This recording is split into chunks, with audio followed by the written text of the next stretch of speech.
Chapter 1. Lucia.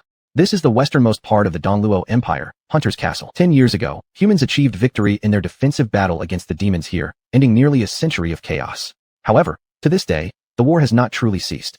The castle still seethes with undercurrents, and nearby towns around Hunter's Castle are occasionally attacked by monsters.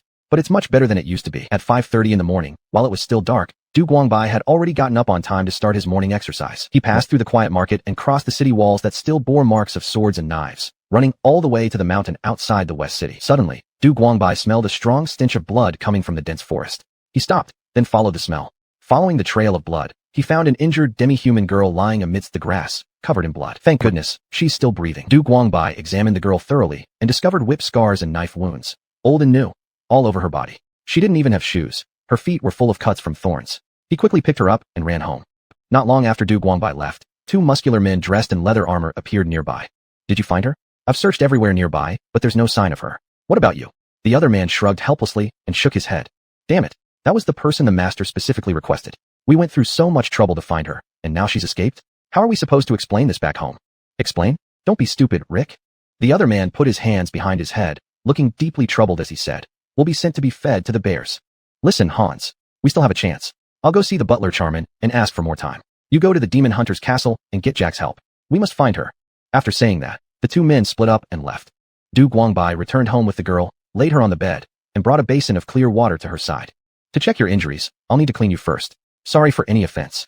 With the girl's life hanging by a thread, he couldn't think too much and carefully tore apart her bloodstained clothes. He washed her whole body. During the cleaning process, her face twisted occasionally due to the stimulation of her wounds, yet she never woke up.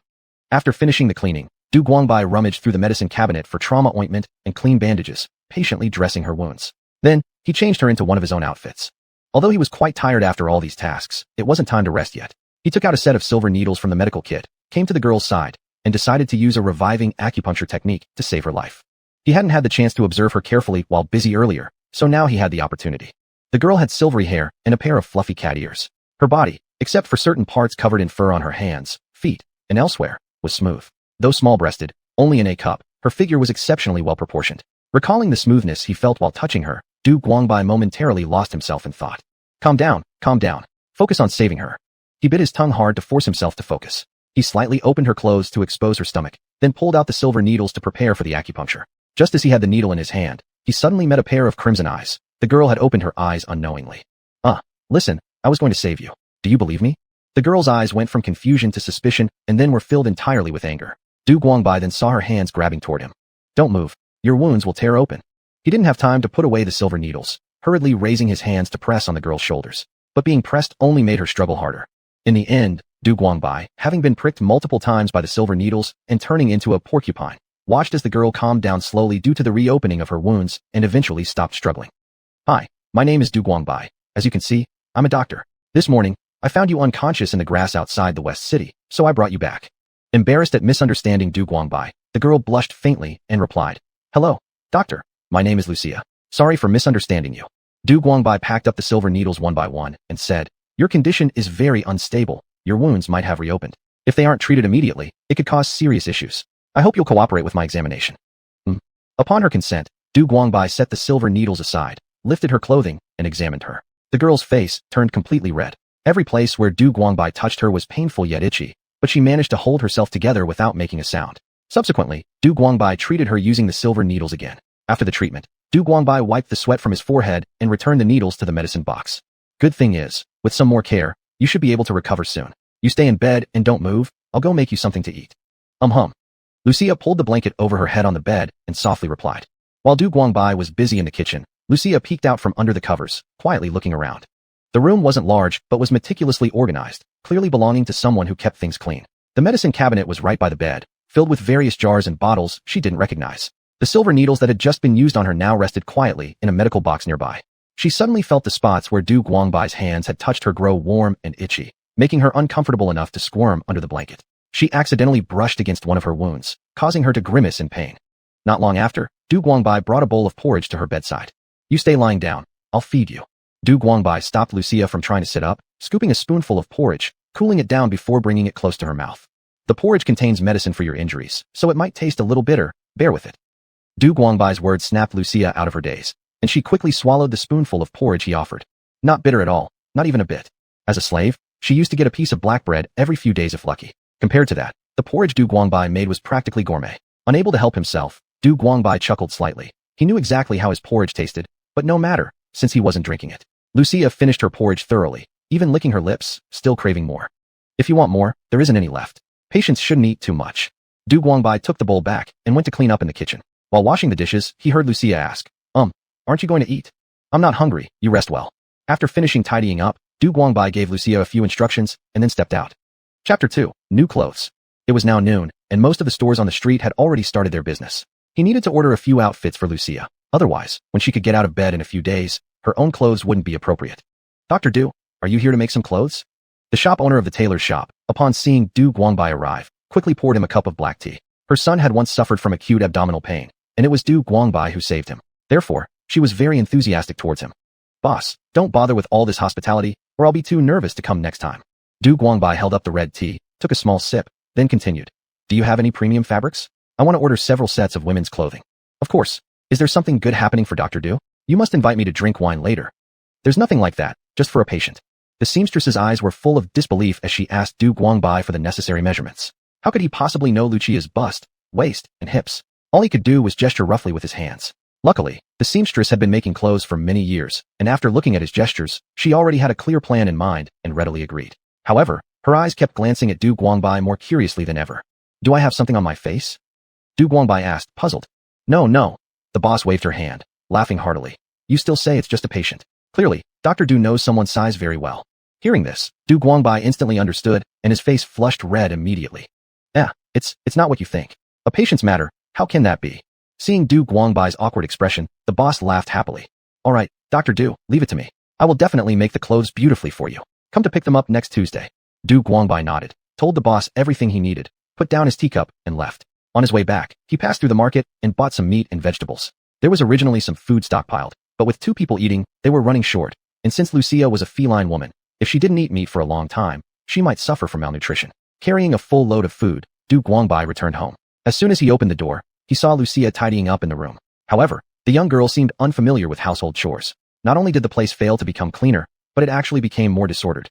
Welcome back, master. Upon seeing Du Guangbai return home, Lucia wore an embarrassed look, summoned up the courage to bow to Du Guangbai, and extended her hand wanting to take over the ingredients in his hands. Get back to bed right away. Who told you to get up? Du Guangbai, as a doctor, hated patients who didn't follow medical advice the most. Seeing Lucia getting out of bed without permission made him extremely upset instantly. Lucia was startled by his serious tone, immediately darted back into bed with a whoosh, and hastily pulled the covers over herself.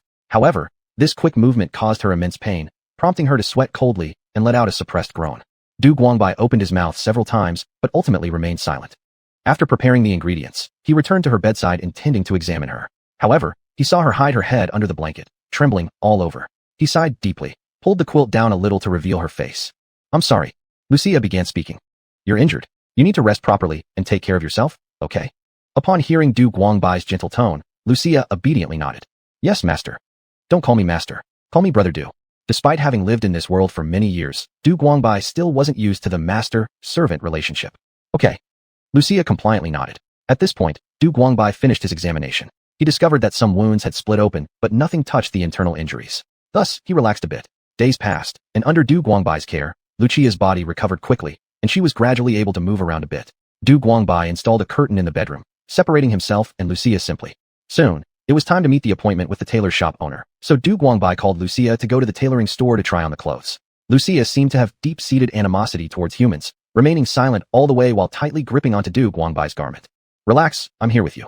Du Guangbai turned around, patted her head gently as a sign of reassurance. Lucia responded by nodding meekly and stealthily observed her surroundings. Seeing her timid behavior, Du Guangbai couldn't help but feel a pang of softness. This little girl must have endured a lot in her past life. Boss, I've brought someone to try on clothes. Is it convenient now?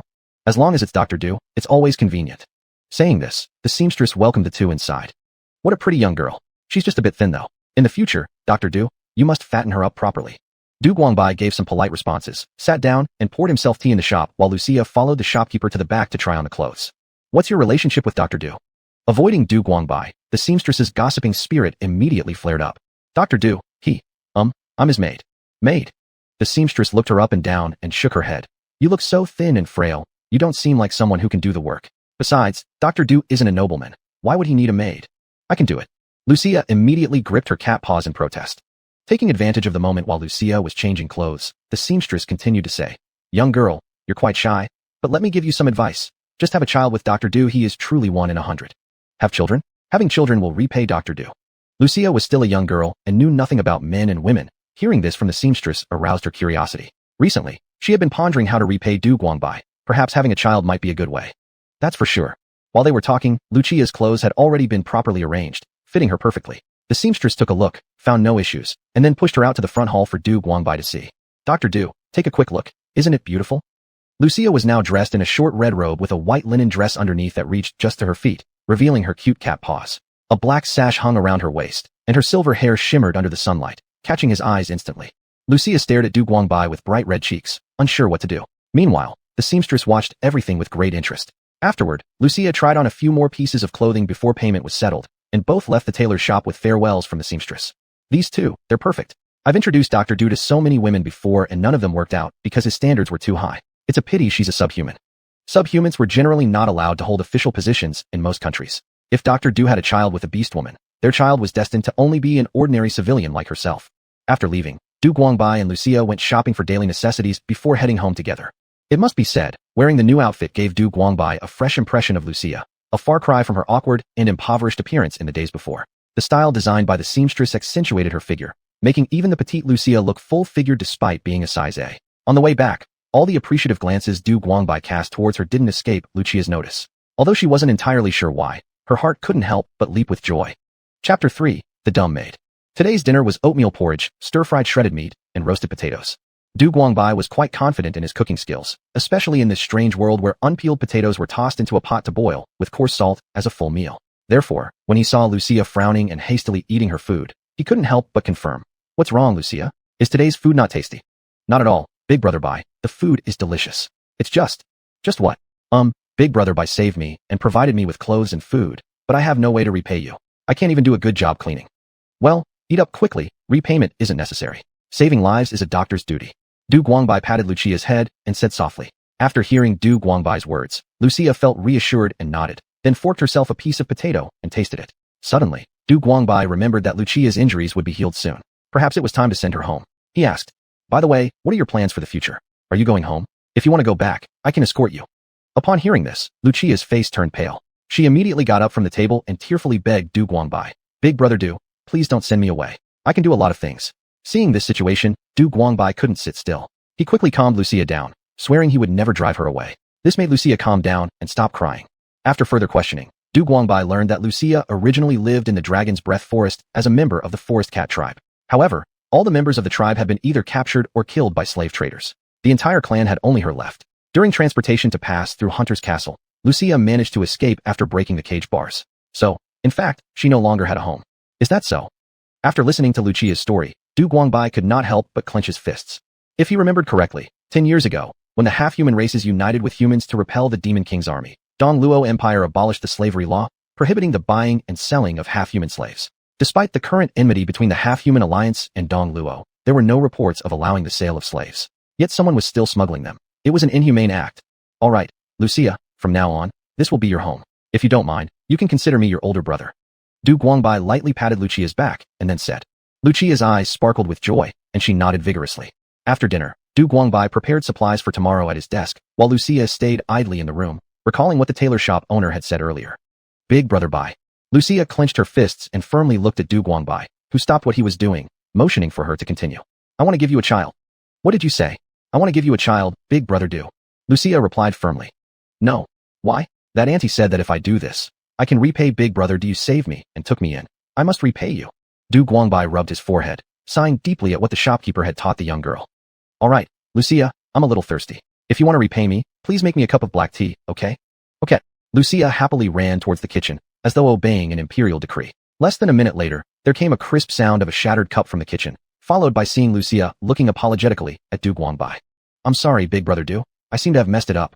After great efforts, Lucia finally brewed a cup of black tea for Du Guangbai, looking proudly at him while awaiting his praise. Du Guangbai hesitated upon seeing the rich, darkened tea before him. In order not to dampen Lucia's enthusiasm, he drank it down like poison in one gulp. "Great job, Lucia. Next time, make it a little lighter." He elegantly placed the teacup back on the desk and gave Lucia a thumbs up. Pleased with the compliment, Lucia cheerfully said, "Great, big brother Du, since you like it so much, I'll brew tea for you every day." Du Guangbai silently gave a like. The next morning, Du Guangbai woke Lucia up with dark circles under his eyes. They were heading to Straw Skin Village, dozens of miles outside of Hunter's Castle. Thus, after washing up, they first rented a horse at the carriage station. 10 gold coins deposit, 1 coin per day, refundable when you return. The carriage station boss collected the money and let out a fine steed from the stable. There were not only horses here, but also various common mounts such as land dragons, highland soul wolves, and even flying owlbears. However, their prices were almost 2 to 10 times more expensive than a horse's. After considering the cost-effectiveness, Du Guangbai still chose the horse. "Let's go, Lucia." Ever since Lucia entered the carriage station, her eyes had been fixed on that magnificent owlbear. It was clear that she had her own preference for mounts. But when Du Guangbai called her, Lucia immediately turned her gaze and obediently returned to Du Guangbai's side. Du Guangbai lifted one hand to hoist Lucia onto the horse, then mounted himself, and they left the city riding into the sunrise. "By the way, Lucia, do you know how to read?" Lucia shook her head. "I'll teach you after we get back. Once your wounds heal, we'll move to King's City Dauk, and then I'll send you to the academy to study. How does that sound?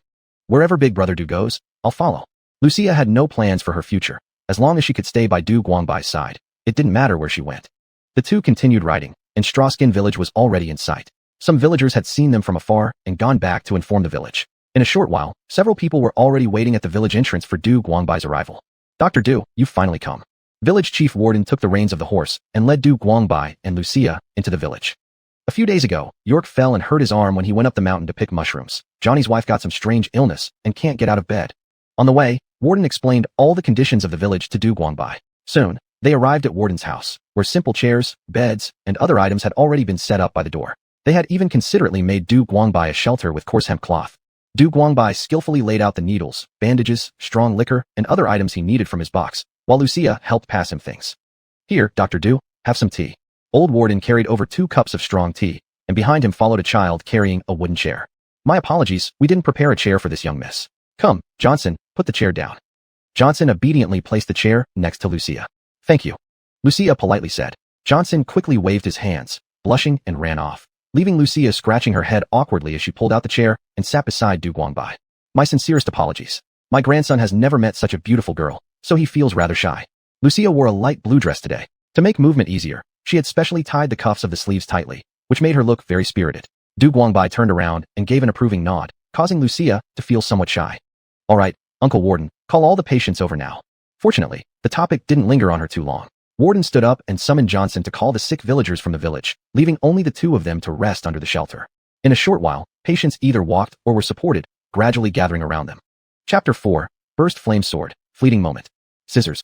Lucia hurriedly handed the scissors to Du Guangbai, who cut the threads on the patient's abdominal wound. Then he picked up the alcohol and poured some over the wound, causing the patient to cry out in pain. "It will be over soon, just endure it." Lucia handed over a bandage, and Du Guangbai skillfully wrapped the wound, tied a knot, then signaled for the patient's family to take the patient away. "Are you tired? Take a rest." Lucia handed a cup of hot tea while she gently wiped the sweat off Du Guangbai's forehead with a towel. It was already afternoon. Walton had already prepared the food, inviting Du Guangbai and Lucia to go back and eat. Talking about dinner, there were only a few pieces of dried cured meat, black bread, and saltwater boiled beans. The meal wasn't abundant, but this was the best thing Jiapi village could offer. After eating, Walton called his grandson to retrieve the prepared reward from inside the house, a bag of dried herbs. Xiangxin and another little girl came to them. Xiangxin handed the herbs to Du Guangbai, while the little girl took out a flower garland from behind her and solemnly placed it on Lucia's head. "Thank you, beautiful sister." Lucia wore the flower garland and gently nodded. "It's not early. I won't keep you here anymore."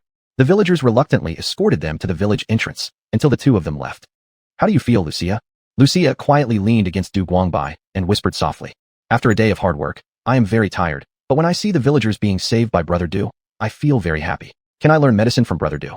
"Of course, as long as you are willing to learn. However, before that, you must learn to recognize characters first." I will study well." When they passed through a forest, suddenly 7 sturdy men darted out from all sides, surrounding them. Their leader wore leather armor, had short hair exuding vigor, and a hideous scar on his forehead ran all the way down to his jawline. He hugged the sword in his hand and revealed a cruel smile. "I found you, my cute little kitty." Du Guangbai reined his horse to a stop, his face darkened as he stared at the incoming bandits. Lucia trembled in his arms, and he extended a hand, soothingly patting her back as he asked grimly, "Who are you people? Why do you obstruct us?" "As you see, sir, I am Jack of the Burst Flame Sword. You might have also heard my reputation in Demon Hunter Castle." Jack of the Burst Flame Sword, infamous rat of Demon Hunter Castle, was a demon swordsman.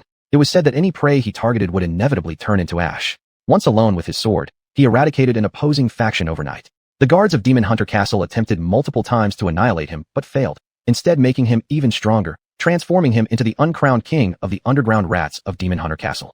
So it's you. Du Guangbai dismounted, grabbed his cane in his hand, gently calming Lucia and the horse's emotions. Jack of the Burst Flame Sword revealed a conceited expression, arrogantly saying amidst the clamor of his henchmen, "Now that you know, obediently hand over the little kitty, and I'll leave you with your body intact." Humph. Du Guangbai coldly scoffed. What if I say no? Why bother wasting words on him? Send him straight to the devil. Next to Jack, a hot-headed man spoke, drawing his sword ready to rush forward and strike Du Guangbai, but was stopped by Jack, slapped hard to the ground. Put away your damn blade, Hans. Don't make me kill you. Hans spat out blood angrily while lying on the ground, glaring at Du Guangbai viciously. If it weren't for him, he'd have long been done with the task for Mr. Charman's steward and indulged in the pleasures of the royal city, without having to suffer here.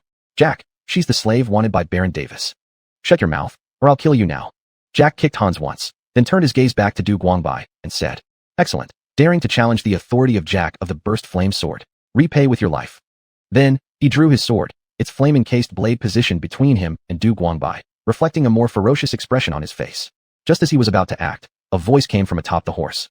"Stop, Jack, if you don't want to bring a corpse back to submit your mission, let Du go." Jack looked back and saw Lucia pressing sharp claws to her own throat, blood already seeping from her skin. Damn. Reluctantly, Jack sheathed his sword and commanded his subordinates to clear a path for Du Guangbai. "Doctor, I know where you live. You'd better pray no evil spirits knock on your door in the middle of the night." Even unwillingly, Jack still threatened viciously.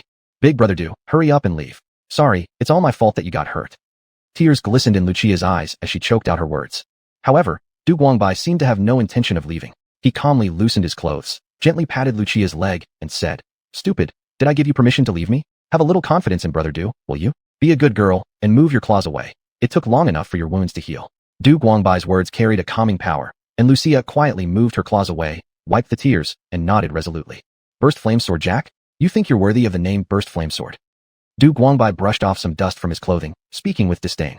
This time, Jack truly became infuriated.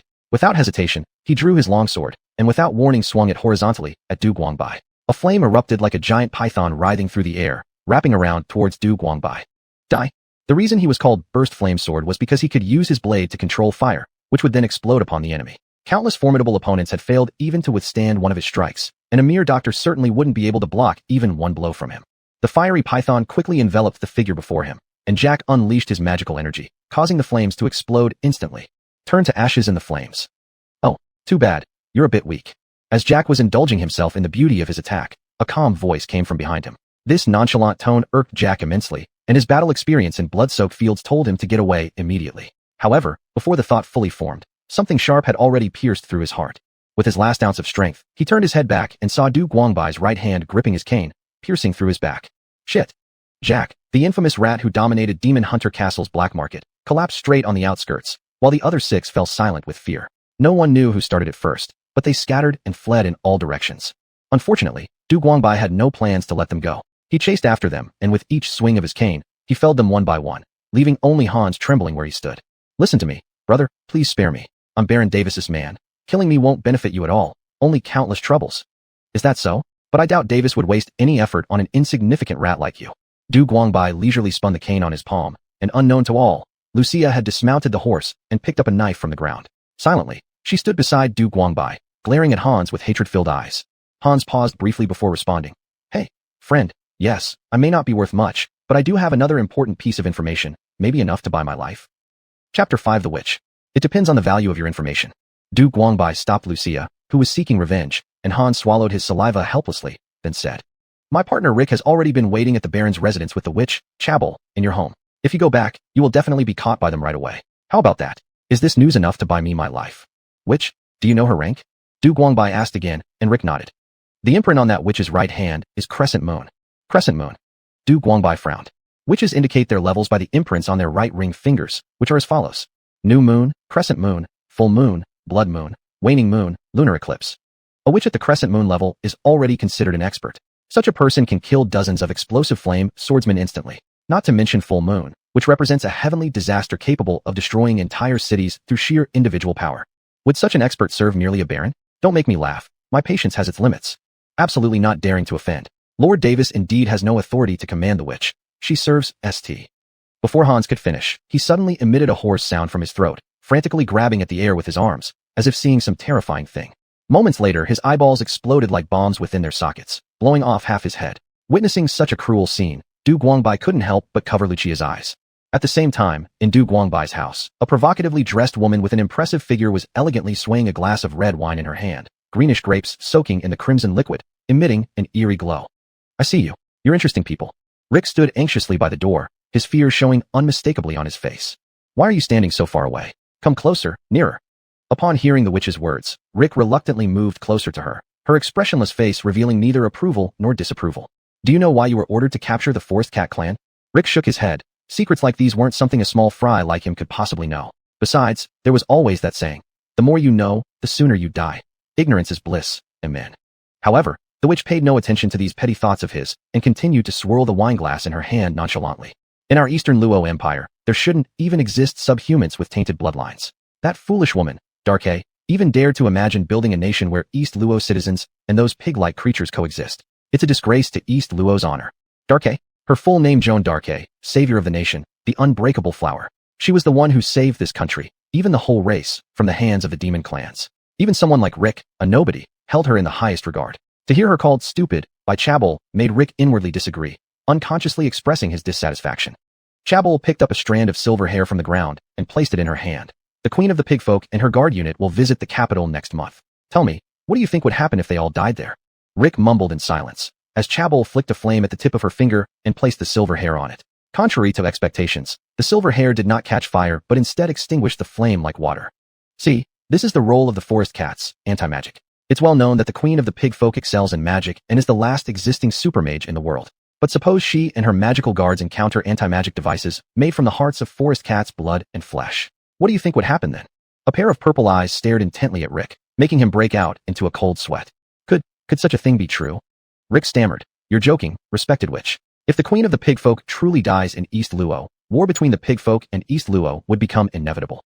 He was shocked beyond measure by the revelation. It was unimaginable that just after less than 10 years of peace, East Luo might once again spark a fiery conflict. You're quite smart, Rick, but not entirely correct. Chabal set down her wineglass and casually walked around Du Guangbai's house, her plump thighs swaying rhythmically with each step.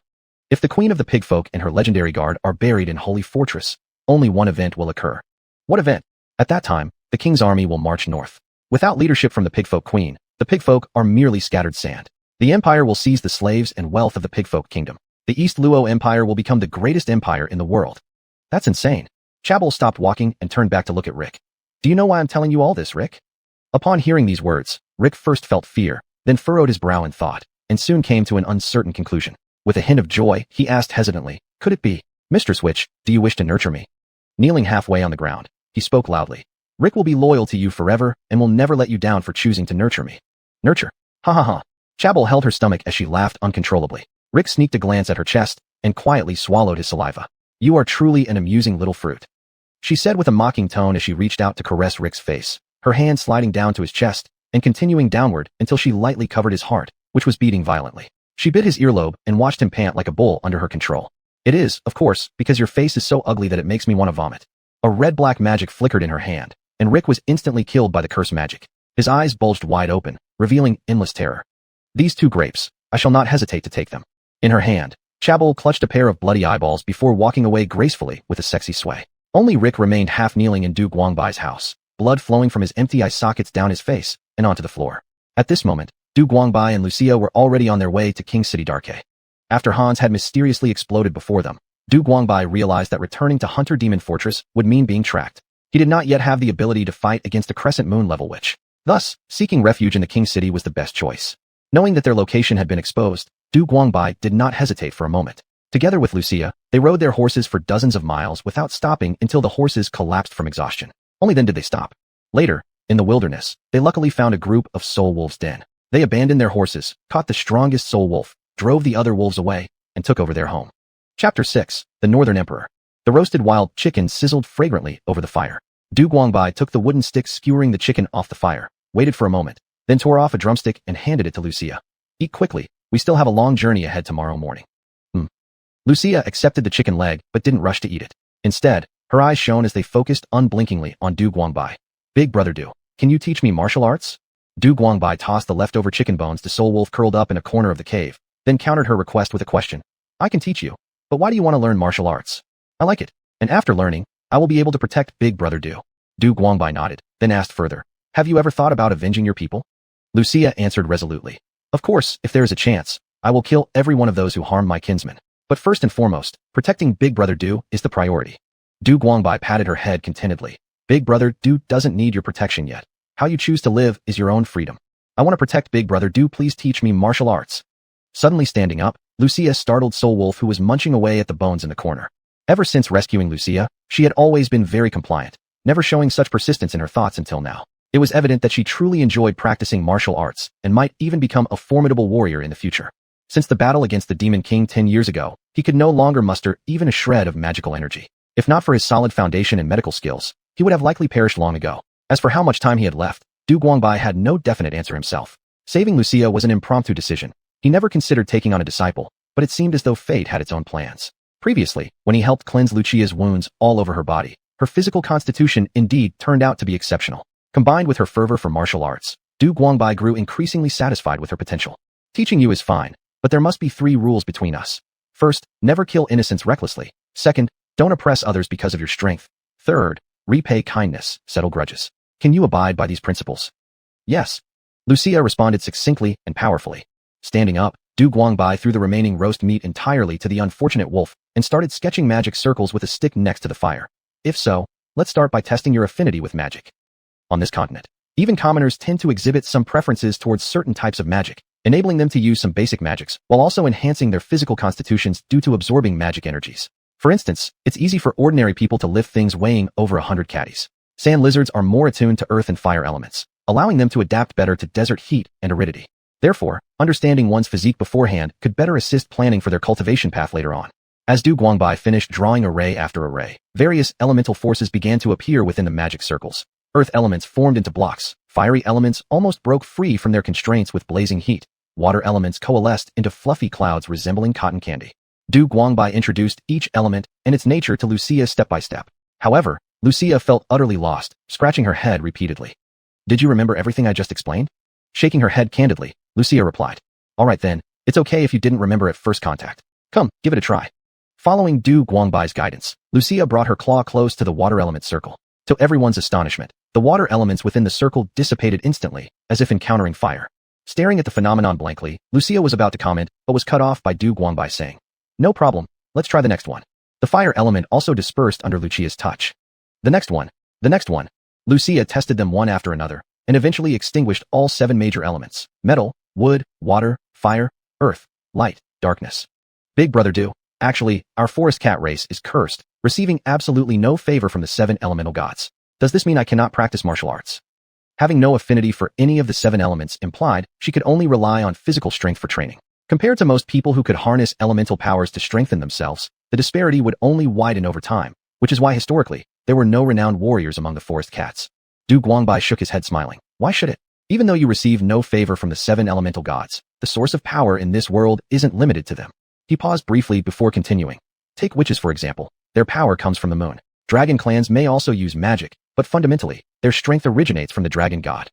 So what about Big brother Du? Where does your power come from? Du Guangbai looked up at the sky blocked by the cave entrance. That was where the purple microstar resided. The Northern Emperor star, purple micro. In his past life, the sect he practiced in was called the Northern Emperor Sect, specializing mainly in swordsmanship and thunder techniques. The requirements for studying thunder techniques were strict. One must have mastered the 3 enclosures sword, the Northern Emperor scripture, and the 7 elemental talismans to the peak level before even attempting them, while also adhering to the black law of the Northern Emperor. Even Du Guangbai himself did not have the qualifications to learn. If only he could have used the thunder technique during his final battle with the Demon King, perhaps he wouldn't have suffered such a fatal backlash at the end, putting himself on the brink of death. The 7 elemental talismans required a solid foundation of basic knowledge to be understood.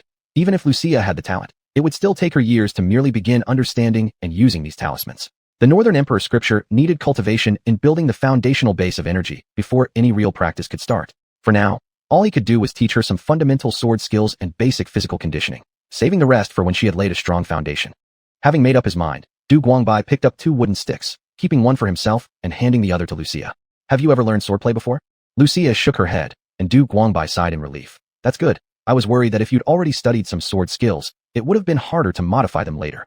In this world, swordplay mostly emphasized sweeping horizontal slashes and vertical chops. Afterward came more complex moves from easy to difficult. Although there were experts who excelled in techniques like pointing, stabbing, and slicing, they hadn't spread widely among the common practitioners.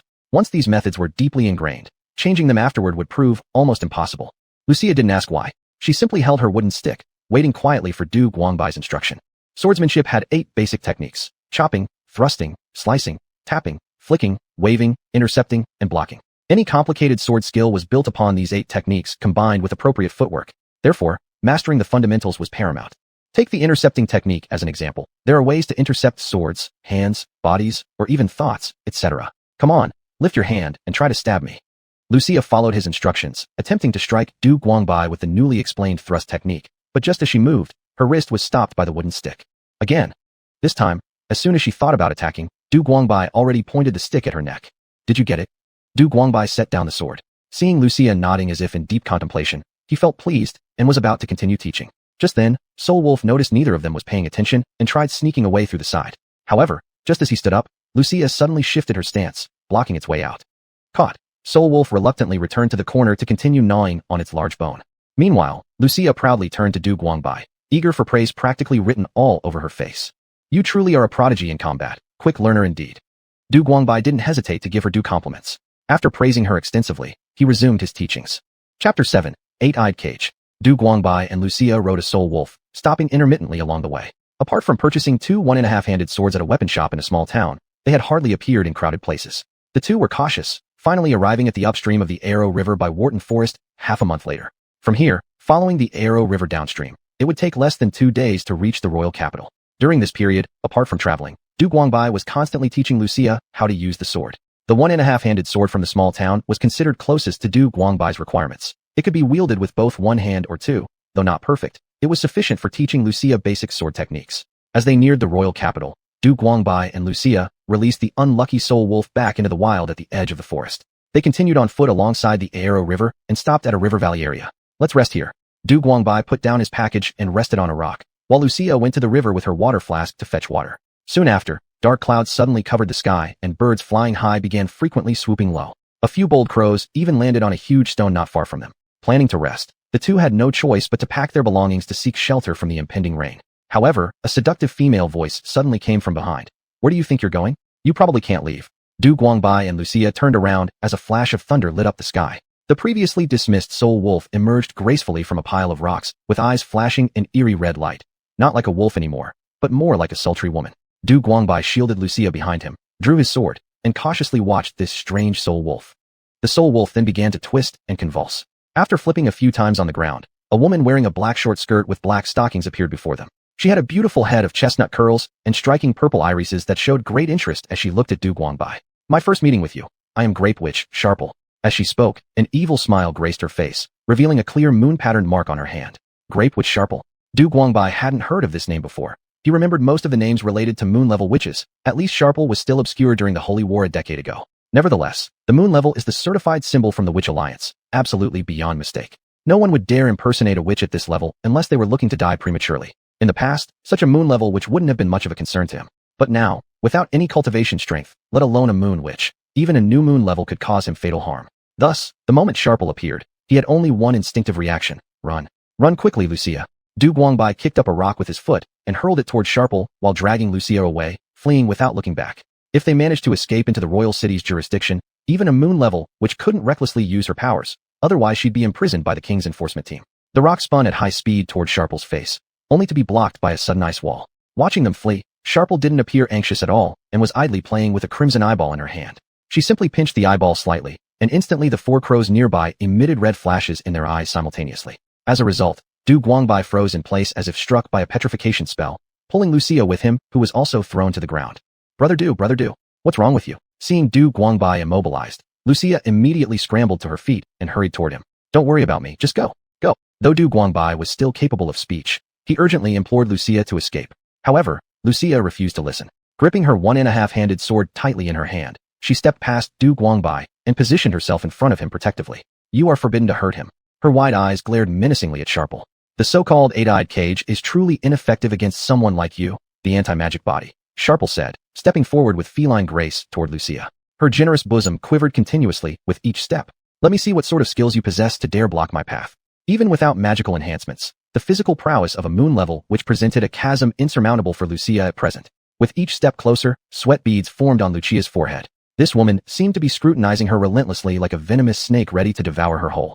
Subconsciously, Lucia felt defeated. Her legs started trembling under the weight of fear, but Du Guangbai was directly behind her. Retreat was unacceptable. Never. Watching the girl tremble under her pressure filled Sharple with a growing sense of pleasure. Come on, use all your tricks, or I might just tear apart the person you're trying to protect, she taunted. As she spoke, a red gleam shot from the eyeball in her hand, and Du Guangbai immediately felt his limbs being torn as if they would rip off his body, causing him to groan in pain. Hearing Du Guangbai's groan, Lucia wasted no more time, steadying her trembling hands as she thrust the sword blade ferociously towards Sharple's throat. Intriguing. Sharple curled her lips upward in a smirk. In the next instant, Lucia's sword melted into molten iron just before it reached Sharple due to a surge of searing flames. Hate fire flames, derived from the eye of a flame demon, constantly vigilant for any danger toward its master, it snuffed out threats in fiery destruction. This was one of Sharple's self-defense skills. She found nothing surprising about melting a sword, and instead watched Lucia leisurely, anticipating her despair. Unexpectedly, despite her weapon melting, Lucia showed no signs of backing down. Instead, she thrust her fingers like a knife, aiming sharply at Sharple's neck, as though she hadn't seen the flames that could consume steel. The blaze opened like a giant mouth, instantly engulfing Lucia's arm. But apart from burning through the clothing on her arm, it caused her not even the slightest harm, allowing her an unobstructed advance. Sharple's pupils contracted as she quickly tilted her head back, retreating hastily. In passing, a sharp slap echoed through the river valley, startling both. Having failed to reach Sharple's neck, Lucia had spontaneously switched to slapping, leaving a bright red handprint across Sharple's face. Sharple was highly protective of her beauty, let alone as a high-ranking witch, insulted by an inferior subhuman she despised, a disgrace too great to endure. You filthy mongrel. I'll flay your scalp to drink wine. She screamed furiously, grabbing another eyeball from her waist and chanting hurried incantations. In the blink of an eye, a shadowy figure appeared beside her, wielding a blood-red scythe. Attack! Rip off her head! Sharple shrieked wildly. However, Lucia didn't focus on her. Instead, she picked up a rock and smashed it toward the crimson eyeball that had fallen to the ground. Earlier, she'd noticed the eerie red glow emitted when Du Guangbai was immobilized. With a wet splatter, the eyeball burst open, spurting streams of yellow pus all around. Crows perched on nearby rocks squawked wildly as their eyes faded of color before flying off in chaos. At this moment, the shadow holding the scythe materialized behind Lucia like a phantom, swinging it forcefully. Even with her anti-magic constitution, there was a limit to how much magic she could withstand. This ominous shadow was clearly beyond what Lucia could handle. The edge of the scythe had already severed her long hair, grazing her neck, leaving her no time to react further. Lucia closed her eyes in despair. Chapter 8 Thunderstruck. However, the next moment did not bring the pain of decapitation. Instead, after a dizzying spin, Lucia felt herself being lifted into the air by an immense force and then gently returned to the ground. She blinked in astonishment, only to see Du Guangbai holding his sword, shielding her from danger as his linen robe fluttered dramatically in the stormy winds. Lucia, watch carefully. This is how the Northern Emperor's school fights.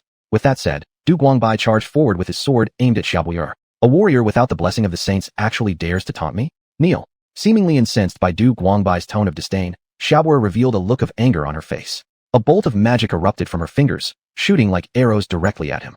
Du Guangbai simply swung his sword and deflected the spell, sending it veering off course. It barely grazed past him before striking the ground with a sizzila.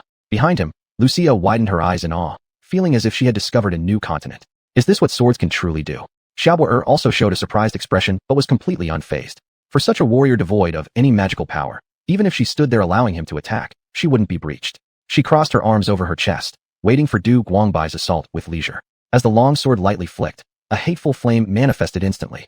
Lucia's jaw dropped anxiously. This inconspicuous flame had melted her sword earlier, turning it into water. At the moment, she couldn't help but worry about Du Guangbai. With a cold snort, Du Guangbai swiftly retracted his sword to avoid the flame, attacking again from a different direction. The malevolent flames followed closely behind like shadows clinging to his heels. He repeated his tactics, shifting directions continuously, striking 3 times in a single breath as though all at once. This is the dot technique that Brother Du taught me. Goodness, how fast he uses it.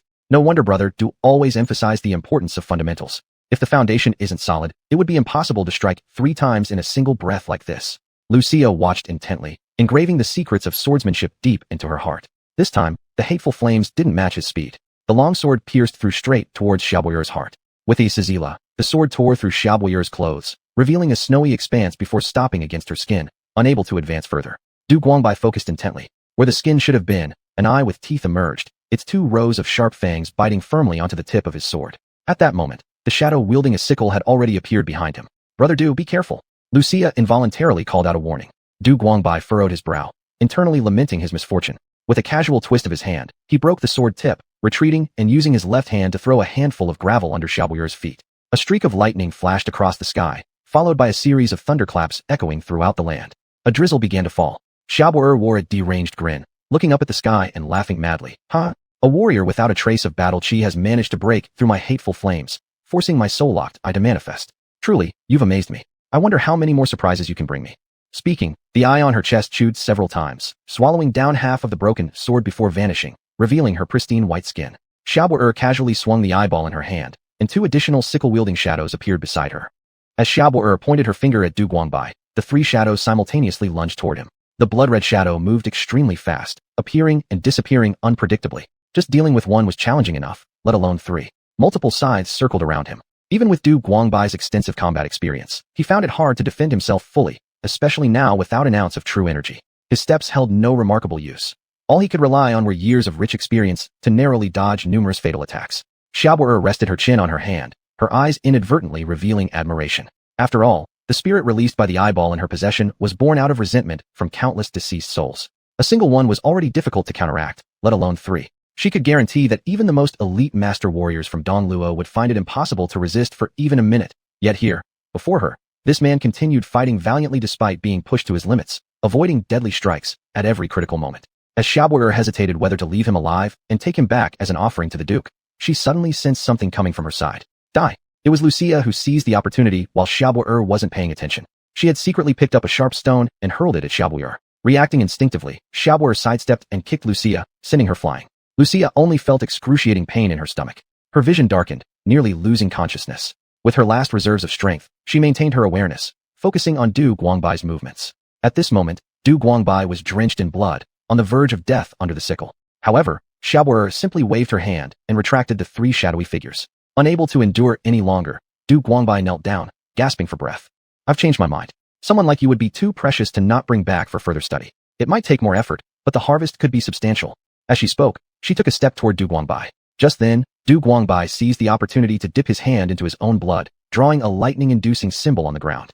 He closed his eyes, ignoring everything around him, concentrating entirely on using the last threads of his inner energy to connect with the thunderous power between heaven and earth.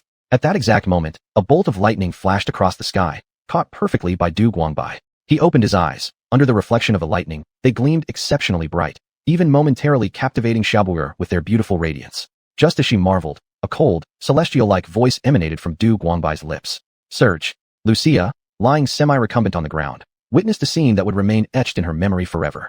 A colossal, python-thick purple lightning descended from the heavens, instantly swallowing the unprepared witch. Every sound was drowned out in the deafening roar of thunder. The violent air whipped up countless stones, striking her body, while the dazzling purple light eclipsed all other brightness. After what seemed an eternity, Lucia finally regained her senses. Instinctively, she glanced towards the direction where the thunder had struck. There was nothing left there but a scorched, pitch-black crater. Lucia moved her aching body towards the crater. There's only the smell of something burned. Aside from that, there is nothing else. Lucia searched everywhere, trying to find even a trace of the grape witch's existence, but found nothing. Could the female witch survive after the strike? Is this what Brother Du referred to as the fighting style of the Northern Emperor? Lucia clasped her hands over her chest, unable to contain her excitement. She knew that image of that one lightning strike would be forever branded into her heart, never to fade. Right, Brother Du? How is Brother Du? Lucia snapped out of her reverie, frantically searching for Du Guangbai. Not far from the lightning pit, Du Guangbai remained in a half-kneeling position. His fingertips rested beside the lightning-inducing symbol, dragging a trail of blood. Lucia had never seen anyone injured so severely before. Du Guangbai's entire body looked as though it were a shattered clay pot, his skin cracked into pieces, filled with dark red scabs baked dry by the lightning. Without careful inspection, he might have been mistaken for a lifeless corpse. Chapter 9 Jean. Lucia didn't dare to move him at all, for fear that even the slightest touch would make Du Guangbai crumble into pieces like a clay pot. At this moment, the rain suddenly intensified. Lucia quickly took off her coat and held it in the air above Du Guangbai to shield him from the wind and rain. However, with such torrential downpour, how could she possibly block it all? In no time, both she and Du Guangbai were soaked. Seeing that this wasn't going to work, Lucia gritted her teeth and carefully placed Du Guangbai on her back. She picked up the broken sword and headed forward to look for a place to take shelter from the rain. The City of Dark. Formerly known as St. Roder Fort, it was the royal city of the Eastern Luo Empire's successive kings. Now, Because of the contributions made by Jeanne d'Arc in the 100-Year Holy War, it has been renamed the Royal City Dark for the past 10 years. The common people prefer to call it Dark City compared to the nobility, and the young woman who gave this city its name now sat under the eaves of her mansion, holding a piece of fine silk and earnestly wiping a sword, her focus akin to gently caressing a lover's face. Her butler stood respectfully outside the door, guarding against any interruption. Despite the heavy downpour, the rain had not affected her one bit. Jeanne d'Arc is already 26 years old. The reason she is still called a young girl is that she remains unmarried. Yet this isn't because she isn't beautiful or lacks suitable suitors. On the contrary, she has hair that every woman envies, golden yellow, flowing straight down to her waist like a waterfall, and her figure is so perfect that even top models would feel inferior in her presence. If she were to one day say she wished to marry, the tens of thousands of men in Dark City would surely rejoice with loud cheers that could be heard even in the remotest towns of the Eastern Luo Empire. However, since her triumphant return to the royal city 10 years ago, except for military expeditions against rebellions and routine national meetings, she spends most of her time shut inside her home. The 11th Emperor of Rod bestowed upon her dozens of the finest estates, but she refused them all. Her entire residence consists of merely one maid and one butler. As for marriage, she rejected it outright after the king personally offered her a matchmaker, causing it to never be mentioned again afterward. Just as she was focused on cleaning her treasured sword, a sudden thunderclap echoed through the sky, resembling an ancient god waking up from a long slumber. Her cherished sword resonated with the thunder, buzzing as it flew out of her arms, turning around in the rain, then lodging itself diagonally beside her. Frost Heaven. Jeanne looked curiously at the still vibrating sword, her azure eyes revealing a mix of sorrow and exhilaration. Rising to her feet, she lightly gripped the hilt of the sword and felt an unexpected restlessness, deciding she needed to take a walk. Gil, open the door. I'm going for a stroll. The butler in the courtyard outside asked in astonishment. Mistress now? It's pouring rain outside. Shaking her hair aside, Jeanne returned the Frost Heaven sword to its sheath, whistled sharply, and said with an authoritative tone, "Open the door quickly, and remember to tell Melanie to prepare a set of fresh clothes." "Yes, mistress." Butler Gil trotted towards the gate. Holding her sword, Jeanne walked out of the central courtyard. Her trusted warhorse Fran came galloping toward her, its hooves splashing water on the ground. Without hesitation, Jeanne seized the galloping horse, leaped onto its back, and within a few breaths, she dashed out of the gate, riding swiftly down the long street. The thunder ceased, but the rain grew heavier. In an abandoned mine shaft, Du Guangbai lay on a stone bed where the miners used to rest, a thick layer of dry straw beneath him. Lucia covered him with her outer garment. During the stormy intervals, he woke up several times, only requesting water occasionally and asking Lucia not to wander far while he rested, saying he'd deal with everything when he awoke fully. Du Guangbai, being a doctor and more skilled than himself, understood medical matters better than Lucia, and Lucia followed his instructions faithfully. After finishing what she needed to do, she quietly held her sword and went to the entrance of the mine shaft to allow Du Guangbai a quiet place to rest. With torrents of rain falling, Lucia silently practiced her sword techniques at the entrance of the cave. Slash, thrust, stab, sweep. Over and over, never ceasing. Never before had she hated her own weakness and incompetence so much. Unable to protect her family, unable to keep herself free from hardship, and unable to protect Du Guangbai who had saved her. Recalling repeatedly in her mind the details of Du Guangbai's battle with Zibuer, each movement of her sword became faster and faster. Only by growing stronger can I protect what I value. Lucia made a silent resolution in her heart. As she was practicing, out of the corner of her eye, she saw someone riding a horse ascending along the winding path from the foot of the mountain. The horse moved swiftly like lightning, bounding effortlessly across the rugged terrain, and soon reached an open area halfway up the mountain. From where she stood, only a few kilometers away, she recognized it clearly. It was only now that Lucia got a clear view. It was a woman with waist-length golden hair, dressed in white robes. She held a peculiar-looking sword. After arriving at the clearing, the woman nimbly dismounted her horse and hid the sword under the saddle before walking toward a massive boulder taller than a house. Then, she casually swung her right fist, and in an instant, the enormous boulder crumbled into dust. Lucia saw it all clearly. The woman's fist hadn't even touched the boulder. The punch had been nearly 10 meters away from the rock. Next, she moved to a slightly smaller stone, crushed it with another punch, and her horse, as if used to such displays, remained unfazed, casually nudging trees as thick as bowls with its head. Lucia gasped quietly and instinctively leaned back. This woman was like a monster, shattering one boulder after another with nothing but her boxing wins. Without breaking a sweat, she managed to destroy 13 of them in a row without showing any sign of exhaustion. Lucia thought that if the grape which were compared to this terrifying woman, she would seem as fragile as an ant in comparison. Being so close to the woman, even the slightest sound could alert her. Unable to determine whether she was friend or foe, Lucia could only hope that this woman would leave quickly. With bated breath, Lucia cautiously peered around, ensuring not a single sound escaped her lips. She feared being noticed by this fearsome woman more than anything. Still not strong enough. If only I had her strength, maybe I could have protected Brother Du. She silently lamented, but fearing what she feared most. Just as Lucia prayed for the woman to leave, the horse seemed to sense something. With a sharp neigh, it bolted straight toward the mine shaft, the woman closely following behind, moving faster than the horse itself. Over. We've been found out. Lucia's limbs went numb, and her mind blanked out completely. Chapter 10. Fran. The short distance of a few kilometers was but the span of a few breaths for either the blonde woman or the horse. In such a brief time, Lucia didn't even have the chance to think as she watched the white steed charge toward her like wind and thunder. Instinctively, she gripped her sword with both hands, holding it tightly against her chest as she shouted with all her might. Stop. Running behind the horse was Jean, who hadn't anticipated someone being up ahead. By the time she realized this, it was too late to stop Fran. All she could do was call out loudly, "Quick, get out of the way. You can't stop it." After all, Fran had been by her side for years, when in a frenzy, not even the mighty armored elephants of the demon race dared approach her. If Fran were enraged, the young cat girl before her would surely be reduced to mush beneath its hooves. With no other choice, she had to resort to force. Jean concentrated energy into her right fist, prepared to strike Fran away if necessary, ready to search later for its favorite Nolan laurel leaves to placate it if needed. However, unexpectedly, Fran seemed momentarily startled by Lucia's shout and came to an abrupt halt, its hooves skidding through the mud until it stopped just in front of Lucia. Jean let out a sigh of relief and hurried over to grab the reins. It was only then that she noticed how much the girl's legs were trembling. "I'm sorry." The horse got spooked suddenly. "If I frightened you, I apologize." Jean gave a slight bow to the girl and prepared to lead Fran away. However, to her surprise, Fran showed no intention of leaving. Instead, it nosed around, trying to circle past the girl to head deeper into the mine shaft. "No, don't come any closer." Fran ignored the girl's warning, sneakily attempting to enter the cave. Just as it lifted its hoof, the girl's sword barred its path. Jean furrowed her brow. This was extremely unwise. Fran detested having weapons pointed at it. In Jean's mind, the mine must contain some kind of medicinal herb that Fran loved. Perhaps the girl had accidentally discovered a rare spirit grass, but compared to its life, these external things were insignificant. Even someone as simple-minded as Jean wouldn't make that mistake. Luckily for you, it was me you encountered, or else. Jean sighed, ready to forcefully restrain Fran should it go berserk. Surprisingly, Fran displayed no signs of madness. It obediently retreated a few steps, though its eyes remained fixed longingly on the cave, refusing to leave. Darkler didn't know much about swordplay, yet there was something oddly familiar about how the girl held her sword, sparking a fleeting curiosity within him. He dismissed it quickly, determined to prevent another incident involving Fran, opting to physically drag it away instead. Perhaps she was a disciple of someone defeated in the past? Well, regardless, what mattered most was that the inexplicable irritability in her heart seemed to subside significantly. Only after promising Fran 10 baskets of Nolan laurel leaves did it reluctantly agree to carry her back to the capital city. As Jean rode farther and farther away until disappearing from sight, Lucia finally exhaled in relief. Her sword clattered to the ground, and she collapsed onto the dirt, panting heavily, smiling foolishly in gratitude. Not long after, night fell. There were still unused chunks of inferior coal in the mine pit. Lucia added sufficient fuel to the forge and curled up beside Du Guangbai, drifting off to sleep. On the other hand, upon returning home, Jean instructed the steward to prepare the fragrant laurel leaves for Fran tomorrow. Then she retired alone to her bedroom with the precious sword, Frosty Heaven.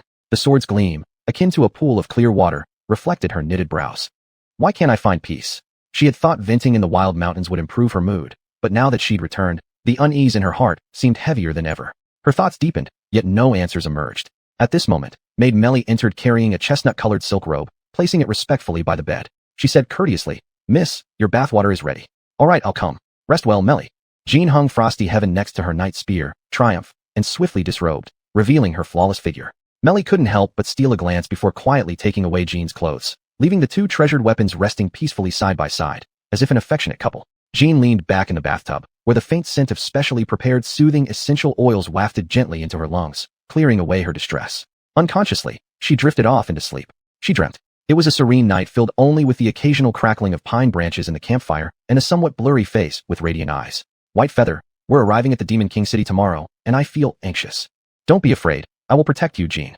A pair of warm hands encircled her shoulders, giving her an immense sense of reassurance. "Sleep, sleep. There are many things to do tomorrow." The warmth of the bonfire was replaced by blood-red scenes. The ground was strewn with dismembered limbs and bodies. In the vast Demon King City, not a single living creature could be found. "White Feather, where are you? White Feather, White Feather." Awoken from a nightmare, only a tattered cloak and an abandoned longsword remained.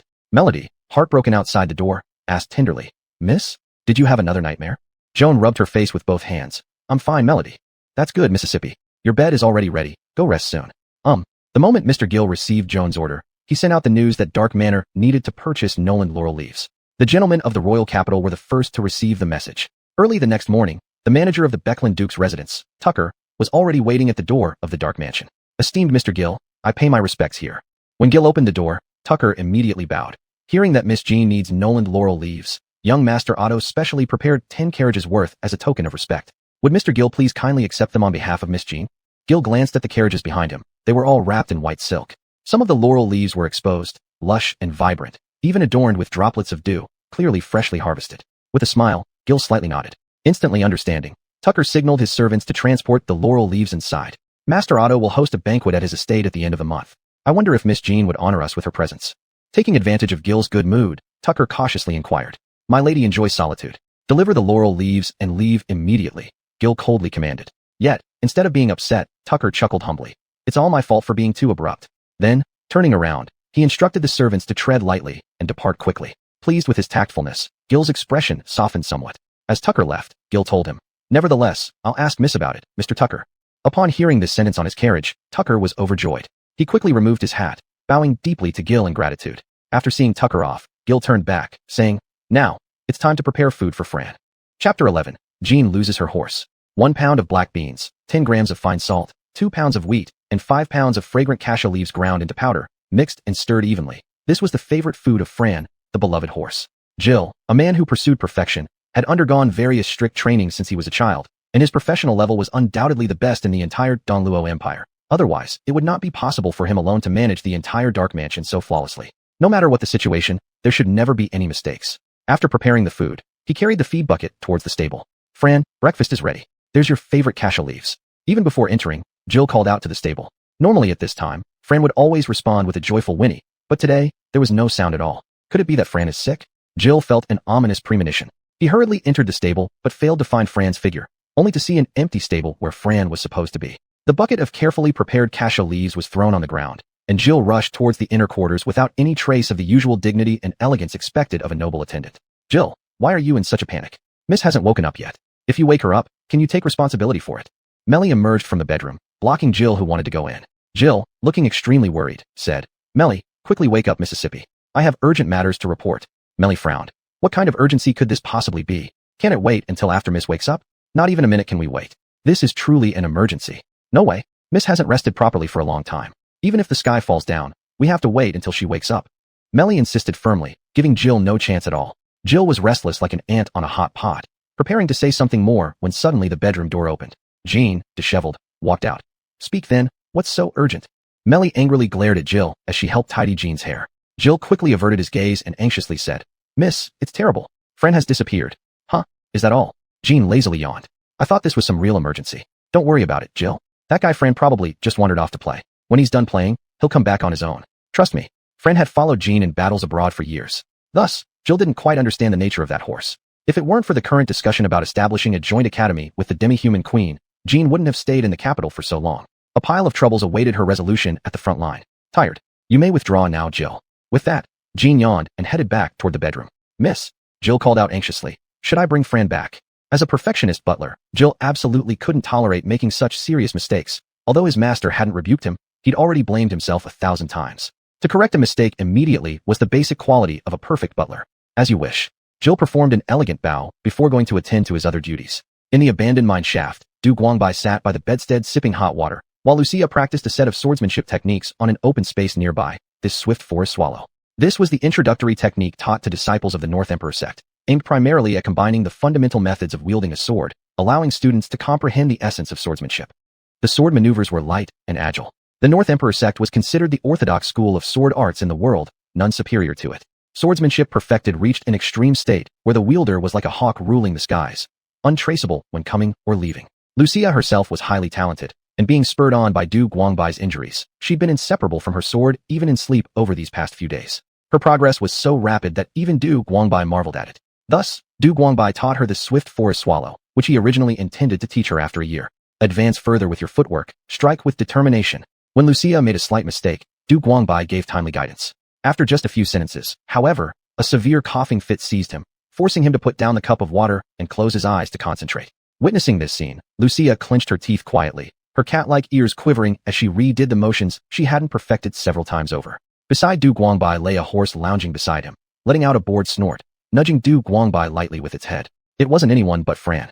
Well, Fran, we'll return tomorrow with you. Be a good boy. Du Guangbai responded helplessly. With his affirmation, Fran seemed satisfied, lying down contentedly to start licking pebbles nearby with its tongue. It turned out that on that day, Fran had smelled Du Guangbai's scent and rushed straight to the entrance of the mine shaft. It was also because of Lucia's body carrying Du Guangbai's familiar smell that Fran recognized her as an ally, so it didn't lash out or attack. Unfortunately, Lucia had kept Fran from entering, and in the end, Jean had forcibly pushed Fran away with brute strength. Fran grew angrier the more it thought about it. That night, it sneaked away from the stable and came back without anyone noticing. Despite several attempts by Lucia to drive it away, her efforts were largely ineffective. Fran stubbornly waited outside until Du Guangbai finally regained consciousness, allowing it to enter what felt like a great injustice, and immediately began complaining bitterly. In the end, Lucia personally went to gather wild grass to placate Fran, barely earning its forgiveness. After resting another day, Du Guangbai felt well enough to endure the bumpy journey and, with Lucia's support, climbed onto Fran's back. The two rode together toward the royal city. The ride was uneven, but Lucia clutched the reins tightly, shielding Du Guangbai with her slight frame. Sensing the soft yet firm contours behind him, he couldn't help but feel momentarily dazed. A while ago, I was holding you as we rode together, but now the roles have reversed. It's truly unpredictable how life turns. Du Guangbai mused aloud. Lucia, inexperienced with horseback riding, was too nervous to speak much, so she leaned closer to Du Guangbai as a silent response. Fran, aware that his new rider was inexperienced, deliberately slowed down to ensure no discomfort for the pair on his back. After a while, under Du Guangbai's guidance, Lucia started to enjoy the thrill of riding and allowed Fran to gallop freely on the wide road. Big brother Du, I never imagined horseback riding could be this fun. If only I had my own horse. Lucia said joyfully, but there was no reply from Du Guangbai. Glancing sideways, she noticed he had already fallen asleep, leaning against her chest. She looked at Du Guangbai tenderly and fell silent, not wanting to disturb his rest. The Dongluo royal city was built into the side of a mountain, with the king's palace perched atop the highest peak. Even from a distance, the colossal, cloud-piercing palace stood out prominently, as if floating in the sky. Below, scattered castles and estates belonged to the nobility residing within the city. Lucia could even make out the silver glint of armor worn by the royal guards stationed halfway up the mountain. At the base of the mountain lay the commoner district, hidden behind towering walls. Lucia couldn't see the full extent of it clearly, but she could vaguely discern neatly arranged gray-white rooftops in the distance. Chapter 12, The Horse Thief. Wow, so big. It's at least 10 times bigger than the Demon Hunter Fortress. Lucia exclaimed. Fran sneered, indicating that he'd seen even more expansive places, but Lucia didn't understand his meaning. She was too busy admiring the grandeur of the royal city. Today, Wood was responsible for guarding the outer city. At the moment, all his comrades were searching for clues about Miss Dark's missing beloved horse. If they could find any lead, they could be promoted 3 ranks and become guards in the noble district, no longer facing commoners daily without making any money and still feeling very tired. Only he couldn't leave due to his responsibilities and could only enviously watch them brag. Hey, Wood, once I find Miss Dark's horse and become her knight, I will never forget you when I get rich. Do you know, Wood? I've always dreamed of becoming an inner-city guard, then marrying a baron's daughter, having a small fief. Now, I feel like I'm going to grab this opportunity. Grabbing what? Wood spat and contemptuously looked at the civilians in the city. Before becoming a guard, he had been herding horses in the north. His family had generations of herdsmen. Finding lost horses was simply effortless for him. Unfortunately, this chowed in life. Just as he was musing, Wood was patted on the shoulder by a young soldier nearby. Sir, look ahead. What are you looking at? What's there to look at? Wood was already annoyed, and being patted by the young soldier made him even more frustrated. There was a constant flow of people at the city gate, and he had grown tired of even pretty women. Nevertheless, while verbally scolding, his eyes still honestly turned towards where the soldier pointed. Da-da-da-da. Scattered hoofbeats came closer from afar. A black steed carrying a man and a woman galloped toward them. Do you think this is Prince Dark's horse? It's not likely, right? Though Wood hesitated in his words, inside he was somewhat hopeful. Perhaps luck would smile upon him. Prince Dark's horse, with a jet-black body, white hooves, and most notably, a crescent-shaped white spot on its forehead, Wood silently recalled in his mind, comparing it to the horse before his eyes, just as he noticed the white crescent on its head. Holy crap! Holy crap! Holy crap! Big fortune has hit us. Brothers, bring out the roadblocks. And you, hurry to inform the officers inside the city wall. The West Gatewood squad discovered Prince Dark's beloved horse and 2 horse thieves. With a kick to a soldier's behind, he hurried him off to report. Meanwhile, Wood and other soldiers pushed out the roadblocks together. Whoever provides information regarding Prince Dark's beloved horse, and it is confirmed to be true, will be rewarded 1,000 gold coins. Those who capture and return it can ascend 3 ranks. 3 ranks higher. Woody's heart burned with enthusiasm. He pulled out a lasso from his pocket. This was originally something he planned to try after changing shifts, with little hope involved. Unbelievably, it turned out to be truly useful at this moment. When luck comes, it's unstoppable. After calling them to stop, immediately stab them to death. I'll rope Prince Dark's horse, and then we'll share the fortune together. Officer Wood, what if they're the ones who found the prince's beloved horse? After being questioned by a soldier, Wood kicked him angrily. Idiot. No what-ifs. Remember, they're horse thieves. Kill them with spears as soon as they dismount. Even before the king himself, our story stands. Understand. Upon hearing Wood's words, the soldiers understood and each revealed a fierce expression. Who would let such easily gained riches be taken away by others? Remember, don't hurt the prince's horse. Wood secretly warned. Stop in front. Dismount and accept inspection. At Wood's instruction, a soldier cautiously attempted to intercept the person in front. Lucia had just arrived at the capital city and naturally didn't understand the rules here. Thinking it was merely routine, She reined in her horse and stopped in front of Wood's team. What kind of people are you? Why have you come to the capital? Get off your horse immediately and accept an inspection. The soldier in front urged. Behind him, several spear-wielding soldiers also gathered around. Fran hadn't experienced such treatment entering or leaving the city gates, feeling annoyed, and started pawing the ground with his hooves, about to act up. Dugwangbai weakly patted his head, urging him to calm down. Fran, bear with it for now. It will be over soon. Then, supported by Lucia, he dismounted. When did the capital become so strict? In his memory, the capital only had tight security within the inner city, whereas the outer city had always allowed free entry and exit. He wasn't sure when checks began to be required. No way around it. Queen of the Yarn Nation is set to visit soon, and we can't disobey orders. Not too far away, Wood was dealing with the situation. He held the lasso in his right hand, hiding it inside his sleeve. His palms were sweating nervously. So this is how it is. Then please hurry up, master. We are in a hurry. Rest assured, it will be quick. Wood said sinisterly, watching as they moved further away from Fran and entered the encirclement of soldiers. Immediately, he shouted loudly. Take action. Capture these 2 horse thieves. Then, he swung the lasso around in a circle in the air, accurately landing it on Fran's neck. There's no denying that his lasso skills were truly exceptional. After working in the royal city for so long, they had not become rusty at all. At the same time, upon hearing Wood's command, the soldiers immediately grasped their spears and mercilessly lunged toward Lucia and Dugwangbai, who were unaware of the danger. You dare to commit violence in the royal city? How outrageous.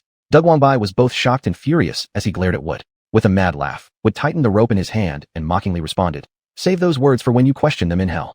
Lucia quickly realized that something was amiss. She began swinging her sword rapidly, deflecting all the spears aimed at them, protecting Dugwangbai while ensuring they couldn't get near. At this moment of life and death, Lucia's mind remained extremely calm. The almost frantic training sessions over the past few days paid off significantly. Each second she delayed killing these soldiers increased the risk to Dugwangbai. Anxiously determined, her movements became swifter, like a swallow darting through the forest, weaving between the soldiers. After each soldier was passed, a crimson mark would appear on their necks. Within just a few breaths' time, all the soldiers who sought to kill them were individually slain by Lucia with her single blade. Brother Du, are you alright?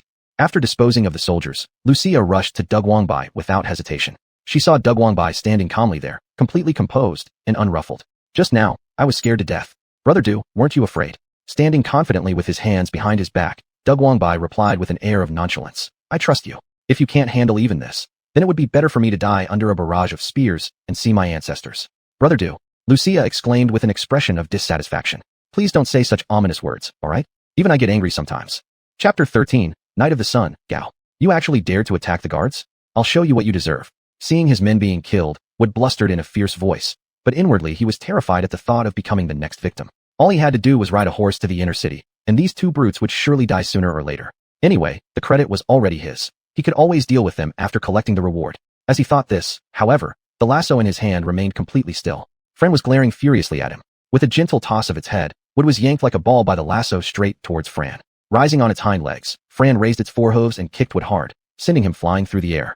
The lasso broke into several pieces, and Wood crashed against the wall, spitting out a mouthful of blood before falling to the ground. Clearly not long for the world. Lucia, who had always thought Fran was just an ordinary warhorse, stared wide-eyed. What kind of strength was this? It was hard to imagine that only days ago, Fran had been chased around by her wielding a sword. Suddenly, she understood Fran's affection towards her and looked at Fran apologetically. I didn't know you were so capable. Thank you for letting me win earlier. Fran proudly turned its head aside, indicating it was all trivial. Du Guangbai sighed, puzzled as to why they had suddenly attacked him. However, if they insisted on bringing about their own downfall, it wasn't his fault. After adjusting himself briefly, he called Lucia to mount up.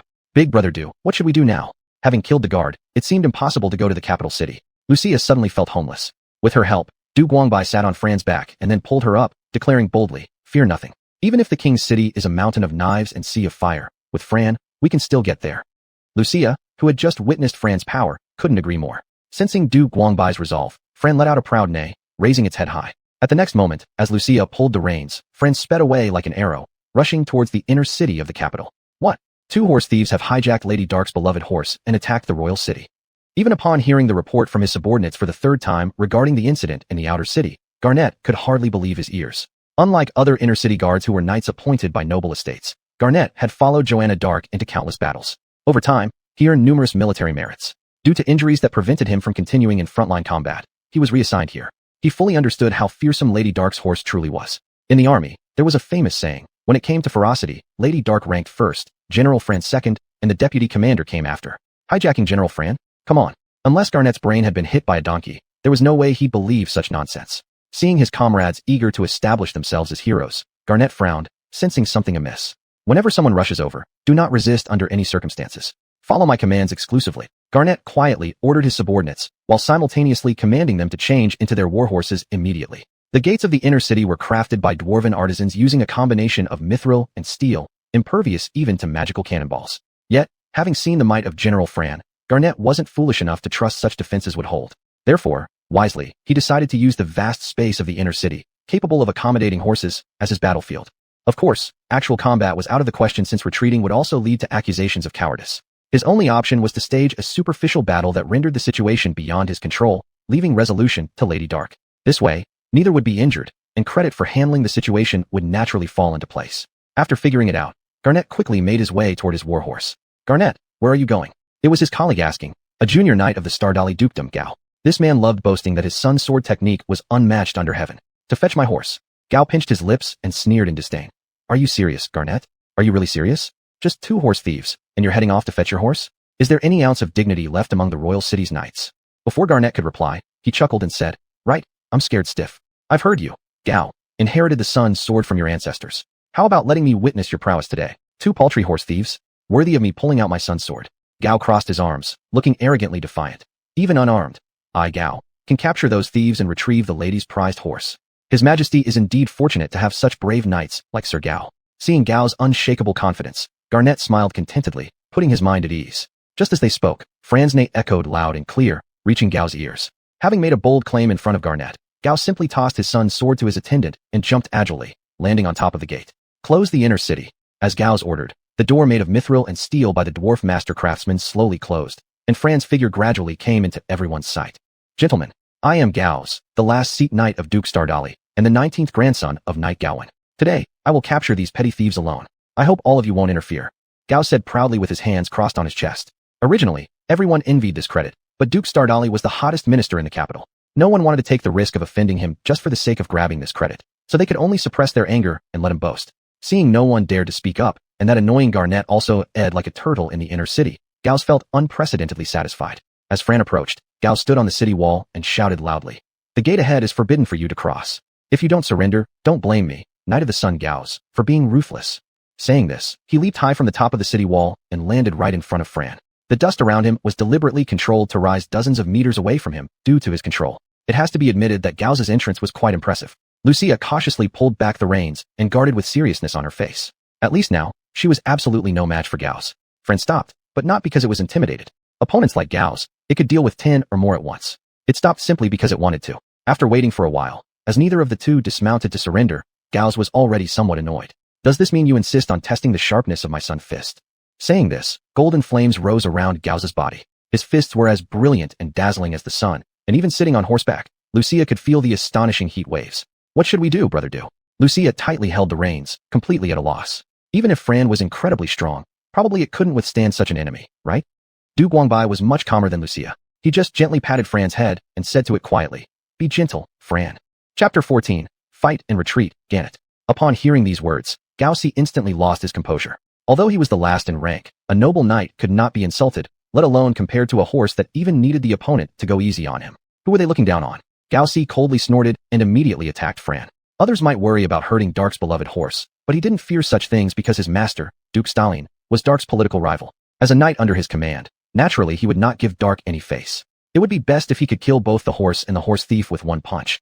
This way, it would help earn back a great deal of face for Lord Stalin.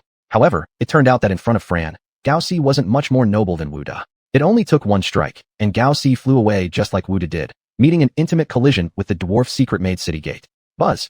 The city gate produced a loud sound, and Gannett inside the inner city could hear the sound of Gao Si's failure, making him laugh so hard that he opened his mouth wide. Damn! Gao Si climbed up again. Because Fran deliberately held back, he didn't die directly like Wu Da, but managed to climb up again. A more intense sunlight martial art was radiating all over his body. "Just now I was careless. You have caught my interest, horse." He walked towards Fran again, waving at the wall, whereupon his subordinates quickly handed over the sun's sword to him. "Gao Si, didn't you say you don't need the sun's sword? Can you handle it, Gao Si?" "Gao Si can't even beat a horse. You're truly insulting the dignity of a knight." In no time, those who usually dared to anger but not speak against Gao Si began to make a racket, turning Gao Si's face alternately blue and red. He pulled out the sun's sword, raised it high above his head, and solemnly said, "You bunch of jesters, do you know what true knightly honor is? A true knight will win by any means." After speaking, a dense golden light emitted from the sun's sword in his hand, flying straight towards Fran. Previously, Fran had held back, but unexpectedly, Gao Si dared to provoke further. Thus, Fran did not hesitate to dodge the golden light, kicking Gao Si to the ground before anyone realized what happened. With one front hoof, he pressed Gao Si firmly onto the ground, leaving the ancestral sun sword discarded like junk beside them. Gao Si felt as if he couldn't breathe under the pressure. If it weren't for the deep sun energy he possessed, and the fact that it was midday, he might already have been crushed to death by Fran. Lucia, ask them if anyone else wishes to fight. If not, we enter. Yes, brother Bai. Lucia gathered her strength and shouted loudly at the people on the city wall. Is there anyone else? Anyone else? Though dissatisfied with Gao Si, his skills were among the top among the knights.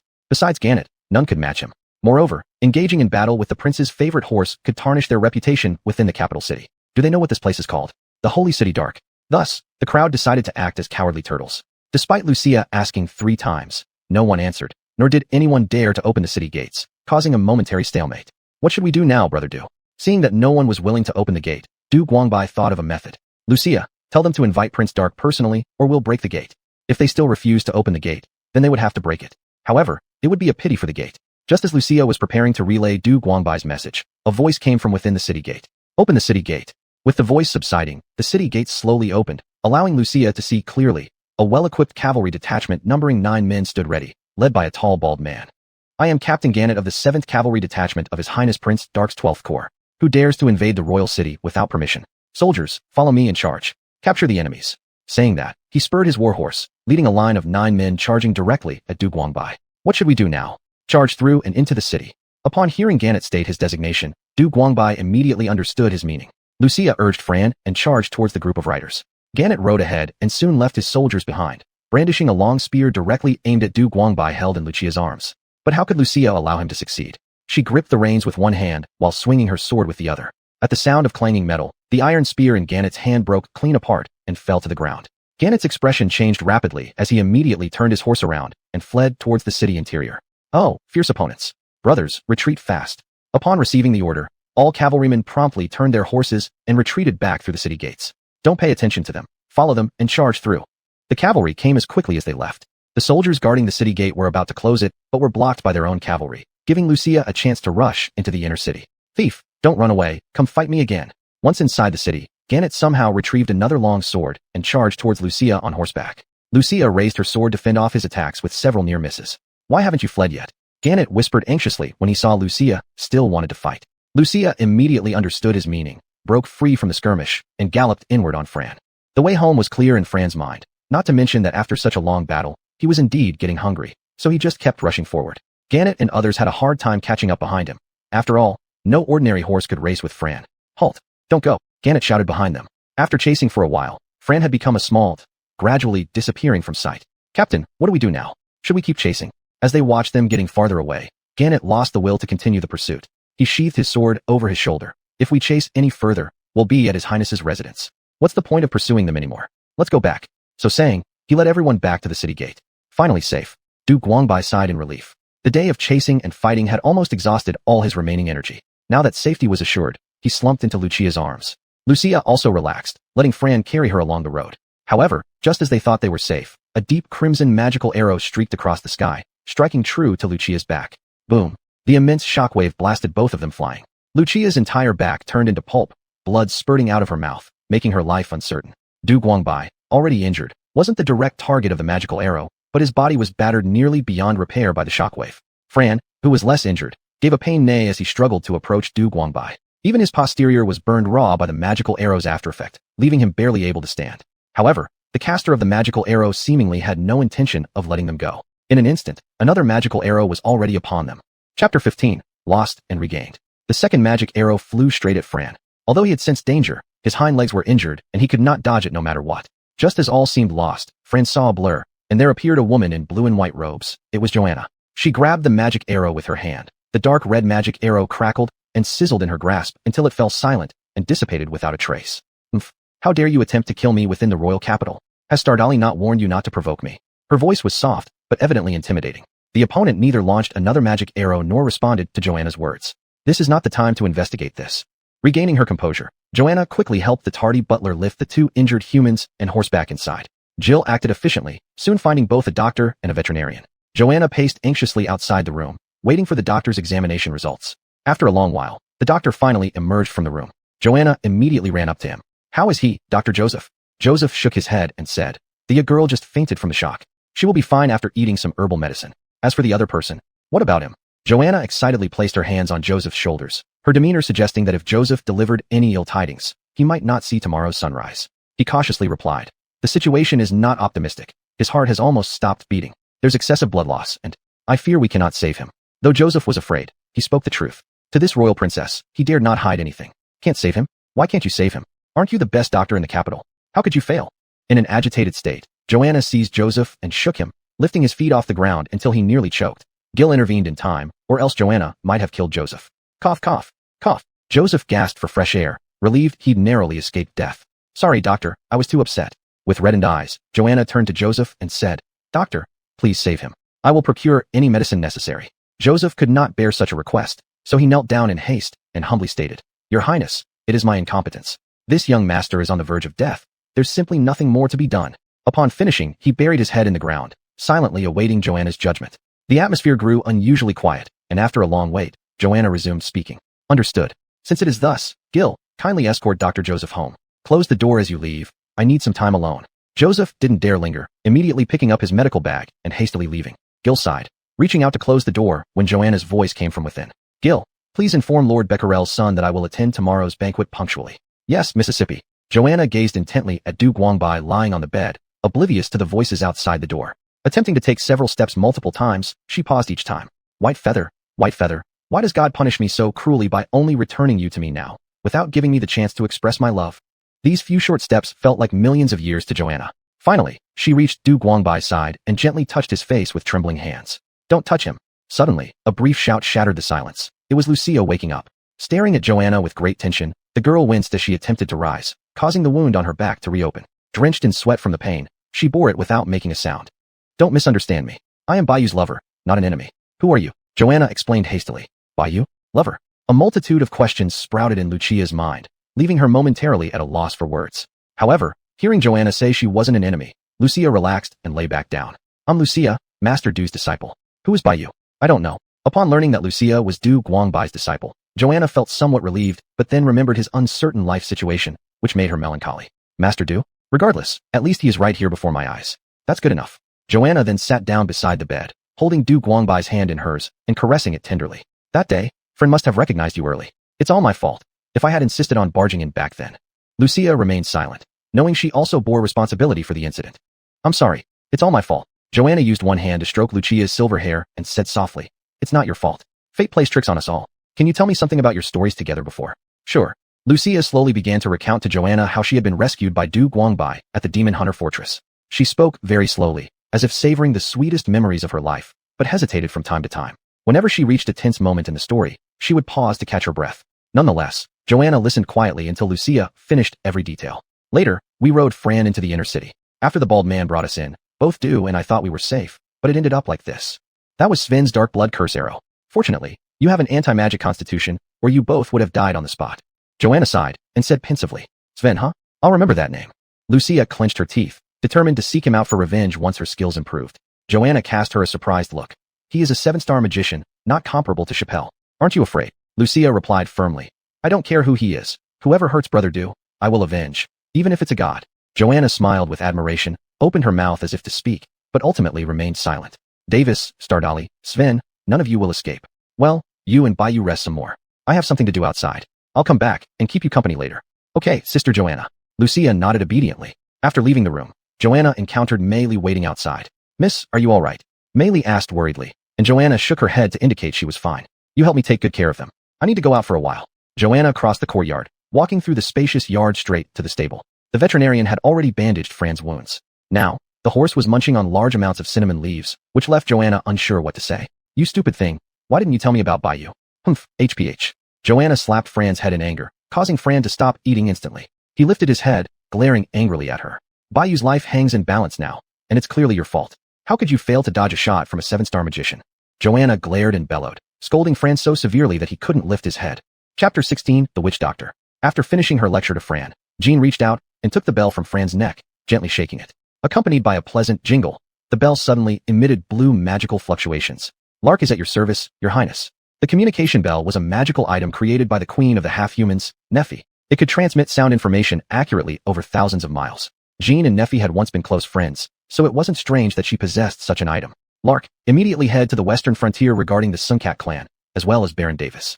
I don't want him to see tomorrow's sunrise. Yes, Your Highness. Is there anything else? Report back to me as soon as you have results. Upon receiving Lark's reply, Jean cut off the communication. After hesitating for a long time, she still activated her connection with Nephi. Jean Pig? What is it? Speak quickly. Nephi's voice came through on the other end, without any politeness. Unbothered, Jean asked. Nephi, do you have a doctor with you? Yeah, I do. So what? Are you injured?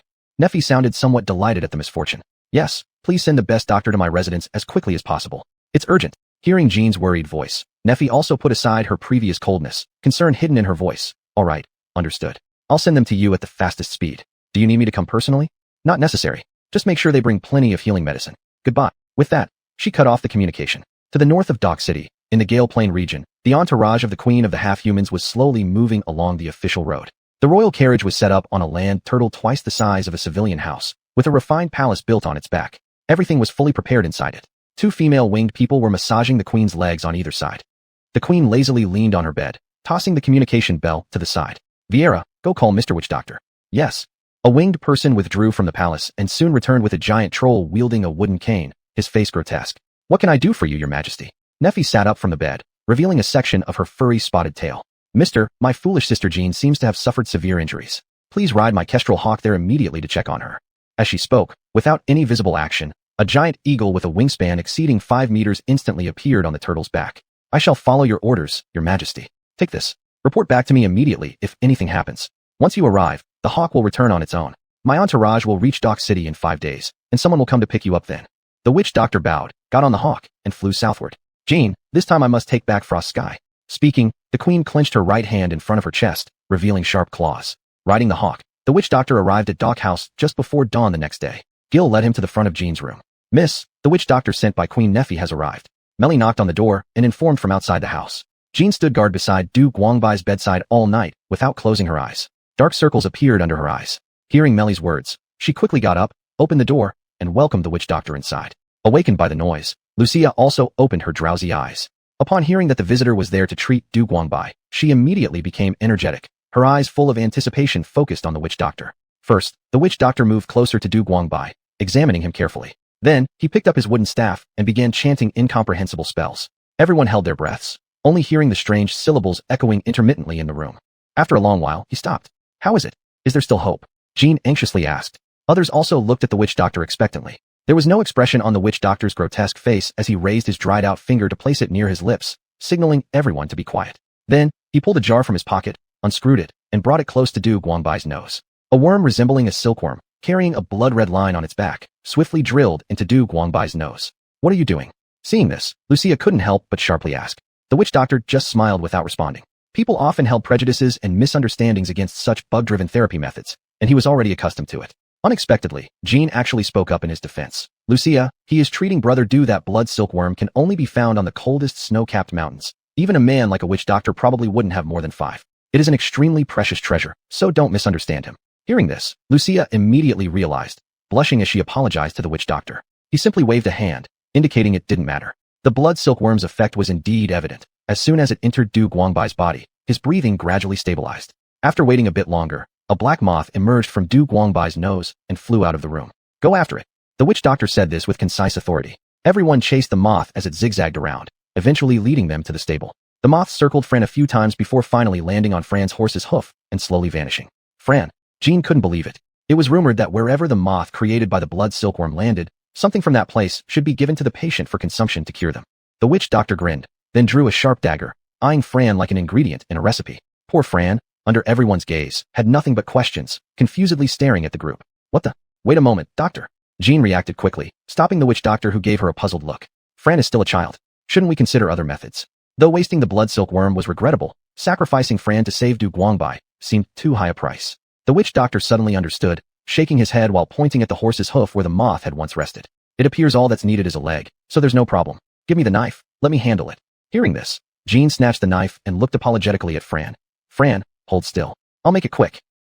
Now Fran got it. This woman was going to chop off his foot. I'll cut your foot off, you dirty grandma. This woman has gone insane. Panicking, Fran broke free of the reins and prepared to flee. Don't run. I can only recover if he eats your horse's hoof. I don't want to do this either. Upon hearing this, Fran hesitated, turning back to look at Jean with an imploring gaze. I assure you, my hand is steady. Saying this, Jean raised her knife and approached Fran, only to be stopped by the witch doctor tugging at her clothes. I wasn't finished talking yet. What else is there to say? Let me cut off Fran's hoof first. I'm afraid I might hesitate later. Hesitating is good. All we need is to shave off some of the horse hoof's keratin layer. Why would you chop off his leg? Typical, women always overdo things. Fuming, Fran kicked Jean hard in the butt, leaving a conspicuous crescent moon shape on her pristine white skirt. Chapter 17, The Banquet. After drinking the medicinal soup cooked with horse hooves, Du Guangbai's condition indeed stabilized a great deal. According to the witch doctor, he still needed a few more days of rest, so Jill first took the witch doctor to have a meal. Miss, you haven't rested all night, and tonight you need to attend Baron Danny Beekland's evening banquet. Go rest quickly. Jean rubbed her eyes and nodded slightly. All right, Mary, remember to prepare my formal attire for the banquet. Miss, rest assured, everything will be prepared perfectly. As the sun shifted west, it was a little after 3 in the afternoon when Jean was awakened by the warm heat of the communication bell in her bosom. Your Highness, Skylark report. Go ahead. Yes, as you wished, Baron Davis has already been hanged in the main hall of the castle. There is also news of the Forest Cat tribe. Skylark paused momentarily before continuing. 3 months ago, the Forest Cat tribe was captured by Baron Davis and 2 full moon witches, 3 crescent witches from the Witch Union. The members were all secretly transported to Dragon Twin Valley in the north of the capital. And then, while getting dressed with Mary's help, Jean bit into a piece of white bread spread with cream and asked, There are anti-reconnaissance facilities in the Dragon Twin Valley. Your subordinate couldn't infiltrate it. Please punish me accordingly. That wasn't your fault. Go on. Yes. We found out that near the time they were being transported to Demon Hunter Fortress, a young member of the Forest Cat clan managed to escape. To cover up the incident, one of the 3 crescent witches went after him to silence him forever. Until now, there's no word on this witch, rumored to be dead but not verified yet. I've only investigated this much. Please give your orders, Your Highness. Contact Mountain Hawk immediately, and keep an eye on developments in the Dragon Twin Valley. Report any abnormalities to me immediately. Yes. Dragon Twin Valley, Forest Cats, Anti-Magic, Witch Union. A series of clues flashed through Jean's mind, yet she could not draw any conclusions. Unable to figure it out, she just decided not to dwell on it, and focus on what was right in front of her. Today's weather was excellent, and as soon as it became night, countless stars illuminated the sky.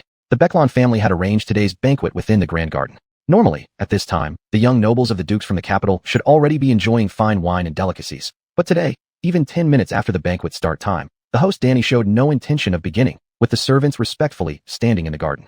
This made some of the aristocrats unable to hold back their complaints. Viscount Danny, have the Becklon family run out of extra red wine. This night, Viscount Sven of the Starly Duke's house is present. Aren't you disrespecting him? Upon hearing these words, Danny's face turned sour. His father and Sven's father were both dukes, and his own title matched that of Sven, yet these opportunists were attempting to use Sven to pressure him.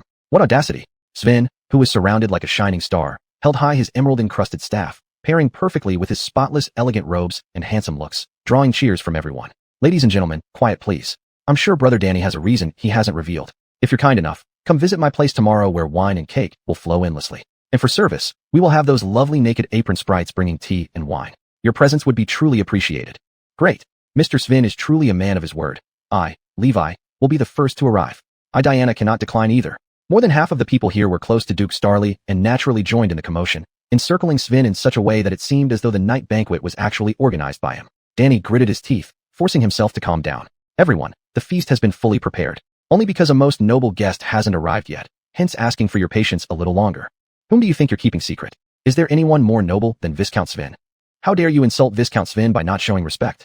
Bring out the good wine. Just as everyone was raising a fuss, a lady appeared at the banquet under the guidance of a servant. She was draped in a moonlight gown, adorned with a head ring studded with over 100 gemstones atop her gorgeous golden hair. Her beauty was enough to drive every man in Dock City crazy. The moment she stepped onto the scene, all noisy chatter ceased. A few clueless young nobles were still whispering until pinched fiercely by their companions, causing them to fall silent too. The crowd that moments before surrounded Sven now stood obediently like sheep. It seems I've come at an inconvenient time. A voice as enchanting as heavenly music echoed in each person's heart, making them involuntarily lose themselves. Danny, the lord of the banquet, snapped out of a brief daze and quickly descended from the head table to welcome the fairy. No, Princess Doc, your arrival couldn't have been more perfect. Danny offered his seat to Princess Jean. After she settled down, the servants quickly sprang into action, serving exquisite dishes continuously brought forth by rows of female maids. My goodness, Princess Doc. I can't believe I'm seeing Princess Doc. How did Danny manage to invite Princess Doc? I heard that apart from the banquets hosted by His Majesty the King, Princess Doc never attends any dinner parties. How astonishing. Hearing the murmurs of the gentlemen at the banquet, they were glancing at him with envious and jealous eyes. Danny felt as if his soul was dancing with joy. At this moment, almost everyone's face was beaming with honor, except for Sven, whose expression was gloomy. He looked uneasily at Jean seated at the main position, his eyes rolling around, seemingly lost in thought. The dishes and wine were fully served, but no one touched their knives and forks, just because Princess Doc was still smiling and gazing at everyone. Ladies and gentlemen, let's toast to tonight's moonlight. To the moon. Then, led by Danny, the nobles began taking turns to go up to the main seat to toast Princess Doc. Jean refused none of them, drinking every glass brought to her. After a while, Sven also reluctantly picked up a glass of red wine and came forward. Princess Doc, it was my fault before. I mistook your beloved horse as a thief in the inner city and injured it unintentionally. Today, I will drink this cup to express my apology. As he spoke, Sven drained the red wine in his hand in one go. Then, another maid refilled his glass. Very few nobles had heard about this incident, so when they learned of it today, they all found it hard to believe. They loudly proclaimed that Viscount Sven must drink 10 cups as punishment to barely make amends. And those who were aware of the power conflict between the two families sensed complications behind the event. They furrowed their brows and instinctively stepped back. Jean coldly chuckled as she twirled the goblet of wine in her hand. Is that so? But what if I say, I don't forgive you? Would you dare come to me with both your wine glass and your staff? Following Jean's words, only then did everyone notice that Sven's left hand was still tightly gripping his emerald-encrusted staff. Do you intend to attack me while pretending to make an apology? With these words, Jean hurled the wine glass onto the ground, revealing her killing intent. Instantly, a wave of coldness overwhelmed Sven. His survival instinct caused the ruby gemstone on his staff in his left hand to glow faintly. Chapter 18. Anger. Damn, by the time Siwen realized something was wrong, it was already too late. Jean's finger tapped Siwen's forehead, and this magician, reputed to be the most talented in the royal capital, perished on the spot without even a chance to cry for help. Viscount Siwen attempted to attack me during the banquet and has been killed by me on the spot. Jean stood up from her seat and said coldly. For a moment, the entire venue fell silent. Those sitting close dared not even take a breath. Is there anyone who disagrees? Her icy gaze swept across the room, and the nobles who were close to Siwen trembled like leaves, fearing that Jean might decide on a whim to send them to see Satan as well. Not a single dissenting word came out. As for people like Danny, they had always harbored resentment towards Siwen. Although deaths at banquets were somewhat unlucky, if the victim was an opponent, then things were different. They feigned sorrow on the surface, but inwardly felt secretly satisfied.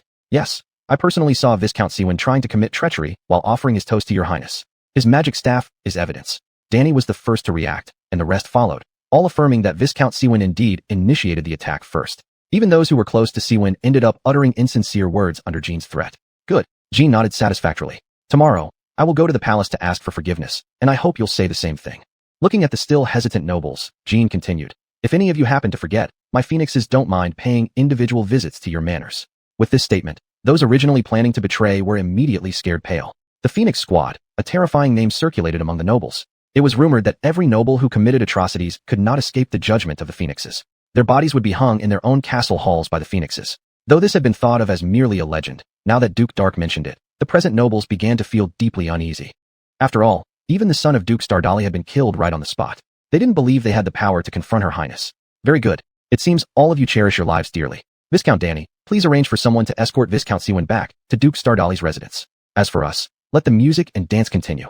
Under Danny's arrangements, 2 strong servants carried Siwen away. Immediately, a maid cleaned the bloodstains, and the attendees of the banquet resumed their kind smiles, beginning a new round of dances and music.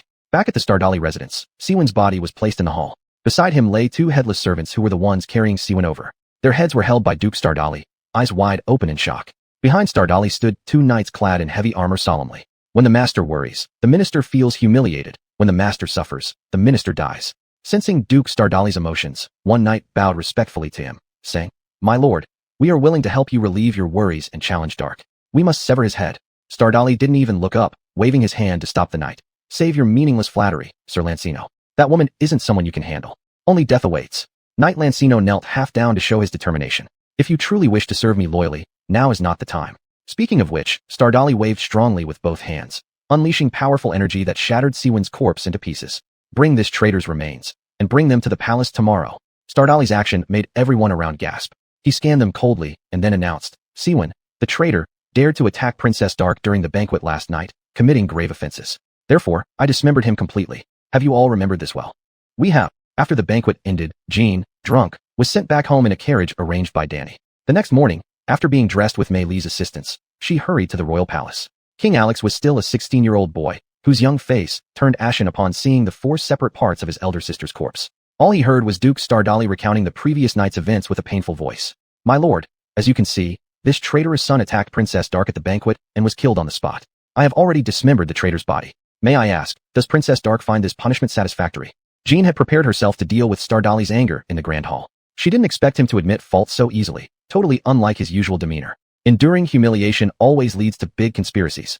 Before Jean could gather her thoughts and language, King Alex seated on the throne had already begun to question. Sister Jean, I don't believe Viscount Siwen dared to attack you. His face clouded with anger, and he continued, Gao Si is my playmate. He has always been gentle and refined. How could such a gentleman possibly attack Sister Jean at the banquet?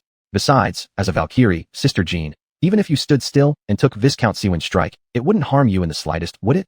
The young king was extremely furious, not only because his playmate had been killed, but also due to Jean's disrespect for him.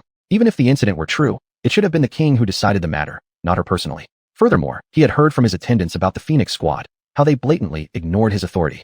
Could he contain his rage? Your Majesty, this matter isn't so simple. Estieli. Jean tried to explain, but she was immediately cut off by the young king. Enough, Dark.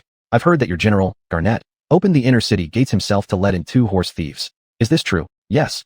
Jean admitted it straightforwardly. The young king chuckled coldly. Lady Jean, I believe you are utterly unfit for the defense responsibilities of the royal capital's inner city and the palace. From today onward, all of your subordinates will be dismissed back home, and henceforth, the defense of the royal city will be overseen solely by Duke Esteli. Hearing Alex speak thus, Jean lost her temper. She and Bayou had ventured deep into the Demon King's castle. Nephi had directly confronted the demon army, ultimately securing victory in the 100-Year War. After returning home, she did not crave the throne but instead supported 6-year-old Alex as he ascended to power. Over the past decade, she traveled tirelessly to ensure the elimination of every enemy threatening the empire. Now, he intended to strip her of her duties, favoring Estieli and scheming to instigate war against the demi-human kingdoms. It filled her with indignant fury. Alex, Jean removed the crown she had been awarded upon her return from quelling the remaining demon forces, a crown Alex had placed on her head himself. From now on, Sister Gina shall be my elder sister, and her will shall be mine. That year, he was 10, his eyes brimming with admiration for her. But just a few years later, he had become like this. With both hands, she raised the crown symbolizing her position as elder sister high above her head, then smashed it to pieces on the grand hall floor. You won't regret this. After uttering these words, she turned and left the royal palace. Chapter 19. Let's get married. As Jean left the palace, this early morning meeting ended in unhappiness. The nobles gradually took their leave, leaving only Alex with bloodshot eyes and Duke Stallion. Your Majesty, please take care of your health. It is not worth getting angry at such an unruly subordinate. You may also withdraw, Lord Stallion. Stallion bowed, hesitated for a moment, and asked, Your Majesty, what about the matter we discussed earlier? Let it proceed as usual. After receiving his reply, Stallion left the hall and departed from the palace. Alex deeply inhaled, stood up from the throne, approached the crowns scattered all over the floor, and bent down to pick them up one by one. It hurts, too much pain. Du Guangbai felt as if his entire body was being torn apart, which brutally woke him from his slumber. Upon opening his eyes, he saw an ugly troll. The troll was holding a bone-scraping knife, grinning as he stared at him. Am I in hell? He muttered to himself. Then the next second, he heard a voice celebrating beside him. Great. Big brother Du. You're finally awake. A cute cat-eared girl leaned close to him, her eyes full of excitement that couldn't be concealed. Lucia? Du Guangbai finally remembered. He should be on the way to Madame Jean's house with Lucia. So where was here? Should I call you by you or Du Guangbai? This voice was so familiar, even after 10,000 years, Du Guangbai would never forget it. Jean. He looked toward the source of the sound, seeing a pretty young lady with red-rimmed eyes tightly pursing her lips, gazing at him affectionately. Let's go out first. Let Miss Jean and Mr. Bayou chat alone. The witch doctor put away his bone-scraping knife. Mei Li pushed Fran's head out. Ji Lai reluctantly dragged away Lucia and closed the door behind them. You are still alive? Yeah, I just crawled out of the mass grave half a year ago. Why didn't you come to see me? Jean clenched both fists and asked the question she cared about most. I don't know how much longer I can live. Du Guangbai revealed a despondent expression, but Jean sighed in relief as the taut string in her heart loosened these past few days, feeling as if there were no other matters in the world. Let's get married. She had so many things she wanted to tell him, like how she found his sword Frosty in the Demon King city, and later almost died multiple times in battle, but survived each time by mentally chanting his name. Also, how she planned to quit all her positions to visit the Demon King city, and more importantly, she hadn't gotten married and was still waiting for him. But when the words reached her mouth, they boiled down to just this one sentence. All right. Thus, while lying in bed, the two decided on their marriage plans. As for the timing, that wasn't something they needed to consider. We are going to get married. Ji Lai will be responsible for choosing the date and informing everyone. Mei Li will rush to make our beautiful wedding dresses. Witch doctor, please be sure to attend our wedding. Little Lucia, would you like to be our adorable bridesmaid? Ji Lai and Mei Li naturally had no objections. The witch doctor mentioned he needed to consult with Queen Nephine. The cute Lucia still didn't understand what Du Big Brother's marriage meant for her, yet innocently agreed. So, what is Mademoiselle Jean, our prettiest bride-to-be, responsible for? Of course, beauty, grace, and silly laughter. Hee. Supported by Lucia, Du Guangbai sat under the eaves to bask in the sunlight. Turning his head in confusion, he asked Jean, "By the way, why are you laughing foolishly?" Jean extended her finger to silence Du Guangbai's mouth. "Have I ever told you that every year to claim Frosty, Neff fights me once?" This was difficult for Du Guangbai to answer, but Jean, whether physically or psychologically, was an open-minded girl who showed no intention of probing deeper. Truly a man steeped in sin. I dare not imagine what expression Neff will have when hearing, "I'm getting married." Hey. At this time, the witch doctor was diligently consulting his queen since the meals at the Deluc Manor were excellent, and he was eating quite satisfactorily. "What? You're saying, you revived a man called by you by pigs, and they are about to marry soon?" "Yes, your majesty, they invited me to witness their wedding. Would you allow me some additional holidays?" On the other end of the transmission bell, Queen Neff tore her bedding apart, releasing excited glances from her pupils, her leopard tail rhythmically tapping on the bed constantly. "Remy, how is the patient's condition?" "Just barely kept alive, unsure how long he can survive." The queen wore a sorrowful expression. "How certain are you that you can cure him?" "At most 20%. That person is enveloped by the aura of death, constantly devouring his life. If my judgment is correct, it's the curse of the Demon King. The Blue Wilderness. Listen, Remy, not only your grandson, but generations to come will be its masters if you can cure him, understand?" Remy's breathing became heavier for a moment, but he soon calmed down. His grandson was his precious treasure, just as the Blue Wilderness was to the queen's territory. However, they lacked the ability to defend it. If the queen truly wanted to reward them, some jewels would be more practical. "Your majesty, my grandson doesn't have such fortune, and as for that man, I will do my best to treat him." After a short silence, the queen continued, "Remy, thank you. As long as I am here, no matter what kind of mistake your family makes, I will forgive their lives. This is the promise made by Queen Neff of the Storm. You may rest assured. I shall express gratitude on behalf of my grandson, your majesty." "All right, let's talk about Pig Juelion's wedding then." A little while later, the witch doctor returned with the queen's decree. "The queen allows me to stay here until Mr. Baiyu fully recovers." "That's wonderful. Thank you, sir." Du Guangbai respectfully bowed. This ugly troll was indeed much more skilled in medicine than himself. Having him around would certainly be beneficial. "By the way, did Neff mention anything about attending our wedding?" The witch doctor hesitated, his expression awkward. "The queen said she would come in person, but I don't know anything else." "Did she grit her teeth and look furious?" Jean couldn't help but ask for details. The witch doctor remained silent like a sculpture. No matter how many times Jean pressed him for answers, he didn't say a word. Joking aside, talking ill of the queen could get one's tongue cut off. Just as Jean kept pestering the witch doctor, her transmission bell rang. "Hello, Jueliong. It's Neff." "Oh, Neff, what do you need? Hurry up and say it, or I'll hang up." "Give the transmission bell to Baiyu. I want to hear his voice." "You beg me. I'll give it to him if you do." Jean chuckled mischievously as she handed over the transmission bell to Du Guangbai. The moment Du Guangbai received it, before he even spoke, he heard a voice from the other end. "I beg you, Jueliong." "Neff, this is Baiyu. I didn't expect you to actually make this thing. Truly impressive." "Baiyu? Is that really you?" Through the transmission bell, faint sobs could be heard. The witch doctor panicked and quickly covered his ears in terror. One shouldn't listen to what isn't meant to be heard. This was a survival rule ingrained in his genes. Caution was key to avoiding mistakes. Chapter 20. The Idle Afternoon. After speaking with Du Guangbai, Nephi's expression became dazed. She cried one moment and laughed the next. The two winged people serving her stood silently with their eyes cast downward, entering a state of meditation. After hesitating for a long time, Nephi's eyes became resolute. Just thinking about how Pig Rang was getting close to Du Guangbai in her absence made her feel extremely intolerant. She knew she could no longer wait. She had to take action immediately. She suddenly stood up and said to the two winged people, "Go tell those ahead to immediately increase our speed and try to reach Dark City before noon tomorrow." At Jean's home, Du Guangbai was teaching Lucia. Lucia had already mastered the chasing forest swallow. According to the tradition of the Northern Emperor Sect, it was now time for the master to teach the disciple bit by bit. But since Du Guangbai had just recovered and couldn't do intense exercise yet, Jean would step in. Anyway, after her recent argument with the king and being dismissed from her position as palace guard, she found herself rather idle and decided to stay home to accompany Du Guangbai. Holding a riding spear, Jean sparred against Lucia, who wielded a wooden sword. One attacked while the other defended on the training grounds. However, this spectacle looked more like play than actual sparring. Jean always repeated thrusting her spear until its tip reached Lucia's face. Then Lucia would block her attack and counter-strike at Jean's chest. Jean then parried with her spear, only to repeat her previous move afterward. The two proceeded slowly, making it hard to believe they were actually training, but instead appeared to be merely playing. Despite that, both thoroughly enjoyed themselves and did not exhibit any laziness. "Master Baiyu, I have a question. I wonder if I may ask it." Jill finally couldn't resist his curiosity and asked Du Guangbai, "Are you asking why their training is so childish?" "Yes, master. Before serving Miss, I also served other nobles. They would let the younger ones practice, but it was real combat. This sort of thing never happened. I imagine, in their eyes, these actions are merely child's play."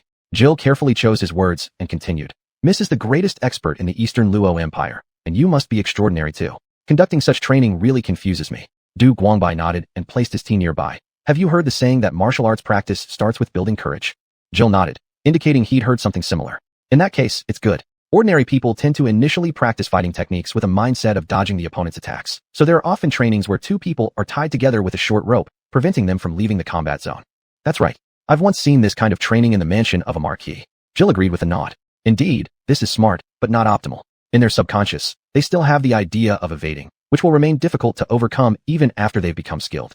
This is precisely what hinders them from becoming supreme experts. Looking at the two practicing on the field, Du Guangbai slowly said, striking courage first strikes the face.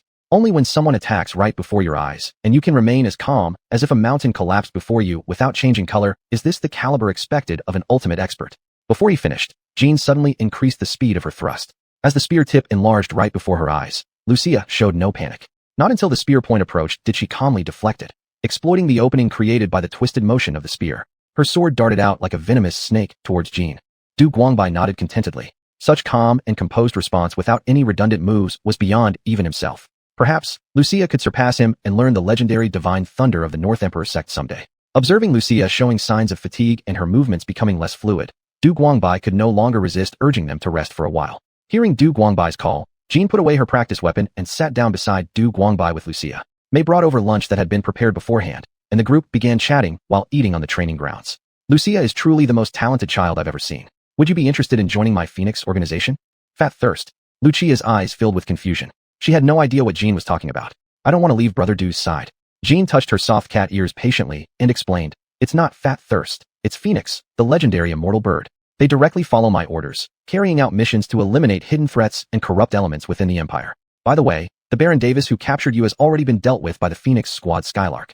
Upon hearing this, Lucia brightened up and gave Jean a grateful look, but then she glanced toward Du Guangbai with reluctance, her meaning clear enough. Jean shot him a pretty glance, signaling him to help convince Lucia quickly. Du Guangbai shook his head helplessly. You're recruiting under my nose? I was planning for Lucia to restore the glory of the Northern Emperor Sect. Before Du Guangbai could finish his sentence, he was stepped on by Jean. She had deliberately worn a pair of white cotton shoes and socks for practicing with Lucia, and after their training session, her feet were still slightly warm. This warmth made Du Guangbai's thoughts wander inappropriately. Big brother Du, I wish to stay by your side, Lucia declared with a resolute expression. Chicks under the protection of their parents' wings can never grow into eagles. Lucia, you must decide your own future path. Du Guangbai said earnestly. Lucia nodded thoughtfully. So what do you plan to do next by you? In the future? Perhaps, I'll live as a happy man, feeding horses, chopping firewood, traveling around the world. I have a proposal. Would you like to consider it? Better not. You probably don't have any good ideas. He hadn't even finished speaking when he was kicked again by Jean, clutching his calf and hopping in pain. Jean shot him an exasperated look. Would you be interested in helping me train the Phoenix operatives? I remember, you once had a wish. To be an ordinary academy teacher. Be an ordinary academy teacher? Both almost simultaneously expressed this desire, then shared a meaningful smile. This was the dream they discussed enthusiastically when they first embarked on their journey together years ago. Hard to believe more than 10 years have passed, and you still remember so clearly. I just happen to recall it from time to time. That's all. Du Guangbai looked at her with complex eyes, remembering the girl who once shared dreams of the future with him. She had become the admired goddess of countless people, but still cherished their small aspirations. With a gentle sigh, all right, I agree. A flicker of joy crossed Jean's face. Fantastic. She lightly spun and turned to look at Lucia. Well, your big brother Du is also going to teach my Phoenix operatives. Would you now consider joining? Lucia abruptly stood up, placing one hand over her heart, and shouted loudly. Joining Fat Thirst. We shall never back down. Chapter 21, The Pure Blood Monks Guild. The visit of the demi-human queen was a day of nationwide celebration for the Eastern Luo Empire. From the inner city to the outer city, banners hung everywhere saying things like, Welcome, demi-human queen, demi-humans and Eastern Luo as one family. And there were even some odd slogans like, Your Majesty, please whip me. In general, Eastern Luo was a fairly inclusive country, especially the royal city. Aside from patrols by the guards, people in all kinds of clothing could be seen on the streets. On the occasion of the demi-human queen's arrival, the inner city had opened up partial access for commoners to conduct commercial exchanges with the demi-human nation, benefiting the commoners while also showing generosity from the upper ranks of Eastern Luo. The mixing of demi-humans, commoners, and nobles brought a great deal of chaos. In previous years, Na had always been responsible for security, and she often couldn't even return home, having to stay at the city hall office in the capital. But this year was different. The young king revoked her authority, giving full responsibility to Duke Starly. She had no choice but to remain idle at home, only needing to make an appearance at the palace when the queen arrived the next day. By evening, as lanterns lit up along the streets of the royal city, Na was walking hand in hand with Du Guangbai down the street. They both dressed simply, pretending to be just another ordinary young couple from the outer city, not worried about being recognized by anyone. Still, even in the simplest of clothing, they stood out quite conspicuously, and curious people would frequently glance over with appreciative eyes. Boss, 2 bowls of mushroom soup. 3 slices of hot oil bread.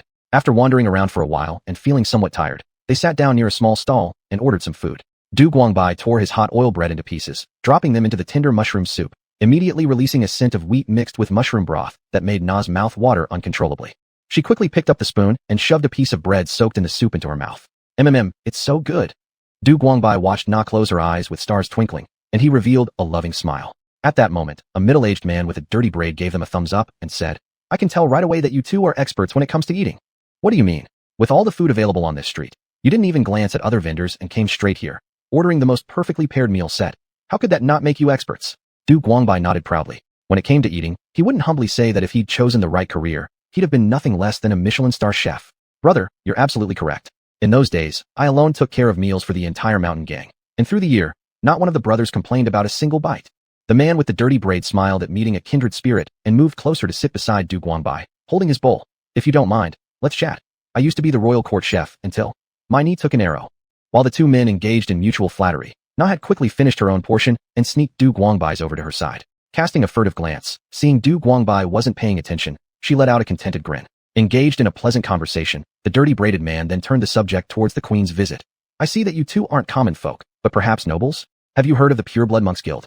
Saying this, he subtly showed the part of his neck just above the clavicle, where there was a finely detailed white rose tattooed. The Pureblood Monks Guild? Du Guangbai's eyes revealed a look of surprise, shaking his head in confusion. Na paused briefly, then acted as though she knew nothing, continuing to eat. Seeing their reactions, the man with the dirty braid understood they hadn't heard of it, and enthusiastically began to explain. Given that you are a gentleman of noble blood, I imagine you deeply resent the way Eastern Luo mixes so freely with these unclean demi-humans, right?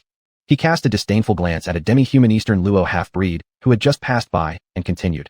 I consider this a sin against the sacred bloodline of the Empire.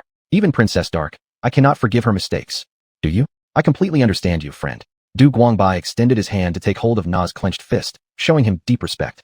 The man with the dirty braid mysteriously handed Du Guangbai a pure silver white rose brooch, whispering to him, Listen, my friend, our Pureblood Monks Guild aims to awaken the sinners who've been bewitched by the unclean bodies of demi-humans.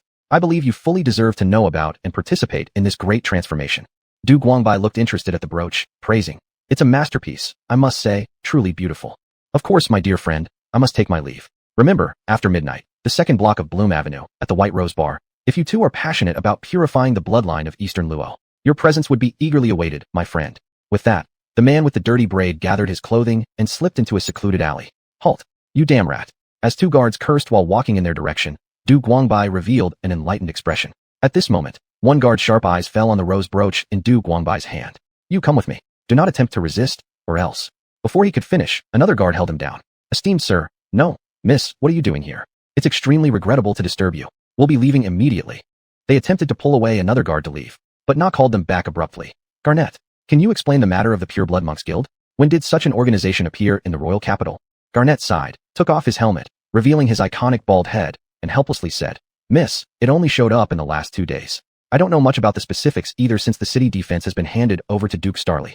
Thinking about it made Garnet furious. After the Fran incident, he was relieved of his duties and demoted to a patrolman, whereas Gauss had been promoted by 2 ranks to become the commander of the inner city defense camp. What bad luck. Du Guangbai also recognized him as the one who let them enter the city gate that day, so he stepped forward to express gratitude. General, thank you for letting us in that day. Na solemnly said. Garnet, thank you. Once these few days pass, go to my steward Gil and collect a set of estates. Garnet quickly responded. Then I thank you, Mississippi. Na waved her hand dismissively, and Garnet led the other guard away. With no more interest in further sightseeing, they held hands and returned home, leaving the vendor thoroughly shocked. Your Highness? Your Highness. My goodness, Princess Dark just ate my food. I can brag about this for a lifetime. At that moment, a passerby approached, intending to buy some food here. Before he even sat down properly, he was shoved away by the vendor. Go away. Eat somewhere else. No business today. No deal? So what? Why act so superior? Once the passerby moved far enough, the vendor carefully stored the bench where Na had sat, muttering to himself. This is the very bench Her Highness sat on, which will become our family treasure forever. Chapter 22, Celebration and the Knife. After Garnet left, he gathered the guards who were with him that day at his home.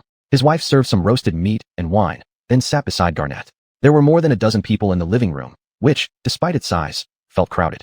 At this moment, an uninformed buddy asked, Brother, what happy occasion brings us together today? Exactly, we've had such bad luck recently, demoted from city defense to patrol duty. Not only has our monthly salary been cut, but our workload has increased too. Isn't that infuriating? I even heard that the king doesn't plan to use our troops under my lord anymore. Can those under Stalin do anything? Everyone complained about their recent lives noisily. Garnet cleared his throat to speak, but the guard beside him stopped him and said, "Brother, shall I announce this good news for everyone?" "Sure, you go ahead, Londo." Hem. Everyone, please quiet down. Brother has summoned all of us here because there's wonderful news. Can anyone guess what it is? Is it because sister-in-law is pregnant? Nope. Is it because brother will be promoted? Garnet shook his head with a sneer. Promotion? Huh. Promote to nowhere. What is it then? It can't be that Gao's testicles got pregnant, right? Londo laughed heartily. You moron. What's there to celebrate about that? Still, I think it's pretty celebratory. Londo, just tell us already. Does any of us brothers look like we can guess correctly? If that's the case, then I'll spill it straight away. Brother is about to own an estate and become a nobleman. Soder, drinking at the back, sat upright, spilling alcohol all over himself without caring, and asked anxiously, true or false? It's not April Fool's Day today. If you're pulling our leg, we'll strip you naked and hang you outside Sophia's door. At the mention of Sophia, Londo blushed, showing an anticipatory look. He believed that it wouldn't be long before he mustered up the courage to talk about marriage at her house. This is a personal promise by His Highness. How could it be false? Don't believe me? Ask brother. I was standing next to His Highness then, hearing everything crystal clear, word for word. All eyes turned towards Garnet, who nodded, confirming everything Londo said was true. Brothers, this was personally promised by His Highness. Though he didn't specify which estate, all of you know that the dozens of estates under His Highness are among the best lands in the entire kingdom. Owning any one of them, even a dukedom, wouldn't be worth swapping. Brothers, once I secure this deal, let's move into our big estate together. Oh, toasts. Long live His Highness. For a time, Garnet's home echoed with countless wild cheers. Meanwhile, at Jean's residence, several people were seated in a brightly lit hall discussing the incident with the pure blood cult encountered today. I always feel Stalin has ill intentions. When I was responsible for the city defenses, I've never heard of organizations opposing half-breeds like the pure blood cult. Precisely at this moment, the king deprived me of my command over the city defense without any message. It's truly vexing. Du Guangbai was playing with the brooch in his hand and pondered deeply. Do you think the person we met today was a coincidence or had another agenda? You mean, someone behind the scenes wants us to focus on these messages? Du Guangbai neither confirmed nor denied it, tapping his finger lightly on the teacup as he slowly said, regardless, looking at the whole situation involving the Forest Cat Tribe, the Twin Dragon Valley, and the sudden appearance of the pure blood cult, their target appears to be Niefei. Jean nodded thoughtfully, but Lucia didn't understand any of their discussion, nor was she interested. She merely formed her right claw into a sword point, practicing the sword techniques she had learned today. Seeing Lucia's action, Du Guangbai suddenly slapped his forehead, thinking of an idea. I have a plan. What is it? He goes his way, and you go yours. Jean scratched her head, unable to understand what Du Guangbai meant, so she urged him to explain quickly. So, under Jean's encouragement, Du Guangbai revealed his idea. Firstly, we can confirm their target is Niefei. The appearance of the pure blood cult members either happened by chance, or intentionally to draw your attention, leading you astray. Jean now understood, so she followed up, then what? Therefore, if you and Niefei switch places, all their plans will fall apart. Jean lit up immediately, clapping her hands in approval. That's right. Why didn't I think of that? They will surely use anti-magic weapons or formations against Niefei, at which point, I'll slash them all down in one breath. Even so, utmost caution is still necessary. They dare to target Niefei. Their strength mustn't be underestimated. Jean grabbed his hand gently and said, yeah, I will. Don't worry. After this is over, I'll resign from my military duties and travel the world with you. Yeah, it's getting late. Let's rest. Du Guangbai subtly pulled his hand free from Jean's grasp, but his heart was pounding fiercely. He had never touched a woman before. Even just having Jean close to him made him feel an uncontrollable surge of passion. If she came any closer, he feared he might lose control. Being traditional, he hoped to wait until their wedding day for their first time together. Yeah, that's right. I almost forgot you're still recovering. Come on, Lucia, let's head back to rest. Jean escorted Du Guangbai back to his room. Then she and Lucia went to sleep in her bedroom. Jean truly liked her subhuman sister. After they changed into their pajamas and turned off the lights to lie down. By the way, Lucia, do you not have a mount yet? No. She had seen various mounts at the stable with Du Guangbai, and was particularly impressed by the eagles. Since then, she often fantasized about owning one, but being taciturn, unless Du Guangbai asked, she wouldn't mention it, and so it had been postponed until now. What kind of mount do you like? When I have some free time, I'll find one for you. Eagle. Lucia replied briefly. An eagle, huh? I thought you'd be like me and prefer horses. Jean sounded a bit disappointed, but she remembered her promise to Lucia and said, eagles. Niefei must have plenty of good ones. I'll get one for you when I see her tomorrow. Rest assured. The next morning, the vanguard of the subhuman queen arrived in the royal city, and King Alexander's entourage also slowly emerged from the palace. At noon, the queen's procession slowly entered the capital. The subhuman queen sat solemnly in a golden carriage. Her appearance was dignified and awe-inspiring, like the morning sunrise that illuminated the entire city. Her captivating gaze stirred endless thoughts in those who saw her. On both sides of the streets, crowds gathered to wait, their eyes filled with respect and curiosity. As the procession moved forward slowly, the people on either side seemed naturally drawn, making way to allow the queen's convoy to pass through smoothly. Meanwhile, the king led a group of ministers to greet the queen outside the city. Jean followed closely behind the king, her expression a mixture of happiness and concern. When the queen's convoy appeared within sight, the king led the knights in offering the highest respects to the queen. Their hoofbeats were rhythmic and unified, as if playing a symphony of tribute, and the queen's carriage followed this symphony into the royal city. Thus began the 7-day celebration of the capital. Chapter 23 Interior, Red Lotus.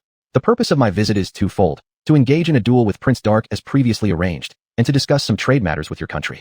Please let King Alex make the final decision on the specific items. After finishing the polite formalities, Nephi immediately raised the purpose of her visit. The Yaren kingdom had many rare medicines and animal furs that were always favored by the imperial aristocracy. Upon hearing that the queen's journey involved trade aspects, many people present showed expectant expressions. King Alex wore a smile and said elegantly, "This is excellent. My diplomat will negotiate specific matters with you afterward.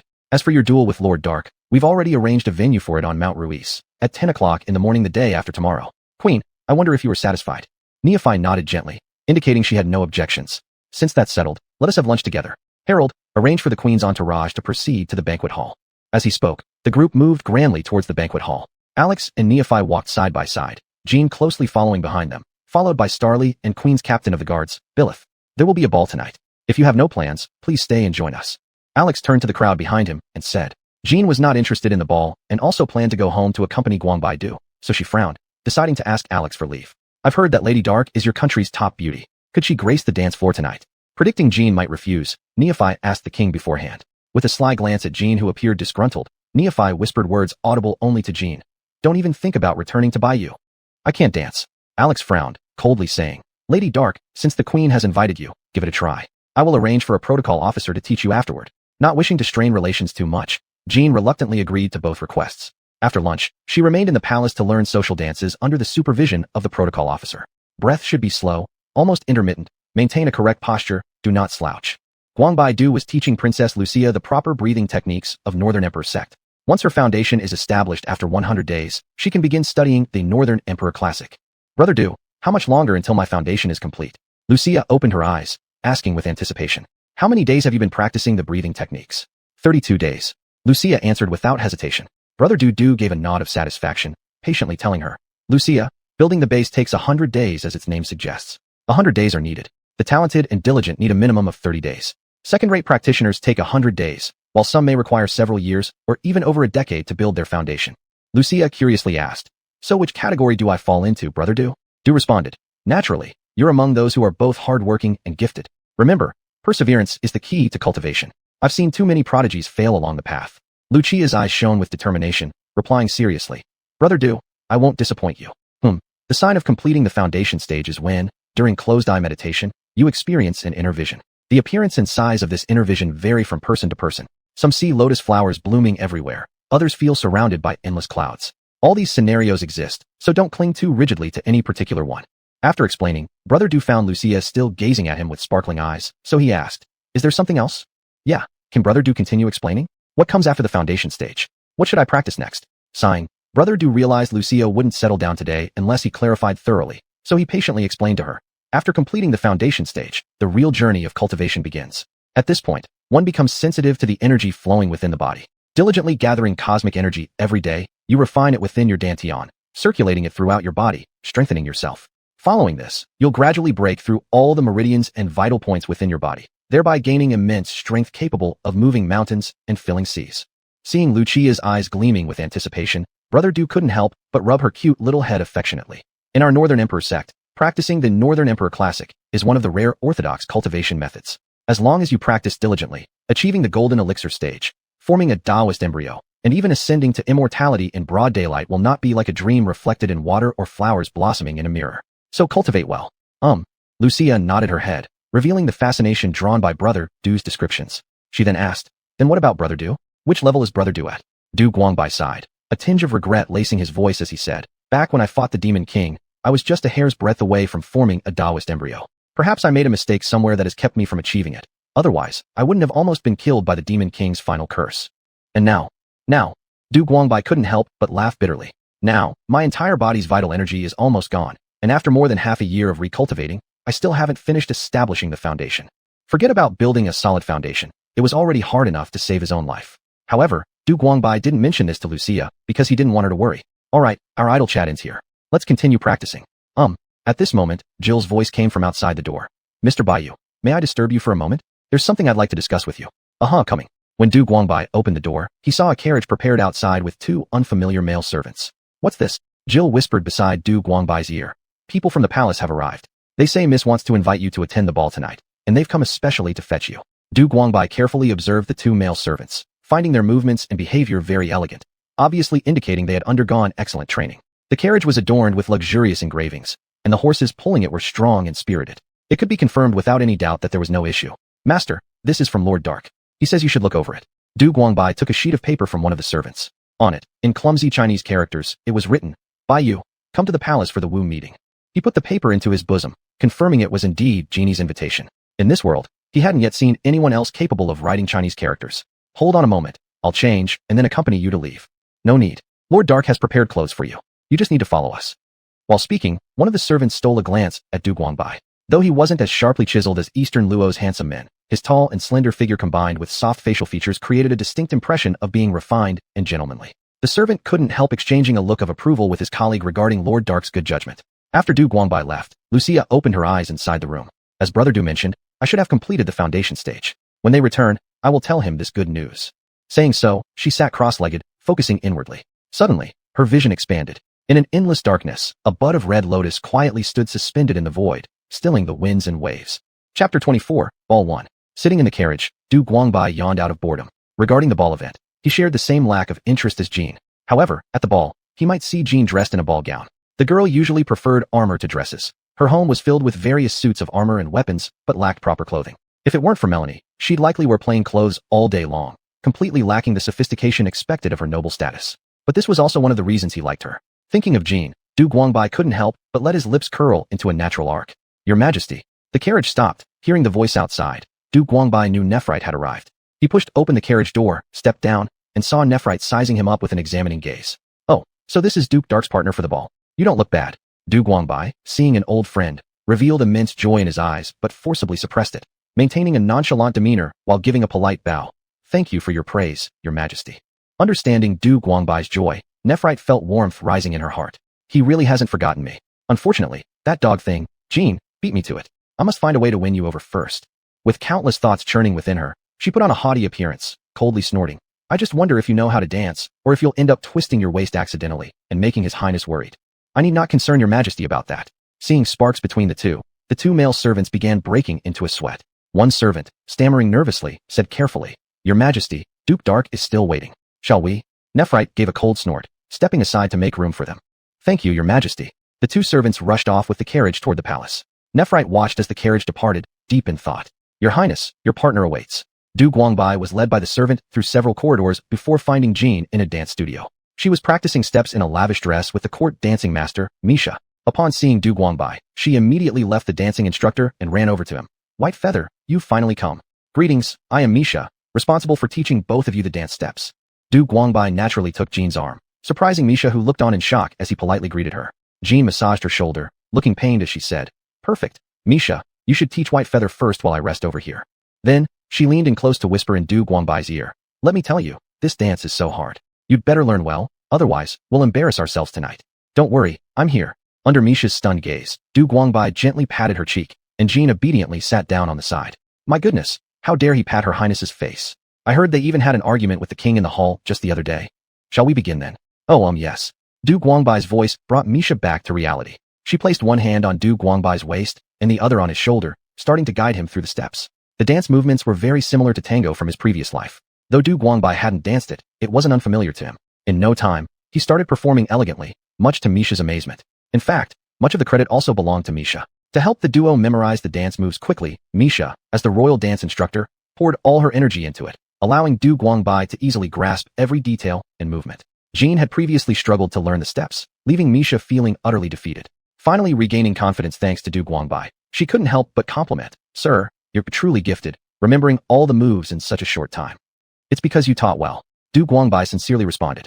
Wow, White Feather, are you really a genius? Such a difficult thing, and you've already remembered it.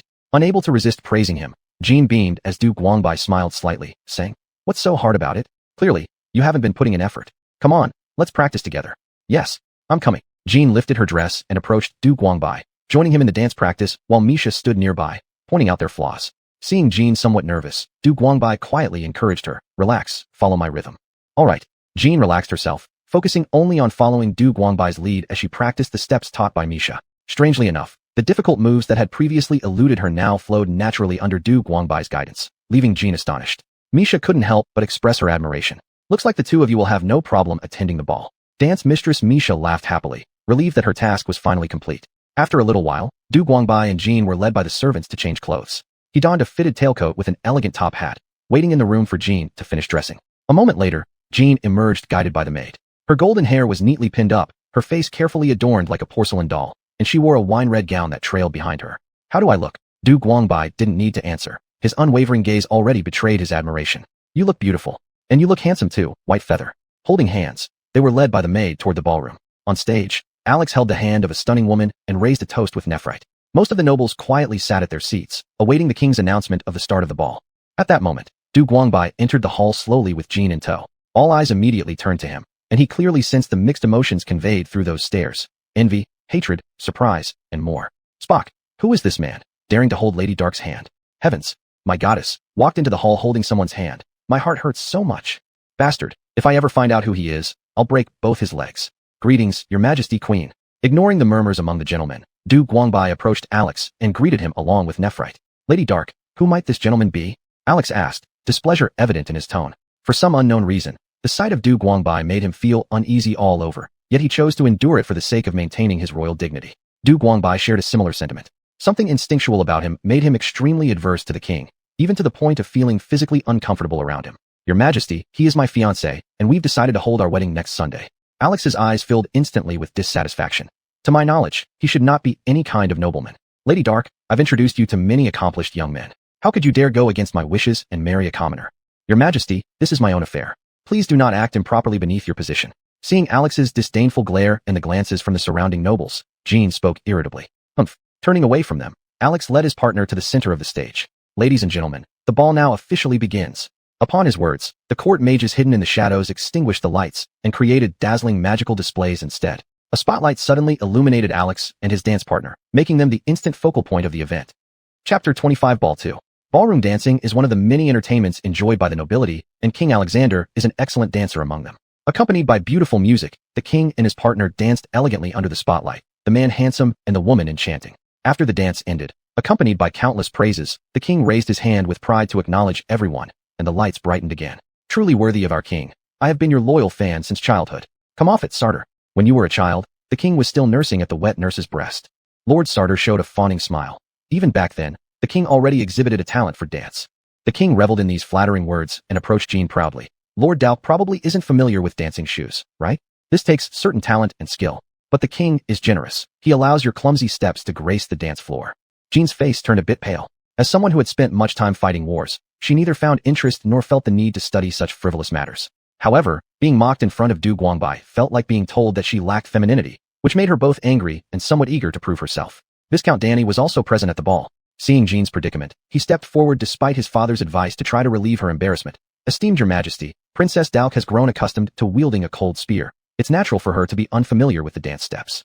The king gave him a look. Young Becquerel, you're very impolite. He handed his wineglass to the servant, slightly annoyed. Today's ball invites the queen from the Yeren Kingdom. The queen specifically requested that Lord Dalk display her dance moves on the dance floor. Can this possibly be excused? Danny wanted to say something more, but was pulled back by Duke Beakerland. Begging Your Majesty's pardon, I shall take him away to correct his manners. Then he grabbed Danny's ear and dragged him away. Nephi held up his glass high, walking to Jean's side, half lazily and half mockingly said, What? Lady Dalk does not even have the courage to dance. Du Guangbai smiled upon hearing that, and interjected, Jean practiced hard indeed. If you wish to see it, we should not disappoint. Afterward, pulling the still hesitating Gina, they walked amidst people's disdainful or curious gazes, reaching the stage center. The light immediately dimmed. Subsequently, star-like sparkles lit up the dark hall, creating a special ambience. In the darkness, Nephi's eyes brimmed with anticipation and envy, staring intently at the two figures on stage, gripping his cup tightly. Oh no, Bayou, what are you doing? I'm so nervous I've forgotten everything. What should I do? In the darkness, Jean whispered near his ear, the warm breath making Du Guangbai shiver all over. His mind swayed, as he lightly bit Jean's earlobe. Don't worry, just follow my rhythm, like we practiced. Clang. Suddenly, the sound of a shattered glass echoed, followed by Nephi's apologetic tone. Sorry, accidentally broke the cup. Ignoring this little interruption, the spotlight fell onto the two individuals at the center stage. As melodious tunes played, all the cacophony within the shadows gradually calmed down. The burgundy gown flowed along with their graceful movements, akin to flames in the darkness, complementing Du Guangbai's motion. Gradually, Jean forgot her initial tension and became increasingly agile. If the king's dance let everyone enjoy the masculinity of a man and the sensuality of a woman, then Du Guangbai and Jean's dances were akin to celestial spirits, evoking admiration instead of any vulgar thoughts. Already known as the Savior Maiden, Jean matched perfectly with this title in the hearts of numerous nobles. At the end of the dance, when the ballroom lights returned, the crowd remained stunned, unable to recover for a long time. I thought the king's dance skills were unmatched, but whose young son is this, being so handsome? One noble couldn't help but exclaim. Seated among the crowd, Danny displayed a heartwarming smile. Being able to witness the dance moves of his idolized goddess was worth being kicked by his father multiple times. While others didn't notice, he wiped the shoe print off his butt, took a wineglass from a waiter's tray, and re-entered the ballroom. The king's face flushed red like a liver. He hadn't anticipated that someone who had never participated in a ball could outshine him. It was incomprehensible. With the opening set by the first two, the nobles began relaxing, each rising to search for their desired ladies within the ballroom. Du Guangbai and Jean sat together in front of Nifei. What do you think? My dance wasn't bad, right? Nifei snorted coldly, refusing to comment. At the moment, she was seething with anger inside, cursing herself for the sudden whim to embarrass Jean. She hadn't anticipated that Jean would show off her affection right in front of her, truly losing more than gaining. Does Her Majesty the Queen have any interest in sharing a dance with me? Du Guangbai suddenly put down his wine glass and extended an invitation to Nifei. Nifei's delighted expression quickly faded as she glanced at Jean, who remained calm, without showing any signs of jealousy. This only made her angrier. Do you really feel so at ease? Are you not worried that I might steal by you away? She mentally ranted while maintaining a calm demeanor. It would be my utmost honor. With that, she extended her arm and placed her hand into Du Guangbai's palm. Jean, don't be angry, don't be angry. They're just taking care of important business. Jean took a deep breath, trying to console herself internally while appearing calm as she sipped on red wine. Lord Dauk, may I have the honor of your company for a dance? A self-proclaimed charming gentleman tipped his hat and warmly invited Jean to share a dance. Normally, he wouldn't dare approach her like this, but tonight's intoxicating wine made him forget himself. Countless eyes were stealthily observing the scene from the ballroom. Some already regretted their lack of courage. In the distance, Du Guangbai leaned close to Nifei, whispering something that made her giggle uncontrollably. This sight enraged Jean. Lord Dauk, Your Highness, hurry up and scram, or I'll shred you into pieces. The gentleman fled disgracefully, hat flying off. Some people sighed in relief while others shook their heads in regret. Not long after, Du Guangbai led Nifei back to their table, where she smiled radiantly before lightly kissing his cheek. Thank you for your companionship, dear sir. Give her to me, I want to go home. Princess Jean suddenly threw a tantrum, dragging her fiancé out early amidst laughter. Even the king didn't mind, and instead praised the charm of the Yeren queen. Inside the carriage on their way home, Du Guangbai traced letters one by one onto Jean's palm. Everything went smoothly. Proceed according to plan tomorrow. Chapter 26, The Eve of the Duel. On the way back, Jean was somewhat upset. It was a planned event, but when she saw Du Guangbai dancing with Nifei, her heart still ached. And for her to have such feelings was even more sinful. Jean, oh Jean, how could you commit the sin of jealousy? After returning, you must sincerely copy the knight's vow 10 times. She silently repented in her heart, but suddenly realized that there was a warm hand covering hers. What's wrong? Are you unhappy about what happened between me and Nifei? Du Guangbai asked gently, which made her feel even more ashamed. She just shook her head repeatedly. Don't say it, don't say it. She covered her face, her earlobes burning red. Du Guangbai could only press his lips together and close his eyes as he sat next to her. The carriage stopped at the door. Du Guangbai and Jean watched the carriage leave, holding hands, and returned home. Big brother Du, sister Jean, you're back. Lucia spotted them first and rushed out quickly. Gil, Mary, and the witch doctor followed closely behind her. It was clear they had all been waiting for their return. We're back. Let's go inside and talk. Just as they sat down in the hall, Jean couldn't help asking immediately. Lucia, did you break through? When she had seen Lucia, she noticed her aura seemed stronger. Sure enough, Lucia nodded lightly. Yes, Sister Jean. I originally wanted to surprise you both, but I guess nothing can escape your notice. What? You've broken through? Du Guangbai had just sat down when he excitedly jumped up again. After all, even among the talents of previous generations in the Beatty sect, those who could break through to the foundational stage within 30 days were almost countable on one hand. Even he himself took nearly 2 months to complete the foundational stage and perceive the internal landscape. That's great. When did it happen? It was right after you left, and I closed my eyes to meditate. Suddenly, a picture appeared before me. Ah, is it what you call the internal landscape, Big Brother Du? Hearing about Lucia's breakthrough, everyone sincerely rejoiced for her. Du Guangbai sat back in his seat, took 3 deep breaths, waited until his excitement subsided, then said to Lucia, since you've successfully built the foundation, starting tomorrow, I will formally teach you the Beatty scripture, and many other things, including writing, drawing talismans, and acupuncture. It will be very hard. Are you ready? Lucia firmly nodded. She had been preparing for this day for too long.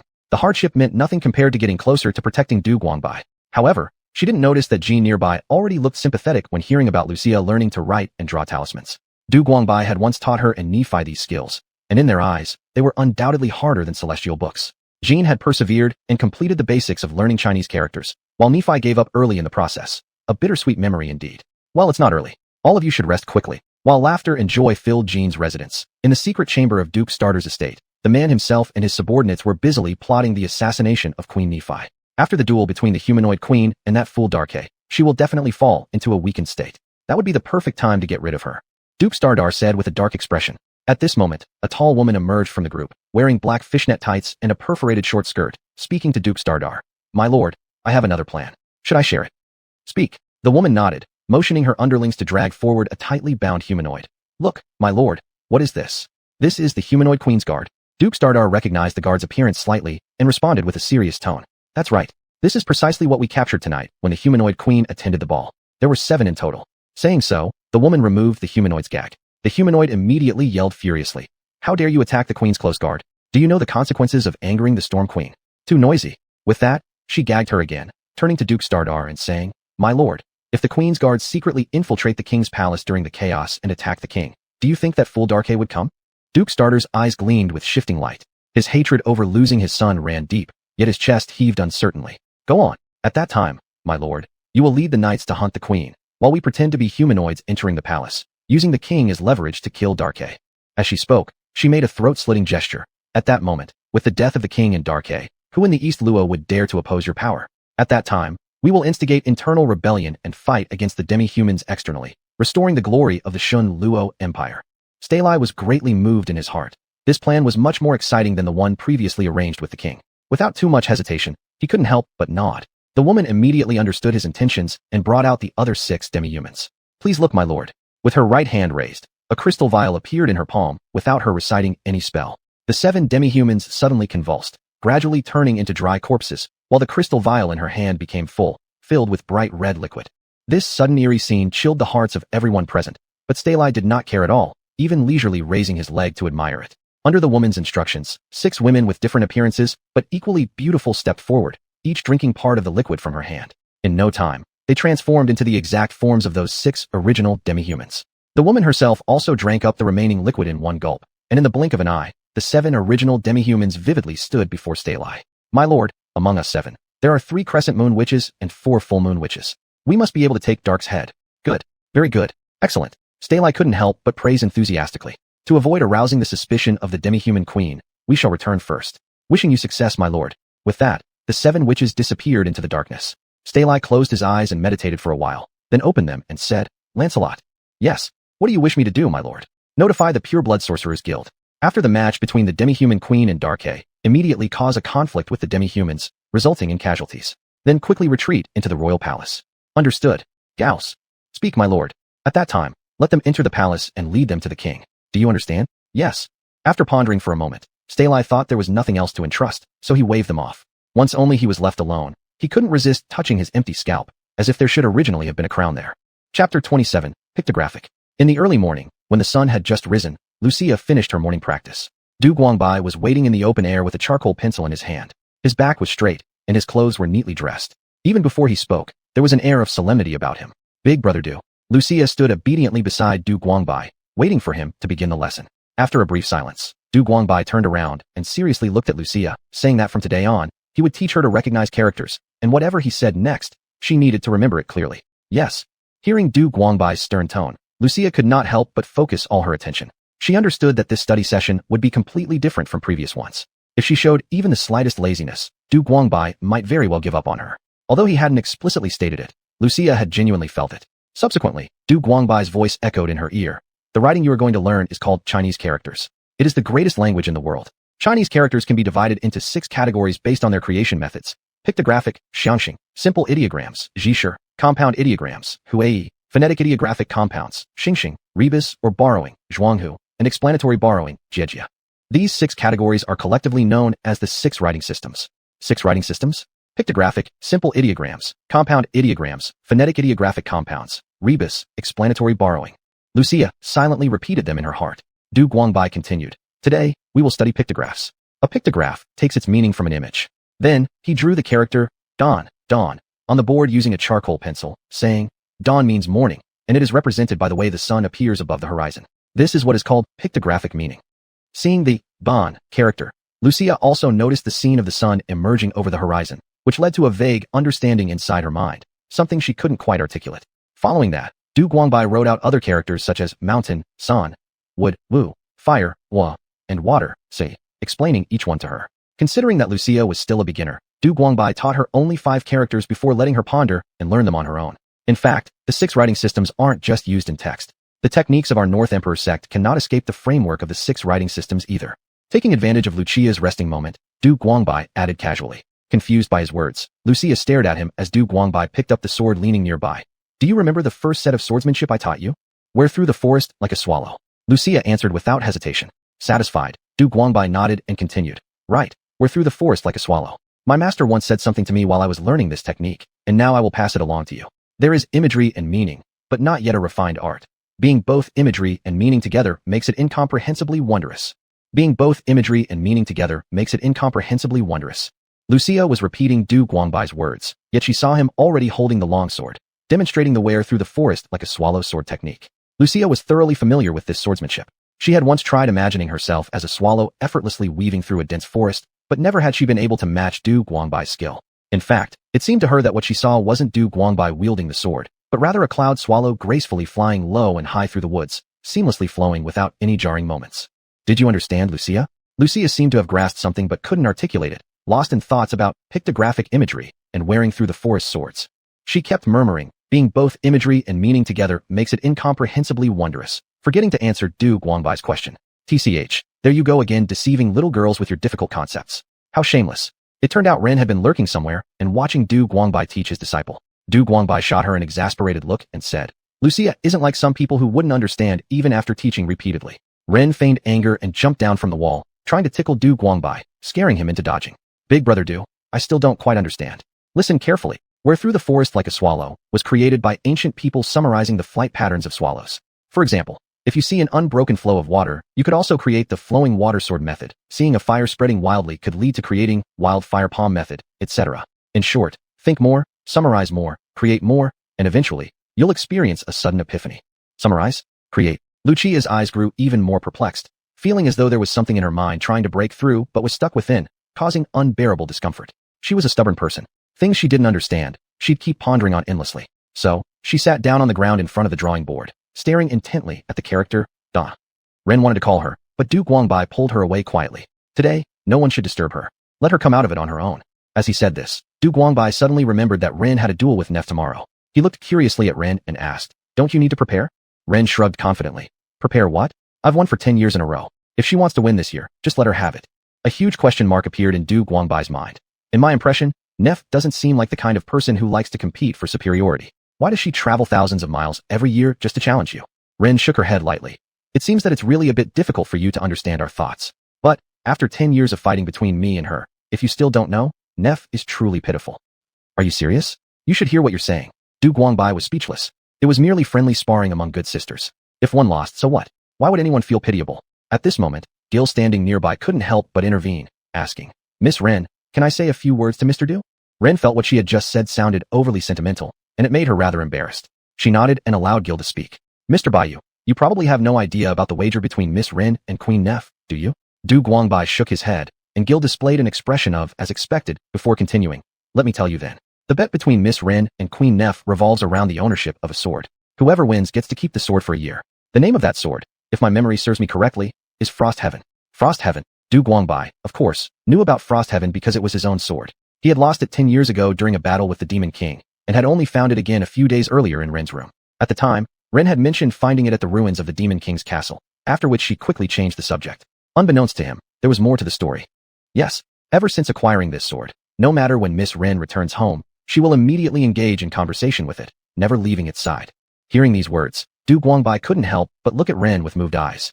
Ren's face turned red as she lowered her head, stammering and refusing to speak. Deeply touched inside, he took hold of Ren's soft fingers, saying, I'm sorry. Over these years, you've suffered greatly. Not at all, not even a bit. Compared to you, I've had it easy. Speaking of hardships, Nef is the one who has truly suffered. I knew I should have entrusted Frost Heaven to her care for a few years, but I also didn't want to let go. As Ren spoke, her voice became softer and softer, yet Du Guangbai understood exactly what she meant. Chapter 28, The Eve of the Duel. Du Guangbai's lips were bitter, his joy at seeing an old friend somewhat dampened. Jill continued, I don't know about Queen Nephi, but I do know that for these 10 years, Miss has been back in the capital half a month before each duel no matter how busy she was. She would sit quietly, fast, and train to face the battle in the best possible state. Presumably, Queen Nephi isn't much different, right? Duke Guangbai's expression was rather despondent as Jean clasped his hand tightly from behind, trying to convey something to him. So, even if you don't understand their struggle, please don't taint this bond. Jill said with a heavy tone. I'm sorry, it was my arrogance. Queen? Queen. Seeing Nephi lost in thought, her servant winged human called softly. What? Is there anything wrong, Lit? Nephi seemed absent-minded. Lit put down the wooden mallet in her hand and respectfully replied, Your Majesty, it's time for your meditation today. Would you like us to prepare? Ah, yes, meditation. Nephi came back to reality, waving her hand to them, and said, You can go now. I want to be alone. Yes. The two winged humans lit the calming incense and pulled down the curtains before retreating. Nephi wanted to meditate with her eyes closed, but found herself unable to focus. Every time she closed her eyes, all she could think of was Duke Guangbai's warm hand pulling her to dance, the scenes where he spoke to her with warm breath, even the embarrassing things they did in her dream last night. At the thought of last night's dream, she couldn't help but tighten her legs, and it felt moist down there again. Her amber eyes revealed a strong longing, as she looked excitedly at the pink liquid in the small crystal vial in her hand. Mr. Zhuang, this time I won't lose anymore, hee. In the palace, Alex and Starly were playing chess together. Alex's pieces charged forward recklessly, quickly scattering Starly's. Checkmate. Alex shouted happily. There was no place left for Starly's king, so he had to concede by giving up his piece. Starly humbly said, I concede. Your Majesty's chess skills are superb. I am no match for you. It must be Minister Starly letting me win. Starly wiped the sweat off his forehead and showed Alex. Your Majesty, look at my sweaty head. I've nearly given my life here. Alex burst out laughing heartily. Haha, it looks like Minister Starly needs more practice. Yes, I will definitely practice when I get back. Suddenly, Alex put on a serious face and coldly asked, Are all arrangements made? Starly nodded. Everything is already arranged. We just have to wait until after the Queen's duel with the Prince, then we'll strike when she's weak, taking her life. After that, we only need to wait for your orders, and the Empire's army will march north, bringing the Yeren kingdom under Dong Luo's territory. Hearing Starly's words, Alex still wasn't quite reassured. After all, that was the Queen known as the Storm.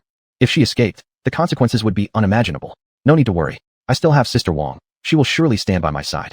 Seeing Alex hesitating, Starly couldn't help but let out a slight sneer on the corner of his mouth, but hid it very cleverly. He steadied himself, deliberately saying, If your Majesty cannot make a decision yet, there's still time.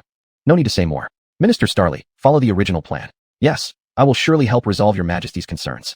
When Starly went back, the corner of his mouth curved upwards crazily. Days ago, he had already replaced all the palace guards with his own trusted subordinates. As long as everything goes according to the plan, provoking conflict between Yeren and the pureblood monks' assembly, and taking advantage of the chaos to eliminate the king, both Jean Daluark and Nephi will be his. Whether the throne or the Yeren kingdom, they will all be his within reach. He glanced in the direction of the dark residence and coldly snorted, Jean Daluark, just let you be arrogant for one more day. The revenge for killing my son, I will repay tenfold. Garnet had already taken possession of the manor promised by Jean. It was a manor famous for producing barley wine, covering over 500 lu acres, approximately 1.5 square kilometers, with 5 villages, over 200 villagers, and 300 lu acres of fertile land, all without having to pay any taxes. What does this mean? Originally, he was just a commoner in the city, spending most of his lifetime savings to buy a 2-story wooden house, enduring street noise every day. Now, just the income of the manor in a single day could buy 10 such wooden houses. His wealth increased not just 100 times. This caused Garnet to upgrade directly from a gun to a cannon, walking on the street with his head held high. However, he did not rush to move in because there were more important things recently, monitoring the moves of the pureblood monks' assembly and adapting as needed. This task came from Miss Daluark without any remuneration, yet Garnet was happy to complete it. Not only that, the more than a dozen brothers under him were also rubbing their hands, ready to perform well in order to repay Miss Daluark's kindness. Big brother, would you like some roasted suckling pig? Not necessary, let's go home to eat. My sister-in-law has prepared a good meal. Let's go get some liquor first. Garnet met Rondo on the street, and the two went to a wine shop to buy 5 jean, approximately 2.5 kilograms, of barley wine before heading back to Garnet's house, where all the brothers had already gathered. Garnet cautiously checked the situation outside, then closed the doors and windows before coming to the table and said to the brothers, What information have you gathered, brothers? Let me go first. This morning I saw Leonard linger for a long time in a clothing store and didn't buy anything when he came out. Afterward, a female leopard person emerged from the clothing store. Mrs. Jimmy slapped a lizard man for no reason at the market. Both were taken away by guards, and unfortunately, they were interrogated by Goss, that bastard. After everyone spoke in chorus, Garnet rubbed his brow corner and closed his eyes. Given his familiarity with the capital city, these trifles might seem trivial, but they pointed towards one direction. The pureblood monks' assembly and Duke Stardali possibly had some sort of connection. He could sense the torrent lurking beneath the calm surface. If he pursued further, he and these brothers might be unable to disentangle themselves. Miss Deluark did not give specific instructions or clear purposes, just entrusting him to keep an eye on the situation occasionally. This indicated that this wasn't her main focus. Perhaps it was just a stick to stir muddy water. Realizing this, Garnet smiled in relief and decided to stop investigating. All right, brothers, let the big figures worry about their own affairs. Tonight we drink until we pass out. Let's skip tonight. We need to watch the live broadcast of the ladies' match tomorrow. What's there to be afraid of? It's a sure win, not worth watching. To tell the truth, I've bet all my over 100 gold coins on Lady's victory. If she loses, then please take care of us. Listen up, Belle. Put your heart at ease. The lady hasn't lost in 10 years. Do you know what invincible means? Outside the door, two demi-humans crouched on the roof, with one's hair tightly pressed against the wall. Strands of her hair's tentacles extended over Garnet's carpet, listening to everything happening inside. How about? The other demi-human asked softly, making a cutting neck gesture. The one using her hair's tentacles withdrew them, shaking her head silently, pulling her companion to leave quietly. On her hand, a crescent moon mark flashed momentarily. Chapter 29. The duel begins. Mount Rise was cleaned spotlessly early in the morning, with no trace of people around. However, the citizens of the capital weren't worried about missing this annual spectacle. This was all thanks to the two Imperial Magi who would record the event using magic and broadcast it live for everyone in the capital to watch. A light screen would appear above the royal city, large enough to span several kilometers, meaning even those at home could see the live broadcast. The highlights would also be replayed. Every year, the king provided the top-notch commentary team to ensure no detail went unnoticed. Jinna set off, riding Fran before dawn. Today, Du Guangbai didn't plan on teaching Lucia. They were with Jill, Mary, and the shaman, setting up chairs, tables, and snacks on the rooftop to enjoy the grand event. From the rooftop, Du Guangbai could clearly see the people on the streets below, which made him reminisce about past time spent eating grilled meat and watching the World Cup with his friends. It felt surreal. At exactly 8 o'clock in the morning, the massive magical screen lit up, eliciting cheers from the capital's crowd. In the frame appeared a woman of the cloud leopard race, wearing a light blue jacket over a half-length skirt. She held a deep blue staff, sitting casually on a large rock atop the mountain. Seemingly noticing the camera aimed at her, she blinked, then suddenly blew a kiss before standing up to reveal her flawless figure. Most importantly, Queen today wasn't wearing shoes, exposing her elegant feet unreservedly to the audience. This year, Queen broke her usual cold and austere demeanor, presenting herself as wealthy and generous. Wow, is this still the high and mighty Storm Queen I know? Not wearing her mage armor. This is unfair. Why do I feel like we're going to lose before the fight even begins? Is the Queen trying to win not only through battle, but also with beauty? While people were talking non-stop about the Queen's unexpected behavior, the scene shifted. Jinna Dark made a stunning entrance. She wore silver armor and wielded a silver spear, leaving out her helmet. Her beautiful golden hair, tied neatly behind her head for convenience, exuded radiant glory unmatched even by the rising sun. The tightly fitting armor subtly outlined her perfect physique, muscular yet feminine. Princess Dark is my eternal goddess. Hail the sun. A man from the capital prayed devoutly as he spoke. Pig rang, I won't lose to you again today. Nephi raised her wand, conjuring several firebird illusions behind her. Jinna pursed her lips and responded with a gleaming long spear. With a clear bird cry, the fiery birds shot forward. Oh my god, Queen unleashed her flame phoenix at the very beginning. How will our Princess Dark counteract that? A magnetic voice promptly joined in, ringing clearly in every listener's ear across the capital. It was none other than Jack Ma, the commentator assigned for this competition. Hello everyone, your beloved commentator here. I am Teacher Ma. I will be providing commentary for you all today, so please give me plenty of support.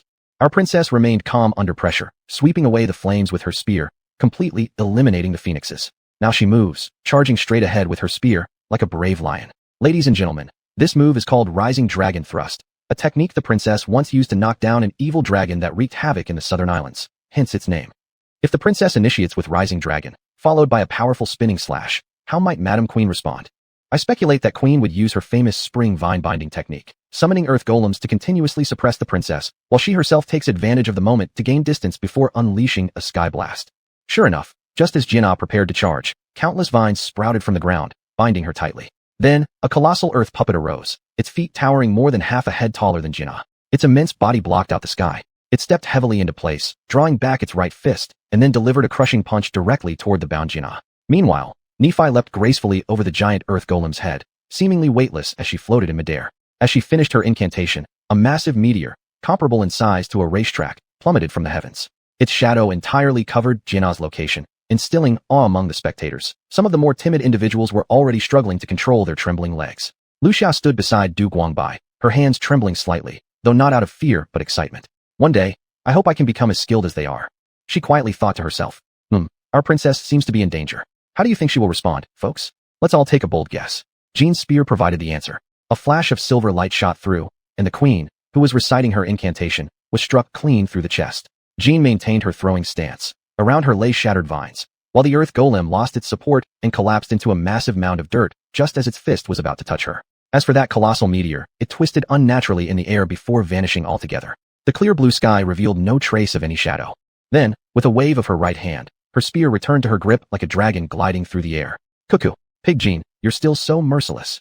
The queen let out a tinkling laugh. No blood flowed from her wound, but rather streams of clear water. Just as she finished speaking, her body burst apart, transforming into raindrops falling from the sky. A rainbow briefly appeared on the screen. So this is Queen's surprise for us. Truly deserving of experts exchanging blows. Every step filled with peril. Spectacular. Absolutely spectacular. Subsequently, Jean's duel with Nephi became increasingly bizarre. Jean was either tripped by sudden spikes emerging from the ground or assaulted by fireballs materializing out of thin air. It was as if she wasn't battling a mage, but rather the entire world itself. Despite this, Jean held her own, easily countering each of Nephi's strange moves. Du Guangbai stared at the screen, letting out a sigh of admiration. Who would have thought that Nephi's magic had reached the heart's desire level? She really did manage to figure it out. Clearly, she hasn't slacked off during these 10 years. Big brother Du, what is the heart's desire level? Lucia asked, puzzled. This was also something Jill and Mary were curious about, though they felt shy to ask. Now that Lucia brought it up, Jill and Mary subtly leaned in, eager to hear Du Guangbai's explanation. Du Guangbai smiled faintly, looking at Lucia affectionately. Since you want to know, I'll explain it to you. Chapter 30, Heart's Desire. The concept of heart's desire was proposed by Du Guangbai 10 years ago. Back then, the principles of magic were rooted in communicating with the 7 magical elements through ancient Elvish or its evolved variants. Even the most accomplished magi could only instant cast spells below the 7th rank. The more potent the forbidden curse, the more intricate its incantation. Magicians had to continuously meditate to strengthen their spiritual power, qualifying them to wield greater magic. However, this was its flaw. According to the Bei Sect, spiritual power is the culmination of the 6 senses, eyes, ears, nose, etc., fundamentally belonging to the Shi Shun, conscious spirit. Within the human body lies both Shi Shun and Yuan Shun, primal spirit, with Yuan Shun as the master and Shi Shun as the servant. When Yuan Shun controls magic, it's like a fish in water, effortless. Conversely, Shi Shun requires prior cognition before control. Yet, the stronger the Shi Shun, the weaker the Yuan Shun becomes. Thus, the better the magi, the more they are confined by the chains of incantations and wands, inevitably leading down the path of pursuing forbidden curses and precious magical artifacts. A prominent characteristic is that an untrained child might naturally use a particular elemental magic, but master magicians couldn't cast any new spells without recorded incantations. Hence, when Du Guangbai suggested that if a magician could abandon Shi Shun for Yuan Shun cultivation, theoretically, they could surpass any magus, freely casting any spell they imagine. Faster, bigger, stronger. Most importantly, breaking the highest rank limit of magi, smoothing the path over great divides. Thus, it was called Heart's Desire by Du Guangbai, a diluted version of the Golden Pellet Path. He only mentioned it en route to slay the Demon King. At the time, Niefei was already an 8-star magician. To make her Shi Shun step back and retrain Yuan Shun would be akin to self-destruction and restarting. However, under Du Guangbai's assistance, she eventually succeeded in completing the crucial step. By the time Du Guangbai perished along with the Demon King, Niefei had become the youngest magus on the continent. However, the gap between magi and super magi is immeasurable.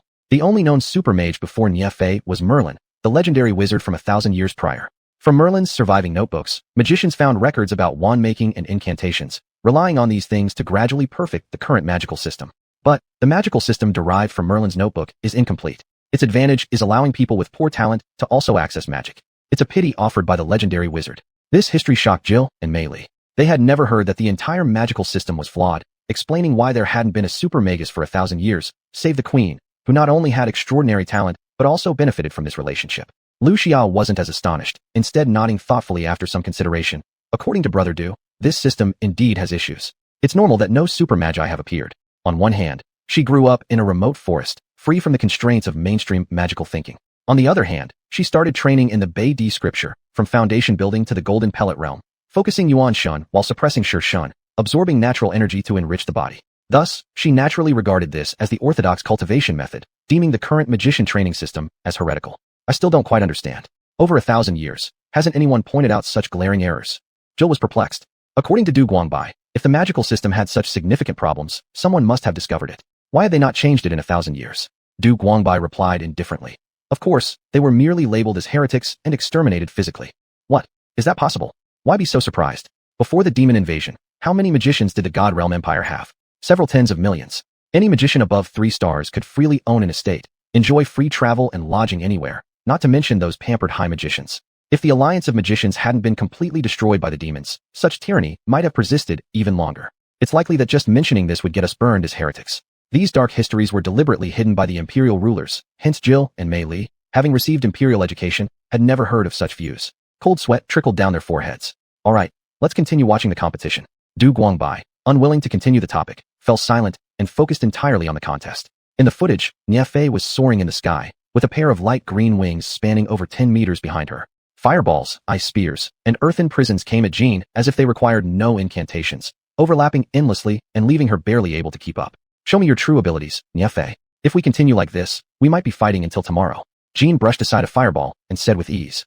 Niefei licked her lips and sneakily touched the lining of her riding coat. A bottle of magic potion lay quietly there. I thought the same thing. There are more important matters, and I can't afford to waste time here. Let's decide the winner with this one strike. As she spoke, all magic around Jean ceased, leaving only a gentle breeze that flicked the strands of hair on her forehead. Meanwhile, Niefei casually tossed her staff into the air, where it spun several times before stopping 10 meters above her head, its transparent magical crystal pointing at Jean like an arrow. Jean straightened her lance, her eyes fixated on the sky, as a layer of pale golden battle chi began to burn around her body.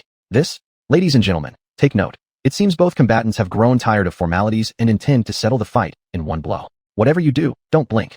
The most thrilling part of this match is about to begin. With Jack Ma's excited voice echoing, the people of the royal capital held their breaths, anxiously watching the magical barrier, eagerly awaiting the clash between the magic queen and the goddess of war. Inside the palace, Alex rested his chin on his hand, tightly clenching his right fist, his palm filled with sweat.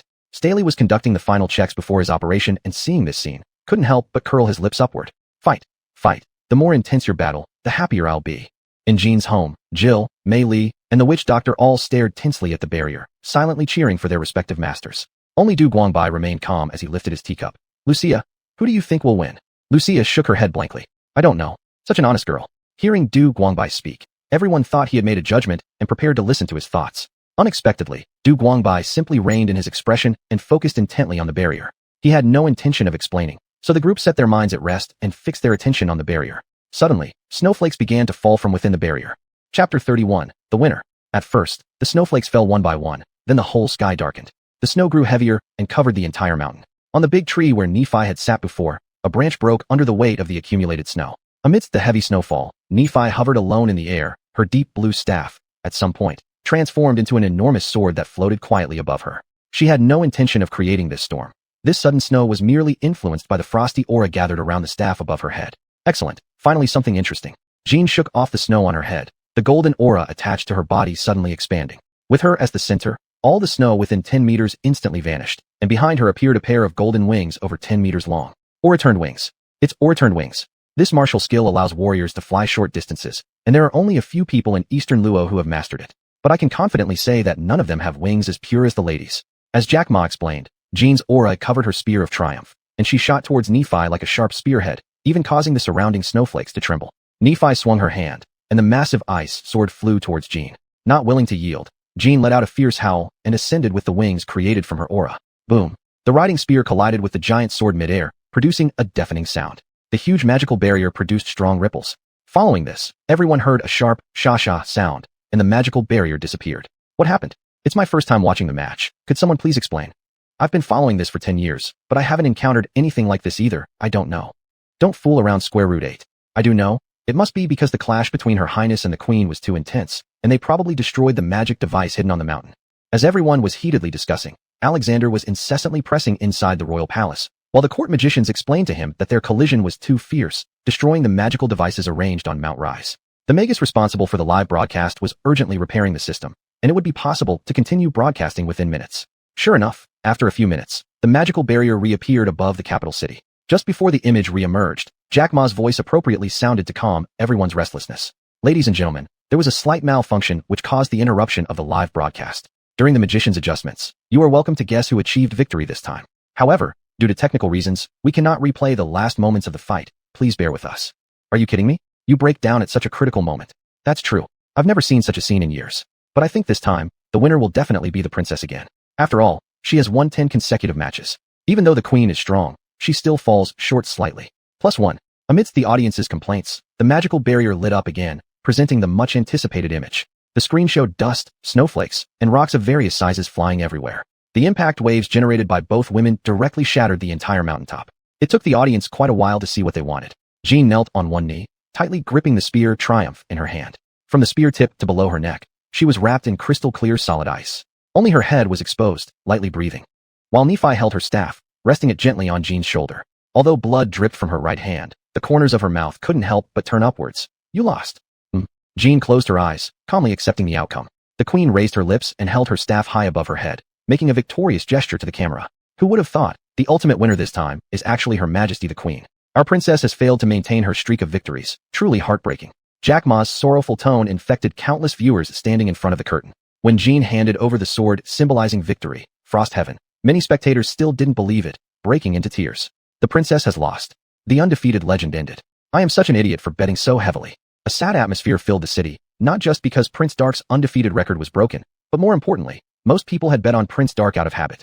Though the queen's odds were as high as 110, very few people bet on her. Besides some visiting beast races, only a few reckless gamblers put money on her. Now they won. The magical curtain finally froze on the scene of the demi-human queen kissing the sword. Alex sighed, then a determined look appeared in his eyes.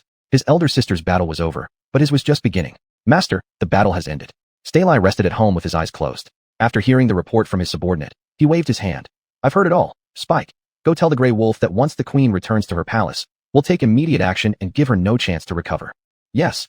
He stood up from the chair and coldly laughed. Humph. What if you've beaten Dark? I don't believe you haven't been injured. You must have used some kind of secret art. You can't hide anything from my eyes, Queen of the Demi-Humans. After speaking, he gazed far into the direction of the royal palace. You better not disappoint me. In the dark residence, the witch doctor laughed like a child who weighed 300 caddies, while Jill and Melly indeed looked disheartened. Although they knew their master had already achieved her wish, the result of the competition meant nothing to her. They still couldn't help feeling sad. It was an undefeated legend, now broken. Du Guangbai remained calm as ever, his expression showing neither sadness nor happiness. Lucia, after watching the match, fell into deep thought. No one called her, she didn't reply, but quietly pondered the duel between the two. What are you thinking about, Lucia? Big brother Du. Lucia looked up and saw Du Guangbai looking at her, so she said, I'm summarizing Jean's movements. Big brother Du, you once said we should be good at summing up, so I want to try. Du Guangbai slightly nodded, believing that with Lucia's diligent and studious attitude, it wouldn't be long before achieving the golden core would only be a matter of time. Sir, I'm going to prepare dinner. Judging by the time, Miss will be back soon. With that, Melly left first, followed by Jill getting up to bid farewell and arranging the internal affairs of the mansion. Only the witch doctor grinned on his face and drank glass after glass of premium red wine. Not long after, the sound of scattered horse hooves reached everyone's ears. Jean had returned. Chapter 32, the first makeup. Meili thought that, after Nana came back home this time, she became very abnormal. Every time she came back, the first thing she would do was to eat the wings Meili baked. However, after her return this time, although she ate as usual, she didn't touch the wings at all. After dinner, instead of immediately looking for Du Guangbai, Nana shut herself in her room and tinkered with something. Worried about Nana doing something foolish, Meili took a sneaky peek and was shocked to find her combing her hair in the room. As if sensing Meili's presence, holding her hair, Nana looked into the mirror and asked, Meili, don't I have a makeup cabinet in my room? Miss, you never wear makeup. Have you forgotten? Oh, is that so? I do have cosmetics in my room. Would you like me to bring them over? Right away now? This is an emergency. Yes, please wait. Once Meili left, Nana couldn't help but complain in front of the mirror. I really can't understand what Bayu likes about you. A woman with a head full of muscles only knows how to fight and kill. Your room has nothing but armor and weapons, broken scrap iron. What's there to look at? As she said this, she picked up a bow in anger and tried to draw it. The bow didn't move an inch. All right, let me see what clothes you have. When Meili entered with the makeup box, she found Nana comparing a set of black lace underwear against her body, shocking her to the point where she almost dropped the makeup box on the floor. Miss, are you not running a fever? Fever? What kind of fever? Come quickly and help me dress. I can't button it myself. All right. Meili put down the makeup box and helped her, but couldn't help asking out of curiosity. Miss, weren't you always complaining that this set of clothing was too provocative, telling me to throw it away? Why did I... Did I say such a thing? Never mind, it doesn't matter. Listen carefully, Meili. Starting from today, get rid of all these rustic clothes in my room. Oh yes, by the way, the room looks too plain. Arrange some incense, or I won't be able to sleep. Meili was both shocked internally and filled with the feelings a mother might feel seeing her daughter learn to dress up properly. She had long felt that their young miss was too simple. Even a regular baroness's bedroom decoration and elegant dresses would exceed theirs by 10 times. If it wasn't for the lady insisting, the room under her hands wouldn't be like this. Now hearing Latona agree, Meili was thrilled and immediately promised, eager to go out and purchase supplies. All right, young lady, I'll start preparing right away. Hold on, come help me with my makeup. Yes. Meili carefully opened the makeup box, which contained all the necessary cosmetics. She picked up the foundation brush, dabbed an appropriate amount of foundation, and gently applied it onto Nana's face, covering her original skin tone bit by bit. Next, she picked up the eyeshadow brush and added deep hues to Nana's eyes, instantly transforming those sharp eyes into gentle and seductive ones. After May completed the makeup, she stepped back, admiring her masterpiece with pride and satisfaction. Nana's eyes also sparkled with strange light. Do you like it, miss? Mei Li had dreamt of putting makeup on her young mistress, and today being able to fulfill that wish, she already feels more than satisfied. Nana nodded after looking at herself in the mirror. I didn't expect you'd be pretty good at makeup. I'm very satisfied. Now prepare yourself. I will change my clothes myself. All right, then I will take my leave, miss. Once Mei Li went out, Nana closed the door, examining her reflection in the mirror closely again. Her eyes shone brilliantly with admiration, unable to mask her amazement. No, I can't keep staring. Am I getting jealous?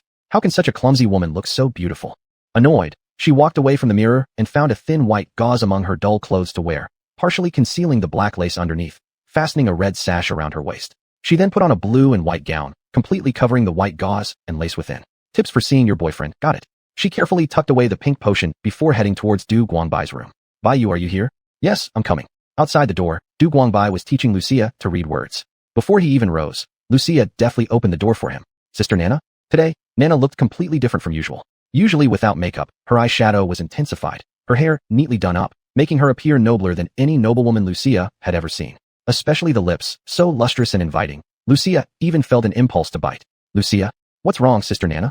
I need to speak to Baiyu. Can you step outside for a moment? Yes. Lucia turned to look at Du Guangbai, who gave a slight nod. With that, she quietly left the room. Latona closed the door and looked at Du Guangbai with an excited expression. When she noticed him staring at her in amazement, she couldn't help but smirk. You've never seen such a beautiful Latona, have you? How do I look? As she spoke, she spun around on the spot. Du Guangbai had never seen Latona so made up and dressed up. He was still lost in the initial shock since their first meeting, and it took her calling out his name several times for him to snap back. Beautiful. There's more. Would you like to see?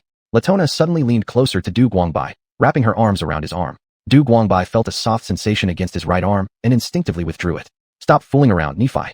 Latona, or rather, Nephi, pouted unhappily and said, I thought I'd surprise you, but you treat me like this. Although the person in front of him looked exactly like Latona, Du Guangbai knew very well that it was Nephi disguised as her. During their dance at the ball, they had agreed to switch roles during their duel, so even though he no longer possessed his powers, Du Guangbai clearly knew that the person in front of him was not Latona. I've heard from Latona about what happened. Thank you for all your efforts over the years. I'm sorry. Sorry? Are you apologizing for leaving Latona behind in the Demon King's city to bear everything alone? Or for returning without telling me anything about yourself? Nephi's eyes suddenly filled with tears, and Du Guangbai almost reached out to wipe them away. But then he remembered that he was already engaged to Latona, and forcibly restrained himself. Nephi saw this, feeling as if her heart were being sliced by a blade. Seeing that Du Guangbai didn't answer, she continued. Or are you apologizing for marrying Zhuangrong while intending to marry Latona? Du Guangbai hadn't paid much attention to this matter until Latona mentioned her duel with him, which led him to realize Nephi's deep feelings for him. To be honest, Nephi was both beautiful and capable, and being friends with her was something he cherished deeply. However, since he preferred Latona, he had no choice but to reject Nephi's affections. Resolving silently, Du Guangbai clenched his fists tightly, deciding to make things clear and help her let go of these thoughts. He began, Nephi, actually I love you. Nephi cut him off mid-sentence, declaring her love with unwavering resolve. Chapter 33, On the Back of a Giant Eagle. I love you. This sentence clearly reached Du Guangbai's ears, cutting off everything he was about to say and leaving him standing frozen. Niefei stared straight at him without any hesitation, waiting for his answer. Du Guangbai took a deep breath and composed his thoughts that had been disturbed by Niefei. I'm going to marry Jean soon. I don't care. Apparently fearing Du Guangbai would say something more, Niefei quickly added, Jean doesn't care either. If you feel uncomfortable telling her, I'll do it. Du Guangbai was stunned. He didn't expect Niefei to say such things. Although surprised, he was not indecisive. Since he had agreed to marry Jean, how could he be fickle? I'm sorry. After much hesitation, Du Guangbai finally said these words. Hearing Du Guangbai's words, Niefei showed no surprise. She already knew what kind of person Du Guangbai was, and had not hoped he would easily accept her. However, even with mental preparation, when she heard those 3 words, she still felt as if her heart were being cut by a knife. Looking at Niefei's sorrowful expression, Du Guangbai couldn't help but feel pain in his heart too. He turned his head away, unable to bear seeing her further. For 10 years, this person in front of him waited for him for a decade. How many decades are there in a lifetime? The once inexperienced leopard mage who had a hint of naivety on their lips has now become a queen who holds life and death in her hands. And Du Guangbai himself is no longer the same as before. Just as he was lost in thought, he heard Niefei's voice. Jean mentioned that you've lost all your cultivation? Yeah, pretty much. I'm truly as powerless as a chicken now. When he saw Niefei changing the subject, Du Guangbai quickly joined in. That's wonderful then. Confused, Du Guangbai was about to ask, what are you going to do? But he suddenly found himself unable to speak, his body gently entwined by an invisible wind force rendering him immovable. Niefei held the potion in hand and confidently walked over to him, whispering maliciously yet tenderly into his ear. This is a special CQ drug I prepared myself. Do you think with your cultivation gone, you can resist it? Du Guangbai only felt an itching sensation in his ear, followed by a tingling warmth that shot straight to his heart. His shock at Nie Fei's words increased. How dare you? Unexpectedly, Nie Fei grabbed his chin, eyes filled with desire. Even if you hate me afterward, I have to get you first. If we have a child, let him inherit the throne of the queen. Then, what will you do? As she spoke, she gently helped Du Guangbai walk toward the door. Du Guangbai only felt like a marionette controlled by strings, pushed forward by the wind. To others, it seemed like he was walking willingly. Lucia was practicing swordsmanship in the courtyard. Seeing them walk out, she instinctively came over. Keep practicing. I and Bai Yu have something to take care of outside. Upon hearing Jean's words, Lucia didn't give it a second thought and continued practicing her sword skills. Such a good girl, Du Guangbai thought bitterly. The situation before him was completely out of control, and besides submitting passively, he had no other option. Feeling dejected, suddenly the world spun before his eyes. Nie Fei had already lifted him onto the giant eagle. In the blink of an eye, they soared skyward, with the wind roaring past his ears. Yet, he did not feel any of it, for Nie Fei had already shielded against the strong wind. No sound, not even a whisper, could penetrate through. She opened the bottle and poured the pink liquid entirely into her mouth, then approached Du Guangbai. Immediately, Du Guangbai felt a sweet and sticky fluid enter his mouth, accompanied by the warmness of Nie Fei's tongue. Once the potion went down, Du Guangbai felt a fiery flame rise up in his lower abdomen, burning his brain hot, and he started to see Nie Fei with a different gaze. Hey, Nie Fei, you're actually wearing black lace. Du Guangbai had a dream. In his dream, he transformed into Sun Wukong, wielding the Rui Jingu Bang, tearing apart the celestial clouds surrounding Lingxiao Hall, where nectar and fine wine spilled all over the floor. Stepping among the mess, he listened to the cries of distress from palace maidens. Suddenly, he saw two towering peaks rushing toward him, pressing so hard that he struggled for air. With no choice, he summoned his magic weapon to hold them up. But despite all his struggles, he could not escape. In the end, he was trapped in the 8-trigram furnace, sweating profusely, and swung his weapon repeatedly to break free. Suddenly, he got an idea. He placed his staff inside the furnace and continuously shouted, "Grow, grow, grow." The golden rod grew taller and taller, distorting the shape of the 8-trigram furnace until it could no longer support the pressure and shattered open. A surge of heat erupted, encountering a patch of white clouds, which then turned into rain, calming Du Guangbai's restless emotions. When Du Guangbai opened his eyes, he found Nie Fei lying on top of him with red cheeks, her face still full of desire. Without giving Du Guangbai a moment to rest, she pressed against him again. "Come on, let's continue." Afterward, Du Guangbai began having strange dreams one after another. In the bizarre world of these dreams, he experienced immense joy and great harmony, a feeling he had never encountered in his 2 lifetimes of cultivation. It gave him a deeper understanding of what the union of yin and yang truly meant. Due to these experiences in his dreams, Du Guangbai failed to notice that deep within his soul, the cracked Tao embryo suddenly flashed with a divine light before reverting to its original tattered form. From this moment onward, the time that had been stagnant for him began to flow once more. At some point in his dreams, a fleeting thought caught a strange message. A pair of eyes filled with hatred and malice pierced through countless spaces, locking onto him from afar. The Demon King? He woke up suddenly from his dream, finding Nie Fei lying limp and powerless on the eagle's back, her face expressing profound satisfaction. Although the complications between him and Nie Fei troubled him, Du Guangbai was consumed by the information returned to him through his spiritual connection. The Demon King is still alive. Du Guangbai whispered quietly. Nie Fei had just fallen into a deep sleep after expending all her strength in battle and didn't hear those words. He rose silently, tidied his disheveled clothes, and covered them gently over Nie Fei before lowering his head into deep contemplation. I should have realized it earlier. Du Guangbai suddenly remembered the intense revulsion he felt when he last saw Alex in the palace. He had assumed it was due to Jean, so afterward, he reflected at length, believing he shouldn't be controlled by jealousy. Looking back now, it wasn't jealousy, it was the aura of the demonic race he sensed emanating from Alex. If that were true, then Jean and Nie Fei could currently be in grave danger. Wake up, Nie Fei. I have something important. Nie Fei lazily opened her eyes, realizing that Du Guangbai had somehow broken free from her control. Worried he would scold her, she instinctively doubled her binding ability. All the words Du Guangbai wanted to say were immediately trapped inside. Don't talk. Hold me. Nie Fei commanded in a tone that brooked no refusal. Chapter 34, A Night of Bloodshed, Part 1. By the time Nie Fei returned with Du Guangbai, whose body was sore all over, it was already twilight. Big brother Du, sister Na, you're finally back.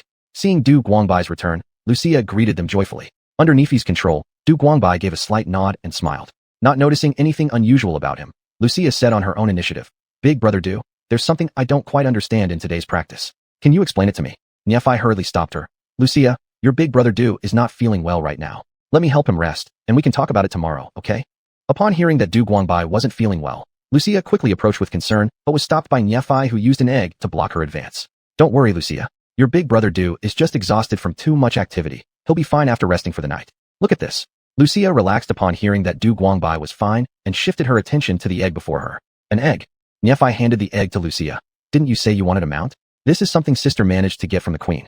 It might not be the hawk or falcon you want, but it's very precious. Try to hatch it. If it doesn't work, sister will get you a giant eagle later. All right, thank you, Sister Na. After taking the egg, Lucia bade farewell to Nephi and returned to her room. After finally sending Lucia away, Nephi wiped the sweat off her forehead and took Du Guangbai back to his room. Since Na had always slept in a separate room from Du Guangbai, Nephi decided to kiss his cheek to keep up appearances. The wind restriction on your body will automatically loosen in 2 hours. Think carefully tonight. If you still refuse me tomorrow, I'll immediately return to the north. After saying this, she took several deep breaths, forcing herself to calm down, and closed the door behind her. It was the night of the full moon. With a restless heart, Nephi strolled under the moonlight alone, but soon she heard the hurried footsteps of the steward. Miss, you've finally come back.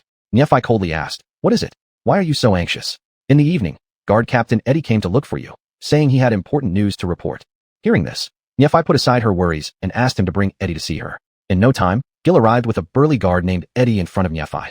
Your Highness, I am a member of the 5th Squad responsible for street patrols. My name is Eddie. After briefly introducing his team and name, without any delay, he knelt down on one knee and urgently said, right now, the palace is in complete chaos. Please rescue the king immediately. Rescue the king? What's going on? Get up and explain thoroughly. Upon hearing what Nephi said, Eddie stood while explaining. Your Highness, the situation is as follows. A few days ago, you instructed our captain to monitor the Pure Blood Sect's activities. Around 3 in the afternoon today, a quarrel broke out between the Pure Blood Sect and the half-humans Queen's Guards. They then started fighting, and there were casualties on both sides. What? At this news, Nephi instinctively became wary, recalling the things she had discussed earlier with Na. In her mind, she thought, these people have finally lost their patience and begun acting. Listening further, Eddie continued. Subsequently, the Queen's royal guards arrived, killing most of the members of the Pure Blood Sect. They chased them all the way to the palace gate. Duke Stadali's knight Gao attempted to intercept them, but was accidentally captured by the half-human royal guards. The royal guards then stormed into the palace in great numbers, claiming they would kill the king and annex the empire. Nephi frowned deeply. She knew her royal guards wouldn't act impulsively without orders, meaning someone must have instigated them. There must be a conspiracy. Please hurry, Your Highness. Go to the palace and save King Alex. Understood. Gil, take him away. This was undoubtedly a plot against Na. Why not go to the palace and see what they were scheming? Although knowing this was a trap, Nephi was fearless and bold, deciding to investigate anyway. She whistled to summon Frank to her side, putting on the armor that Na usually wore, and rushed towards the palace. In the shadows, which Lulu Star, who had been monitoring Na's movements, was contacting her superior through secret arts. Anna, are you there? Inside the palace, a beautiful female winged person held her ear. What is it, Lulu? Madam, Dark has fallen into the trap and is heading toward the palace. Understood. Inform Stadali, it's time for his move. After speaking, she looked around and found all the witches who had entered the palace with her gathered by her side. King Alex crouched fearfully nearby, reeking of urine. Sisters, Dark has entered the palace. Get ready quickly and act according to the original plan. Understood. She then turned around, grabbing Alex forcefully, heading towards the palace gate. Outside the palace, flames illuminated the sky as the half-human royal guards battled fiercely with the royal palace guards in a blood-soaked confrontation. See that? You pathetic waste of space. If only you hadn't stripped Dark of his authority, would we have been able to storm the palace so easily? Do you really deserve to be king? Watch closely, because tonight I will send both you and Dark straight to hell. In your final moments, reflect on all the mistakes you've made. As she spoke, Anna threw her hand out, trapping Alex tightly within a mass of hair, leaving only his terrified face exposed. At Duke Stadali's mansion, Stadali's somber expression mirrored his 12 knights' readiness, each clad in armor made from the flesh and blood of the forest cats, capable of almost entirely blocking magic. And ever since Nephil and Jean had their duel, Anna had already crafted a mana-blocking formation using the refined materials, placing it around the Queen's residence. Once activated, the array would turn the Queen's residence into an anti-magic zone where not a trace of magical energy could be drawn upon. Lords, which Lulu Star has relayed the news. Dark has fallen for the trap and is now heading to the palace. We shall seize this chance, overpower the half-human queen, and rush to support Anna at the palace to kill Dark. May we die serving the Duke. The knights echoed in unison. Afterwards, led by Stadali, the knights stormed toward the Queen's residence with great hostility. At the same time, the witches lurking outside the residence activated the magic-suppressing array in sync. Halt! Who dares intrude upon the Queen's residence? A warrior of the Bear people blocked Stadali's way, gesturing for him to retreat. Stadali sneered coldly. The half-human queen attempted to assassinate his majesty, and I am carrying out the king's decree to exterminate all of you. Understand? With his words finished, the soldiers behind him unsheathed their weapons. Though the Bear people warriors were brave, they still hesitated seeing such a menacing display. This is slander. The queen would never. Before he could finish, Stadali drew his sword and cleanly severed his throat. I said I'll eliminate all of you. Did you hear me? He then led the troops inside the Queen's residence. Kill them all. No survivors. Stadali's frosty voice echoed throughout the residence. Chapter 35, The Bleeding Night 2. The commotion outside quickly alerted Jean, who held her frost sky upside down and walked out of the door. What's happening? Your Majesty. Two winged attendants hurriedly paid their respects and said, from the sound, It seems someone has intruded. What should we do now? Jean was seething with anger inside, feeling utterly absurd. There were actually people daring enough to attack the Queen of the Yiren right under her nose. After merely 10 years of fragile peace, they desired to ignite war again? Did they not know that border guards shed blood and tears so that the people of the Empire would no longer suffer the ravages of war? You two go hide somewhere. I'll go check out the situation. With that, she quickened her pace and rushed toward the source of the disturbance. The two winged attendants exchanged a glance, closed the door tightly, and flew to the roof of the house, hiding carefully. Most of the Queen's guards were mages, so within the forbidden magic barrier, they were no different from commoners. Moreover, the people brought by Stallion were all experts, causing the situation to soon turn into one-sided slaughter. Only a small number of Yiren warriors were still resisting against overwhelming odds. Toppler, don't waste time Jochan with them. Lead the knights and kill the Yiren queen first. Stallion thrust his sword into a soldier and wiped off the blood on the blade before commanding. Yes, you come with me. As Toppler lined up his men and prepared for action, he suddenly heard the sound of the doorframe breaking, wooden splinters flying everywhere.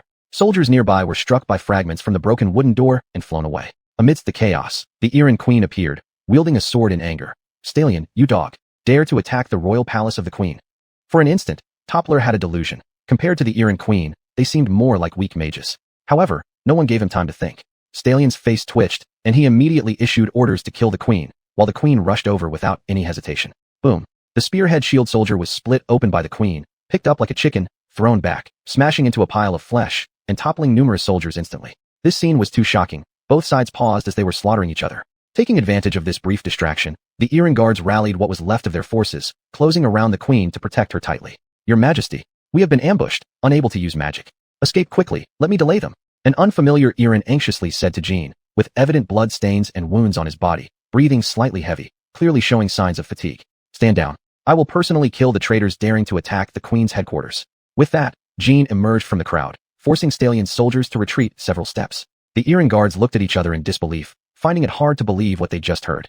The queen was famous for her elegance and strange magic. Even her close guards had never heard that the queen possessed such extraordinary martial skills, leading everyone to be shocked speechless. You are not the Yiren queen. Who exactly are you? Stallion suddenly realized and sharply questioned. Jean scoffed disdainfully. You will know once you are in hell. Without hesitation, she charged straight at Stallion with her sword. Stop her, Toppler commanded, but Jean was already in a state of fury, showing no mercy. Even though these soldiers were selected elites by Stallion, none of them could match even one blow from Jean. She rampaged through them like a tiger amidst a flock of sheep, wantonly reaping the lives of the soldiers. At this moment, Stallion's third knight, Trist, was ready with a bow and arrow hidden in the dark, aiming at Jean. He was a renowned marksman, and the bow in his hand was no ordinary thing. Made from dragon bones as the bow and cow tendons as the string, refined through magical whale oil treatment, the arrowheads were made of black gold, nearly twice as heavy as standard breaching arrows. Even Knight Commander Toppler, clad in armor, wouldn't dare take on one of his arrows head-on, let alone being attacked by surprise. Just imagining the queen's imminent death, pierced by his arrow brought cruel smile to Trist's face. He aimed for the queen's exposed head, drew the bow, and released the string. The arrow whistled through the air, heading directly towards the queen's unprotected head. Toppler silently acknowledged Trist's success with a victory gesture. No matter how valiant one is, how can they withstand a sneak arrow amid chaotic troops? Toppler somewhat sorrowfully thought. For a warrior, there is no more disgraced way to die than by an ambush arrow. He only pitted the warriors for their misfortune. But unexpectedly, as the arrow approached Jean, an anomaly occurred. Jean reacted as if having eyes at her back, turning around at the last second to glare. The arrow, capable of piercing through any armor, abruptly stopped a foot in front of her eyes, unable to move further. Impossible. Trist let out a desperate low growl. No one knew the power of that arrow better than him. Even a dragon, struck unawares, would surely die from such an arrow. And yet, it had been stopped by just a glance. Was this even human? Though shocked internally, he followed his instincts as an archer. If exposed, quickly changed position. This reflex likely saved his life. In the next moment, the tree trunk behind him exploded without warning, and then a rather inconspicuous little stone rolled to a stop at his feet.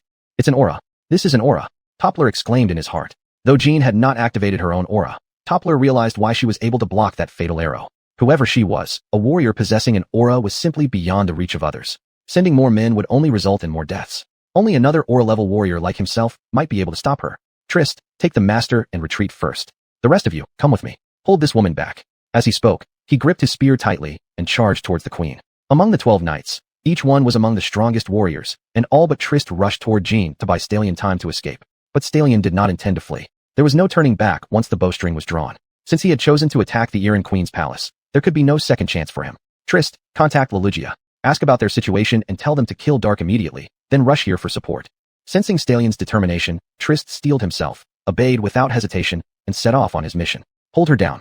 Reinforcements will arrive shortly. The knights, seeing that Stallion showed no intention of retreating, also grew resolute.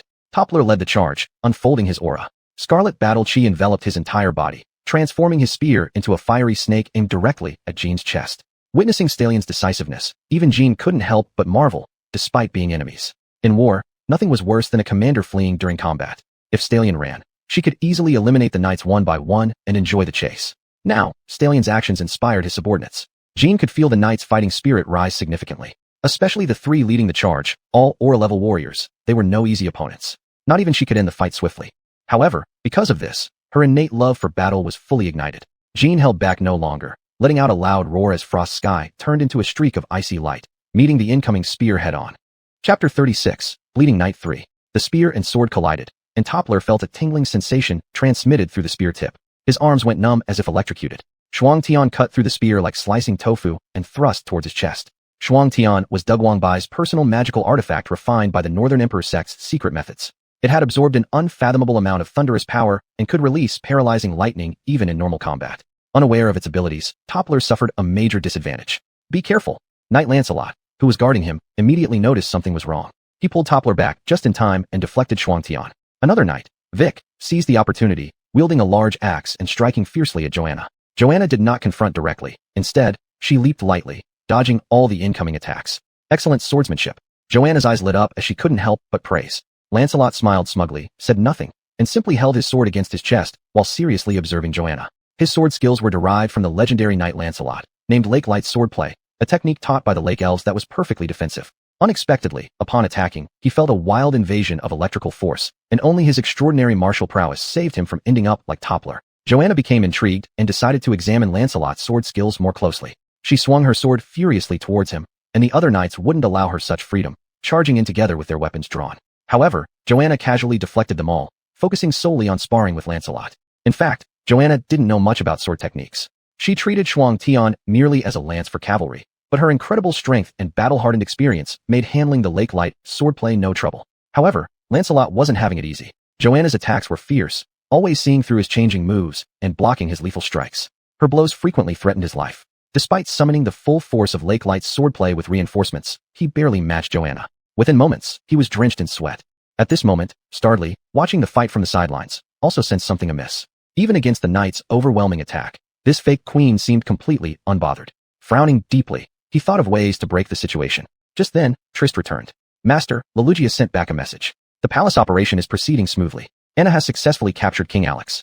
Darklark has just entered the palace, soon to fall into our ambush. Darklark. A gleam flashed in Starley's eyes as though recalling something yet uncertain. He glanced toward the battlefield, mockingly eyeing the half-human queen who had grabbed a giant axe, crushing it into a lump of iron before smashing the axe's owner into the ground with it, burying him halfway and causing him to cough blood until death.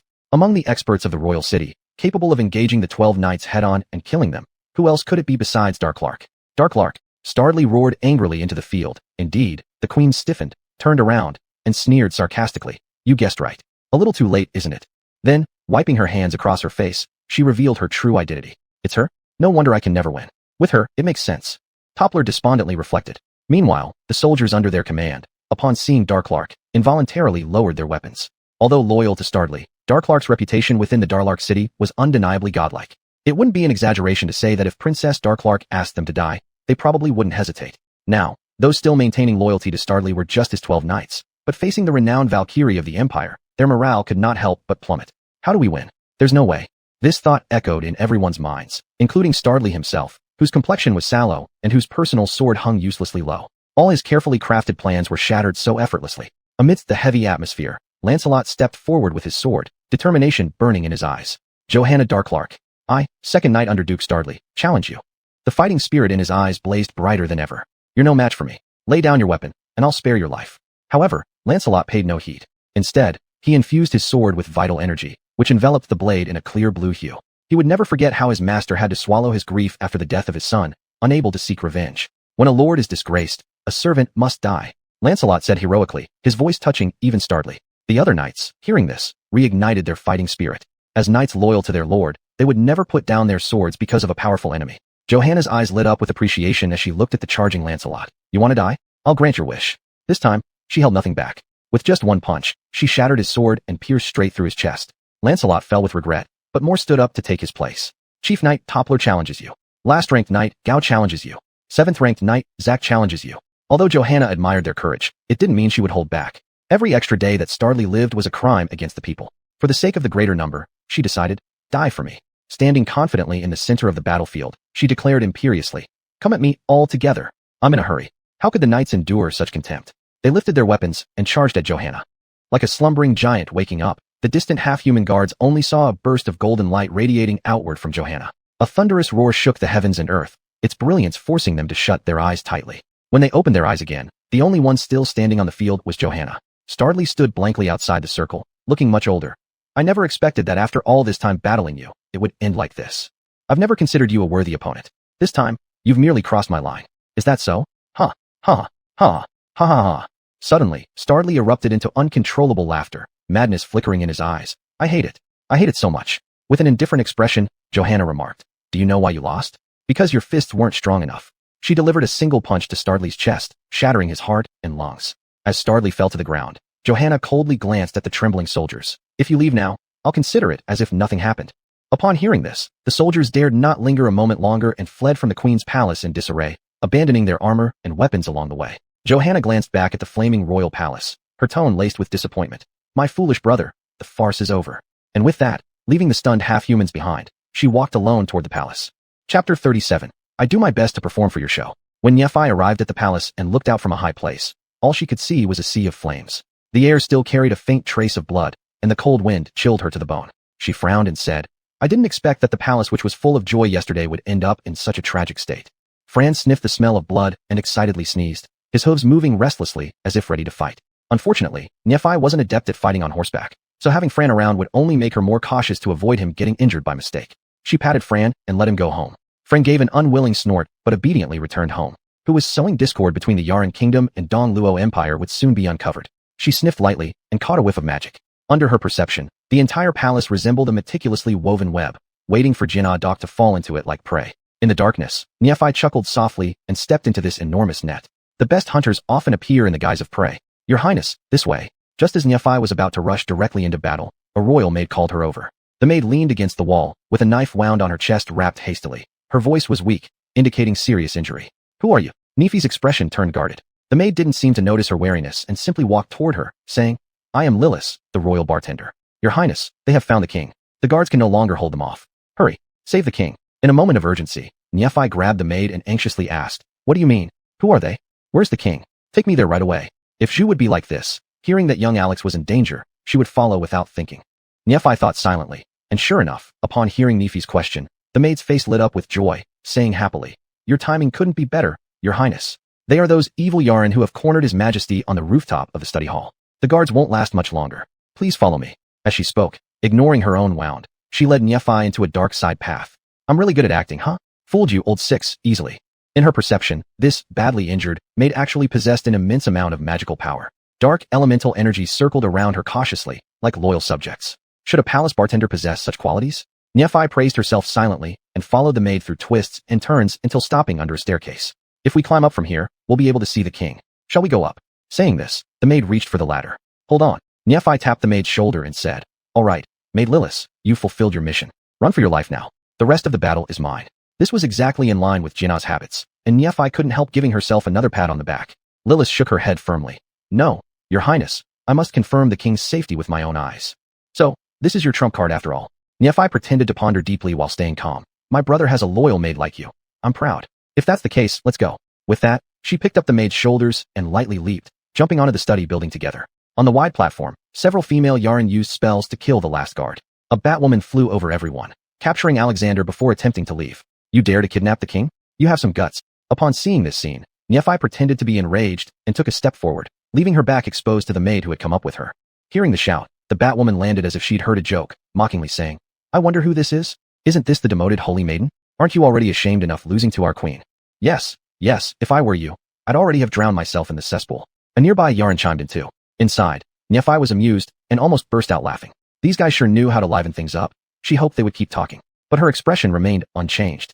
On the contrary, her face grew gloomy as she feigned grabbing her spear and preparing to strike. Don't move, or I'll kill him. The Batwoman's sharp claws grazed past Alexander's face, gripping his throat. A trail of blood split across his face, dripping along his chiseled chin onto the ground. Alexander clenched his teeth, holding back from making a sound. Hey, little king, you've got quite some spirit. What if I do this? As she spoke, she crushed Alex's wrist in one swift motion, causing him to scream out in excruciating pain. Hurry, release him, you bastards. Nephi couldn't care less about Alex's life, but she deliberately put on a show of being deeply concerned in front of them. Watching them fall for her tricks, a sly satisfaction welled up inside her. The Batwoman coldly said, drop your weapon, or I will kill him immediately. Nephi pretended to hesitate for a moment before tossing her lance far away, and Yarn quickly picked it up. Next should be the decisive backstab from my maid behind me, right? I should hold out a little longer, otherwise, it wouldn't be fun. Nephi silently thought, and sure enough, just as the Batwoman was distracting her, she noticed a rush of magical energy coming from behind her. That damn Lilith had made her move. This is the Dark Moon Curse, Shadow Demon's Fury and Azure Despair Flame. Not bad at all. If Zhong Yao sent someone over here, he would surely have been stripped raw. By you truly are a genius. Even in this critical moment, Nephi didn't forget to mock Zhong Yao. Deadly spells slammed into her body in an instant. Nephi played along, coughing up copious amounts of blood and staring at Lilith with shock. You're not a royal maid? Who exactly are you? Lilith grinned maniacally, revealing her true identity under the moonlight. Of course I'm no mere royal maid, my foolish holy maiden. Allow me to reintroduce myself. I am Lilith of the Eclipse Coven, mistress of the Dark Moon. Hey girls, what are you waiting for? Let's go. With that, the witches atop the roof unveiled their true forms, bombarding Nephi, who was still coughing up blood, with bizarre and sinister magics. She dodged the hair coiling around her feet, but was soon entangled by a thorny bramble. She barely struggled free only to have a bone spike pierce through her chest and pin her to the ground. After being mercilessly pummeled by a barrage of magic, she collapsed helplessly onto the floor. Seeing Zhong Yao die in front of his eyes, Alexander was racked with agony and desperately tried to break free from the bonds that held him captive. However, a witch firmly kept him restrained, preventing even the slightest movement. It's over, Anna. Great job, Lilith. And all of you too. Which Anna was the one who had captured Alexander, having meticulously orchestrated this operation. Seeing Mona frowning deeply, Anna couldn't help but ask, what's wrong, Mona? Mona hesitated for a moment before responding. Don't you think it went a bit too smoothly? Chapter 38 Flames, Ice Crystals, and Sky Lanterns. Since it's all over, let's go back and report. Though Anna's voice was indifferent, she could not conceal the joy within it. The others could not help but show their pride either, except for the little king, who burst into tears. Anna looked at him with disdain and silenced his mouth with her hair. You're so annoying, always crying. Can't you be a bit more steady like Prince Roland? As she spoke, admiration filled her eyes. Roland was the leader of the Witch Alliance. Although he was from a poor noble family, he gathered these witches together with his charm and looks, creating the Witch Alliance himself. Without exaggeration, Roland was the faith of these witches. If Roland asked them to die, they would probably do so without hesitation. Prince Roland, your time to ascend in East Luo is almost here. Please wait patiently. The 6 witches clasped their hands in prayer. Only Mona felt some disbelief. But that was dark. The holy maiden who saved our country, the invincible female warrior god, how could she die so easily at our hands? Don't you find this strange? Mona tried to persuade her sisters to be careful, but her sisters seemed lost in the joy of victory, and none of them listened to her. Lilith grabbed Mona's hand. Don't worry, Mona, she's definitely dead beyond death. Rather, I must say, fighting with us sisters after being hit by my triple curses, Dark was truly remarkable. Thinking about the power of Lilith's triple curses, Mona began to relax, but she was still uneasy and decided to check Jean's body. Well, Nabel, go inform Keller that we are retreating. Yes. Just as they were preparing to leave, Mona suddenly cried out in shock. It's gone. What's gone? Anna turned around and saw Mona calling them anxiously. Sister Anna, bad news, Dark's body is gone. How is that possible? She clearly received my fatal pierce. One which couldn't believe it and glanced at the ground. The body that should have lain there had mysteriously disappeared. All 6 looked at each other, a chilling fear rising in everyone's hearts. Mona sniffed and suddenly said, Can you smell something burning? I can smell it too. Is something on fire? As they were speaking, Lilith saw in horror that Anna's beautiful long hair had caught on fire, yet she didn't notice. Sister Anna, your hair is on fire. What? Thanks to Lilith's reminder, everyone noticed the anomaly. Panicking, Anna shouted, Quickly, put it out, Mona.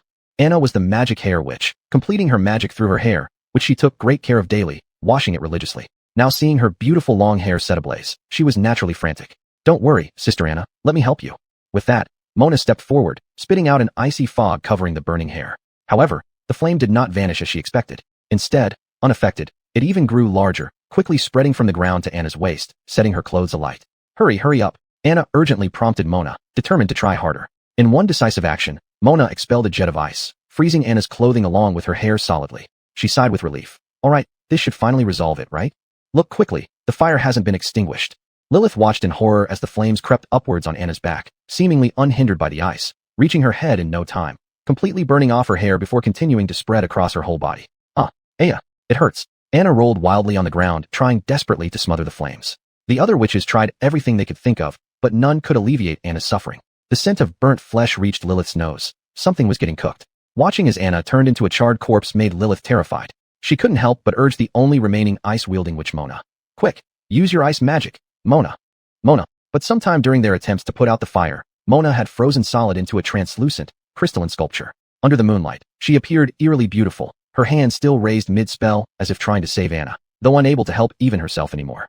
The devil. It must be the power of the devil. Lilith's heart was screaming wildly. She wanted to leave this eerie place immediately. The remaining 3 witches were also terrified, their voices trembling uncontrollably. Lilith? Should we run? Lilith was the strongest witch aside from Anna. The others looked to her for leadership. However, she had already lost all composure, endlessly repeating the word devil, unable to hear their pleas. Another witch quivered and said, "Run? Can we even escape?" She collapsed to her knees and prayed to the unknown darkness. All-knowing devil master, your loyal servant Nabal is willing to offer my soul. Please forgive my sins and spare me. Yet, no one in the void answered her prayer. Nabal suddenly felt herself bound by an invisible force of wind, unable to even cry out. She saw from the corner of her eye that the other 3 were similarly suspended in the air like hot air balloons. Their bodies burned with blue flames, starting off warm. As time passed, they rose higher and higher. The flames began searing their skin, blood, and bones. But Nabal was tightly locked within the cage of wind, unable even to scream. Using her last ounce of strength, she closed her eyes, despairingly awaiting her fate of being burned alive. It hurts, Mommy, it hurts so much. And as the perpetrator Nephi sat atop a roof, she calmly gazed at the 4 pale blue sky lanterns floating in the sky, her eyes reflecting on memories. Do you like it? My new magic. Alex, lying on the rooftop, revealed a smile of survival after the catastrophe and nodded slightly.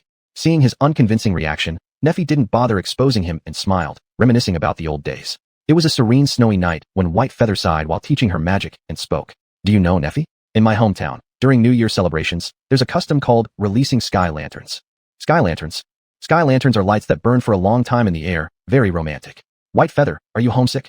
Romantic? Nephi unconsciously placed her hand on her belly, murmuring softly. White Feather, shall I give you a home? Chapter 39, Shadow Demon General. Kale was leading the incited subhumans and palace guards in battle. She wielded gold element magic, occasionally conjuring showers of arrows to suppress the opposition, neither allowing the subhumans victory nor letting the guards advance a step. So much time has passed. Why haven't I heard from Sister Anna yet? Her heart was anxious, but bound by her orders, she had no choice but to remain here. Suddenly, a commotion arose among the crowd. Look, what is that? Kale followed the direction pointed out by the soldiers and saw 4 eerie blue flames hovering above the study like 4 lanterns. That's where Sister Anna and the others are. Could something have gone wrong? Just as her mind was swirling with unease, she heard the urgent sound of galloping hooves, followed shortly after by cheers from the Duro Guard. Prince Dark, it's Prince Dark who has arrived. Brothers, attack. The morale of the Duro forces soared, scattering the already exhausted subhumans almost completely. How can Dark be here? Weren't they supposed to have been killed by Sister Anna? At this thought, Kale could no longer control her fear. She abandoned the subhumans still fighting fiercely and fled in disarray. At this moment, an inconspicuous seed lying hidden in the grass suddenly moved as if alive, slipping into her clothing. But with her mind solely on escaping, she did not notice this small anomaly. You think you can escape? Riding Fran Jean and noticing Kale's attempt to flee, Jean leaned down, grabbing a cross sword intending to kill her mid-escape, only to be stopped by a voice. Let her go, Jean. Head towards the study. Your little king remains unharmed. We must discuss how to resolve the aftermath. Upon hearing Neff's voice, Jean hesitated for a moment. Seeing that the subhumans without their commander had laid down their arms and begun surrendering, she reined her horse around and rushed toward the study. Fran accelerated slightly, carrying Jean directly to the top of the study where she landed in front of Neff. With bare feet, Neff sat casually on the wall, smiling gently at her. Meanwhile, Alex sat unceremoniously on the ground, his expression stern, his left hand gripping his right wrist. Upon seeing Jean, his expression softened somewhat. Sister Queen, you've finally come. Alex, having lived through the turmoil, his heart constantly racing even after all enemies were eliminated by Neff. Only upon seeing Jean did his expression relax. My lord, forgive me, I have arrived late. With regret in her heart, Jean approached Alex, helping him up. It's all right, Sister Queen. Your arrival sets my mind at ease. As Jean was inwardly relieved, sudden change occurred. A pitch-black claw emerged from Alex's chest, aiming straight for Jean's heart. Beware. Noticing the irregularity, Neff warned aloud. Layers of ice blossomed before Jean at that instant, blocking the fatal strike. Taking advantage of the brief moment while the claw pierced through the ice, Jean narrowly avoided it, quickly sidestepping. You managed to dodge, Jean Dark. A deep, chilling voice came from Alex's abdomen. Immediately after, the jet-black claw retracted from Alex's chest, pulling out a string of blood droplets spraying in the night sky. And the figure originally seated on the ground vanished, replaced by a towering demon over 10 feet tall, entirely black. It had sunken eye sockets with 2 crimson eyes fixated on Jean, filled with mockery and cruelty. Faced with this unexpected development, Jean stiffened and gripped her frost sky tightly. Neff's expression turned serious as she stepped beside Jean. She felt the demonic presence causing the surrounding magical elements to tremble in fear. Who are you? Jean frequently dealt with demons, but had never encountered such a horrifying one. Meanwhile, the soldiers clearing the battlefield below also noticed the change, instantly panicking. My God, it's a demon, damn it. How could a demon appear in the royal palace? It was a terror people wished to forget, almost etched into their genetic memory. 10 years had passed, and they believed themselves to be healed, but when truly facing the demon, they realized just how deeply they feared. What's there to be afraid of? We have Prince Dark. He's the hero who defeated the Demon King. Someone suddenly brought this up, dispelling the fear in everyone's hearts. The ones who originally intended to flee halted their steps. Yes, he's the hero who defeated the Demon King. A mere demon doesn't scare us. Your Highness, cheer up. Prince Dark, quickly slay this demon. The faint sounds from afar reached the study. The red-eyed demon sneered, a bunch of stupid pigs. Tell me, if I kill you right in front of them, wouldn't it drive them into mental collapse? Neff and Jean broke out in cold sweat. This demon gave them an unfathomable feeling, yet as long as they teamed up, there was still a glimmer of hope. While contemplating this in their minds, Neff suddenly heard the demon say, Are you thinking that if you join forces, I might not be able to kill you? With hands behind his back, the demon radiated a sense of total control, seemingly enjoying their fear. Oh, I forgot to introduce myself. I am the third demon general under the Devil King's command. You can call me Shadow Demon General Guchun. Shadow Demon General? Neff exclaimed in shock. The Shadow Demon General was very active during the 100 Years' War, having killed countless human warriors. It was said he always acted alone, so no one had truly seen his real face. Shouldn't you have been destroyed 10 years ago along with the Devil King's fortress? The Shadow Demon General snorted with disdain. That Forbidden One did nearly slay us indeed. However, unfortunately for him, it seems he fell short. Not just me, but our Lord Devil is about to be reborn too. The force of destiny always works wonders. This time, I wonder if you can still rely on that Forbidden One. Upon hearing this shocking news, Jean and Neff both gasped in surprise. The Devil King is still alive. Anticipating another dire period of devastation ahead, the two exchanged determined glances, deciding first to eliminate the enemy before them, then consult Duro White for further plans. Frost Snow Quadruple. Neff shouted aloud. Beneath the third demon general, several ice walls rose up, trapping him securely on the rooftop. At the same moment, Jean activated her domain, wielding Frost Sky with both hands and delivering a full-powered slash. The third demon general calmly revealed a smile. I already told you, you're not enough. Unless the Forbidden One comes personally, which unfortunately seems unlikely. A flash of red light emanated from the bone chain on his wrist, instantly melting the ice beneath his feet. He balled both fists and clashed head-on with Jean's descending Frost Sky. Clang. Sword meeting fist emitted the sound of metal colliding. Frost Sky was propelled high up into the air, spun around, and plunged into the stone slab. Jean was hurled back, spitting blood. Fortunately, Fran caught her in time. Chapter 40, Shock Retreat. At the knuckles of the third magic general, there was only a shallow white mark. He carelessly shook his hand and slowly walked towards Fran, intending to finish Jean. I'm going to tear you apart in front of everyone and hang your corpse on the city wall.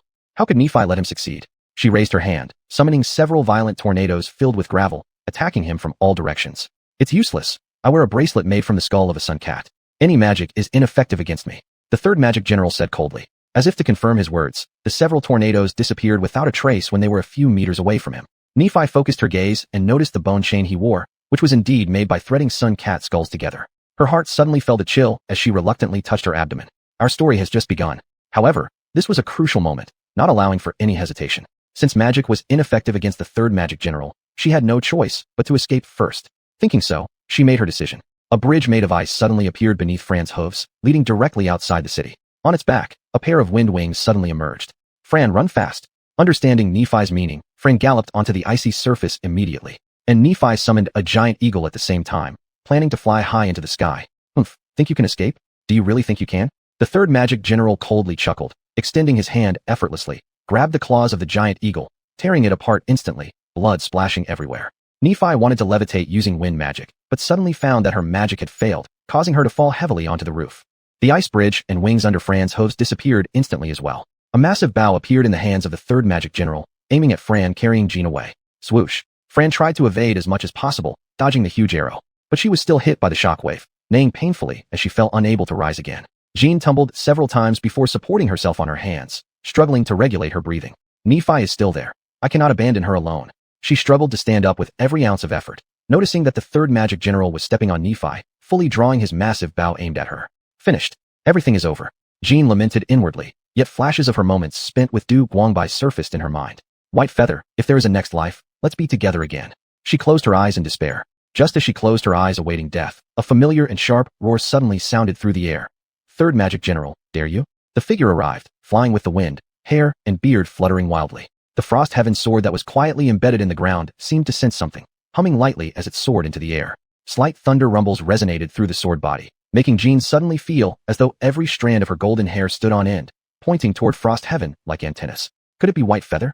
Still weak from injuries, how did he suddenly appear here? Run, don't worry about us, Jean cried out in her heart, and upon seeing Du Guangbai, Nephi suddenly burst into uncontrollable laughter, saying provocatively, just a mere third magic general, behold, the one you've been obsessing about, the forbidden one, he's here. Go reunite with him, will you? Ha! Hearing Nephi's unrestrained laughter, the third magic general's face alternated between red and pale, wanting desperately to cut her to pieces on the spot. But looking at the terrifying long sword hovering above him, he suddenly remembered the fear of being scattered by a single strike 10 years ago in the Demon King's city. Damn it, that was the existence that destroyed the Demon King's city with one stroke. Even an extra second of looking would mean death for him. I'm off. The third magic general put away his bow, activating his magical power to the limit, fleeing far to the west within an instant. As for Nephi, he didn't even want to glance at her, for fear that killing these two might provoke the devil standing before them into chasing all the way to the Demon King's city. I need to report to Lord Demon King right away. In an instant, the third magic general transformed into black wind, escaping the scene. Du Guangbai stood amidst the winds until his strength gave out, plummeting straight down. The frost heaven also lost its support, clattering to the ground. Du Guangbai was preparing to endure the pain of falling, but instead, he found himself caught in a familiar and soft embrace. Opening his eyes, he saw Nephi gently holding him as they descended slowly, her eyes full of joy. You scared the life out of me, White Feather. She sighed softly as she landed with Du Guangbai. Du Guangbai intended to walk on his own, but discovered his legs faltering. Preoccupied with bluffing the third magic general earlier, he exhausted all his strength without realizing it. Thus, he had to lean on Nephi to prevent collapsing. Nephi shot him a glare and helped him approach Jean. Are you alright? Are you alright? Both spoke simultaneously and also nodded synchronously, making Nephi grin. Jean awkwardly smiled and said, didn't expect that you ended up saving us, White Feather. Nephi also nodded gratefully and said, that's right. If it weren't for you, we probably wouldn't have seen you again. By the way, how did you get here? And appear just in time to save us? Nephi asked curiously, remembering correctly that Du Guangbai had been exhausted after being tormented by her all day, and should have been resting. It made no sense for him to be in the palace. In fact, during the daytime Du Guangbai initially intended to say that when he was on the giant eagle, he felt a sudden intuition sensing the presence of the Demon King. However, upon realizing Jean was listening, he awkwardly rephrased, while I was meditating, I had this premonition and sensed that the Demon King was still alive. Then, I recalled feeling uncomfortable when I saw Alex at the ball and immediately understood he was disguised as a demon. Actually, I should have told Nephi from the start, but I accidentally fell asleep. Nephi suddenly remembered using Windbind to lock Du Guangbai's ability to speak and thought about what happened on the eagle, causing her legs to clench involuntarily as she said, actually, it's partly my fault too. Du Guangbai gave her a look and continued. After I woke up, I immediately verified with the steward and learned that both of you had already gone to the palace. I suspected something was amiss and followed immediately. Fortunately, I made it just in time. Jean frowned suspiciously, feeling they were hiding something from her. But this wasn't the point. The real question was, if Du Guangbai was not yet fully recovered, how could he fly through the air and control Frost Heaven? She voiced this question. Actually, it's all thanks to Lucia. Lucia? Yes, in the middle of the day, I suddenly felt as though my Tao embryo had completed its final bit of imperfection. As he spoke, he glanced at Nephi who turned bright red and remained silent. Du Guangbai went on. Frost Heaven is my life-bound magical tool, and only because my Tao embryo is complete can I barely wield it for a short while. As for flying, it was all Lucia's doing. Originally, the 7 talismans of the Northern Emperor Sect could only be used once someone was able to visualize their internal alchemical processes. Although Lucia couldn't draw talismans, she was indeed solidly at the foundation stage of cultivation. Under Du Guangbai's guidance, she infused her spiritual energy into her palms, and then he held her hand to draw a few talismans. With the power of these talismans, it was possible to ride the wind and fly for a limited period. And Lucia, having exhausted all her spiritual energy from creating those talismans, was now resting at Jean's mansion. Chapter 41 Afterward. Devil King City. 10 years ago, after the Devil King and his 10 demon generals were annihilated, the demons fighting all over the world rushed back to fight for the position of the new Devil King. In the end, Bull Demon Jilly defeated many competitors and became the new ruler of Devil King City. However, there were still 2 mighty warriors who refused to submit, causing the entire demon race to split into 3 factions. 2 years ago, Jilly finally sent the last 2 demons challenging his kingship to see Satan. At this moment, he was busily planning an attack on Dong Luo. What he didn't know was that, beneath the restored Devil King City in a secret crypt unknown to anyone, the Devil King and his 10 demon generals were quietly waiting for the opportunity to return to the earth. In the crypt, an evil surge of black gas surged in, revealing the 3rd demon general within the cloud of darkness. Even in the presence of the Devil King, he had no choice but to suppress his aura and carefully approach the throne, kneeling halfway. Lord Devil King, I have returned. A shadow of the Devil King suddenly appeared on the throne. His head bore 2 curved bull horns, and his blood-red eyes slowly opened. Goulet, How is the task progressing? The form of the third demon general slightly trembled. Lord Devil King, it was almost complete, but at the last moment, the prohibition appeared. Are you saying you failed? The atmosphere in the Devil King's hall suddenly turned icy cold, frightening the third demon general so much that he dared not even breathe, prostrating himself and constantly pleading for the Devil King's forgiveness. After a long time, the Devil King finally spoke again. You disappoint me, Goulet. As he spoke, a whip spouting magma mysteriously appeared on the throne and continuously lashed onto the third demon general's body. Under the whips, his skin tore apart, filled with dark, demonic energy. With every strike, the figure of the third demon general began to shrink continuously. Lord Devil King, please spare my life, mercy. This whip was specially made by the Devil King to subdue his demon generals. Each lash brought physical pain and weakened the soul. By the end of several lashes, the third demon general had shrunk by 1/3. Terrified of being killed in anger by the Devil King, he kept shouting for mercy. Exhausted from the beating, the Devil King retracted the whip and gravely asked, Goulet, do you understand your fault? I do. The Devil King made no comment and coldly said, Enough. No need for nonsense. Go help me with 2 tasks. First, spread rumors across the continent that I have been resurrected, closely monitoring the human side. Second, go to Dragon Realm and search for the whereabouts of Divine Crow. Yes. The third demon general respectfully replied. Then, following the Devil King's indication, he left the Devil King's hall. Among the 10 pillars of the Devil King's hall representing the demon generals, besides the third pillar which had already disappeared, the 9th one also began to stir, emitting a dull sound in the quiet darkness. The other 8 pillars, just like the throne, silently waited for the day of unsealing. Though he had repelled the third demon general, someone still needed to deal with the turmoil in the Devil King city. Letting decided not to go home temporarily. After surviving the catastrophe, she suddenly had an overwhelming impulse to embrace Du Guangbai. Setting aside her shyness, Letting came to Du Guangbai's side and gently hugged his waist. Du Guangbai put away Shuang Tian and reciprocated her affection. White Feather, wait for me at home. Once I'm done handling things, we'll get married. Du Guangbai's breath reached her, making her cheeks flush red and her heart beat wildly, harder than actually going into battle. Du Guangbai also extended his arms to encircle Letting's cute waistline, unable to resist lightly kissing her forehead, which caused her nervous body to stiffen tightly, afraid of losing control and fleeing, thinking it would be embarrassing to do such a thing in front of Nephi. Pig Letting, White Feather, I also need to go back for a bit. With something this major, I must go home and stabilize people's hearts. Nephi enviously glanced at Letting and gritted her teeth and said, All right, then I'll see you both after you finish dealing with things. Du Guangbai mounted Fan, preparing to leave first, but heard Letting shout, White Feather, wait, haven't you said goodbye to Nephi yet?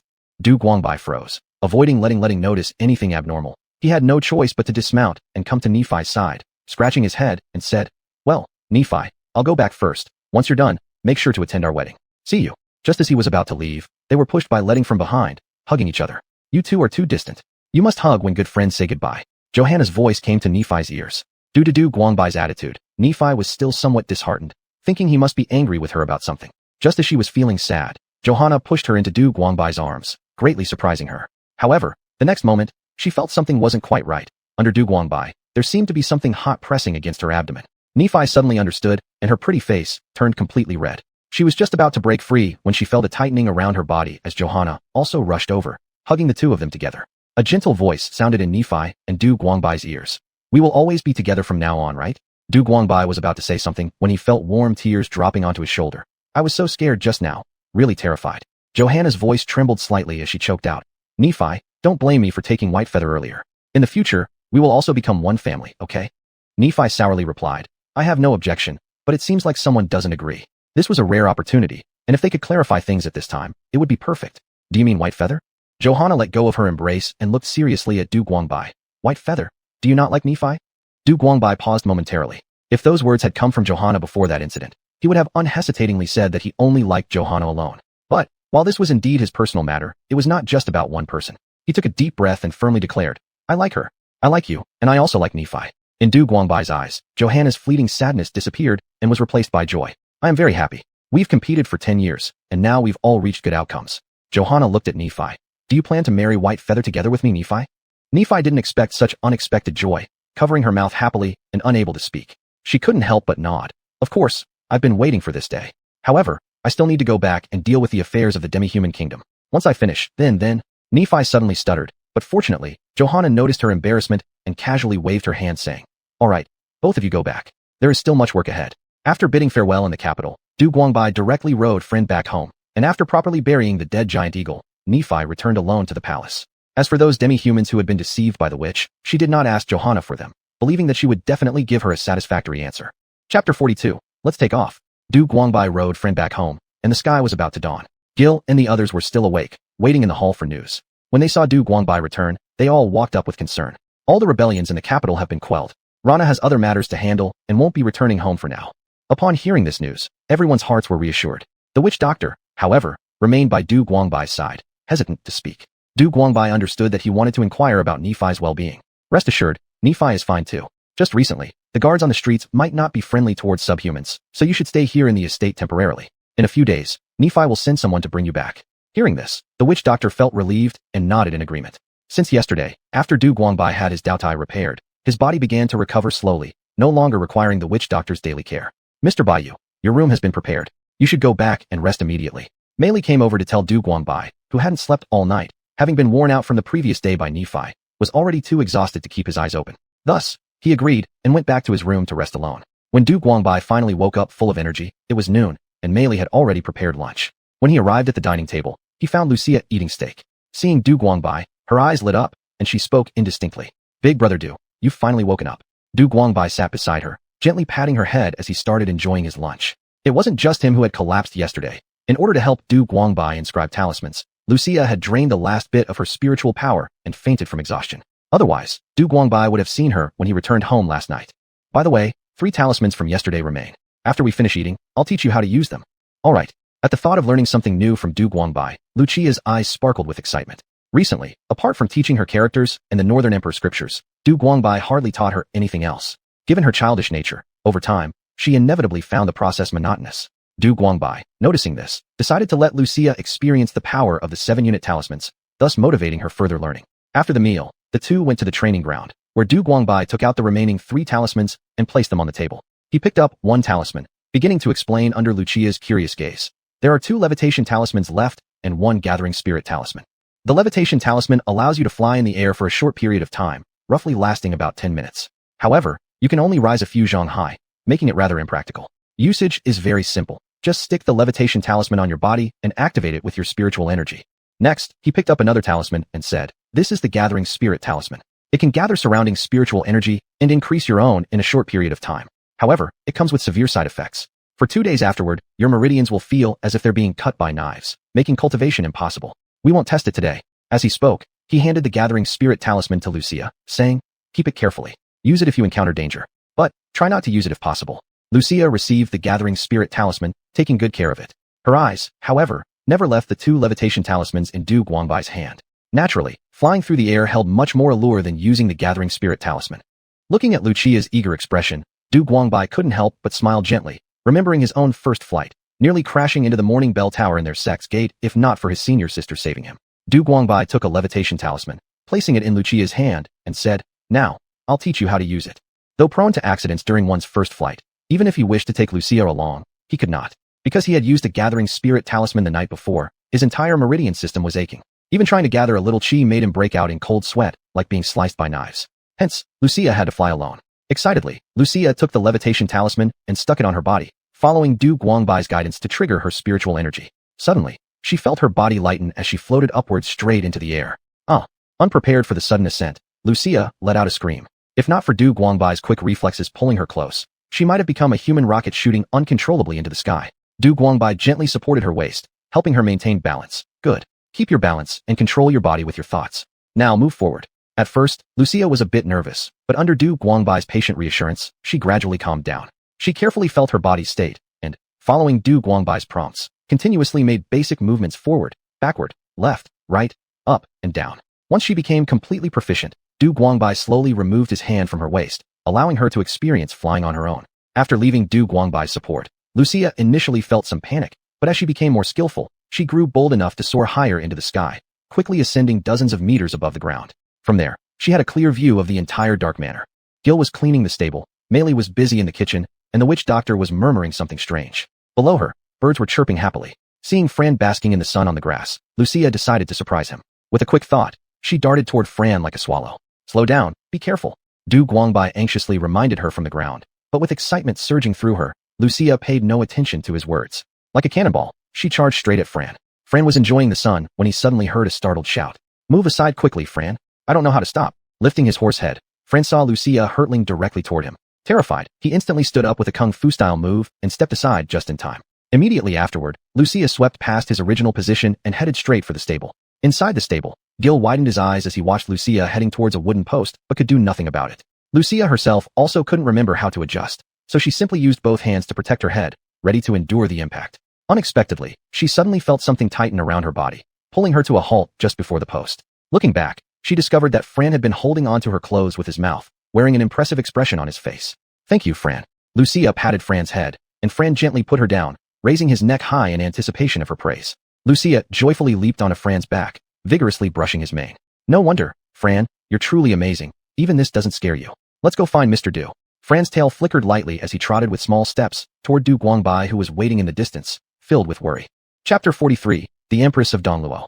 On the morning of the next day, the nobles of the royal city received a notification to attend the palace conference together. After all-night chaos, many well-informed nobles had already received the news of the death of the king and Duke Staliva. However, compared to the appearance of the demon race, their deaths were insignificant. Older nobles mostly experienced the era of fighting against the demons. Thus, they deeply understood how terrifying they could be. Today's meeting was expected to discuss the selection of the new king and border defense matters. Nevertheless, these old foxes mostly already had their answers. "Lord Duke Becklon, please wait a moment." "Ah, it's Lord Black. Is there something?" In front of the palace, Black called out to Duke Becklon with a look of bewilderment in his eyes. "Did you hear about last night's incident?" "What incident?" "I am old, and I retire early, so I don't know what happened." "This old tortoise clearly won't express any opinion unless I speak up first." Black muttered in his mind, and then carefully worded his statement. "I heard that last night Duke Staliva conspired with the demon race to rebel, killing the king. But eventually, he was suppressed by Prince Doc and the Queen of the Yarn. What do you think about this matter?" "So that explains why we were summoned for a meeting today? The king is only 15 years old and hasn't produced an heir yet. This truly is a calamity." Duke Becklon anxiously slapped his hands, appearing distressed. Black gave him a contemptuous glance, knowing that unless he clarified his position, this old tortoise wouldn't believe that he stood behind him. "Who didn't know that your family, Duke Becklon, has always been a faithful supporter of Prince Doc? Are you feigning ignorance?" Black, suppressing a grin, replied. "Exactly. With the king killed and no relatives left, it seems only the king's personally appointed sister should take the throne. Isn't that right, Duke Becklon?" At this, Duke Becklon's eyes lit up, patting his leg as he said, "Your point is very valid, Lord Black. The nation cannot exist without a sovereign for even one day. Her Highness has always been reticent in taking responsibilities. She declined once before 10 years ago. This time, we can't let her act capriciously again. Someone needs to help ensure her ascension." Black immediately grasped his intention and responded accordingly. "Of course. I, Lord Black, willingly stand as the first to support Crown Princess Doc." That's good, that's good." As they talked, they had already arrived at the entrance of the Great Hall, where it was almost filled with attendees. As the sole remaining duke after Staliva's death, Duke Becklon naturally sat in the seat below Lady Jean while she sat on the throne. Once everyone was assembled, she stepped into the middle of the grand hall and announced, "Noble lords, an unfortunate event occurred last night. Our king has permanently left us." "What? The king? My goodness, what exactly happened? Where is Duke Staliva? Why haven't we seen him today?" Jean raised her hand, indicating for quiet among the crowd. "Duke Staliva attempted to attack Queen of the Yarns last night and was justly executed on the spot." Upon hearing this, the nobles who had prior knowledge chuckled but maintained silence, while those just now informed almost wore their shock across their faces. Last night, the demon race attempted to incite the Yarns to invade the palace and kill the king. The chief culprits have all been brought to justice. I have arranged for Queen to leave along with 200 snow fox furs and 10 carts of truffles as compensation. Hearing this, many of the nobles nodded approvingly. They all prioritized profit above all else. Not speaking of truffles, the value of snow fox furs alone was incomparably precious. That Crown Princess Doc could openly speak of them during the meeting evidently signified plans to distribute some profits to those present. What further could they desire? Today, I have called upon you for two main reasons. 1. Dongluo cannot go a day without a ruler, so we must promptly determine a new king. 2. A highly dangerous demon fled last night. Without a doubt, the demon race will soon launch an attack on our country. For this reason, I propose restarting our alliance plan with the Yarn Kingdom.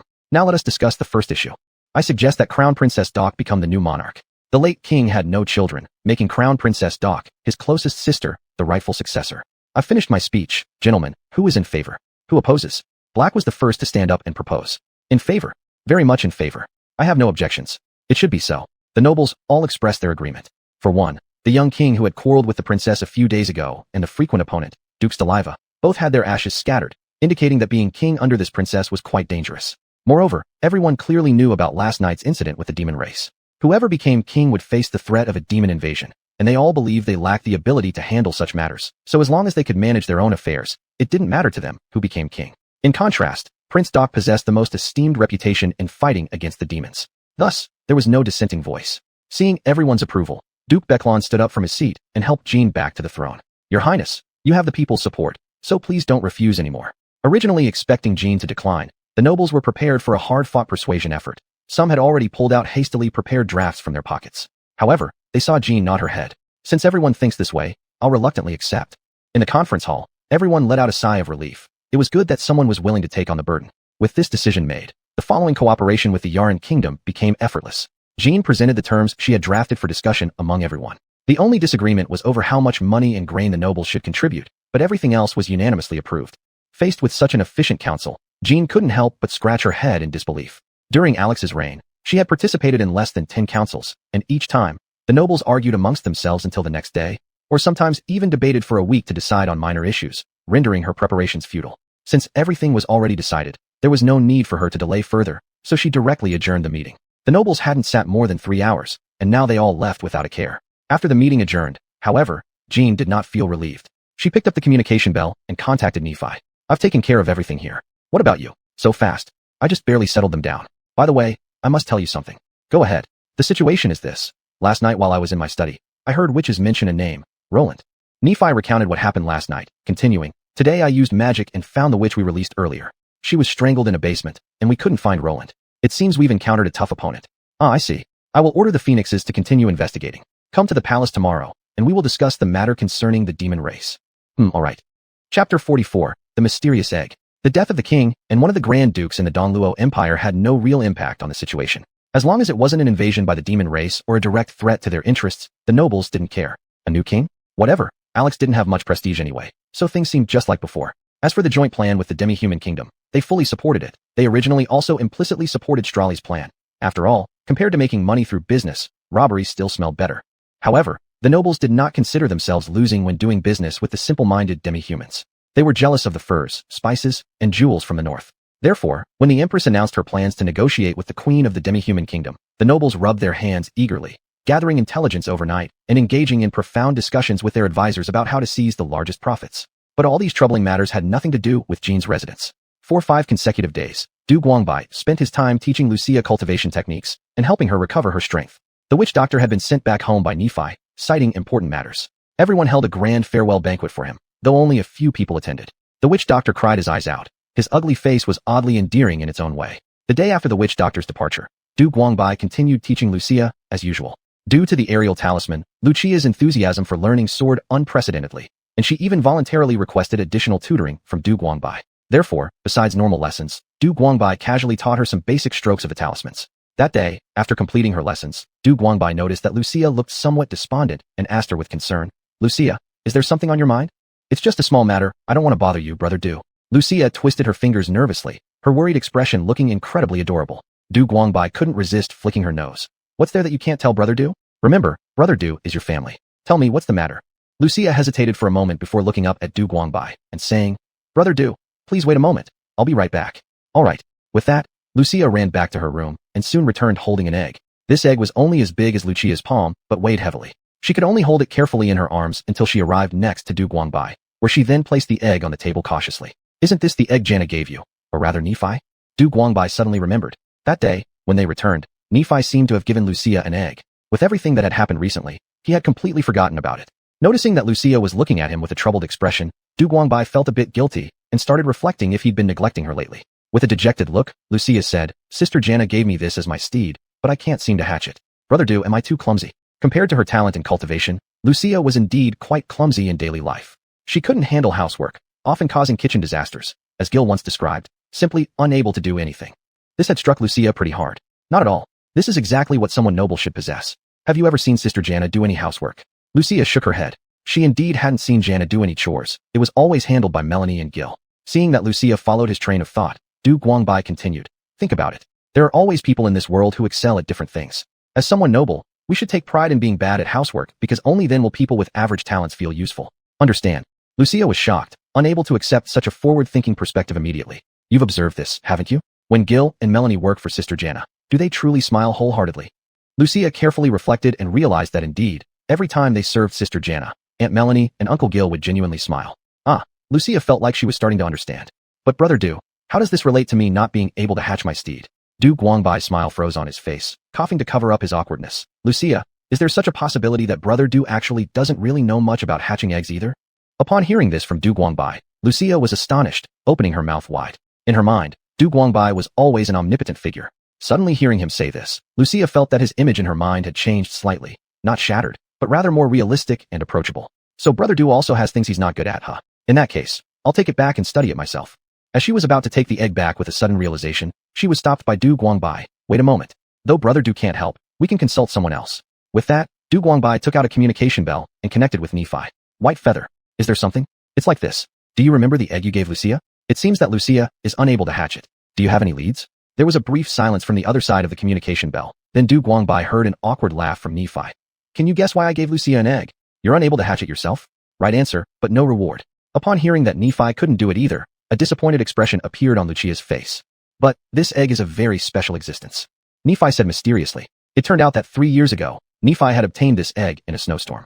2 huge dragons were engaged in a bloody battle over this egg, startling Nephi, who then swapped it quietly for a goose egg while they weren't paying attention. You mean, you traded a goose egg for a possible dragon egg, and haven't been able to hatch it for 3 years? And tried to let the kitchen cook it into scrambled eggs, only to find the shell too tough to break. Du Guangbai tried to suppress his laughter, but couldn't hold it back. Lucia stared blankly at the egg before her, unsure what to do next. That's exactly what happened. Stop laughing already. I gave it to Lucia just to see if you could come up with a way to hatch it. After all, it's probably a dragon egg, so it would be a shame to miss this chance. If it doesn't work, I'll give little Lucia a hunting falcon instead. That's all, bye-bye. After saying that, Nephi cut off the communication out of embarrassment and frustration. Du Guangbai restrained his laughter and looked at the bewildered Lucia, saying, You've heard what Nephi said, right? Brother Du does indeed have a way to hatch it, with more than 70% certainty. Upon hearing this, Lucia brightened up and looked forward to Du Guangbai continuing. Chapter 45, Determination. However, whether or not to try is your own decision. Du Guangbai wore a serious expression as he looked at Lucia and said, In our Bei sect, we have a technique for hatching one's destined spirit beast. We can store this egg in the divine soul to nourish it, constantly infusing it with heart blood. When the time is ripe, naturally, it will be the time for its hatching. Moreover, a spirit beast hatched by this method will view its owner as its biological parent, fostering deep affection. Additionally, it may gain the power of its owner's bloodline, strengthening its foundation. Once hatched, even an ordinary wild beast would have a chance to become immortal and transcend the mundane. Of course, if it's something like a dragon, which already has mystical properties, you could receive benefits from it too, gaining some abilities of the dragon. Upon hearing this, Lucia brightened, ready to give it a try. But this hatching technique can only be used once in a lifetime. Regardless of success or failure, it will be impossible to form a bond with any other spirit beast. Du Guangbai's words clearly reached Lucia's ears. She looked up at Du Guangbai in surprise, only to find that Du Guangbai was also looking intently at her. This egg might be a dragon egg, or just a regular bird egg. Of course, it's also possible that it will never hatch, being merely a stone ovum. I can teach you the method, but as to whether or not you should try, it's your own decision. After hearing Du Guangbai's words, Lucia was deeply shocked. She hadn't expected that what seemed like a simple matter of hatching a mount would become so complicated. She looked to Du Guangbai for help, but discovered that Du Guangbai had already stood up and walked into the room. Lucia, there are certain things that one must decide on their own. If you're ready, come to my room anytime. Du Guangbai closed the door, leaving Lucia and the egg outside. People often find themselves at crossroads of fate without warning. No matter how she chooses, it will ultimately be her own matter. With joy and sorrow, she must bear alone. No one else can replace her. This was also a lesson that Du Guangbai wanted to teach Lucia. All day long, Lucia locked herself and the egg in the room. Even when Melanie called her for dinner, she didn't come out. Mr. Bayou, isn't this a bit too cruel on the young girl? It was just about choosing a mount. Why make it difficult for the girl? Isn't that a bit malicious? Du Guangbai read many emotions in Melanie's eyes, but all he could do was to laugh bitterly and shake his head. Explaining such things would just be too much trouble. By the way, Miss Melanie, can I borrow the kitchen tonight? Melanie turned around and looked at Du Guangbai. Mr. Bayou, if you need anything at night, please feel free to call me. I'd be happy to assist. Du Guangbai chuckled awkwardly. That wouldn't be appropriate. I can manage on my own. Melanie shrugged and shook her head as she left. Feel free. As night fell deeper, Du Guangbai couldn't sleep. He was unable to rest. Though he verbally claimed it was Lucia's own matter, as Lucia's mentor, he was also quite worried about her. To be honest, he wasn't very inclined to let her use this egg as her destined spirit beast. Given Nephi's capabilities, securing a dragon egg shouldn't have been an issue if truly needed. He only mentioned it casually because he didn't want to see Lucia troubled. As his thoughts wandered aimlessly, there was suddenly a light knock at the door. Big brother Du, are you asleep? Du Guangbai lit the lamp, opened the door, and found Lucia tightly holding the egg, looking at him nervously. Big brother Du, you haven't slept yet despite it being so late? Du Guangbai stepped aside, allowing Lucia to come in and sit down. Didn't I say you could come anytime you needed me? Speaking of which, have you thought through your decision? Lucia nodded, answering softly, I believe so. Du Guangbai smiled faintly. Regardless of the decision Lucia made, he would fully support her. But before that, he had to fill his stomach first. It seemed like it had been a long time since he last cooked a meal for Lucia. Stay here for a moment. I'll go prepare some late-night snacks for you. Lucia's eyes lit up. She had always wanted to eat a meal cooked by Big Brother Du, but never had the nerve to ask. Unexpectedly, this night brought a pleasant surprise, and she happily rubbed the egg in her arms. Soon after, the dinner was prepared, just simple potato noodles and a bowl of mushroom soup. Yet, Lucia savored every bite. Big Brother Du, can I ask you a question? Lucia put down the soup, asking suddenly. Certainly, you can ask. Lucia gazed at him unblinkingly. If you knew back then that saving me would lead to the witches chasing you, putting your life in grave danger and losing your life in Hunter Castle, would you still save me? This had always been a thorn in Lucia's heart. Although life now was good and carefree, Lucia felt deep down that Du Guangbai seemed to enjoy his life more when he was a doctor at the Hunter Castle. She had been nervously watching Du Guangbai, afraid to miss any expression on his face. Du Guangbai recalled the time he first saved Lucia and couldn't help but lift the corners of his mouth.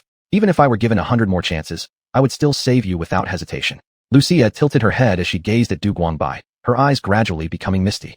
Seeing the atmosphere shifting, Du Guangbai suddenly mentioned Lucia's first attempt at making tea. Do you remember your first cup of black tea? It was so bitter that I couldn't sleep all night, haha. Lucia gave a shy smile, knowing full well from drinking Melanie's tea in Jean's house how off her own brew must have been that time. Lucia gently caressed the egg with her hand and said, So, I feel the same way too. What? Du Guangbai didn't fully grasp her meaning. Chapter 46, Returning Home.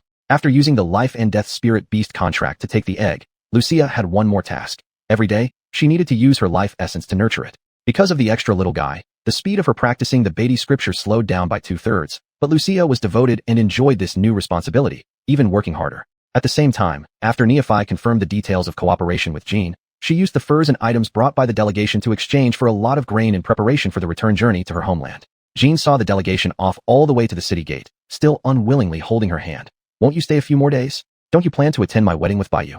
Nephi showed an expression of reluctance, then resolutely shook her head. Never mind. I'm afraid if I stay, I'll never be able to leave. Her eyes lingered on the endless caravan, and she added, Winter is coming soon. If I don't go back, the bunnies will have nothing to eat. Are you not afraid they'll come to rob? Before Nephi's arrival, the Northern Yarians had always been a major problem for the Eastern Roman Empire. Every autumn, there would be big or small troubles on the border. Only when both countries allied under the threat of demons and began trading did they realize that trade was much better than fighting. Hence, official permitted trade started between the two nations. What's to fear? The border soldiers of my country are always ready and armed to the teeth. This wasn't an exaggeration. Alex and Stalai secretly gathered several 10,000 wolf cavalry, just waiting to kill Nephi and invade Yarian territory. If it weren't for reviewing documents recently, she wouldn't have known about this matter at all. That's right, if it weren't for Bayou this time, things would be very hard to say. Having witnessed the terrifying power of the forbidden magic bone ring in the hands of the third demon general, Nephi was unsure if she could survive the encirclement by Stalai. Nephi stopped and looked wistfully at Jean, saying, That's enough, no need to see me off further. You're getting married to Bayou soon. I have a gift for you too. Then she took a leather bag from a winged person and stuffed it into Jean's hands. Remember, only open it when you're alone. Turning to leave, Nephi suddenly turned back, giving Jean a big hug, whispering softly in her ear, I almost forgot to tell you one thing. Bayou is really smooth. I've tried him out for you. As Jean's face turned the color of liver, Nephi smirked and flew away, landing on a slowly moving land turtle. Behind her, Jean cursed without dignity. Nephi sat alone on the bed inside her tent, her eyebrows knitted tightly with homesickness. Your Majesty? Tell them to advance as fast as possible. Why am I the queen? Looking at the millet fully loaded behind her, Nephi sighed heavily. Back in the palace, Jean sat alone next to the table, lost in thought. Beside her was the gift Nephi gave her, but now her mind was too chaotic to check it. Suddenly, she smashed the teacup on the table to pieces. Damn adulterous cat, don't let me catch you. The servants rushed in upon hearing the noise inside the room, anxiously bowing to clean up. Jean remained silent for a while, picked up the gift given by Nephi, and walked out. Although there were still a lot of things waiting for her to handle, let it be tomorrow. Today, she wanted to see Doug Wangbai immediately. At Miss Letna's residence, just after lunch, Doug Wangbai was taking a leisurely walk in the yard when he suddenly heard Jill exclaim excitedly, Miss, you're back. He lost his cool instantly and dashed towards her in a hurry, leaving Lucy and Fran looking perplexed. Although he seemed calm these few days, his heart was constantly filled with yearning for Jean. As soon as he heard her news, he hurried over. Jean, you're back. Bayou. Seeing Doug Wangbai, Jean was incredibly happy. Unable to control herself, she threw herself into his arms, not even noticing that Mei Li and the others had arrived. Fran made a snorting sound, full of disdain for this woman who abandoned friendship for lust, yet his wagging tail betrayed his emotions. They chatted and laughed their way back indoors. After a short chat, everyone had good sense and excused themselves one by one, leaving Jean and Doug Wangbai alone. What is this? Only then did Doug Wangbai notice the white leather pack beside Jean. Jean's originally mixed feelings disappeared once she saw Doug Wangbai. She blamed everything on Nephi, the cheating wretch. She picked up the tote bag happily and said to Doug Wangbai, This is Nephi's wedding gift before she left. I haven't opened it yet. Let's take a look at what's inside together. Nephi has already left? Although Dug Wangbai was confused in his heart, seeing Jean enthusiastically staring at the package in her hand, he decided not to say anything, thinking he could ask Nephi later anyway. Alright, let's take a look together. As he spoke, he reached out to undo the clasp on the tote bag and felt for what was inside. It was very cold, yet extremely smooth. What's in here? Take it out and take a look. With Jean eagerly watching, Dug Wangbai pulled out a modern and daring set of Suichin underwear from the bag. What made it worse was that certain crucial areas of this underwear were actually split down the middle. Jean's beautiful face visibly turned pink as steam seemed to rise from her head. With a shriek, she snatched the Suichin underwear from Dug Wangbai's hands, quickly shoving it back into the tote bag and tightly gripping it. This is terrible. This is terrible. That sneaky Nephi. How could she give such an indecent thing? It's too. Seeing Jean burying her head like a boiled shrimp, Dug Wangbai felt both awkward and amused. He instinctively tried to change the subject, saying, "By the way, I watched your sparring match the other day. I think you might have taken a wrong path in your cultivation. It's still early, so why don't we go to the training ground? I can help you take a look." "Well, okay. Just wait a moment while I put this away." "Alright." Watching Jean leave with the tote bag as if it were a bomb, Dug Wangbai took several deep breaths to suppress his inappropriate thoughts. Then he called Lucia to join them at the training ground. This opportunity would also greatly benefit Lucia's future cultivation, and he didn't want her to miss it. Jean planned to shove the scandalous gift deep into the drawer of her bedroom dresser and then change into her training clothes. However, when she opened the wardrobe, her whole body froze. Strapless tops, stockings, elegant dresses, and fancy hats adorned every corner. It's a dream. It must be a dream. Jean closed the cabinet door only to find her entire bedroom had seemingly transformed into something unrecognizable, more luxurious than any noblewoman's chamber she had ever seen. Mei Li. "Yes, miss? Do you need something? What happened to my bedroom?" Looking confused, Mei Li asked, "Didn't you request this?" "Jean? It must be that cheating cat doing this again." Seeing Jean's displeased expression, Mei Li asked pitifully, "Shall we change it back?" But Jean couldn't bring herself to let go, not one bit. These were masterpieces of inspiration, a source of pure joy. How could they just be discarded? "No, keep it this way. Quickly, help me find my training outfit." "Yes, Mississippi." Hearing Jean agree, Mei Li jumped happily up and down. Chapter 47. Conceal the edge, hide the shape. On the training ground, Jean was wearing a tight-fitting training suit that accentuated her alluring curves. Inadvertently, it reminded Dug Wangbai of that source of sin. "Brother Du, Sister Jean is calling you." Lucia shook Dug Wangbai's hand, and only then did he snap back to reality. "By you. Didn't you say I went astray in my cultivation? Why are you spacing out at the edge of the field without saying a word?" Dug Wangbai cleared his mind of distractions, walked over to Jean, and nodded, saying, "Yeah, if I'm not mistaken, you've already manifested your domain, haven't you?"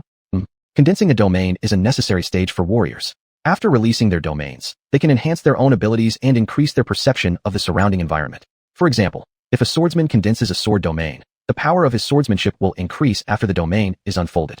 Manifesting a domain is actually an advanced version of a domain skill. If one has mastered the manifesting domain, they could even alter space rules within their domain, granting them unimaginable powers. "Show me your full domain." That day, during the duel with Nephi, both parties preserved their strength and didn't use their ultimate skills. And when fighting against the third demon general, there wasn't enough time to unfold the domain before suffering serious injuries. Therefore, Dug Wangbai had never seen what Jean's domain looked like. Jean would naturally not conceal anything from Dug Wangbai. She nodded, and her robe fluttered without wind. With a flash of golden light, Dug Wangbai saw the entire training ground, including Lucia on the side, covered in golden light. He felt a strong martial intention, as sharp as knives, piercing through his pores, which was the result of Jean's deliberate control. Lucia didn't fare much better either. She gritted her teeth, firmly resisting the intense martial will. "What is your domain skill?" Looking at Jean standing in the center of the domain, bathed in golden light, resembling a goddess of war, Dug Wangbai curiously asked. "Peerless."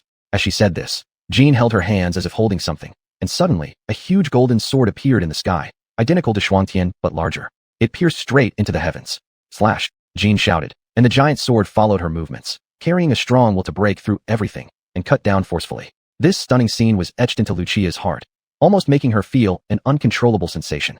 Jean proudly said, "Did you see that? That's my domain skill. What do you think?" Dug Wangbai nodded in approval. "It's indeed very powerful, especially the overwhelming momentum. It seems that over these 10 years, neither you nor Nephi have neglected your training." Jean nodded. "Of course, all of this is because Nephi pushed me."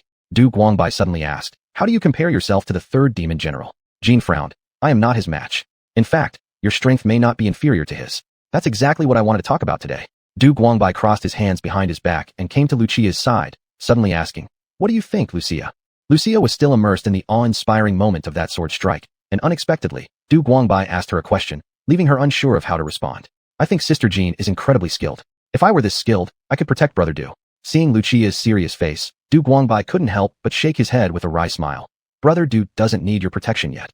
Apparently, expecting someone who has only been cultivating for a few months to see Jean's deviations in practice is a bit too much to ask. However, I feel Sister Jean's domain might be too large, unnecessarily so. Upon seeing Du Guangbai shake his head, Lucia hesitantly expressed her thoughts and was surprised to see Du Guangbai nodding approvingly. You're right. It's completely unnecessary. Saying this, he turned and walked toward Jean. The problem with your domain lies in the overly complex battle intention. In the unfolded domain, all space is filled with your will. I suspect this is the key reason why you've been unable to break through.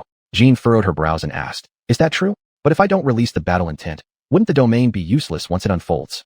This question hit the nail on the head. Precisely for this reason, many experts who break through to the realm of domains spend their entire lives studying how to make their domain stronger, eventually getting trapped in this vicious circle. Du Guangbai directly asked, why do you need the domain? Why not forget about it? Forget. Jean was astonished by Du Guangbai's words. Her Daedru eyes sparkled with wisdom, but she couldn't accept it for a moment. After all, that was the domain she had painstakingly cultivated for many years. Suddenly asking her to forget it, wasn't this too abrupt? However, Du Guangbai didn't even wait for her to digest it. He just rudely pried open her head and forced bundles of incomprehensible things into it. Do you not think the concept of a domain is rather redundant? Those weaker than you don't need it. Those on par with you find the domain useless against them. Since only the domain skill has any effect, why not directly give up the domain and specialize in the domain skill? Huh. Du Guangbai patted Jean on the shoulder sorrowfully and said, Jean, you've really disappointed me. I thought, given your talent, you should have already discovered this issue and broken through to the next realm long ago. Seeing the pain on Du Guangbai's face, Jean spoke with some stutter. Is that so? Du Guangbai exaggeratedly nodded. Not only that, let me tell you, not only should the domain be discarded, the domain skills would be best forgotten as soon as possible. Wuxing Zizhu, Hu Jiao Waiqiu. Actually, reaching the level of condensing a domain is equivalent to the Taoist's divine power realm, a normal stage in cultivation.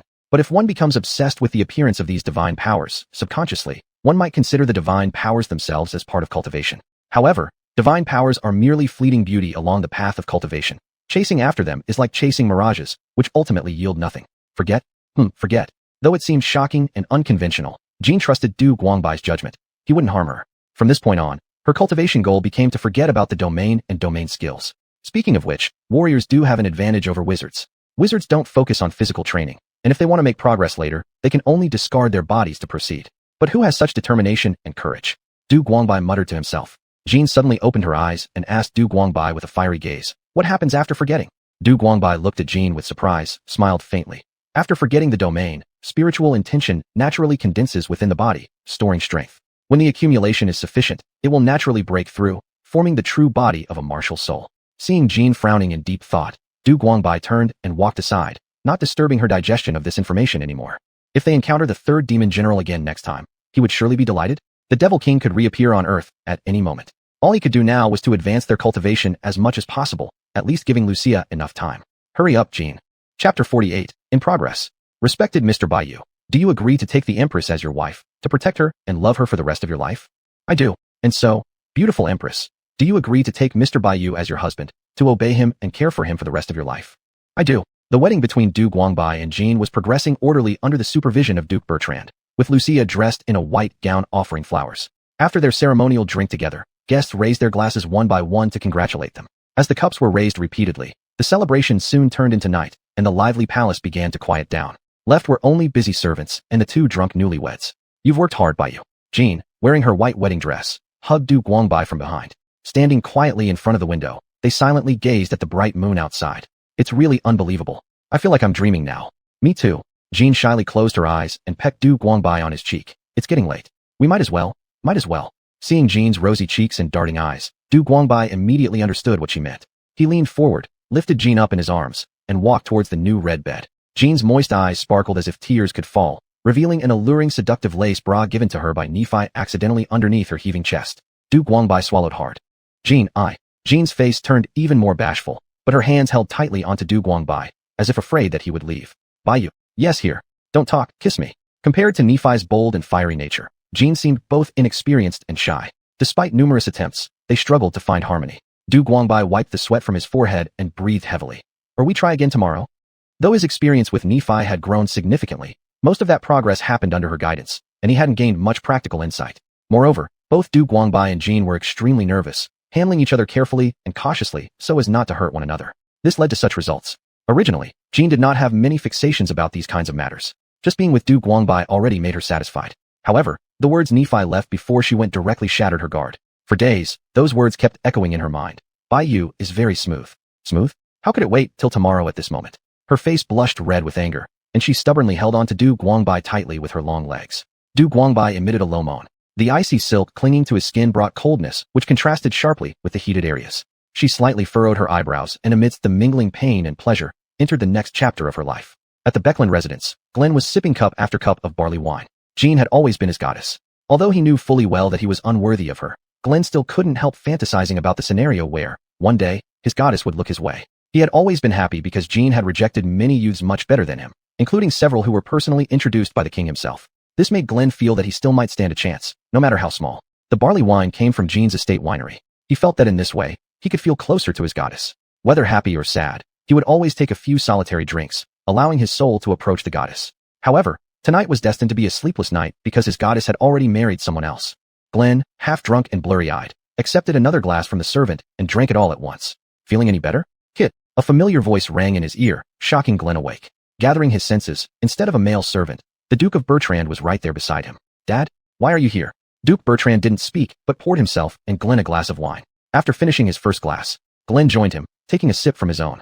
Are you feeling any better? Glenn paused for a second, smiling bitterly and shaking his head. These sorts of things, where could he have control over them? Duke Bertrand patted Glenn's shoulder. Kid, Her Majesty isn't a star that you can touch. Let go early. You're my proud son. A lion shouldn't be bound by feelings. Glenn nodded dejectedly. Dad, I'll get over it soon. Duke Bertrand sighed. Green, I plan to send you south. What? Surprised by the unexpected news, Glenn sobered up a bit. Duke Bertrand's weathered face revealed a profound gaze. Do you know? The demon clan has already amassed heavy troops at the western frontier of the empire. A war is imminent. He stood with his hands behind his back, gazing into the distance. Her Majesty has already discussed with me. She will soon set out west to lead the war effort and has arranged for me to oversee the nation in her stead. Hearing this news, Glenn no longer lingered on his sorrow, standing straight with solemnity. Father, at a time like this, I can't go south. I need to head to the front lines, earn military merit, and bring honor to the House of Beckland. Duke Bertrand's eyes gleamed with appreciation, yet he remained unperturbed as he said, Glenn, I have already consulted with Her Majesty. She has granted you permission to join Phoenix. The seemingly simple words sent ripples like giant waves through Glenn's heart. Unable to stay calm, he buried his trembling hands in his flowing hair, his joy impossible to contain. Is it true, father? Am I dreaming? Tell me, this isn't a dream. Seeing his son's exhilaration, Duke Bertrand couldn't help but feel delighted too, and he smiled faintly. Of course, my son. This was Her Majesty's personal promise. Departure is scheduled for early next month. Glenn enthusiastically hugged the Duke, planting a kiss on his cheek. I love you so much, father. Afterwards, disregarding any dignity, he ran towards the armory where his cherished armor and weapons were stored. Watching his son regain his spirit, Duke Bertrand could not help but let out a deep sigh of relief, turning around and walking away with his hands clasped behind him. What he did not tell his son was that joining him would also be Du Guangbai and Lucia. When the demon clan was still rampant, Her Majesty had once brought a young man to take refuge in his territory. Back then, he was merely a marquis, but he still had some impression of that youthful figure, tall and sword-like. If he hadn't forgotten, wasn't that young man named Baiyu? Getting old, forgetful. He only vaguely remembered that at the time Jean was just an inexperienced knight. Yet a few years later, she ended the era of chaos brought by the Demon King almost like a legend, truly unbelievable. Perhaps it has something to do with that young man. Glenn, I've laid the path for you. What comes next depends on you. Chapter 49, On the Eve of Departure. In the last few days, Du Guangbai had been weak. They say there's no land that can't be tilled, only cattle that work themselves to death. Du Guangbai felt this deeply. Perhaps because their departure was imminent, they indulged in ceaseless intimacy, day and night. In those moments of exhaustion, Du Guangbai always regretted ignoring works like Dongxian when he was training under his master, only feeling the regret when he needed it most. After yet another night of entwining affection, Jiang Na woke up early with high spirits to prepare herself. She then slipped back into the bedroom, hugging Du Guangbai from behind with deep reluctance. I'm about to leave. I wanted to stay with you here in Chifeng City, but even a proper farewell seems impossible. Du Guangbai turned around and embraced her, offering comfort. It's fine. When you return victorious, we will never part again. Du Guangbai suddenly asked. How much have you forgotten your domain abilities? About 70 or 80%. He smiled slightly. Then I can rest assured. Make sure to forget your domain techniques entirely, so even if the Demon King returns, you'll still be able to escape. Jiang Na nodded lightly, kissing Du Guangbai's lips softly. All right, I'll remember. 7 days from now, Lark will come to your place to escort you. I've already instructed Mei Li to prepare everything for you. Phoenix, I entrust my future to you. Take care. Farewells in this world often come without warning. Despite their deep reluctance to part, there were things they could not avoid. After Jiang Na left, Du Guangbai sprang out of bed. Afterwards, he moved back to Jiang Na's mansion, idling away 6 days until Green knocked on the door of Jiang Na's residence. When Gil led Green to him, Du Guangbai was teaching Lucia how to draw runes. The 7 Yuan rune, its full name being Shanqing Hua 7 Yuan rune, included the methods of drawing runes: sun, moon, gold, wood, water, fire, and earth. The sun and moon with the 5 stars corresponding perfectly to the 7 elements. There were only 7 runes, but all other rune magic evolved from them. Lucia had yet to reach the level where she could grasp the true essence of the 7 Yuan runes. For now, she could only memorize by rote and learn how to draw the runes. She might not have noticed, but every time she finished a rune, the egg within her body would tremble faintly, as if it had a life of its own. Upon hearing from Gil that Green had arrived, Du Guangbai asked Lucia to burn the runic paper before joining him to welcome Green. Green was dressed in a silver-gray suit of armor, carrying 2 double-handed great swords on his back. As Du Guangbai approached, Green was placing his helmet on the table, revealing his head covered with fiery red hair. His helmet design was simple, adorned only with the lion heart emblem of the Baeklon family. "Are you the husband of Her Majesty?" Green appraised the man before him with a complicated expression, an expression tinged with admiration slowly creeping onto his face. "Yes, you must be Green Baeklon. Jiang Na has spoken of you. A fine young man." Du Guangbai greeted Green warmly. His composed manner left an impression on Green, who nodded approvingly in his mind. Worthy indeed of Queen Jiang Na's regard. "I am Green Baeklon. Green is sufficient. Today, those of us joining Phoenix together, it's a pleasure to meet you." Lucia also stepped forward, extending a greeting to Green. "Hello, Green. My name is Lucia, and I too am one of those set to join Phoenix." Hearing that Lucia was also joining Phoenix piqued Green's interest. "What a coincidence. There's still some time left. Why don't we engage in a little sparring now?" Anyone capable of joining Phoenix was bound to be extraordinarily talented despite their youth. Judging by appearance alone, the Therianthrope girl standing before him looked no older than 15. Still, since she could join Phoenix, she must possess exceptional abilities. With that thought, Green's eyes sparkled with excitement. Lucia looked at Du Guangbai, who gave her a slight nod of approval. Standing nearly 2 meters tall, Green wielded his double swords almost as if they were single-handed rapiers. Carrying 2 swords without any shield meant he was an aggressive adventurer, a fitting sparring partner for Lucia. Seeing Du Guangbai's permission, Lucia nodded decisively. "All right, could you trouble someone to bring me a pair of practice swords? I wouldn't want to inadvertently harm the young lady." "No need. Use your real weapons. Remember to fight at full strength, otherwise you will lose terribly." Du Guangbai outright refused his friendly advice, causing Green to curl his lip in disdain, showing no respect. Even if someone was a prodigy, they were barely 14 or 15 years old, surely lacking the strength to pierce through his armored defenses. Given their overconfidence, it seemed appropriate to teach them a lesson on what true armor meant. Green drew both swords, stepping first into the courtyard, resting the blades casually on his shoulders as he waited patiently for Lucia. Just as Lucia was preparing to draw her sword and respond to the challenge, Du Guangbai called her back.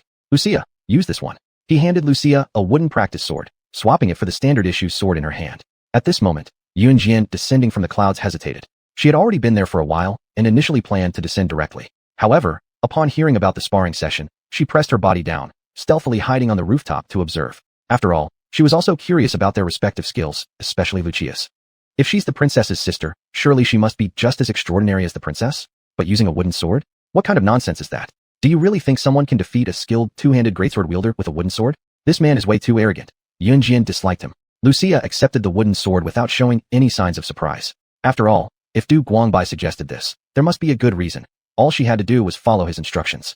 With the wooden sword in hand, Lucia moved to stand opposite Green. Seeing her calm demeanor, Green couldn't help but feel a surge of irritation inside. "You will pay dearly for your arrogance."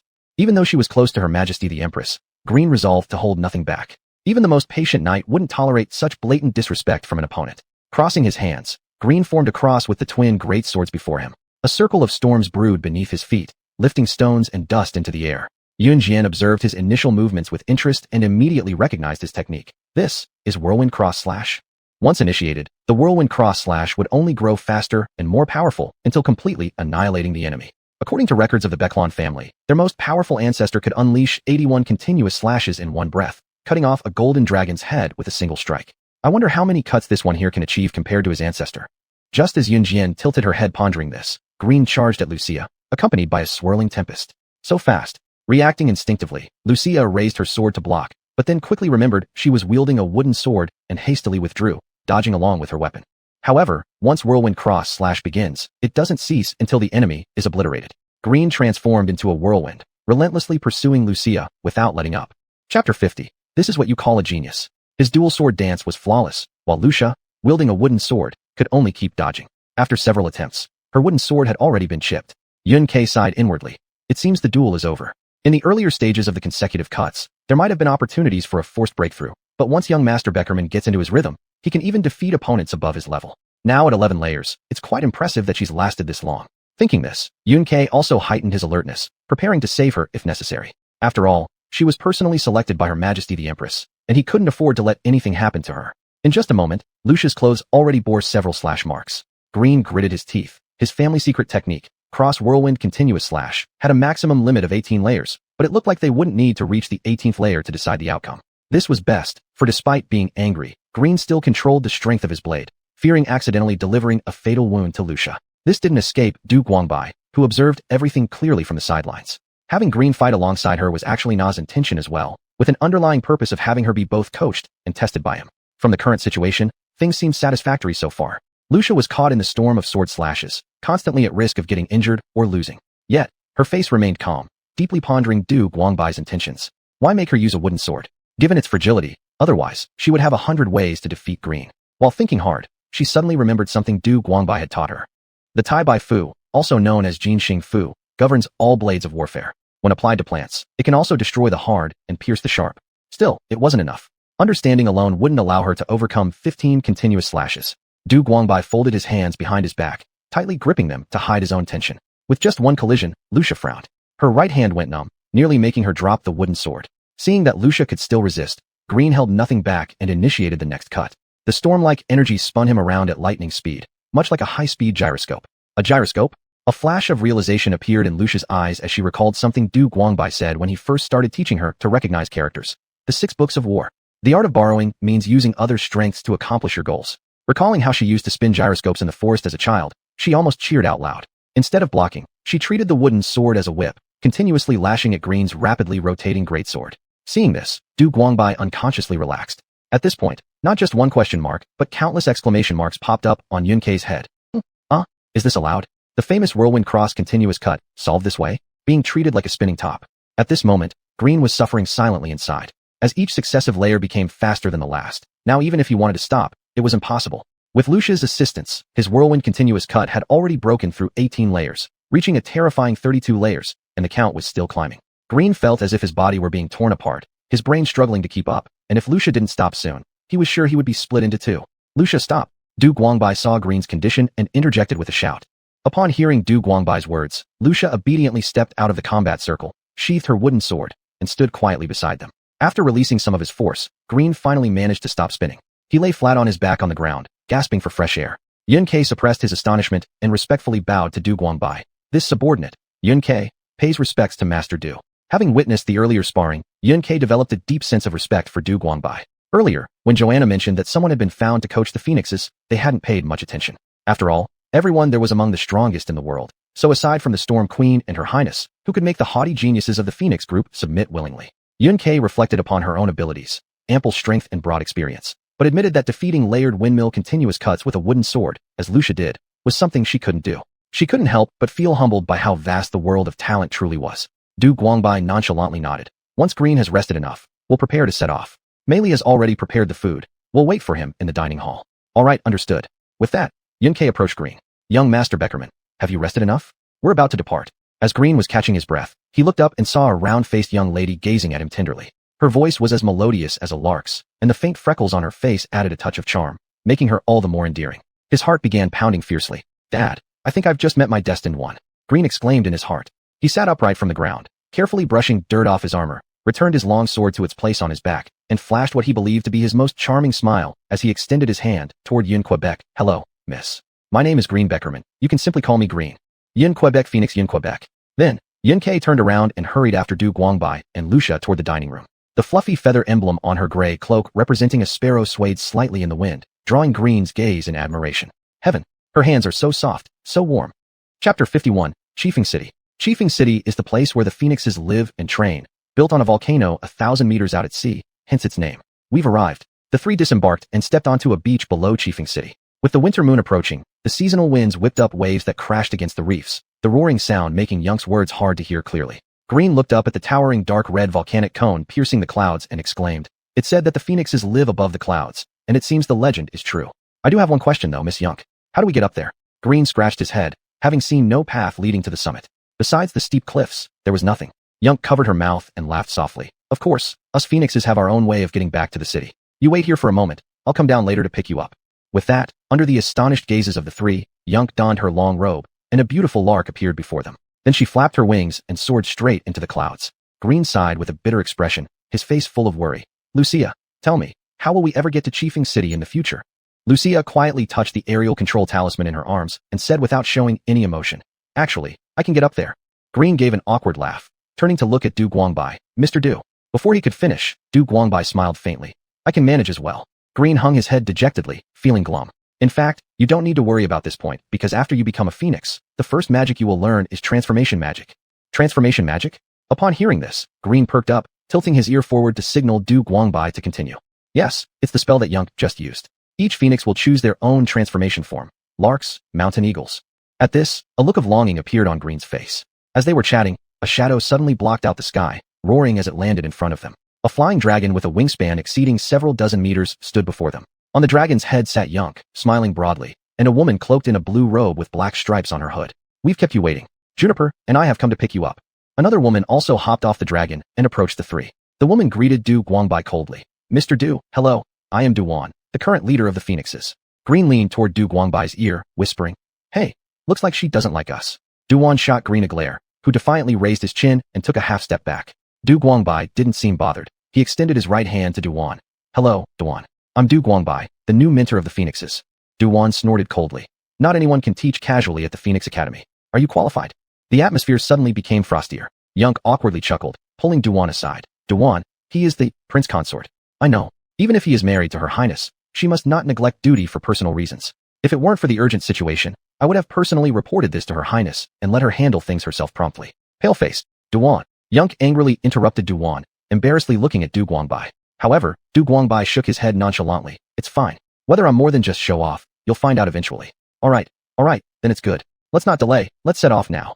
Yunk nodded eagerly. She had witnessed Du Guangbai's strength. Lucia's brilliant performance had thoroughly impressed her already.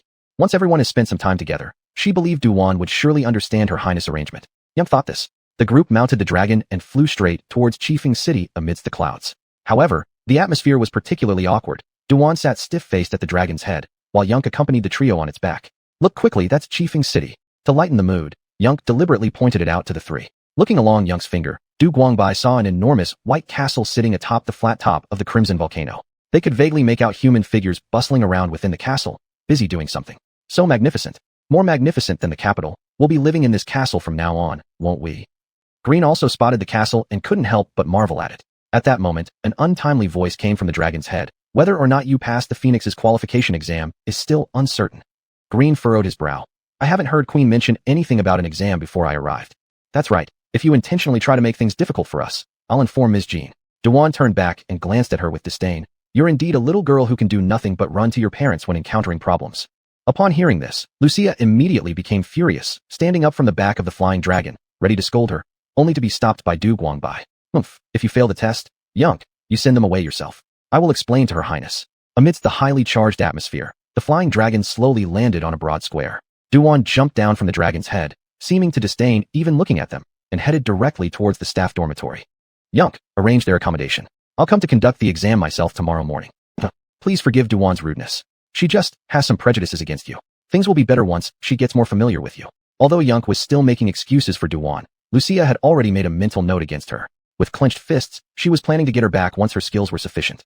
Mr. Du, why don't you report this matter to the Empress? I believe that if the Empress knew about this, she would certainly remove her from her post and replace her with someone else to liaise with you. Du Guangbai waved his hand, stopping Green from saying any further. He said to Yunk, could you please take us to have dinner first? We've been traveling all day and are quite hungry. Yunk looked at him gratefully. Thank you, Mr. Du, I'll make the arrangements right away. Follow me. Du Guangbai had his own considerations. He understood Jean. If Jean learned about this incident, it wouldn't simply end with a removal from her post. Duan might very well be expelled outright. However, he was here to help Jean train the Phoenixes so they could play a role in repelling the demon race invasion, not to rely on authority or show off his power. Throughout the journey, listening to Green's and Lucia's complaints, Du Guangbai turned around and asked, are you doubting your own abilities? How could we? Both of them replied in unison. That's good then. With confidence in yourselves, what is there to fear? As long as she doesn't deliberately make things difficult for you during the exam, isn't that fine? Don't worry. I'll also be present at the time. If Duan engages in any improper behavior, I will report her personally to Her Highness. Duan turned around and said firmly. Chapter 52, The Exam. Du Guangbai originally thought that since Chiefing City was backed by the sea, most of the food would be fish and shrimp. However, He did not expect their meal to be so bountiful. Pork, duck, fish, meat, fruits, and vegetables were all available. Yun-Kei mentioned that they had dedicated personnel responsible for purchasing food regularly from nearby provinces, so there was no need to worry about provisions. Nevertheless, Lucia and Green had little appetite. After eating a simple meal, both went off to rest separately. Nothing happened throughout the night. Early the next morning, Du Guangbai and his two companions were led by Yun-Kei to the square in Qifeng City. Du-Wan was already waiting for them there. Behind her stood teachers responsible for educating the children of Qifeng City, and in front of her stood a group of children around 10 years old, about dozens of them. Did you see? They are this year's pre-selected candidates for phoenixes. But only a few will ultimately gain the title like us and carry out missions. What about the rest? The others will naturally continue staying in Qifeng City, serving as blacksmiths, merchants, and so on. Upon hearing this, Green's eyes lit up. So you're saying that every individual in Qifeng City is an expert with strength no less than that of the captain of the royal guard? Yun-Kei nodded, continuing. Yes, it can be understood that way. Moreover, they won't miss any chance to train. The ones who fail selection each year will get opportunities annually to challenge official members of Phoenix. If successful, we will also lose our Phoenix titles and become ordinary people in Qifeng City. I see. Green nodded. Now it made sense why every member of Phoenix possessed extraordinary strength without exception. Today's exam is to compete with these young ones for the qualification to join Phoenix. Hurry and line up over there. After pointing out the queue positions for Green and Lucia behind the children, Yun-Kei took Du Guangbai to Du-Wan's side. Du-Wan, they've arrived. Du-Wan coldly nodded. Since everyone is here, let's begin. As she stepped forward and raised her hand, the square immediately quieted down. Then, Du-Wan loudly spoke in a voice clear enough for everyone to hear. You are all participants in this year's Phoenix selection process. This test is very simple, comprising 3 parts. Those who pass all of them will earn the qualifications to join Phoenix. At this point, Du Guangbai also perked up his ears, wanting to hear what kind of test Du-Wan referred to. The first one is a strength test. Whoever can hit the stone ball in the testing instrument beyond the red line passes. Use magic or martial techniques at your discretion.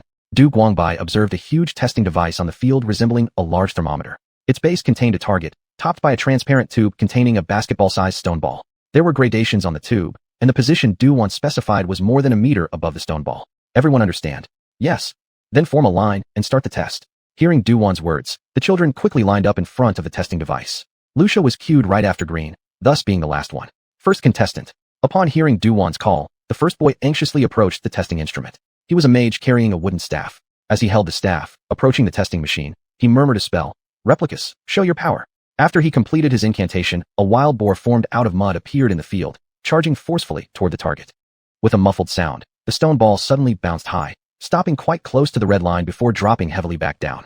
Eliminated. Next, the boy, dejected, hugged his staff and moved aside. The next participant then came forward. One after another failed to make the stone ball exceed the red line until an eruption of cheers indicated that one child finally passed the first test. Ecstatically raising his battle axe, he proudly flaunted his success before stepping aside. When a golden-haired draconian covered in scales entered the stage, cheers erupted among the crowd. Come on, brother Sertan, you're the best.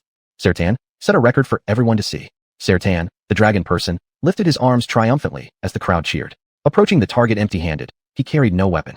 Heard that draconians have immense strength. It looks like the champion of the first trial should be him. However, based on Lucia and Green's capabilities, passing the exam shouldn't be a problem. Yun-Kei whispered quietly beside Du Guangbai, but received a glare from Du-Wan, causing her to quickly shut her mouth, pretending to focus attentively on the scene ahead. Sertan tightly clenched his right fist, not bothering to prepare for the blow. With just a simple punch at the target center, the stone ball in the tube shot straight up with a whoosh, reaching the very top until it rattled against the cap before falling back down. Perfect score pass. Du-Wan's eyes flashed with admiration, and the teachers behind her all stood up, casting their gazes upon Sertan. Sertan blew the golden hair off his forehead and smirked. This is child's play. Green frowned and said, this guy really puts on airs. Lucia also nodded. We're of the same mind. These two had been feeling quite irked by Du-Wan ever since they arrived in Qifeng City, and seeing Sertan's arrogance naturally left them uncomfortable. Finally, it was Green's turn, and he mustered all his strength to vent some frustration. Drawing his double-handed sword, he roared furiously and swung hard at the target. The stone ball soared upward quickly, but ultimately stopped just short of the top. Pass next. He shook his head dejectedly and looked toward Lucia. Lucia nodded at him confidently as she stepped forward. Kid. Du-Wan couldn't help but mock her. Wonder if your skills match the sharpness of that mouth of yours. Lucia coldly glanced at her, replying disdainfully. At least sharper than yours. Watch closely, don't blink. Then, she raised her right leg and delivered a ferocious kick to the target. The stone ball shot upward instantly, passing beyond the top point, smashing through its container, and flying briefly in midair before finally falling back down. Lucia caught it effortlessly, balancing it atop her finger and spinning it nonchalantly. Sorry, I applied too much force. Lucia sneered as she threw the stone ball carelessly onto the ground, then turned to ask Du-Wan. How about that? Did I pass? Du-Wan gritted her teeth and replied curtly. Perfect score pass. All who passed the first round, come over here for the second test. A total of more than 20 participants managed to clear the first trial, half fewer than there were initially. They joyfully formed ranks beside Duwan. Green approached Lucia, raising his thumb enthusiastically while grinning. Worthy of you, Lucia. That BBA girl's face turned completely black. Ha ha. As for that draconian teenager, hands crossed in front of his chest, coolly walked over to Lucia and said, Catwoman, you've sparked my interest. Just as Green was about to speak, Lucia interjected. Sorry, I have no interest in you at all. Please don't flatter yourself. Afterward, she strolled with Green towards the end of the line. The draconian boy hesitated for a moment, then brazenly followed after them. Chapter 53, Exam 2. The content of the second exam was also very simple. Three-person teams tasked with defeating the beast Agars. Agars is a monster resembling a lion, but its forearms are like the blade-like legs of a mantis. Its tail also has thorns like a scorpion stinger, which can either kill or severely wound a person when it strikes. It can even spit flames, using intense fire to burn its enemies. Agars is cruel and violent in nature. Even if its limbs are severed, it won't lose its will to fight, making it an extremely powerful kind of beast. Of course, the actual Agars wouldn't appear during the test. Instead, it would be magically simulated. Defeating the mirrored image of the beast Agars would count as a victory. However, there was another very stringent condition for passing the exam. All three team members had to survive in order to pass. If anyone received a fatal injury, the team would be deemed unsuitable. Lucia, Angelica, Jones. You three are up first. Angelica and Jones both sighed audibly. No one knew what abilities Agars had, but being the first meant they'd gather less information about Agars. It was practically a raw deal. Lucia frowned slightly, clearly having noticed this point as well. The Skylark could not help coming near Du Guangbai and angrily complaining. This is bad. Angelica is a fire mage, and Jones is a wood mage, both easily outmatched by Agar's skills. Moreover, as mages, their self-preservation capabilities are evidently weak. Duwan is clearly just playing tricks. However, upon hearing her whisper, Duwan merely gave her a look of disdain, as if to say, what can you do about it? After thinking for a moment, she realized she had no valid argument and angrily crouched down to count ants on the ground. On the contrary, Du Guangbai quietly comforted her, saying, Don't worry, Lucia won't lose. Hey, what's your name, rookie? I'm Angelica, and she's Jones, my partner. Angelica extended her hand and greeted enthusiastically. Lucia. Angelica, Lucia, listen, shouldn't we discuss some tactics? I'm a wood mage, proficient in root entanglement magic. Angelica is a fire mage suited for strong attacks, and you, Lucia? Hey, you three, stop whispering and get ready to begin. Lucia was about to speak when she was rudely interrupted by Duwan. On the field, a teacher holding a wand walked onto the stage and summoned the beast Agars. Even though it was only a shadow, when the two sharp fangs of Agars flashed menacingly at them, Angelica and Jones both shivered involuntarily. Having lived in Chiefing City for years, they had never seen such a ferocious creature before. Just looking at it was enough to make one feel intimidated. But they were the elites destined to join Phoenix, and wouldn't let fear hold them back. Jones made the first move, causing vines to suddenly sprout from the ground, tightly wrapping around Agars. Right now, Angelica and Jones had worked together for many years, already possessing great chemistry. Before Jones had finished speaking, she pulled out her staff and unleashed a fire dragon spell towards Agars. With roaring fire, the hot wind swept across the entire area, initiating fierce attacks alongside the vines against Agars. However, Agars paid no attention, extending its bladed limbs and slicing through the vines in an instant. Then it opened its blood-red mouth and swallowed the fire dragon whole. Angelica and Jones were greatly shocked. Their magic had been disrupted so easily, it seemed they would once again fail this year. Agars grinned cruelly and leaped toward the three. What should we do? Lucia, think of something quickly. Remembering Lucia's stunning performance in the first exam, Angelica nervously grabbed her arm and urgently called out. Stay behind me. Lucia calmly took a step forward, shielding Jones and Angelica behind her. Fantasizing that such despicable means can eliminate me? Dream on. A flash of a blade revealed an arc of light, and Agars was cleaved in two right in front of Lucia. As the mirage of Agars vanished from sight, Duwan's smile gradually froze, turning ashen.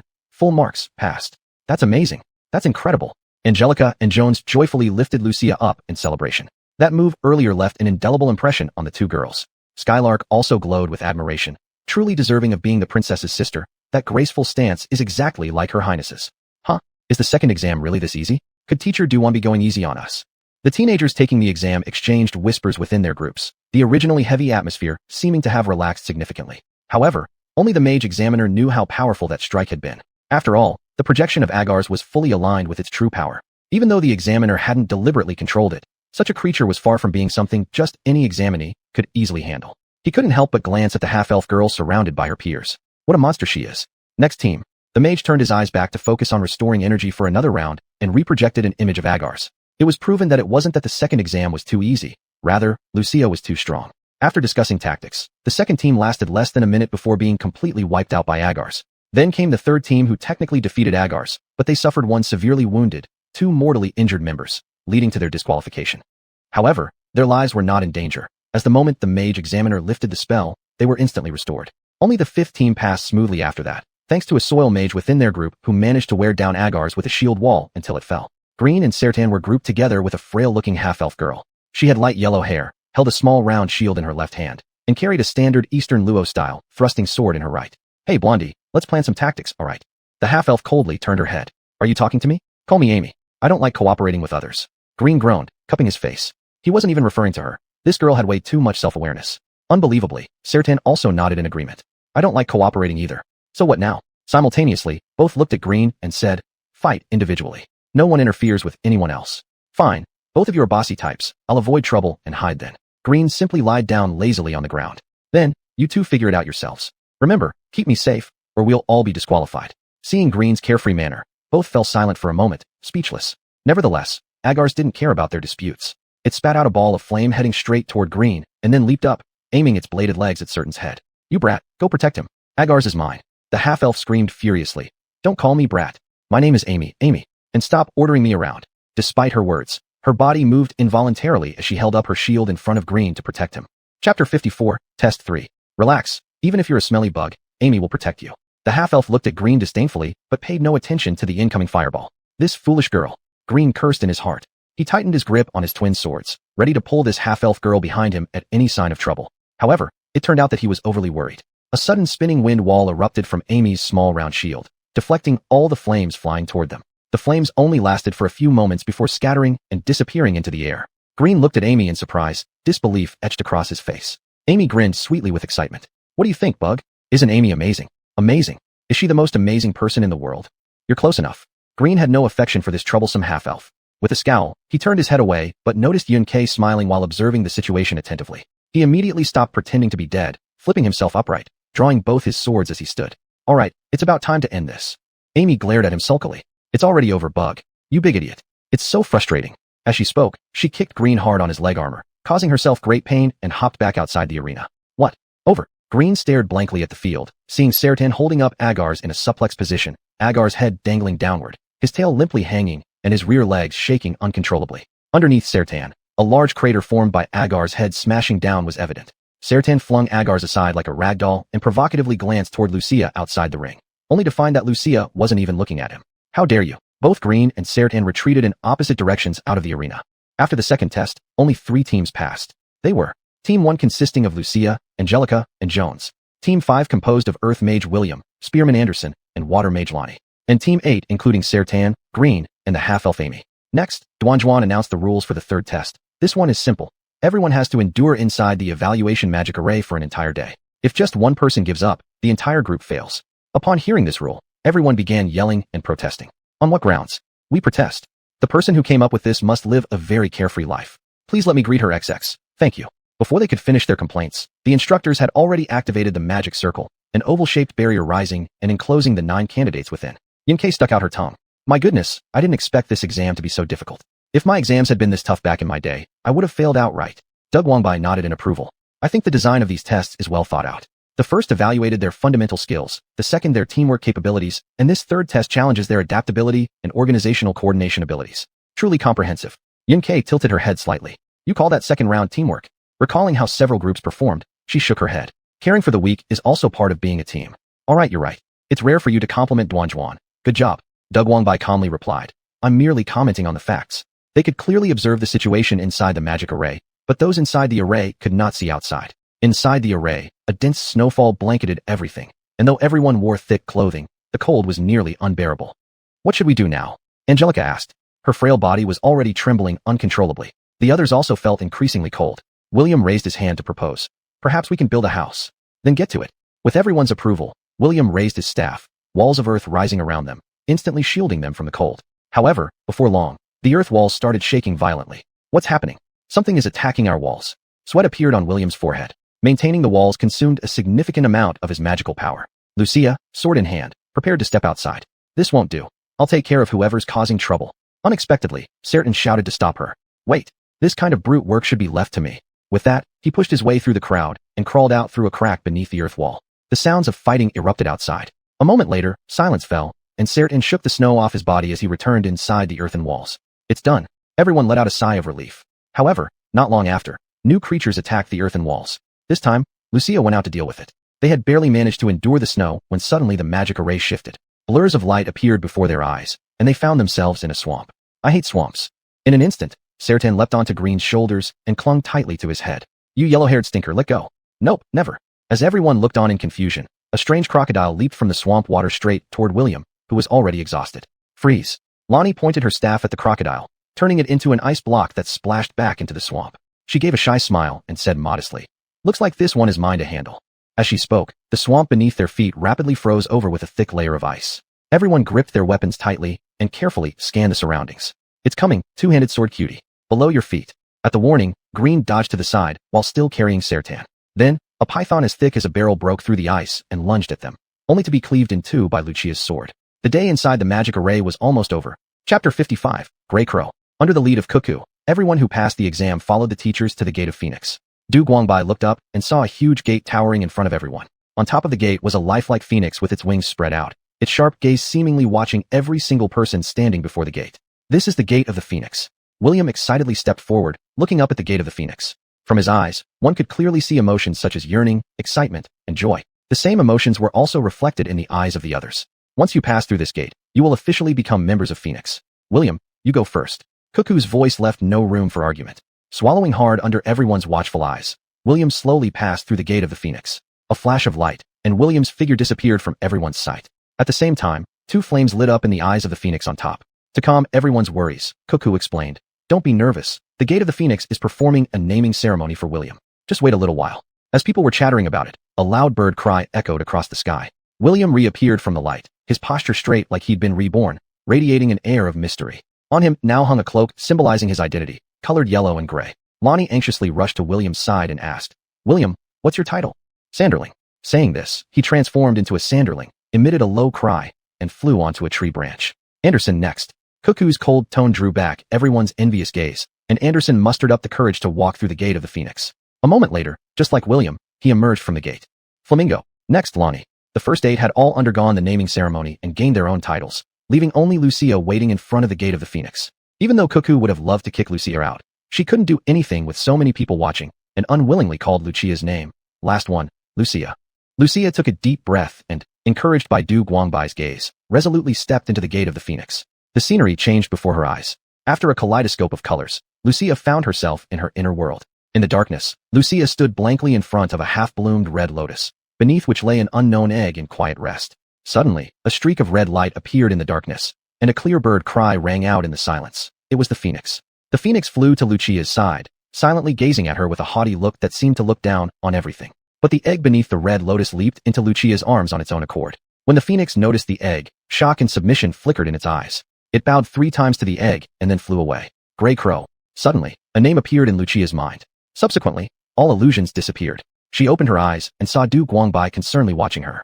Others also looked at her curiously, and Lucia understood they were all waiting for her to say that name. Grey Crow. Lucia took a step forward, and the breeze lifted the long gray robe on her body, where a feather playfully swayed in the wind atop her hood. In the next moment, Lucia uttered the 2 words, Grey Crow, spread her wings, transformed into a gray crow with red pupils, and landed on Du Guangbai's shoulder. Finally, the 9 of them smoothly passed through the Gate of the Phoenix and received their own titles.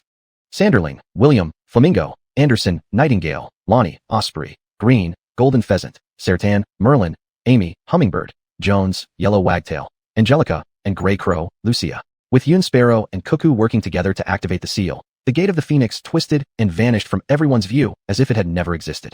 They finally passed the exam successfully, and Yun Sparrow excitedly clapped her hands and shouted, "All right, since all of you have already obtained your titles, why don't I lead you all to fly toward our dormitory?" "Yes. Then let's set off right now."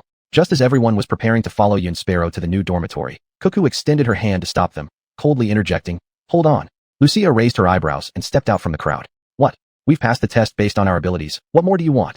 Cuckoo sneeringly walked past Lucia and gave her a contemptuous glance. "I'm not talking about you, but him." Taken aback, Du Guangbai stared at Cuckoo, unsure what madness this woman was up to again. "A person who cannot prove their own strength teaching at Phoenix is absolutely unacceptable to me." As she spoke, the other teachers behind Cuckoo began whispering and pointing fingers. Yun Sparrow angrily stepped in front of Du Guangbai and confronted her. "Cuckoo, what are you planning to do?" Cuckoo gave a dark smile. "What am I going to do?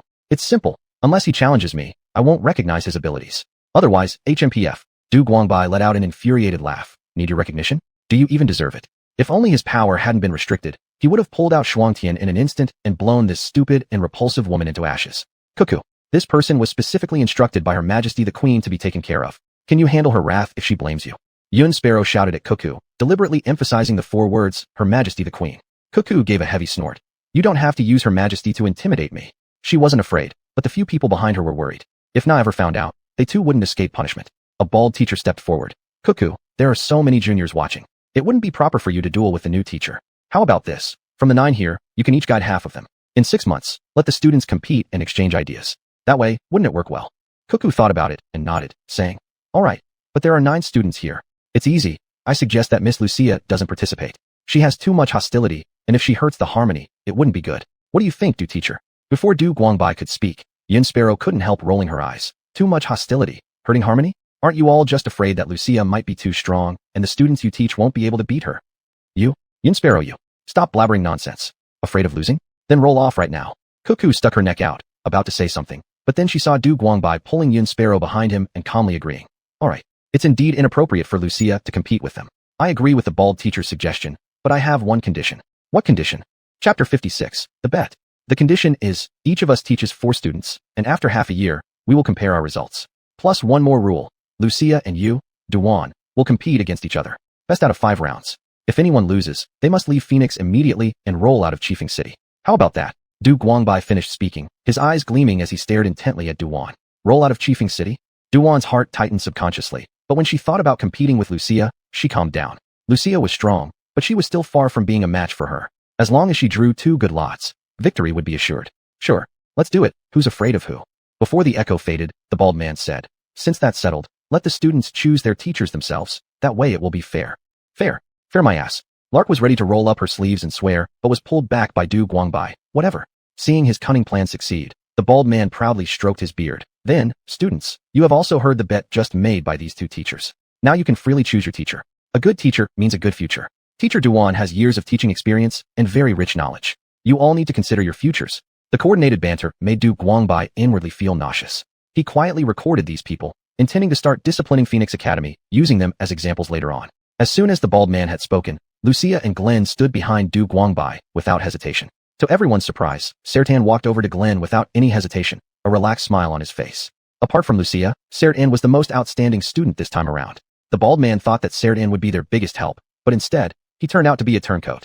Duan's expression darkened instantly. Sertan, don't ruin yourself. A person without clear origins or teaching experience will only lead you astray. Only I can let your talent develop to its fullest potential. That's right, Sertan, think it through. Teacher Duan has the richest teaching experience in Phoenix. You. Sertan easily crossed his arms, sneering as he blew on his blonde hair. Shut up, old baldy. The master dislikes bullying the most. In this match, I'm definitely helping.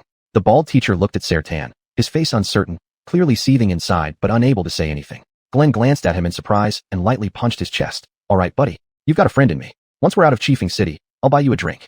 Unexpectedly, Sertan blushed slightly and said, sorry, Mom doesn't allow me to drink alcohol. She says those who drink are bad children. Glenn rolled his eyes. Lucia and Du Guangbai were momentarily stunned, smiled faintly, and remained silent. Next, William took the initiative to walk to Duan's side and stood firmly. With him were Anderson and Ronnie from his team. Although their performances weren't exceptionally standout, their skills were undeniably evident. Seeing this, Duan's mood lightened significantly. Angela, what should we do? Jones leaned close to Angela, whispering into her ear. Angela's eyes flickered as she glanced at Duan, who was smiling like a chrysanthemum flower, and wrinkled her nose in disgust.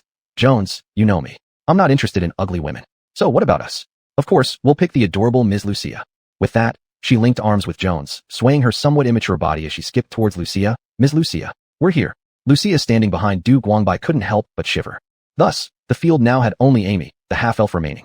Amy gritted her teeth and jogged to stand beside Glenn, pointing her dagger sword at him and loudly proclaimed, hey, insect, you belong to this lady. Remember well, Amy. After saying that, she humphed and hopped to stand behind Lonnie. Glenn's face turned grim, and for a moment, he was lost for words. Hey, young Master Baker. Hearing someone calling him, Glenn turned around and saw Lark covering her mouth, her gaze gleaming as she observed him. This unexpected tenderness pierced through Glenn's heart. But Lark didn't notice this. Once she saw Glenn look back, she sarcastically said, young sir, your blessings are deep indeed. Heard that half-elves are quite skilled. Glenn's face instantaneously changed from black to red, then back to black. What does quite skilled mean? Do you know, pal? Sertan innocently asked. Get lost. Go play in the mud, kid. Mom doesn't allow me to play in the mud. Teacher Du, since the students have been selected, we'll see each other again in 6 months.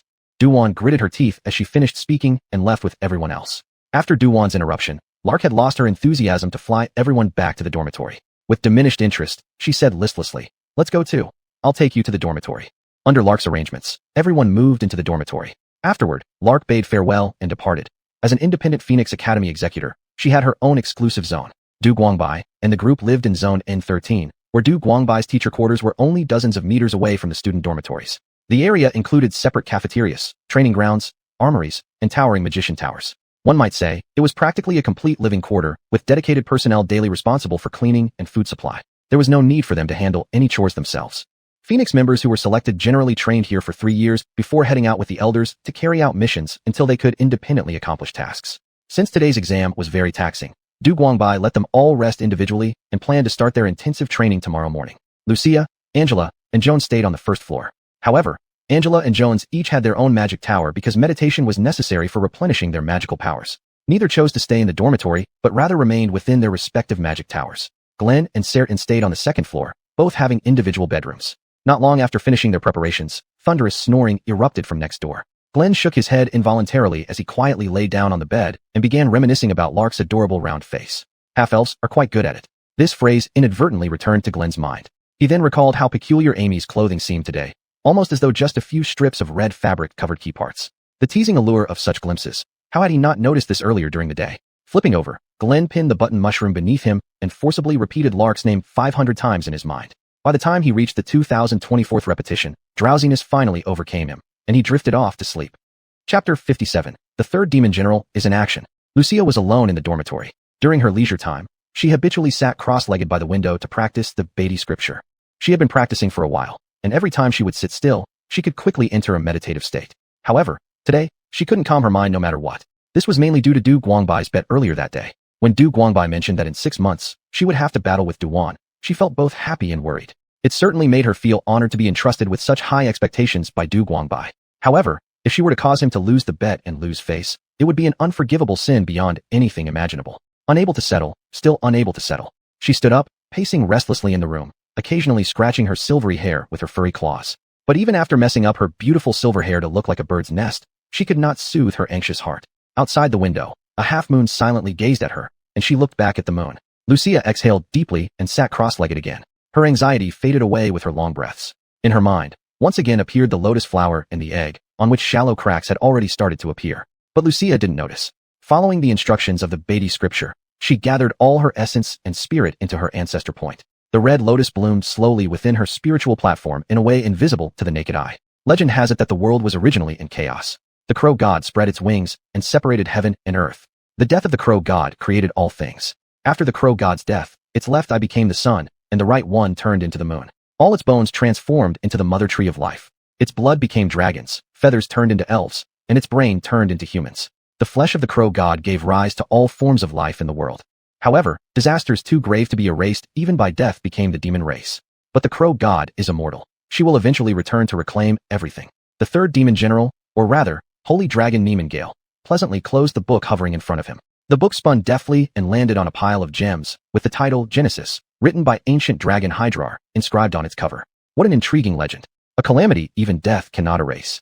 The third demon general recalled that 10 years ago, he and the demon king indeed perished, along with the entire demon king's castle, at the hands of a single sword stroke that pierced straight into their souls. However, they somehow found themselves alive again. Thinking back now, his escape back then was far too hasty. That person's strength had clearly regressed significantly. Otherwise there was no way he would have escaped so easily. The third demon general tapped his fingers on the table, his eyes flashing menacingly. I'd love nothing more than to personally send him down to hell. But alas, Master Demon King's orders cannot be ignored. Just thinking of the whip that made his soul tremble uncontrollably, he shivered. Currently, apart from knowing that the ancient dragon Hafes is incubating eggs in her lair, there's no trace of other ancient dragons to be found. These dragons are utterly ignorant of ancient legends, just like the host he possessed, Niemangale. Besides treasures and women, their brains are full of nonsense. This is troublesome. The third demon general rubbed his temples, enduring the pain of stuffing a large amount of gems into his bag, then hanging them around his neck. At this point, only Hafes can be sought out for advice. Though mother dragons that incubate eggs tend to be extremely fierce, it's unlikely they'd resist a pile of treasure. With that thought, the third demon general spread his wings and soared toward the Emerald Sea. Gale, what do you intend to do?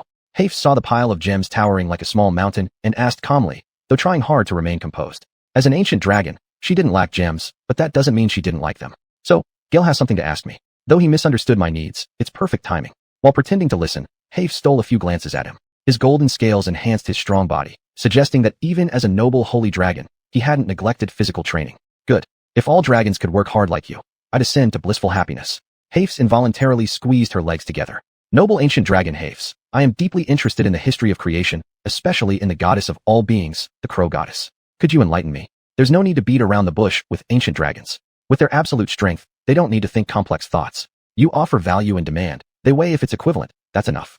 Upon understanding, it dawned on her that this guy coveted the egg of the crow goddess. Sitting upright, Hafes prepared to directly reject him. But she wanted it so badly. For the sake of hatching the egg of the crow goddess, she hadn't been near any males for 3 years. 3 whole years. Do you know how I've managed these past 3 years? This strong male dragon mustn't be let go. With a turn of her eyes, Hafes devised a plan. Spreading her wings, she extended her right foot in front of Gale. Lick me. If you do it well, I'll tell you everything. Third Demon General. What the hell? It's all for the mission given by Lord Demon King. Besides, this is the body of a noble holy dragon. What does it have to do with me? The third Demon General? 3-2. In a secluded canyon within the Emerald Sea, a content dragon roar echoed. 5 days later, the third Demon General lay weakly on the ground, utterly drained, while Hafes radiated with vitality, looking entirely different. The third Demon General asked weakly, Lady Hafes, can you now tell me about the crow goddess? Hafes pointed a dragon claw, and several red ropes wrapped around the third Demon General, forming him into a turtle-like shape. He struggled fiercely but found himself completely immobilized. Ancient dragons are being superior even to great dragons. Besides, after being fully drained by Hafes over these past few days, he had no strength left. Are you going to betray me? Hafes giggled. You're so strong. How could I possibly harm you? My sweetheart, I can't stop spoiling you. She spat out an egg smaller than her nail, and carefully held it in her claw. See it, darling? This is the egg of the crow goddess. Once I hatch the crow goddess, the entire world will fall under my dominion. She wiggled her claws, lifting the third Demon General's chin. And you, my darling, will be my first dragon consort. The third Demon General was stunned, silently pondering. I didn't expect the mission entrusted by Lord Demon King would succeed so smoothly. I need to find a way to trick her and get hold of the egg of the crow goddess.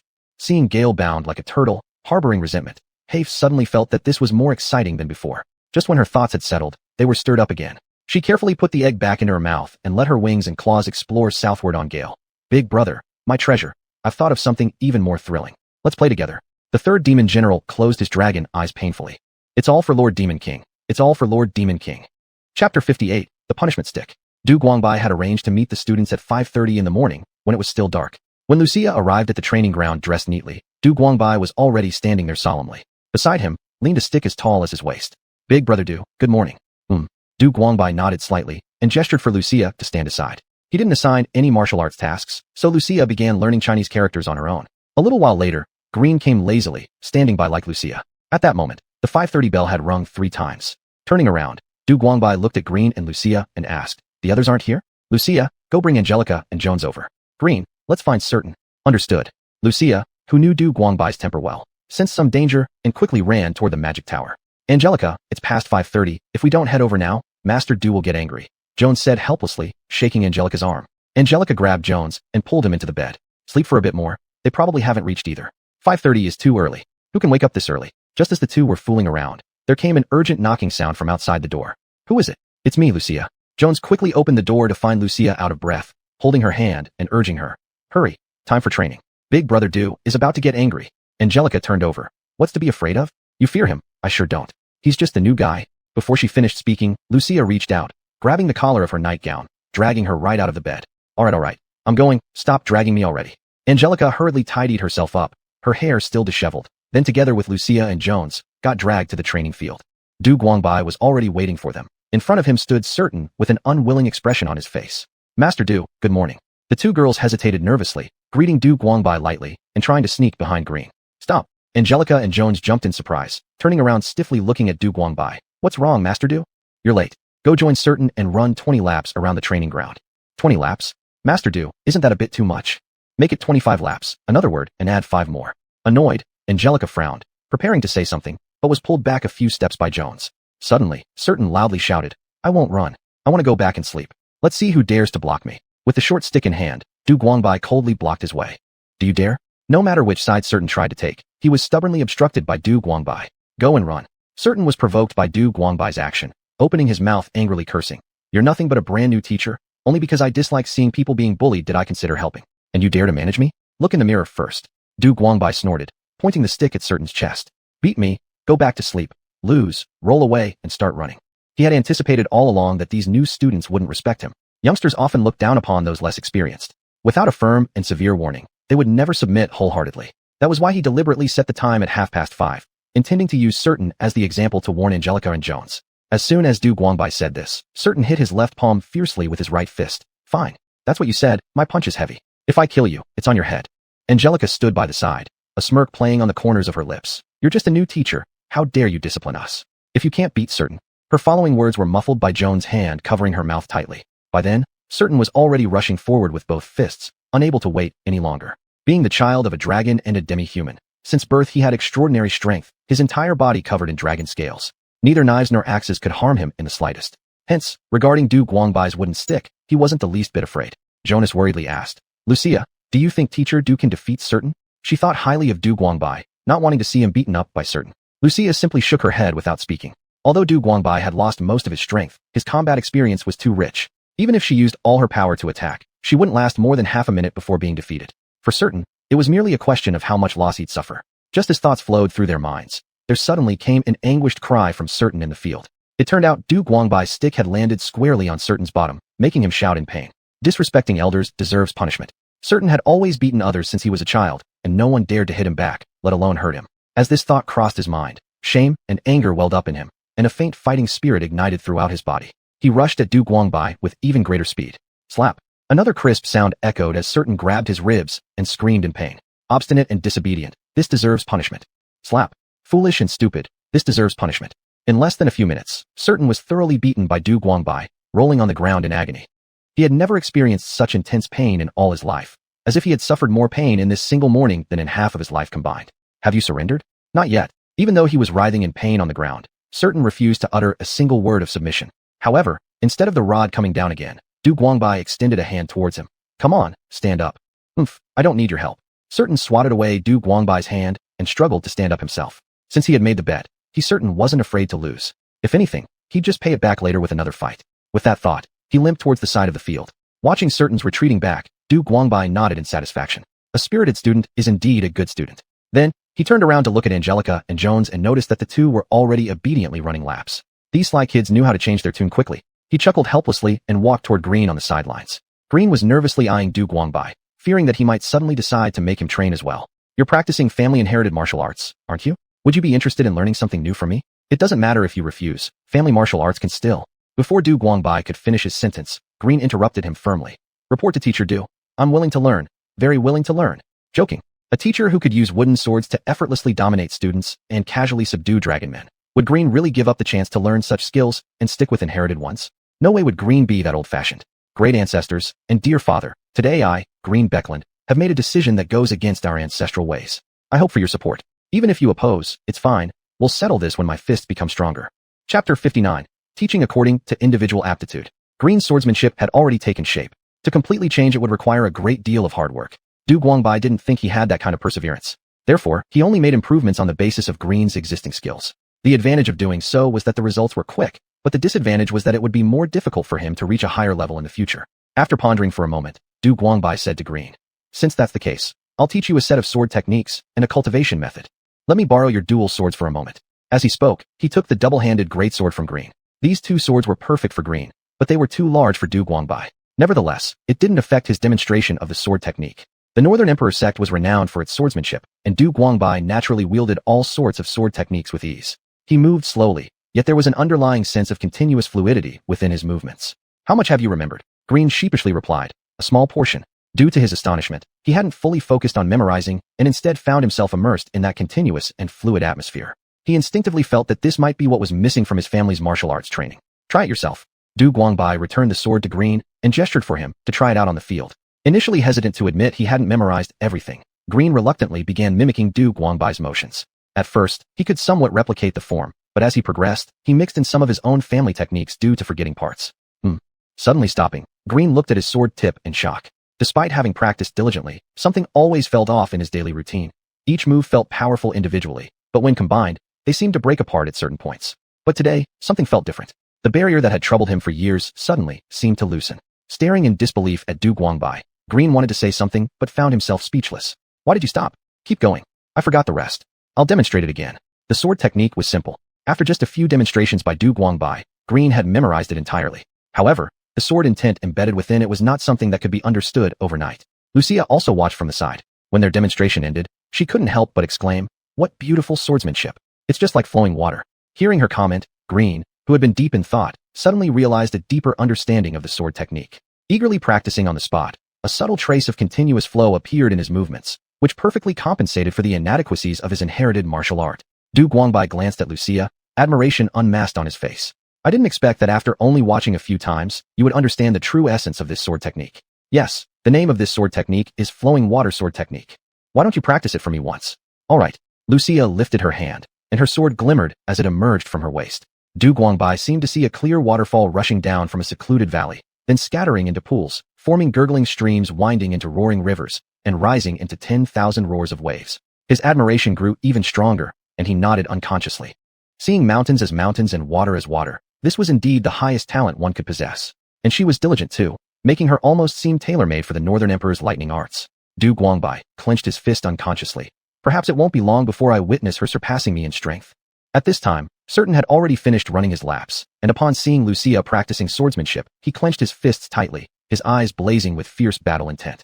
"Such a powerful person. I must test my strength against yours." Green's jaw nearly dropped in amazement. He rubbed his eyes, unable to believe what he was witnessing. Though his own talent wasn't bad, he grasped a bit of the essence after just a few lessons. Compared to Lucia, he felt exceptionally ordinary. However, Green was a carefree individual. If he couldn't keep up, so be it.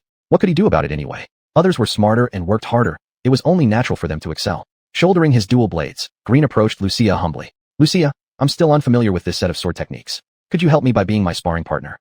"I'll need to ask Brother Du." Du Guangbai watched Green's actions with interest, feeling quite satisfied. Even though his aptitude was slightly inferior, his magnanimity was extraordinary, and over time he would surely become a notable figure. Nodding to Lucia, Du Guangbai instructed, "Go ahead, and come back at 2 in the afternoon to study Chinese characters and talismans." Then, Du Guangbai came to Certain's side, looking down at him and asked, "Kid, are you convinced yet?" Certain fiercely shot him a glare. "No way." Du Guang smirked, thoroughly enjoying students like this. They required no extra attention. "Do you know how to read? Who do you look down on?" "That's good." Du Guangbai threw a book to Certain, then turned and walked towards the 2 female students who were still running laps. His voice came from afar. "I guess you don't want to listen to my rambling. This boxing manual was compiled by an old friend of mine. If you want to beat me, study it yourself. Meet me here at 5:30 tomorrow morning, and we'll fight again." Certain angrily threw the book away. "Who would bother reading your book?" Du Guangbai turned around with a look that said, "I get it now," mocking him. "You can't read, can you? That's why you're tossing it aside. You're the one who can't read." A large well sign appeared above Certain's head. "And you're afraid you won't be able to learn it, aren't you? Loser."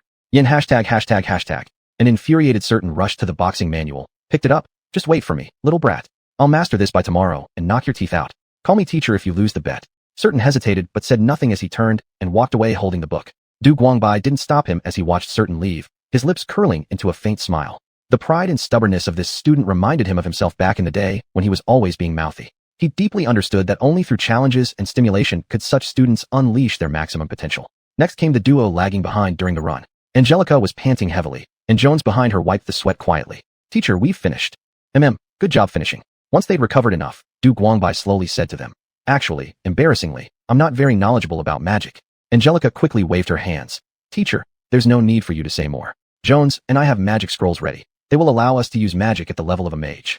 So we'll just practice alone in the magic tower from now on. Anyway, there isn't much you can teach us," Jones continued. "But this troubles me, because I haven't been of much help to you." Angelica and Jones smiled even brighter. "Teacher, we really don't mind, so don't dwell on it. We weren't expecting you to teach us anything anyway," someone muttered under their breath. Chapter 60, The Magic Insights of an Overmage. "Teacher, if there is nothing else to do, Jones and I will return to the magic tower for cultivation." Du Guangbai feigned a reluctant appearance. "Alas, well, I guess that's fine. Anyway, there's nothing more I can teach you." Angelica tugged on Jones' clothes, planning to go back for a little more sleep. "Let's go, Jones, we'll return to cultivate." "This doesn't seem quite right." "What's not right? You can come to my room later." Jones' face turned bright red for no apparent reason. Unfortunately, it seems no one is interested in reading this copy of The Magic Insights of an Overmage, written personally by Queen Nephi. "Maybe I should just burn it instead." Du Guangbai muttered softly, yet loud enough for the 2 to hear. The first to stop walking was Angelica, dressed in a purple mage robe. Not grieving a bit for her teammate's betrayal, she immediately pounced toward Du Guangbai. But even quicker than her was Jones. with her hair tied up in buns, who rushed ahead as well. Both clung to Du Guangbai like octopuses on his arms. Teacher, I suddenly remembered that it's actually more fun to train with everyone. Yeah. Sitting around meditating all day has nearly driven me crazy. Du Guangbai's smile instantly vanished. I dislike students who don't know their boundaries. Haha. Teacher, we are good students who love learning. Angelica quickly released Du Guangbai's arm and crossed them behind her back. Through her thin magician robe, her 2 full mountains were prominently visible, looking exceptionally majestic. Her eyes blinked rapidly. Since you enjoy studying so much, your teacher will pass down the treasured magic insights of an overmage to both of you. Teacher, you're really good. I love you. Actually, what Du Guangbai had done was based on his experiences guiding Nephi. He systematically summarized those teachings, addressing previous deficiencies and improving the training method for mages by combining the ascetic methods of the ghost immortals within his sect. This method completely discarded the old way of relying on physical strength to accumulate magical power because the technique he created was so shocking, fearing that they might be scared off. Hence, he could only attribute its origins to Queen Nephi. Poor Angelica and Jones, still clueless about the reality hidden beneath Du Guangbai's deception, had no idea what awaited them next.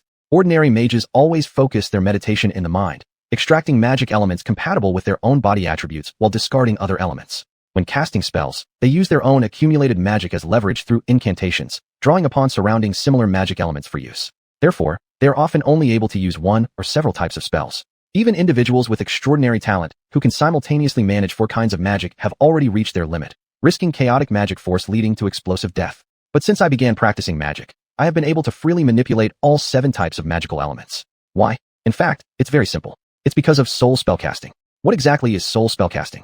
Instead of using one's stored magical energy, you fully dedicate yourself to calming the heart and mind. Imagine yourself standing at the top floor of a tall building, then leap down. For those of superior qualifications and unwavering determination, this will open the door to a whole new world of magic. That above content is the opening passage from Queen Nephi's notes. How about it? Jones, are you ready? Angelica opened the window, allowing the moonlight to gently spill into the wizard's tower. Because Du Guangbai had warned repeatedly that Queen Nephi's method could only be practiced at night in the beginning, they didn't start until the sun had set. Then he handed over the page of incomplete notes to them, which only contained the most basic information about how to start meditation and some precautions. After pondering many times, Jones still couldn't make up her mind. After all, the recorded method in the notes was so surprising, it almost entirely contradicted their current practice road. She dared not be the first person to try such a revolutionary approach. However, Queen Nephi's legendary story stood before them. To become an overmage like Nephi was the dream of every magician. Therefore, they were stuck in a dilemma. Finally, Angelica gritted her teeth and decided to give the method in the notes a try. Jones, help watch over me. I'll try first, then decide. All right, Angelica, you have to be careful. Angelica reached out and pulled Jones into her embrace. Her right hand slid into Jones' chest casually, eliciting a soft groan from her. What's wrong? Haven't tried yet, and you're already reluctant? Perhaps we should? With a flushed face, Jones struggled free from her hug. I think we should try the meditation method first. Angelica collected herself and sat upright solemnly. Let me try first, keep an eye on me. Then, closing her eyes, she did not attempt to extract fire element magic from the air like she used to. Instead, following the note's instructions, she imagined herself atop a high building, jumping off it afterward. Nothing happened. Could it be that my talent is not enough? Angelica gritted her teeth. This was the one point she refused to admit, especially with Jones watching beside her. She gathered her spirit once again, recalling the feeling of centrifugal force when her father intentionally threw her into the air as a child. To leap down from a high building, leap down. Angelica successfully captured that sensation of falling. She felt her soul lighten and suddenly emerge from the top of her head. So this is what the queen called leaving the body. Indeed, there are colorful lights above the head. Angelica strictly adhered to the teaching in the notes, forcing herself not to look around, but only to hold the colorful light with her soul, struggling to pull it back into her body. She didn't know how much time had passed until she finally managed to draw all the light back inside her, and her soul was about to return to her body. Then, on impulse, she wanted to take a glance. What's different about seeing the world through the soul? I'll just take one look, just one. Her perspective moved toward where Jones was. Come on, Angelica, let's do something fun. Suddenly before her eyes, an enticing image of Jones appeared, speaking countless seductive words, which made Angelica's desires surge uncontrollably, causing her to drift unconsciously toward Jones. However, as soon as her soul left her body, it felt as if she had jumped into an icy river, freezing thoroughly. Even though she wanted to retreat back into her body, she simply couldn't. Am I dying? That was Angelica's last thought before she saw a hand larger than the entire starlit sky coming down to tightly envelop her soul and shove it back into her body. Instantly, a wave of warmth rushed over her, dissipating the bone-chilling coldness that came from her soul drowning in water. Angelica opened her eyes to see Du Guangbai standing seriously in front of her, while Jones fidgeted nervously nearby, unsure of what to do. Teacher, nonsense. Why didn't you heed the warning in the notes and dared to look around recklessly during your first out-of-body experience? Are you trying to kill yourself? Chapter 61. Is the teacher actually super strong? Teacher Du, what are you doing here? This is a private place, and even as a teacher, you shouldn't invade your students' privacy, right? Jones frowned unhappily and said, without the owner of the magic tower's permission, Sanju Changjin is considered an insult in any magician's view. She was about to continue, but was stopped by Angelica. Jones, shut up. Jones looked at Angelica in surprise, not understanding why she suddenly said that. You see, Angelica values personal boundaries even more than her. Even her parents would be reprimanded if they entered her room without permission. Why did she suddenly change her nature today and not mention Teacher Du's unauthorized entry into the mage tower at all? Could it be? Jones came to a shocking conclusion in her heart, but dared not say it out loud, and could only secretly observe Angelica's expression. Angelica's forehead glistened with a thin layer of sweat. Her eyes carried a mix of panic and admiration. Her lips opened and closed as she said softly, just now. Thank you, teacher, for saving my life. Du Guangbai waved his hand and replied, it's good that nothing happened to you. In the future, don't cultivate in the magic tower anymore. Starting tomorrow evening, you and Jones move to the dormitory to rest. Let Lucia guard your cultivation. Only then can I be at ease. Before Angelica could speak, Jones immediately jumped up like a startled rabbit. No, no way. Me and Angelica. Angelica made a shushing gesture and smiled at Du Guangbai, saying, all right, teacher, we'll move to the dormitory tomorrow. Jones was stunned. There must have been something she didn't know going on between Angelica and teacher Du. She was both anxious and sorrowful. However, Du Guangbai hadn't noticed any of this. Hearing Angelica agree, he reassuredly waved his hand. Then I will go back and rest. Remember to come to the training ground early tomorrow morning for practice. Yeah, no problem. Teacher, walk safely. A sour feeling welled up inside Jones. Quickly, a mist formed in her beautiful eyes. How could she know that just now Du Guangbai had genuinely saved Angelica's life? Moreover, in a soul state, Angelica could see things she couldn't usually perceive, such as a glimpse of Du Guangbai's immense power. That person had truly condensed Tao embryos into existence. Even a spirit-like figure would be unable to withstand an unfriendly glance from someone at the Tao embryo stage, let alone someone without any cultivation skills like a Yin spirit. Thus, Du Guangbai's strength skyrocketed in her eyes like a rocket. It wasn't just thousands or tens of thousands of times stronger than before. His might was comparable to that of a deity. After Du Guangbai left, Angelica sat on the bed by herself, dumbly smiling, completely unaware of Jones' anomaly. Jones, she asked, isn't it possible that Teacher Du is actually very strong? Still stuck in her sorrow, Jones responded in a sour nasal tone. So what? Angelica hadn't yet realized what she said. She held her head and lay on the bed, excitedly saying, if that's true, then it would be fantastic. A kind, powerful teacher. Who wouldn't like him? Unknowingly, this sentence infuriated Jones beyond control. The usually gentle girl suddenly went berserk. Angelica, you really have fallen for someone else. You promised that you only liked me, and now you like a man instead. Startled, Angelica finally realized that Jones had misunderstood her meaning. Watching Jones cry like a pear blossom with dew, she felt both exasperation and pity. But she didn't rush to explain herself. She knew that explaining at this moment would make things worse. Angelica had plenty of ability and tact when dealing with women. She adopted a serious look and feigned anger as she sternly said, sit next to me right now. At first, Jones was merely speculating and had intended to keep making a fuss. But seeing Angelica getting angry made her subconsciously fear a bit. Obediently, under Angelica's stern gaze, she came over to the side of the bed. Angelica got up, reached toward Jones' pert buttocks, and gave it a strong slap, producing a crisp sound. That area quivered like a pudding. Angelica, I'm sorry. Sorry for what? Still flustered, Jones felt two warm things coming towards her. Angelica, not there. After some roughhousing, Angelica and Jones were both lying panting on the bed. Their light magical robes were mostly soaked, revealing large areas of their springtime charm in the semi-concealed state. Only then did Angelica patiently explain to Jones. Turns out, Teacher Du really did save your life. Just now, I felt quite embarrassed. I misjudged both you and Teacher Du. Jones said apologetically, while Angelica caressed her cheek and smiled, saying, it's all right, I forgive you. After all, I like you.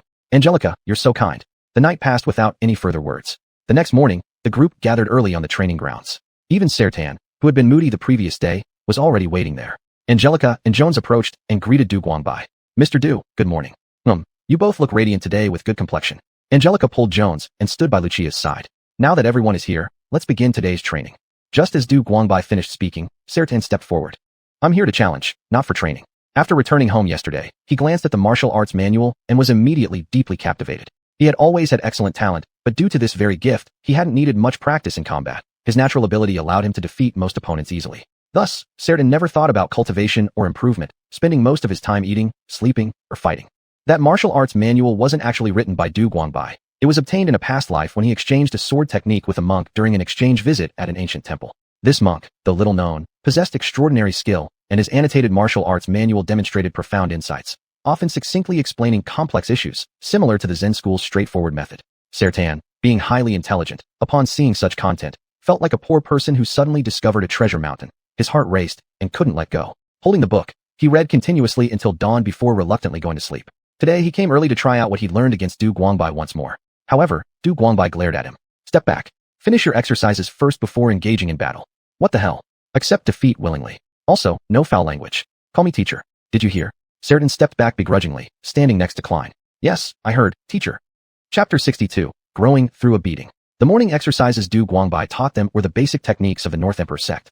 Besides strengthening the body and stabilizing one's foundation, they had no special functions. After leading them through 2 rounds, he let everyone rest. Seraton could no longer hold back. While throwing his shirt aside, he walked onto the field. Teacher Du, come on, my fists are starving for action. He made his fists clash loudly in front of his chest, while others were all looking forward to the impending sparring match. Du Guangbai knew that if he didn't satisfy their curiosity, they wouldn't be able to focus on cultivation. Therefore, he carried his teaching stick to stand steadily on the field. Come on. Well, I won't hold back then. Seraton sprang forward like an agile monkey, suddenly rushing out. His fist attacked both Du Guangbai's chest and legs simultaneously. The speed was so fast that Angelica thought she saw an afterimage. Green watched with surprise, secretly thinking, after not seeing him for a day, this guy has become this strong? Having learned the flowing water sword technique, Green felt his abilities had leaped forward significantly, and he didn't take Seraton seriously anymore, feeling he could easily beat him. But within just a day, this confidence was shattered. Green deeply felt a sense of urgency, clenching his fists and deciding to practice more diligently today. If I get surpassed by that smelly blonde, it'll be too embarrassing. Seeing Seraton closing the distance swiftly, appreciation shone in Du Guangbai's eyes. Others only noticed how much faster Seraton moved, but in his perspective, his progress was the fastest. Yesterday, Seraton's attacks lacked form or technique, yet today, from the fist manual, he had already grasped the meaning of the monkey's quickness and agility. His pounce was truly akin to that of a large macaque, leaving people bewildered. Moreover, his double-handed attacks, one high and one low, combined reality and deception. He had begun employing tactics rather than blindly relying on brute force, and the difference between now and before was significant. However, unfortunately, Seraton still wasn't his opponent. To go a few rounds with him, it would take at least 2 more months of training, and even his full-body dragon transformation needed complete resolution before further improvement could be made. He narrowed his eyes and spotted where the dragon chi coagulated during Seraton's movements, then swung the staff and hit it there. The familiar sound of pain echoed again across the training grounds. Green wiped off the cold sweat from his forehead. Angelica closed her mouth, and Jones lifted his chin.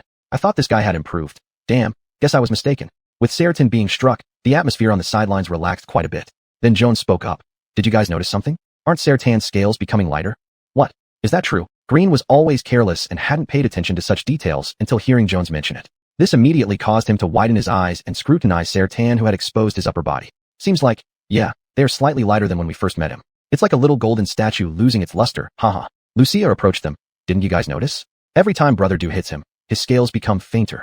Huh. Angelica widened her eyes and carefully observed, indeed noticing that whenever Du Guangbai struck, Seraton's scales faded slightly. However, the change was barely noticeable unless someone was paying close attention. Staring in awe at Lucia, Angelica realized with such perceptive observation skills and substantial strength, the next year's top position in their class undoubtedly belonged to Lucia. Once again struck by the wooden stick, Seraton painfully fell down and struggled for a long time before getting back up. But Du Guangbai had already put the stick away. That's enough for today. If you're not satisfied, come back tomorrow. Seraton silently turned around and left the training ground.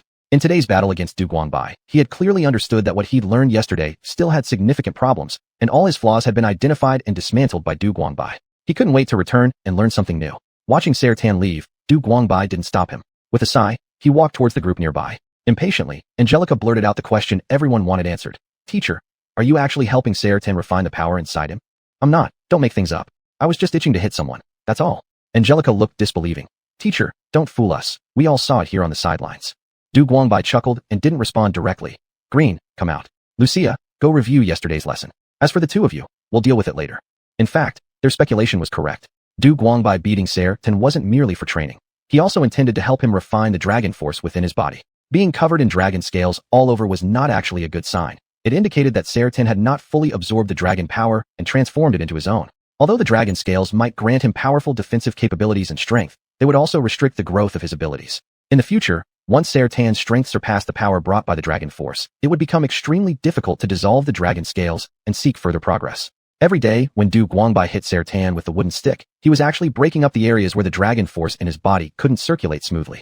This, combined with Seraton's intense exercise, accelerated the digestion of the dragon force, which is why his scales began to fade. According to Du Guangbai's plan, only when all the dragon-like characteristics on Seraton disappeared could it be considered as achieving some degree of success. This young man possessed boundless potential, and Du Guangbai didn't want him to go astray during the fundamental stage. So he was willing to make great efforts and expend mental energy to lay a solid foundation for him. However, this heartfelt consideration was beyond Sertan's understanding at the moment. Saying this, he called Green aside. The flowing water sword technique that he had taught Green yesterday had already been memorized, and all he needed thereafter was daily practice and enlightenment.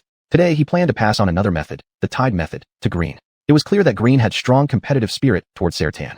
After teaching him the tide method, when Green faced off against Sertan, he wouldn't fall short, as young people who compete evenly could strengthen their skills more quickly. Subsequently, Du Guangbai also passed on the cultivation mnemonic through written methods to Angelica and Jones. Unexpectedly, Angelica smiled and said to him frankly, "Teacher, you don't need to beat around the bush like this. I believe in your ability to teach us well."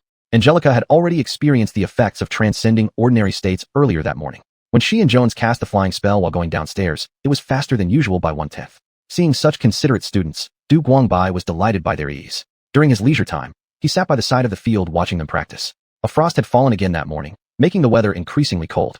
On the surface, Du Guangbai appeared calm, but deep down, he was constantly worrying about Latina, wondering how she was doing recently. Although they almost communicated via the signal bell every day, Latina always reported good news, but never troubles. Her messages were always like, "Things are fine here. After repelling the demons, we'll resign from all positions. I want to have a baby with you." However, the frequency of communication with Latina hadn't been as frequent lately, and Du Guangbai subconsciously sensed that Latina must have encountered some difficulties. Thinking about this, Du Guangbai's eyebrows unconsciously furrowed together tightly. Lucia, who was practicing her sword techniques, seemed to sense something and stopped her movements to look towards Du Guangbai. This situation happened to catch Angelica's attention, causing her to smile as she looked at Lucia. Chapter 63, Winter approaches. When people in the southern islands were still wearing light clothes, an early snowfall had already arrived at the western border of the empire. Winter was here, and even the seasoned warriors stationed there couldn't withstand the cold. Although 5,000 fox pelts engraved with cold-resistant magic patterns had been supplied by Nephi, they weren't enough to be distributed throughout the entire army. Unlike humans, the demon race doesn't feel cold and can function normally during even the harshest winters. Every year, tragic events occur where cities fall to the demons during the winter. To conserve strength, Jiana decided to defend her position until spring when a counterattack would be launched. The Demon Hunter Fortress became the frontline base for resisting the demons, with Jiana herself stationed there. In this past month, the battles have gone back and forth without any decisive campaign that could shift the balance. But for Dolo, simply enduring is considered an achievement. If they can survive through the winter, when the Empress unites with the demi-human kingdom to launch a counteroffensive, there will be no way the demons could withstand it. But things did not go as expected, instead taking a sharp downer.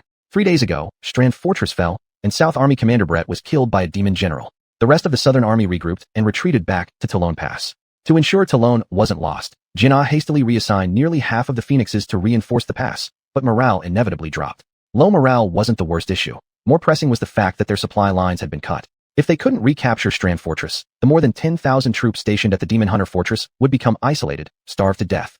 Jinnah pounded the table loudly. "We must retake Strand. Otherwise, we'll lose Demon Hunter Fortress sooner or later, and the tragedy from 50 years ago, when the demons breached the royal city, will repeat itself. I told you the Southern Army can't be relied on. They only care about protecting their own estates, and aren't willing to fight the demons to the death. Right, Talon Pass is impregnable. They can just hole up like turtles and disregard our lives. Your Majesty, let's retreat." Jinnah watched silently as the officers at the table bickered amongst themselves. When their arguments died down, she calmly said, "Brett has always been brave and skilled in strategy, so his death on the battlefield indicates the arrival of an extraordinary demon leader." After pondering briefly, she suddenly looked at a middle-aged man with a scruffy beard sitting at the end of the table. "Rhoda, can you hold Demon Hunter Fortress for 5 days?" Rhoda lifted his eyes, his deep-set gaze filled with determination. "I can." Hearing his assurance, Jinnah nodded slightly and swept her eyes over everyone present. "Starting now, Rhoda will act as acting general of the Northern Flag. Those who disobey his orders shall be executed." Jinnah held great authority in the military, and with just a single glance, she silenced all the complaining commanders. Everyone accepted the order without hesitation and prepared for defense accordingly. On a snowy night, Jinnah rode out alone on horseback, carrying her trusted lance, Triumph, on her back, galloping at full speed. Frankly speaking, with such swift horses, it wouldn't take more than half a day to reach Strand Fortress. Before leaving, she had already ordered Eagle Mountain to take command of the Southern Army and commence a feint attack at dawn. And herself, while using the chaos as cover, would infiltrate the fortress seeking an opportunity to eliminate their general and secure the fort. Sitting at Atlant Fort was the young demon commander Ality, skilled in wielding a pair of massive hammers. Ality was a towering figure, standing easily twice the height of an average man. Originally unknown, he was placed under General Hudo in the Southern Theater, but unexpectedly gained fame by smashing East Rome's Southern Army commander to death with a single blow. General Hudo's accidental move turned into a successful one, directly promoting him to the commander of the Southern Theater. Yet, Even within the demon ranks, few knew his true identity. Ality, the ninth great demon general under the Demon King. Unlike the third demon general, Ality never used cunning or trickery. He firmly believed in his unmatched power. Besides the Demon King himself, there was no one who could surpass Ality in strength. Ality's mission was to stay hidden within the demon forces and find opportunities to penetrate deep into human territory for destruction. Although Ality had already seized Strand, he didn't rush off to Talon immediately because he was waiting for someone. Jinnah Dok, the strongest warrior of the Eastern Roman Empire. Ality showed no interest in beauties, treasures, or power. Nothing could quench his madness like battling a strong opponent. He knew that as long as he held Strand, Dok would certainly come. At dawn, Ality was woken up urgently by the report of a communication soldier. Report, General. A large number of human armies are approaching from the direction of Talon. At first, Ality had already grabbed his dual hammers upon hearing the news, but when realizing the enemy came from Talon, he lost interest entirely. Order the 1st and 3rd Corps to leave the city to confront them. Yes, sir. Ality, after years of warfare both north and south with the Demon King, naturally understood that the best tactic was to use ranged attacks within the stronghold to mow down enemies. However, that would be too boring. He deliberately let the legions march out to meet the enemy, creating an opportunity for the humans. He wanted to see if there were any brave warriors who could break through the lines and come before him. If such a warrior existed, Ality would reward them with the chance to battle him personally. Either die under my hammers or kill me. Ality carried his twin hammers on his shoulders, and after waiting a little while, he slowly stepped out of the city gates. The snow had fallen all night, and though it was still dark, one could clearly make out two dense groups of soldiers clashing in the snow. A rain of attack magic and arrows fell upon both camps, instantly turning the snowy ground red with blood. Like a demonic tower, Ality stood at the city gate, waiting for someone to pierce the defense and stand before him. Eagle Mountain, we've spotted their demon general. Hurry and report to the princess.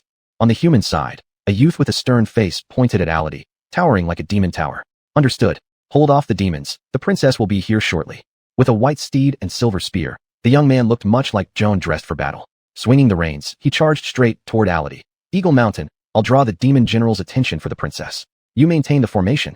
Come back, Qingli. Yet, Qingli had already crushed the signaling bell in his hand, his silver spear flashing as he quickly carved a bloody path forward. Eagle Mountain glanced toward Qingli, gritted her teeth, and shouted, "Everyone, follow me."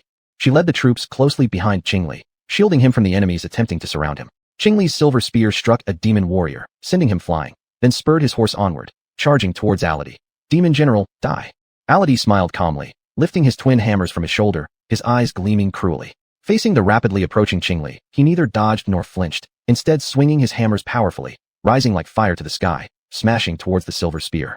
Qingli tightly held his spear against his chest, blue fighting spirit covering the spear tip, determined to drive the spear straight through the demon general. At this sight, Eagle Mountain held her breath anxiously. Chapter 64, Overwhelm. The hammer and spear collided, and Ality stood firmly without moving, keeping the pose of raising his hammer upward. Qingli, however, flew backward like a broken kite. His steed was smashed into minced meat by Ality's hammer. The broken spearhead soaked in blood lay quietly on the snowy ground. Qingli, shantying let out a mournful cry, transformed into a mountain eagle, and quickly flew toward Qingli. However, Ality snorted coldly and walked towards them with both hammers in hand. Want to escape? Ask my hammers if they agree. Just at this critical moment, the sound of hooves echoed from the side, followed by a crisp shout. Ality, your opponent is me.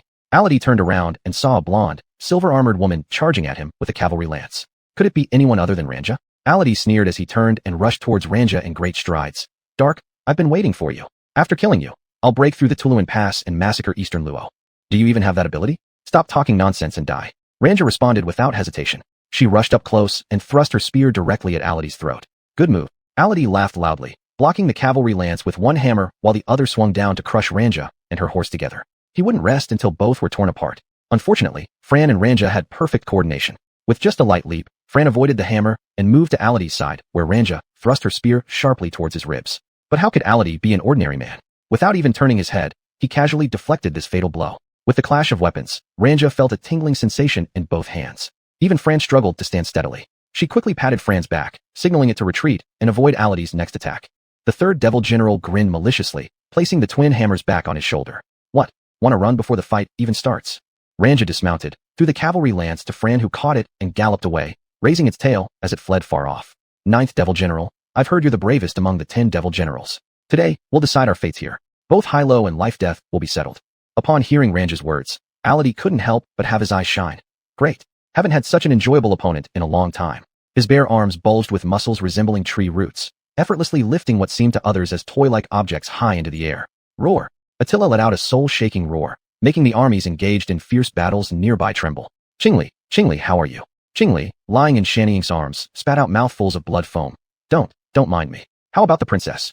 Shanying looked up and saw not far away. In Ranja's hand suddenly appeared a golden longsword, clashing against Ality. Compared to Ality, Ranja seemed delicate like a little cat, yet relying on her flexibility advantage, she frequently left wounds on Ality's body. The princess is dominant. I believe she will soon win. That's good.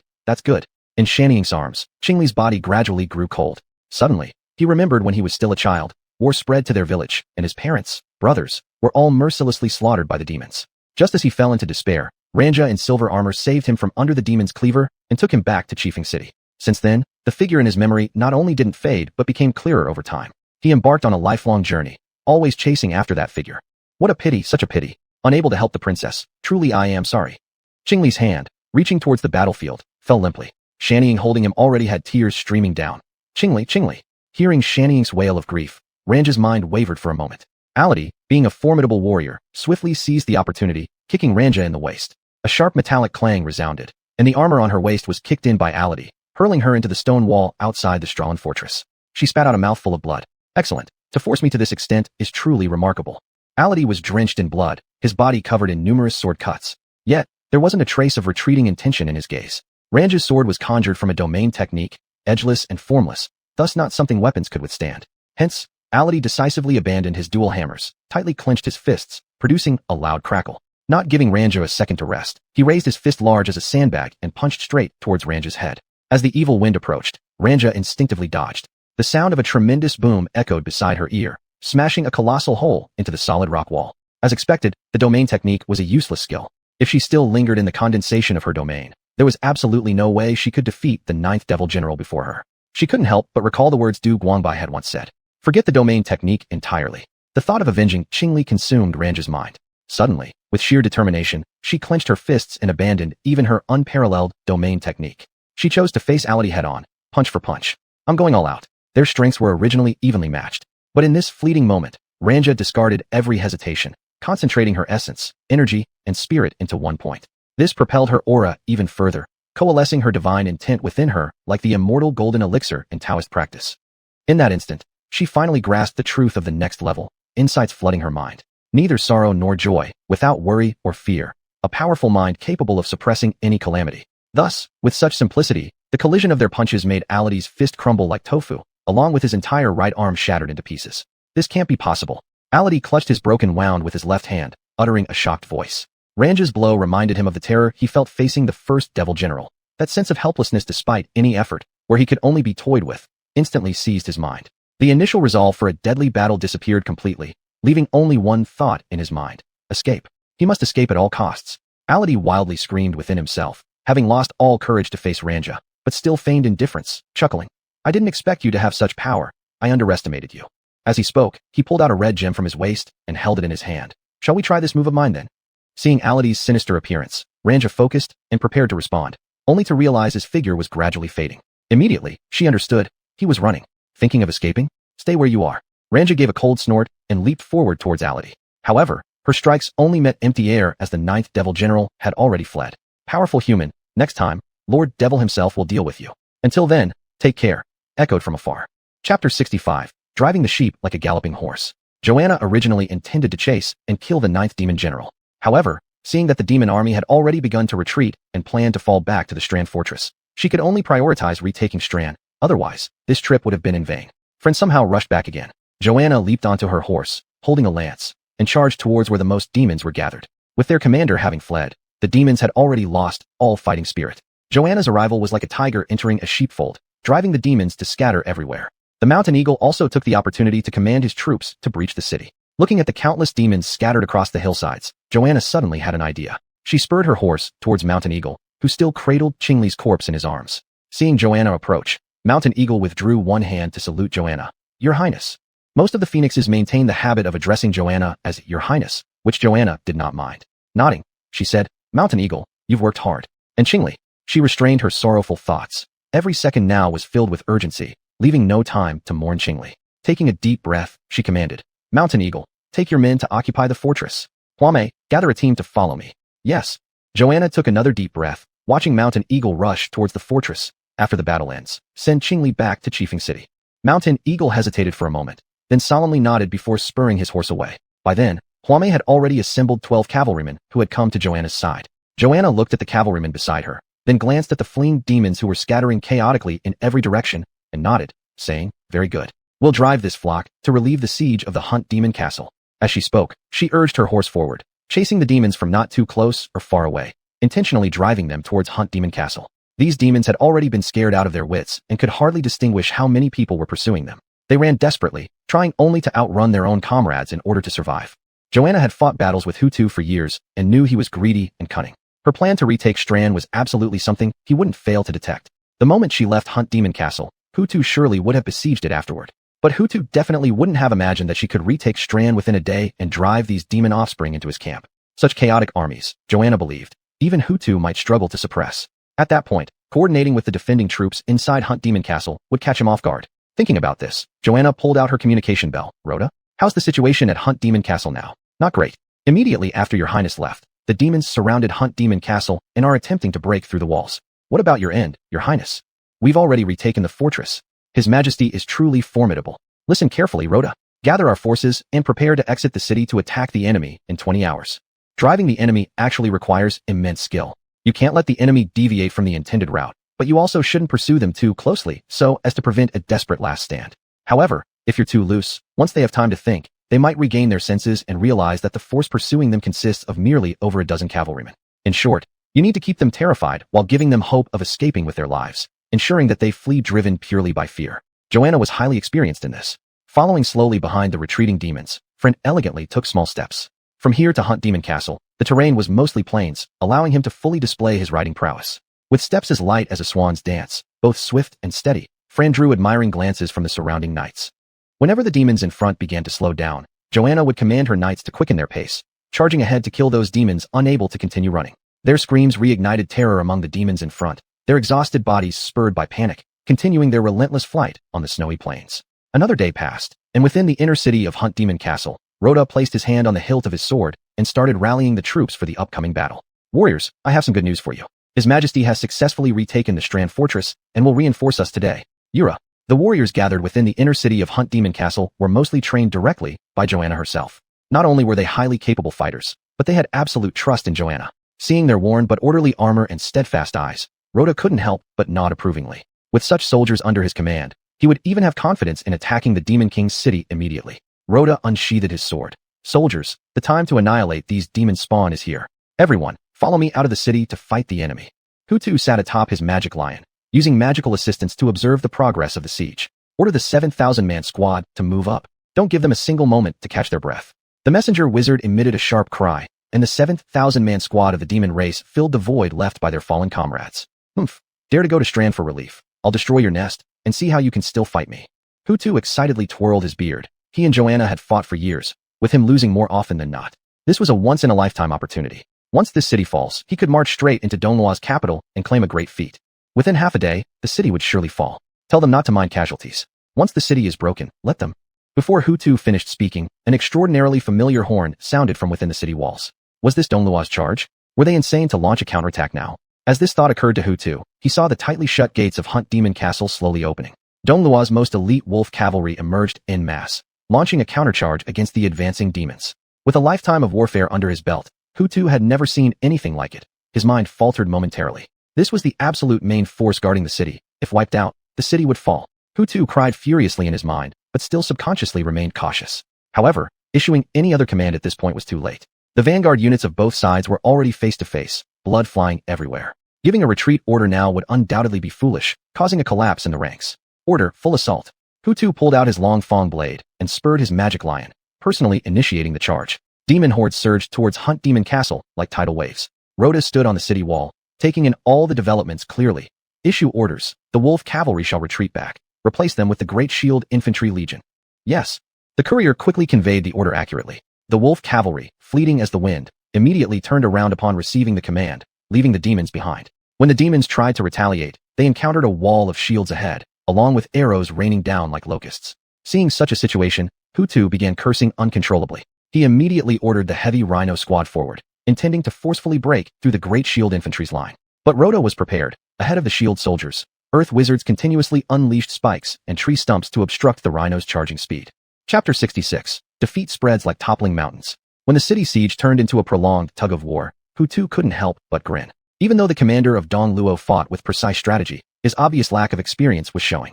The demon race had overwhelming numbers and could withstand the wear and tear. The entire hunter's fort probably couldn't gather more than 30,000 people. Even with a casualty ratio of 10 to 1, Hu Tu could still sustain the losses. What he feared most was protraction. If Doc retook Strand and brought reinforcements, Hu Tu might have to retreat. But even if it came to that, he wouldn't lose out. He could always fall back west of the Black River. In a few days, it would become even colder, freezing enough that the enemy wouldn't dare pursue. At that moment, Luo De was distributing weapons to the townspeople inside the city. Compatriots, our empress has already reclaimed Strand and is now on her way to annihilate the demon forces. If you've got the guts, join the soldiers in charging outside the city and slaughtering the enemy. Yin Tu, lead a team of fire mages. Bypass the battlefield and head towards the Black River. Wait for my orders to break the ice at any time. Yes. The wolf rider known as Yin Tu immediately took a group of fire element mages and snuck around the main battlefield, making their way covertly towards the Black River. Not long after Luo De made these arrangements, Hu Tu received devastating news from the reconnaissance mage. Report to the marshal, large groups of disordered soldiers are appearing to the south. They will collide with our flanks in about 10 minutes. What are your orders? Hu Tu felt his heart drop, as if something had collapsed within him. Strand was lost. Looking at the hard-fighting demon soldiers before his eyes, bitterness welled up in his throat, imagining their heads falling off all at once.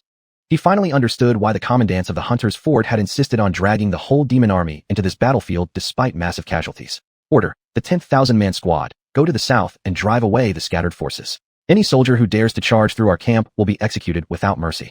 It was essential to scatter the disarrayed troops.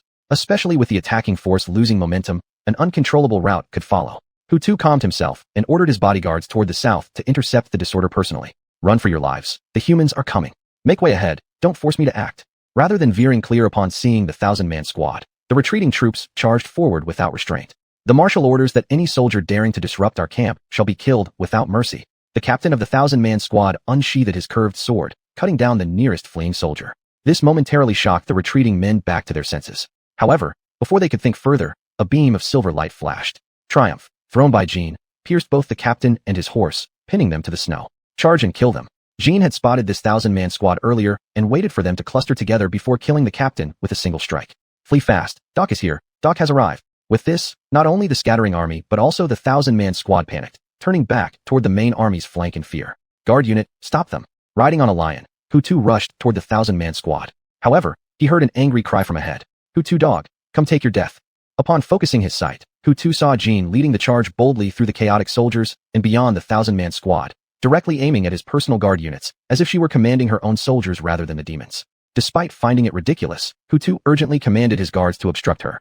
Yet, his guards proved no match for Jean. In the blink of an eye, they were cut down, allowing her to meet up with the rushing soldiers behind her. Meanwhile, this bought Hu Tu some precious time. Seeing no hope of reversing the situation, he resolutely abandoned the main force and fled desperately westward riding his magic lion. Upon seeing Hu Tu escape, Jean didn't bother chasing him. Instead, she commanded her cavalry to push back the scattered forces and forcefully crash into the flank of the demon army's main force. To her, eliminating enemy generals mattered less than wiping out as many demons as possible. The destruction of the enemy's active combat capability was what could ensure lasting peace at the border longer. Watching the chaotic demon army like a sharp blade slicing through the ranks of their adversaries, a glint of joy flashed in Jean's eyes. She speared one of Hu Tu's bodyguards and threw him at the demon army. Hu Tu is dead. Will you all not surrender yet? What's going on? Why is everyone retreating? Strand has fallen. Human reinforcements have arrived from the south, and it's said there are hundreds of thousands. Let's run. We can't wait anymore. We've been defeated. Run fast. Our marshal has been slain by the enemy general. What should we do? Fear spread among the demons. A heavy rhino warrior, maniacally controlling his beast, fled wildly toward the rear, crashing through large groups of demons. Some unlucky ones were trampled into mush. Observing the massive surge of demons retreating like a flood, Luo De realized the decisive moment had arrived. He drew his sword and issued the final order to all the soldiers. Soldiers, charge out of the city and slaughter the demon offspring. The wolf riders were the first to leap out from behind the large shield infantry, closely following the demons. Their blades reaped lives like the scythe of the Grim Reaper. Next came the light infantry, who drove the fleeing demons together with the wolf riders. Behind them, the heavy infantry and the residents of Hunter's Fort followed, harvesting the lives of the demons left behind by the main force. Jean and dozens of cavalry soldiers had ridden until they were exhausted, so she decided to bring them back to Hunter's Fort for rest. On the way, they encountered Luo De riding in pursuit. Luo De gave Jean a standard Dong Luo military salute, and Jean nodded in response, saying, "Keep it up. I'll be waiting for your good news in the city."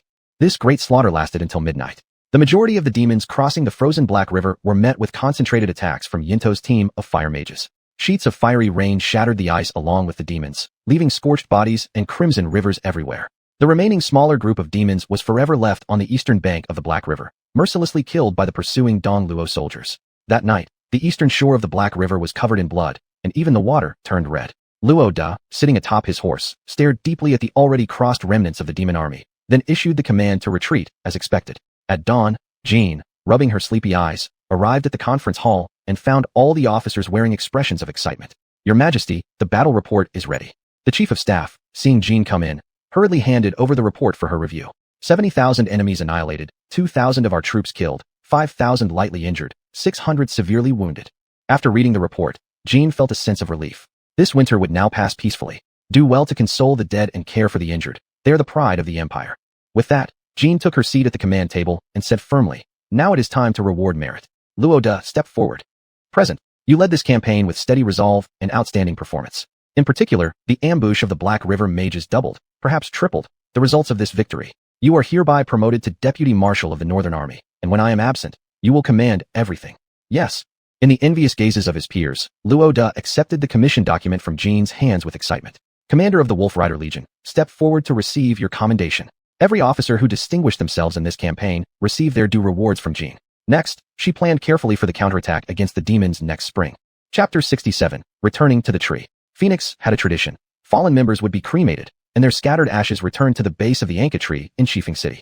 They called this ritual returning to the tree. Ancient legends said that when phoenixes faced death, they would burn themselves on the Anka tree, then be reborn anew from the ashes. Thus, the phoenixes believed that as long as their souls returned to the tree, they would inevitably be reborn. Now, beneath the Anka tree, there was a new grave. Upon it, elegant handwriting inscribed the name Qingli, the tombstone erected by Shan Ying. Behind her, Duan and Yun Ke silently mourned.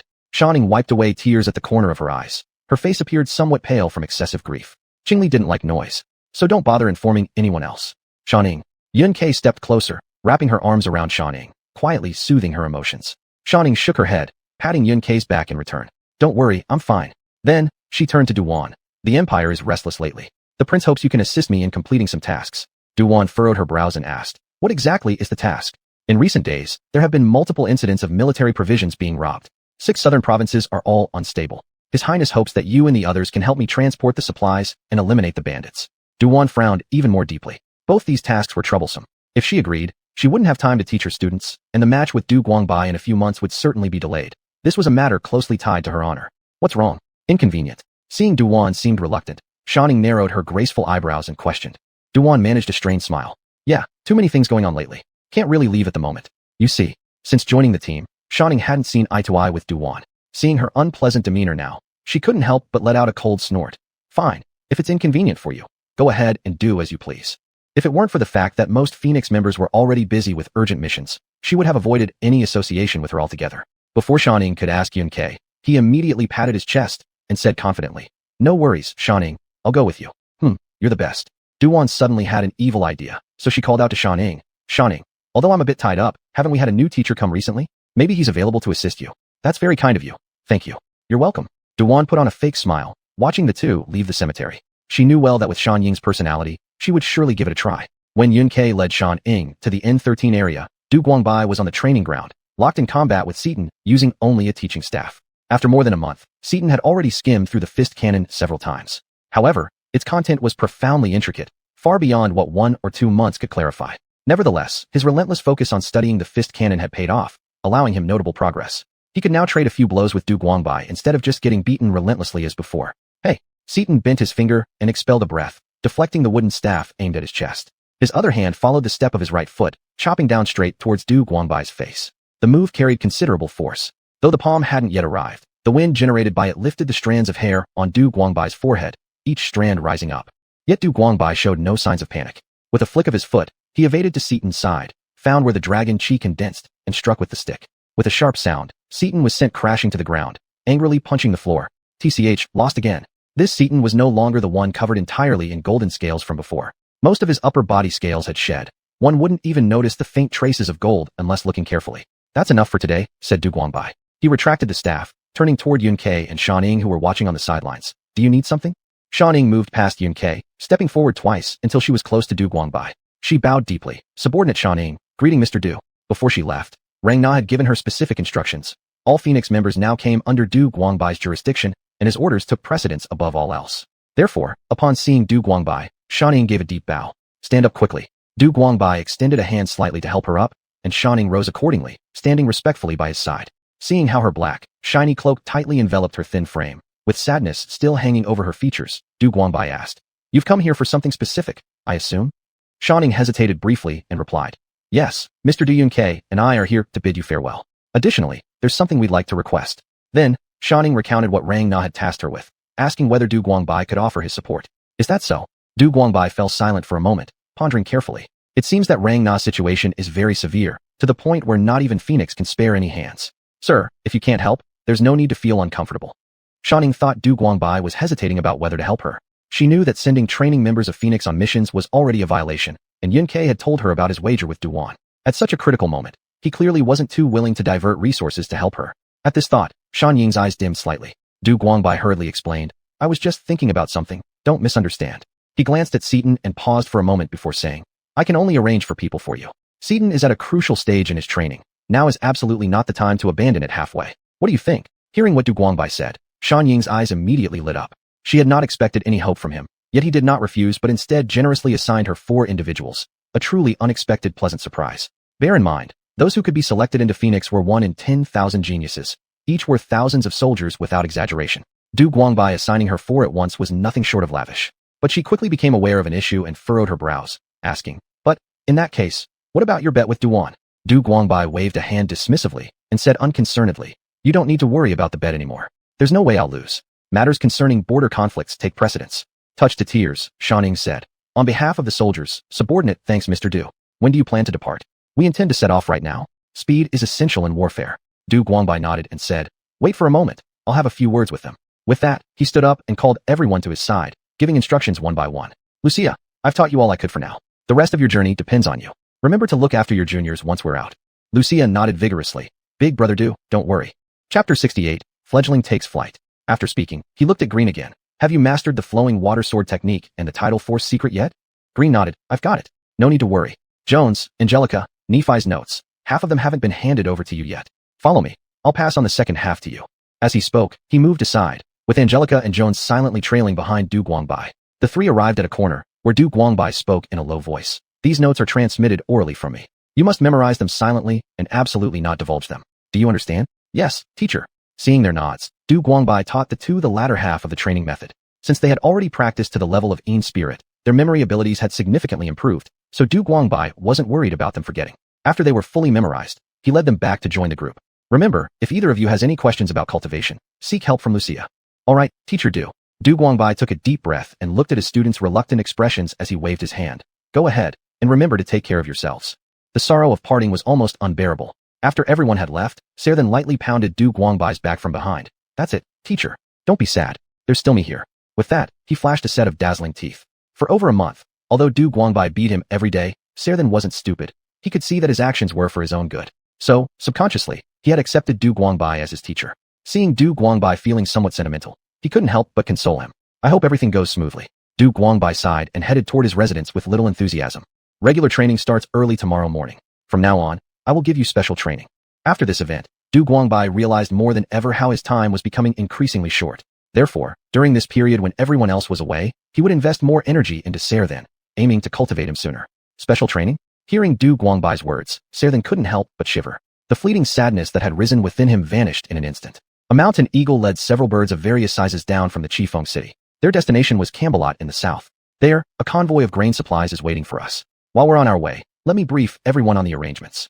While flying, the mountain eagle shared general information with the group. Word is that in Camelot, 7 convoys of grain have been ambushed by bandits. The governor sent troops to clean them out, but there was no success. Instead, soldiers were lost, forcing them to seek our help. How wicked these bandits are. That's military rations meant for the front lines. How dare they attack? If His Highness wasn't too busy. Skylark, this is reality. Complaining changes nothing. Green interjected. Humph, these worms. I'll wipe them all out without leaving a single one. The mountain eagle cast him an approving glance. It's good to be ambitious, but no matter what, your survival always comes first. Thinking suddenly of Qingli, the mountain eagle's expression dimmed momentarily, then quickly regained spirit as she said, "Well, moving forward, let me assign your tasks. Skylark, You and this ambitious guy will take charge of delivering the food to the front lines. Everyone else will stay in Camelot with me to exterminate the bandits. Is that understood? Understood. Oh, Sister Mountain Eagle, didn't you come back from the front lines? How is Sister Rangna doing now? Since arriving in Chifeng City, Lucia hadn't seen Rangna for a long time. She felt very close to this elder sister who often cared for her, so she asked aloud. Her Highness is fine. We just reclaimed Strand Fort and utterly defeated the demon army. We should be able to enjoy a good winter now, as long as we get rid of these pesky bandits. Upon hearing that Rangna was safe, Lucia couldn't help but feel extremely happy. That's great. That's wonderful. Without rest, the group hurriedly traveled day and night, finally reaching Camelot Castle as dusk fell. Baron Miller had already been waiting for them in the castle. Miller was a slightly plump middle-aged man with a barely noticeable beer belly. When he smiled, his eyes squinted like crescent moons, making it clear that he was easygoing. Thank you all for coming. Recently, I've been so anxious that my hair is nearly falling out. He led the group into the hall, where servants had already prepared a meal awaiting them. Having rushed all day, the group, led by the Mountain Eagle, were starving. They didn't bother with formalities with Miller, directly sitting at the table to eat. Do you know, sir, whether the convoy of food supplies has been arranged? We'll be setting off early tomorrow morning. Miller smiled and replied, Of course, everything is ready and just waiting for you. After speaking, he called over his knight, Minet. Minet was a quiet man who, upon arriving in the hall, saluted Skylark. My lord, all the grain has been loaded and is ready to go at any time. The Mountain Eagle picked up a piece of bacon, took a bite, and said with satisfaction, Baron Miller, your efficiency is commendable, and I will report it to the princess. Hearing this, Miller quickly shook his hands. If only His Majesty does not hold me accountable for losing the military provisions and tolerating bandits. By the way, do you have a map of Camelot? The more detailed, the better. Just a moment, I'll prepare it right away. With that, Miller left with his servants. During this time, the group hastily ate dinner. Soon after, the Baron reappeared with a map taller than a person. Unroll it. Two servants stood on either side and slowly unfurled the map. Look, from Camelot Castle onwards, the route is all mountain paths. The bandits could strike anywhere, and it's difficult to eliminate them once they retreat into the mountains. They are nearly impossible to find. The Mountain Eagle frowned. The situation was even more complicated than she had imagined. Why wasn't there any trouble before? Back then, the knights of the capital were responsible for escorting supplies, so bandits wouldn't dare cause problems. They were just happy to escape with their lives. That was indeed the case, but the knights had now all been dispatched to the battlefield. Even if they wanted to help, their resources were stretched too thin. All right, we understand the basic situation now. Please, Baron, arrange rations for us. We'll set off early tomorrow morning. That is absolutely no issue. After the discussion concluded, everyone rested in rooms arranged by the Baron. The Mountain Eagle activated Joan's communication bell to update her about the situation here. I understand everything. You've worked hard, Mountain Eagle. Your Highness should not say such things. I will definitely deliver the grain. Please rest assured. Chapter 69, The Bandits in the Mountain Stronghold.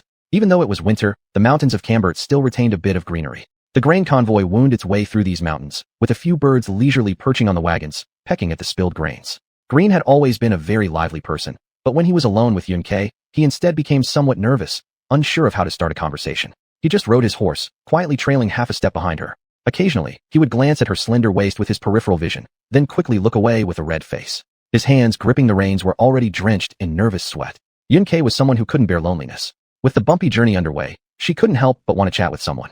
Here, she and Green were the closest, so she decided to find a topic. Mr. Beclan's son, what's your name again? Go something one. Green. Oh right, Green. Yun-Kei patted her head, sticking out her tongue apologetically. Sorry, my memory isn't very good, Mr. Green. Green shook his head shyly. It's fine. Girls with bad memories are cute too. You're not married yet, right? I think that half-elf suits you perfectly. You know, half-elves are actually a symbol of corruption because elves are detached and indifferent, mostly sexually frigid. Only those elves with particularly strong desires choose to marry individuals from other races. Yun-Kei proudly puffed out her chest, trying to show that she understood the matter well. In reality, she had only heard others talk about this subject and happened to remember it incidentally.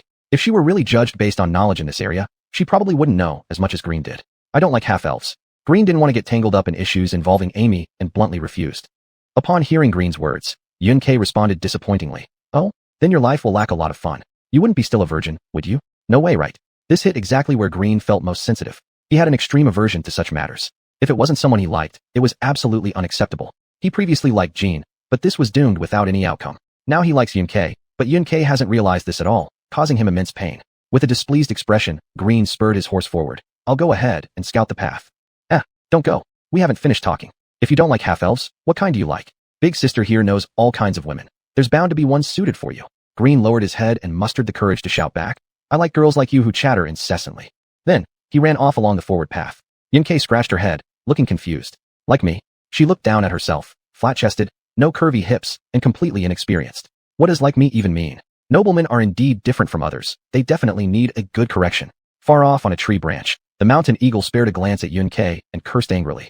Idiot. After a while, Green returned riding his horse. Seeing him, Yun Kei excitedly greeted. Gwen, you're back. I thought you were mad at me. Just now I wasn't, but now I am a little. He approached Yun Kei and whispered, bandits ahead, prepare for battle. As they were speaking, suddenly an arrow shot down from the mountain, precisely pinning itself onto the beam of the grain wagon. Hold up, we're getting robbed. A group of bandits surrounded them from all sides, wielding various weapons in their hands and greedily eyeing the grain convoy. All men killed, take the women and the grain. An aggressive bandit with eyes filled with malevolence declared. Hearing this, Green couldn't help but raise an eyebrow. He was already upset, and seeing the vile faces of the bandits made his mood worse. He drew dual swords from his waist, leapt off the horse decisively, and rushed toward the nearest bandit. The bandit reacted swiftly, immediately drawing his knife to block the attack. However, Green's angry slash split both him and his weapon in two. Yun Kei also came to her senses, waving her staff. Broken branches beneath the feet of several bandits transformed into sharp blades and pierced straight through their throats. In just one moment, 1/3 of the bandits were gone. The remaining ones didn't dare linger further and fled in all directions. Green originally intended to chase after them, but was called back by Yun Kei. Return, Green. Our escort mission is more important. Yun Kei was experienced, having seen many situations where pursuing attackers ended up costing the employers their lives, thus reminding Green deliberately. Not a foolish person, Green immediately grasped her meaning upon hearing her words and reined his horse back to the grain convoy. Minette timely shouted to the soldiers still trembling in fear. All right, boys, nothing to worry about. Let's continue onward. Seeing such formidable guards, the grain convoy felt much more assured. Under Minette's command, they continued pulling the carts along the mountain road. Just as they were moving forward, Yun Kei turned her head and shot a knowing glance toward the mountain eagle perched on the tree. Anyone daring to mess with military provisions shouldn't even think of escaping. When the grain convoy had moved a bit further away, the mountain eagle addressed the scattered birds around. Understood clearly, break off into groups and make sure every single one of them is wiped out without mercy. Several birds nodded in agreement and dispersed in different directions. They had carefully planned this ahead of time. Since bandits hid deep within the forest, it was hard to track them down. So they used the grain convoy as bait to lure the bandits out. Then the mountain eagle would follow them to their stronghold and take them all down at once. The plan was straightforward but highly effective. Lucia transformed into a gray crow and followed 3 bandits, not too close nor too far, until they reached a cliffside. The bandits scaled up the steep cliff, leading to their fort settled atop the high cliff. 1, 2, 3. Lucia landed on a withered tree and silently counted the number of people inside the fort. There were 37 in total. It's dry and perfect for an arson attack. Just as Lucia was preparing to set fire to the fort, she suddenly heard piercing screams of women. She wasn't a naive little girl anymore, so she roughly guessed what these bandits were doing. Her eyes flashed with anger, and she abandoned the idea of setting fire, swooping down towards 2 burly bandits instead while flapping her wings. As she neared the bandits, the gray crow instantly transformed into a sprightly young woman, her long sword making a swift sweep, cleanly slicing both men's necks. Lucia didn't stop her momentum as she gracefully glided over the walls of the fortress, landing on a scaffold platform in the courtyard below. Who's there? We're under attack. The lookout guard reacted instinctively and shot an arrow towards Lucia, yet before the arrow could reach her, it was shattered into pieces by the overwhelming killing intent radiating from her presence. Observing the grisly remnants dangling in the yard and the remains of civilians and soldiers left unburied beneath the gallows, Lucia's fury erupted like an active volcano. A blade-like streak of energy shot out with devastating speed at the charging bandits. Blood splattered everywhere, leaving only mutilated bodies behind in Lucia's crimson-eyed gaze. Chapter 70. The Giant of the Underground World. Spare my life, please. I have elderly parents to support and children to raise. I was forced into becoming a bandit. Lucia didn't pause her sword-wielding hand for a moment and stabbed him straight through the heart. Whatever your reasons were, go explain them to those innocent people underground. She shook off the blood from her sword, sheathed it, and thus had completely eliminated all 37 bandits.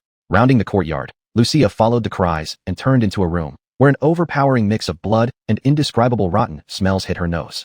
Lucia covered her mouth and nose, pushing aside the stinky curtain, only to see a blood-covered girl tied up inside. Her lower body had already rotted and become pus-filled, revealing white leg bones. Upon seeing Lucia enter, the girl hurriedly pulled a piece of tattered cloth to cover herself, her face filled with panic. Lucia noticed that the girl's hands were encrusted with thick layers of both old and new blood scabs. Just as she prepared to step in, she heard the girl let out a terrified scream. Don't be afraid. I'm here to save you. All the bandits outside have been killed by me. Seemingly understanding the meaning of these words, the girl gradually quieted down. Though still trembling uncontrollably, her hostility towards Lucia lessened significantly. Seeing this, Lucia sighed in relief and slowly approached, careful not to startle her. Approaching her, she slowly squatted down beside the girl and softly asked, "What's your name?" Looking at the frightened and bewildered eyes of the girl, Lucia couldn't help but remember the time when she escaped from the prisoner cart and was saved by Du Guangbai. Her eyes softened with gentle light, while at the same time ignoring the danger right before her. Name? My name is. As the girl started speaking, there was a look of madness and evil in her eyes, unseen by Lucia. She opened her mouth and spat out a stream of dark breath mixed with decay and blood straight toward Lucia's face. Lucia's eyes rolled back instantly, losing consciousness. Having succeeded in her surprise attack, the girl cackled maniacally as she stood up, showing no signs of any injury or disability whatsoever. Below her waist emerged a massive tree trunk, with two roots spreading apart like legs. Between the intertwined roots, several heads could be seen tangled within them. Her hair had transformed into vines wrapped around the tree, tightly binding Lucia and lifting her high in the air. Another fine sapling captured. Lord Roland will certainly be very pleased, huh? This terrifying half-human, half-tree monster dragged Lucia clumsily towards the exit. Her enormous body directly broke the house apart, collapsing half of it. With Lucia hanging upside down in the air, she still clutched her long sword firmly. The grotesque tree spirit came to the back of the mountain, forcefully moving a huge stone to reveal a dark and winding path. In that broad passage, numerous tree roots, thicker than water buckets, crisscrossed throughout the cave. Carrying Lucia along, the monster walked for an unknown duration until reaching a wide open area. In front of her was a throne larger than any palace, upon which sat a handsome-faced man, his legs crossed lazily. His form was so colossal that even the tree spirit appeared minuscule like an ant in comparison. Lord Roland, here is the new sapling for your inspection. The man on the throne remained motionless, seemingly lifeless. However, the tree spirit dared not slacken her duties, placing Lucia respectfully at the man's feet before crawling away. A tree root descended, curling around Lucia's ankle and raising her slowly into the air, positioning her precisely between the man's eyes. The lifeless man's eyes suddenly glowed with eerie green light, looking particularly strange amidst the pitch-black underground world. Countless tree roots, like snakes, slithered toward Lucia, emitting rustling sounds. At this moment, Lucia abruptly opened her eyes, swinging a sword energy blade towards the man's eyes and cutting the vines holding her. Turning into a gray crow, she maneuvered past the surrounding root systems, flying towards the man. It turned out that though Lucia fell into the tree spirit's trap, during that instant, the corruptive breath was completely absorbed by the strange egg within her body, and she awakened immediately afterward. Thus, she played along with the tree spirit's plan, arriving all the way to the underworld. Seizing the opportunity while the enormous mysterious man cast his spells, she decisively launched a sneak attack.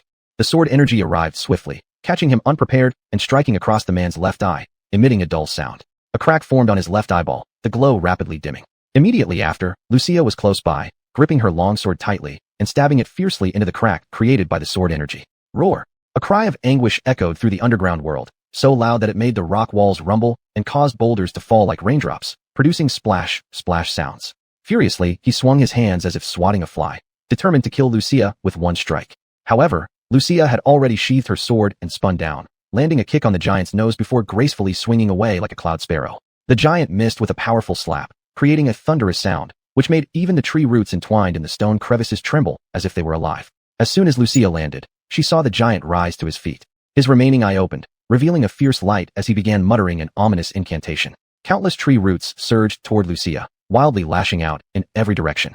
You insignificant insect! I'll tear you limb from limb. The giant roared furiously, emitting a beam of dark crimson bloodlight from his single eye, like an arrow aimed straight at Lucia. However, Lucia remained calm and unfazed. With a light scoff, she deftly dodged all the attacks, her sword trailing behind her as she charged toward the giant's ankle.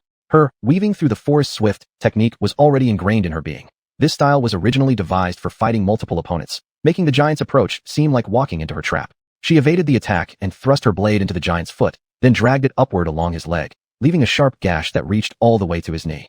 In anger, the giant brought his palm down like a mountain peak, attempting to crush Lucia in one fell swoop. But Lucia had already foreseen his move, leaping gracefully off his knee. However, as the giant bent down, several figures fell from his hair, landing lifelessly on the ground. Lucia, quick-eyed, immediately recognized them as Yun-Kei, Angelica, and Jones.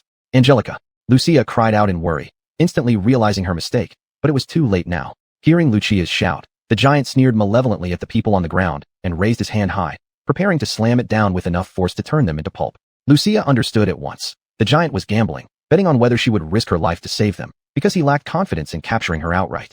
But Lucia couldn't gamble. Any hesitation would slow her sword. She extended her left hand, brushing it lightly along her sword. Tai-Bai mystical charm, protect me entirely. In an instant, she positioned herself between the others and the impending blow. A cruel glint passed through the giant's single eye as he gathered all his strength and smashed down violently upon Lucia and the others. Now he wanted no more saplings, only to brutally crush this pesky fly right in front of him.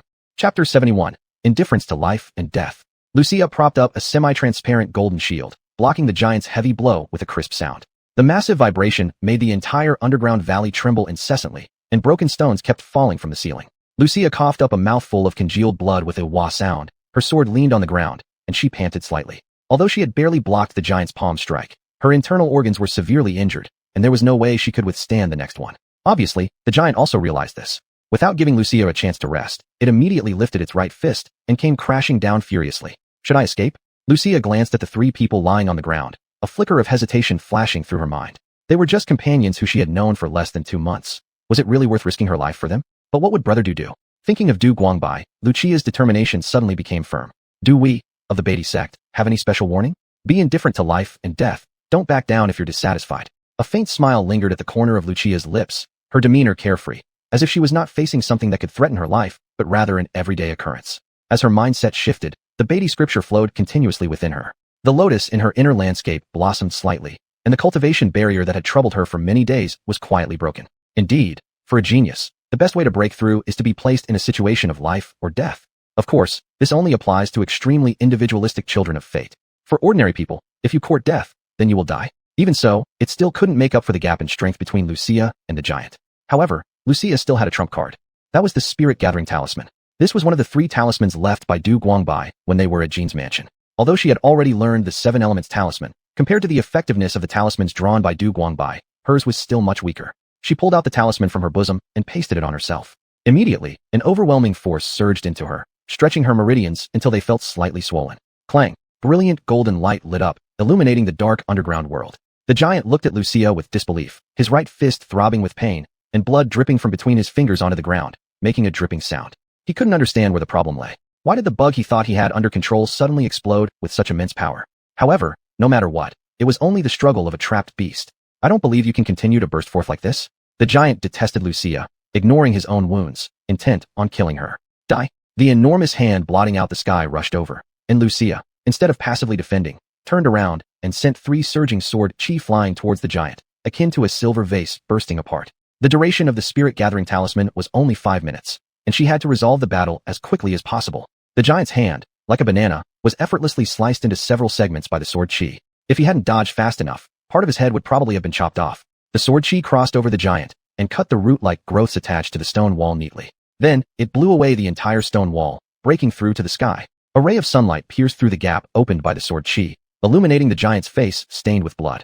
At this moment, his single eye not only contained hatred but also strong fear. However, Lucia didn't care about all these things. She only knew that if she couldn't kill the giant before the talisman's effects wore off, then she would die. Although being indifferent to life and death, survival is still preferred. So the conclusion was, either you live, or I live. Lucia spun her wrist, and countless fierce sword chi flew towards the giant. In just a flash, the arrogant and tyrannical giant turned into a pile of trembling flesh. The speckled sunlight filtered through the stone wall, shining into the sunless underworld, resembling countless stars.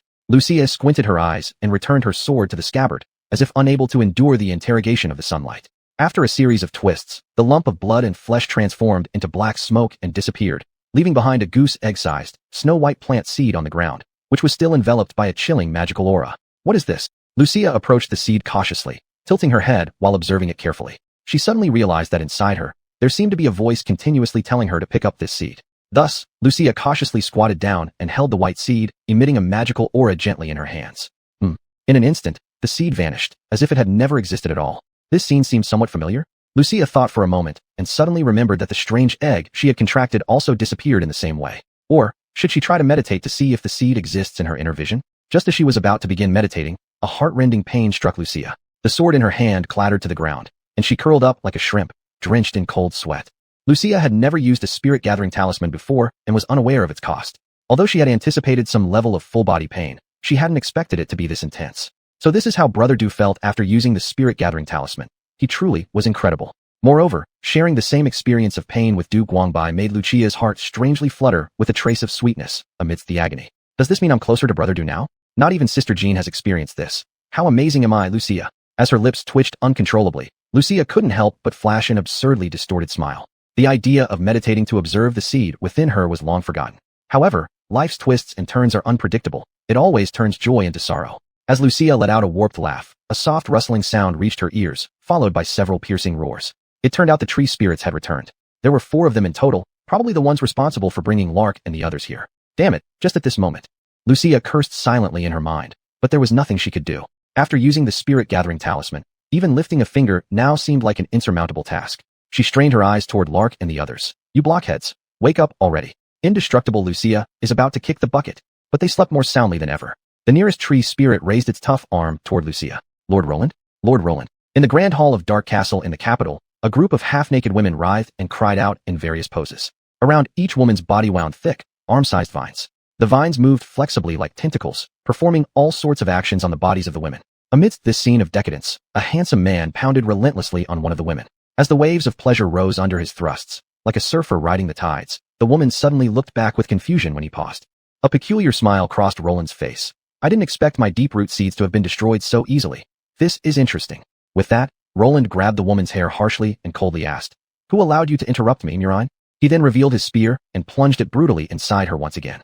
Chapter 72, Soul Search. At this critical moment, Lucia suddenly heard a sharp voice urgently shouting, Touch of the storm. Immediately, a violent tornado erupted around Lucia, isolating the 4 treants outside. Then, a gentle wind lifted her and Lark upwards. You wait for me up there. In Lucia's peripheral vision, she saw Shenluo commanding the storm as she dived towards the 4 treants. After about 10 minutes or so, the sound of battle below ceased, and Shenluo rode the wind upward, landing gracefully beside them. Good thing I arrived in time. Are you alright? Lucia retorted. Do we look alright to you? Hurry up and think of a way to wake them. As a well-trained phoenix, Shenluo had extensive experience in reviving her comrades. She spread her right hand and fiercely slapped Lark twice on the face. 1 slap, and Lark's eyebrows furrowed. 2 slaps, and black smoke spewed from Lark's mouth as she opened her eyes with anger. Lucia, watching nearby, widened her eyes in astonishment and secretly gave Shenluo a thumbs up. Learn something, learn something. How about letting you deal with the other 2? Sure, next time. Even though they were rookies, Shenluo still let them get familiar with the phoenix traditions without any courtesy. Are you awake now? Yes. So, you fools, tell us what happened. Lark grinned awkwardly. You might not believe it, but I encountered a hobby falcon, then chatted with her for a bit, and after that, I don't remember anything else. Shenluo grabbed Lark's ear. Hobby falcon disappeared years ago. Do you have any brains at all? Don't pull my ear, it hurts. I'm asking you, where's Green? Ah, it's over. The young master of the Bakeland family. With disdain, Shenluo dropped Lark's ear and turned her head toward Xiongxi and the others. So, how did you guys get captured? Xiongxi crossed her hands uneasily. We tracked a group of bandits, and during the process of killing them, we encountered several civilians bound by the bandits. Then, we were ambushed by treants disguised as pitiful victims, right? Xiongxi and Angie nodded rapidly like chicks pecking. Shenluo exchanged a glance with Lucia, and Lucia nodded laboriously. It seems that this was a premeditated incident, not a coincidence. Shenluo touched her pointed chin, looking at Lucia while asking, What exactly did you encounter underground? She had encountered something similar too, but fortunately, her vigilance prevented her from falling into the trap. After solving the treant issue, Shenluo realized something was wrong and returned to find the others only to discover that all her teammates had vanished. Luckily, thanks to the noise caused by Lucia's battle with the giant, she followed the sounds and found their whereabouts. Lucia organized her thoughts and then slowly said, Have you heard of Roland? Roland? Are you talking about the leader of the Witch Alliance? Lucia shook her head. I don't know. I just heard her mention Roland and Sapling when I was dragged underground by the tree spirit. Later, Lucia roughly described her situation in the underground world. This matter must be reported to Her Highness. But right now, we have more pressing issues. Shenluo looked around. Are you all rested enough? Let's go to Green quickly. Yes. Shenluo carried Lucia on her back, and the rest transformed into birds, following the path of the grain transport line to search. Ultimately, they found traces of a battle in a valley, with the bodies of the grain soldiers and 2 women scattered chaotically around the grain carts. Both women had a mark symbolizing their witch identity on their hands. Shenluo kicked the corpse aside. Looks like this is related to the Witch Alliance. There wasn't a single survivor. In the vast sea of forests, where should they go next? Lark anxiously stomped her feet and immediately prepared to start searching. It's my fault Guwen suffered harm. I must find him. Shenluo held her back, stopping her from leaving. No solo actions allowed. We still have injured personnel here, and witches are not something fledglings who haven't been out on missions can handle. What do we do then? We can't just leave the young master of Bakeland unattended. You protect them. I'll go search alone. Lark, calm down. How can I calm down? How am I supposed to calm down? While they were arguing, Angie weakly interjected. Maybe I can try to find Green. You have a way? Yes. Our teacher specifically taught us some knowledge about magic before we left. There's something called Soul Search, which might help find Green's whereabouts.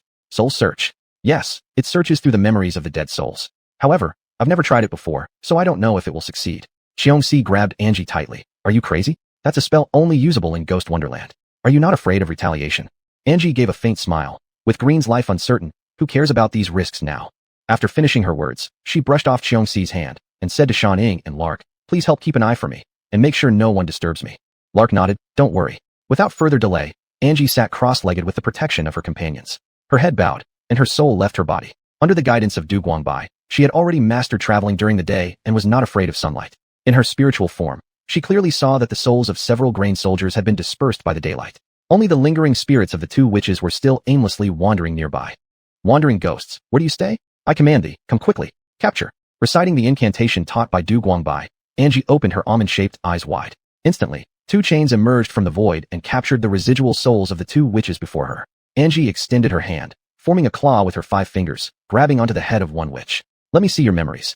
A moment later, Angie lifted her pale face. Green is still alive, but 2 blood residual witches are chasing him. Follow me. As she spoke, she got up immediately, but her legs went weak, and she fell down. Fortunately, Xiongxi reacted quickly and caught her just in time. It's fine, I'm just a little weak. Angie declined Xiongxi's assistance, took a few deep breaths, transformed into a yellow oriole, and led everyone flying into the forest. It turned out that due to the presence of Lark and Green on the side of the grain convoy, the witches chose a more cautious strategy after witnessing Green's formidable strength, decoy attacks followed by sudden assaults. 4 blood residual witches hid in the dark while a tree spirit disguised as a falcon deceived Lark and unexpectedly succeeded in fooling her. When Green prepared to act to save Lark, the 4 witches immediately attacked and held him back. Driven by urgency to rescue, Green managed to injure himself and took away 2 of them, but afterward, he could no longer fight and was forced to retreat. The last image Angie saw was Green's abdomen being cut open by a wind blade before transforming into an osprey and fleeing. Chapter 73, Sinister Intentions. In an open area, 2 witches were confronting Gung.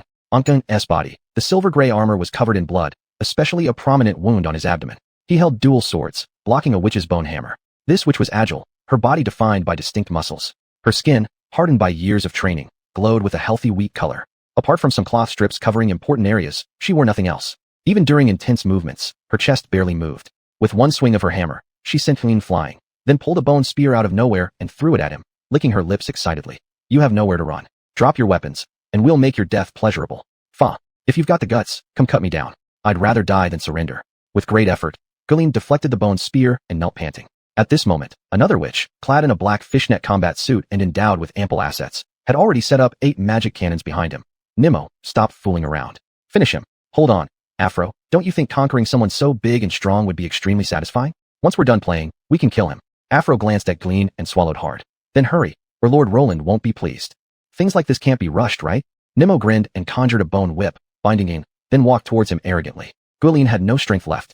His hands dropped limply, the sword tip trembling lightly against the ground as it made soft sounds. What a joke. I don't have time to play with you, horse. Your humble lord has someone he likes. Greeling took a deep breath, using his last ounce of strength to break free from the bone whip, raising his dual swords toward the black-clad witch. However, could a spent man possibly penetrate Nimmo's defense? Seeing this, Nimmo grabbed a bone shield and effortlessly blocked his attack. With a powerful kick of her well-built leg, she sent King crashing to the ground, tearing off his armor to reveal his muscular physique.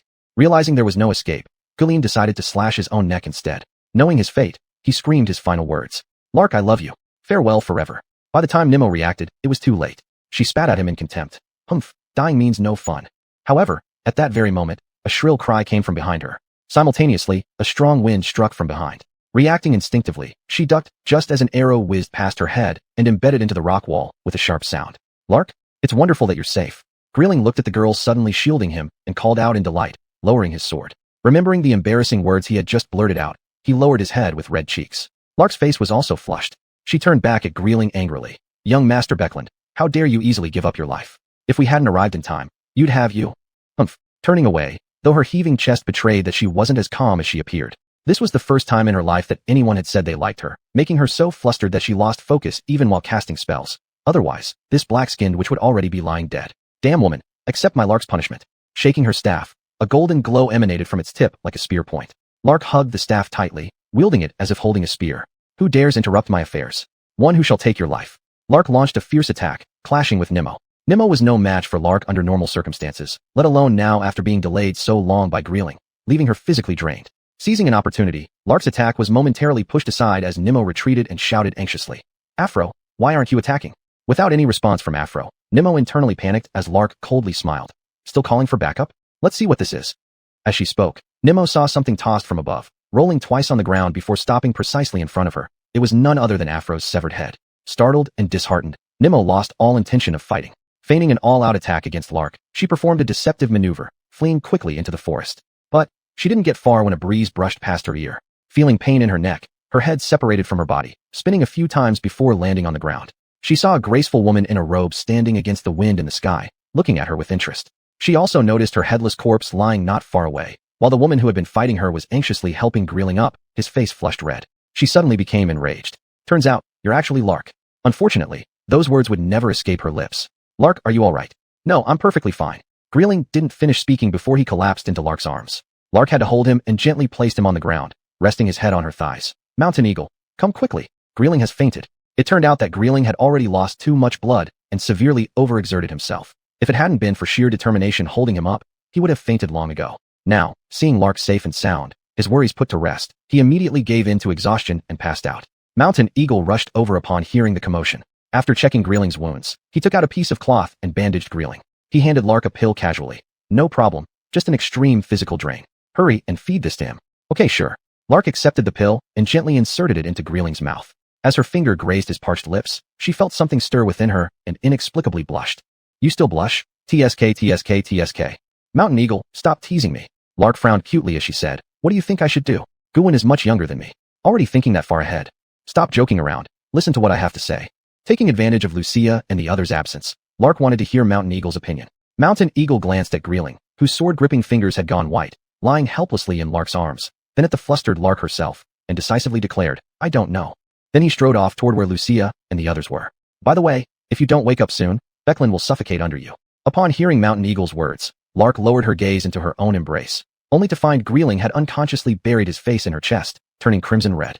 Startled, she quickly sat up and distanced herself from him a little. Ignoring the faint air of intimacy before her, Mountain Eagle dialed Joanna's communication bell to inform her of everything. After listening to everything, Joanna pondered for a moment and decided not to pursue the bandits further. The priority now was to stockpile supplies for the front line in preparation for the spring offensive. Mountain Eagle, your team performed well on this mission. There's no need for these apprentices to take unnecessary risks anymore. Send them back and let you and Lark focus fully on transporting supplies. As for the matter concerning Duanjuan and the Witches' Alliance, just keep it in mind. Once we level Devil City, we'll settle accounts. Yes, Your Highness.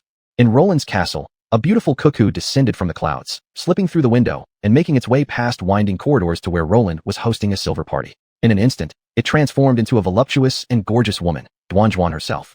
Her eyes twinkled with joy, her body exuding a mature allure completely different from her cold demeanor back in Chiefing City. She swiftly crossed the hall and approached Roland's side. Lord Roland, your humble maid pleads for your favor. Rolling his lazy eyes slightly, Roland cast a glance at her coldly and said, Duanjuan, my adorable maidservants have all perished because of the seeds you sent.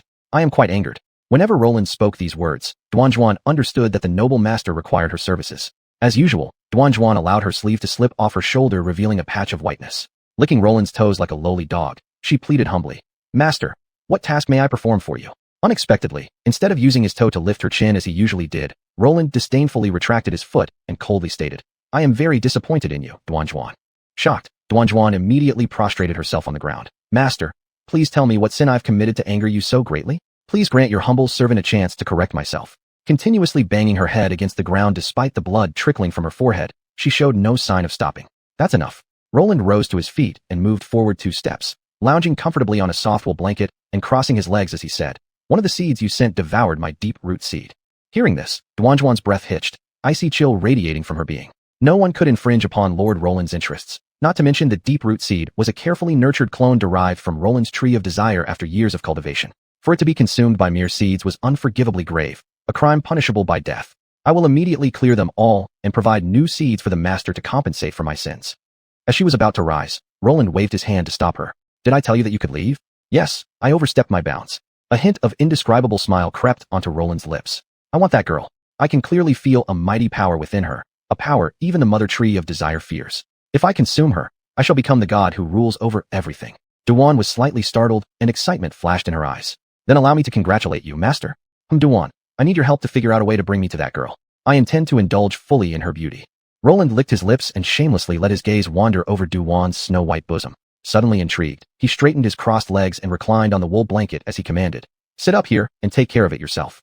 Chapter 74, Return to Chiefing City. So, that's how things stand. You've all done a great job with the mission, and now we can go back.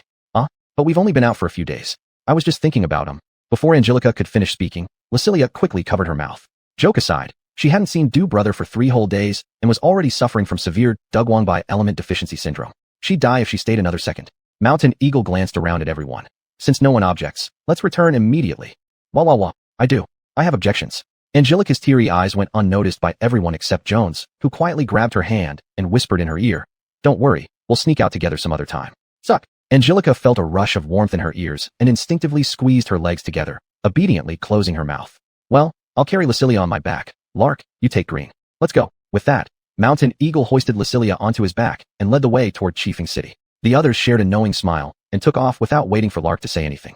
"Hey, wait a moment."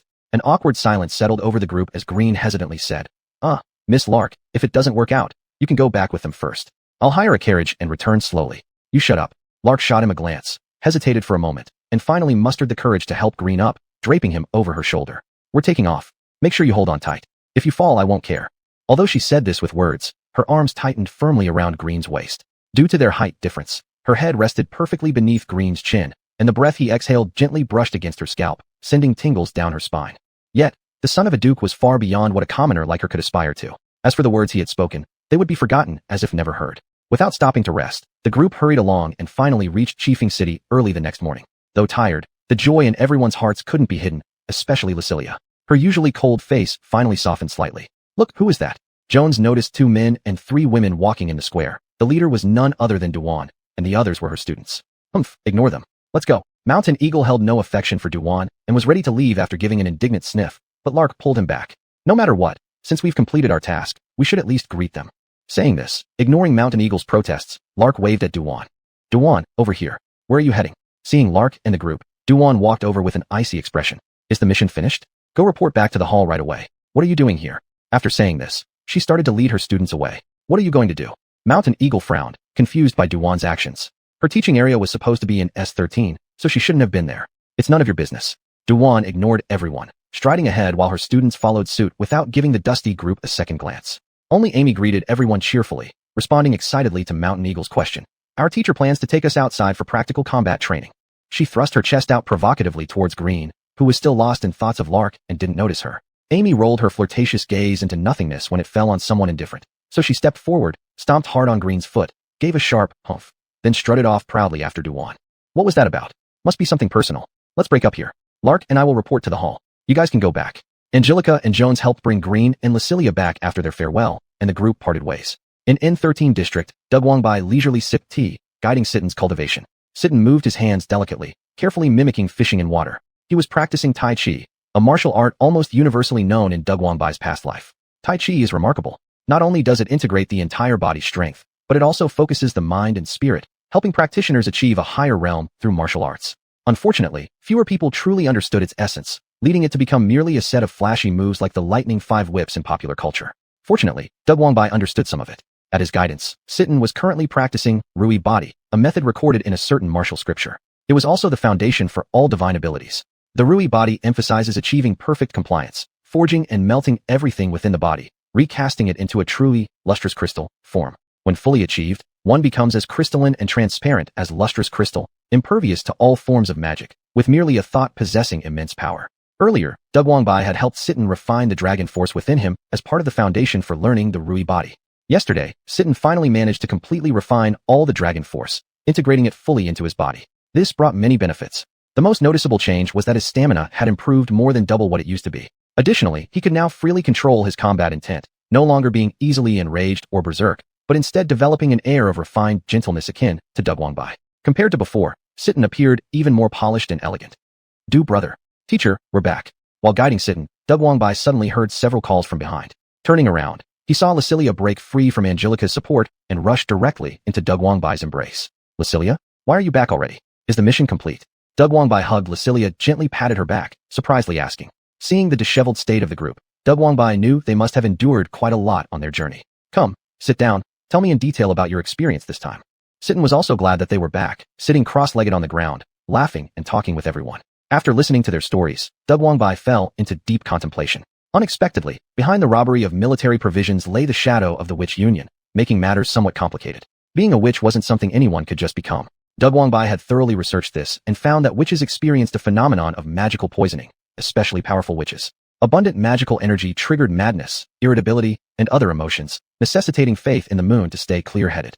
However, witches from the witch union seemed to never have heard of any incidents of losing control, suggesting they possessed some kind of secret method to control the emotions of witches. Perhaps this was why the witch union could almost gather all witches. But Why did they choose this moment to target Phoenix? Unable to comprehend, Guangbai decided not to dwell further and resolved to start by enhancing the strength of his students. Only when he himself was strong enough could he thwart any conspiracy. In these few days, the best performance came from Lucilia, who directly broke through the body-refining stage and steadily advanced toward the Goldan realm. He had originally assumed that it would take 2 more months for Lucilia to reach this level, yet her breakthrough caught him off guard as well. Maybe this was what made a genius.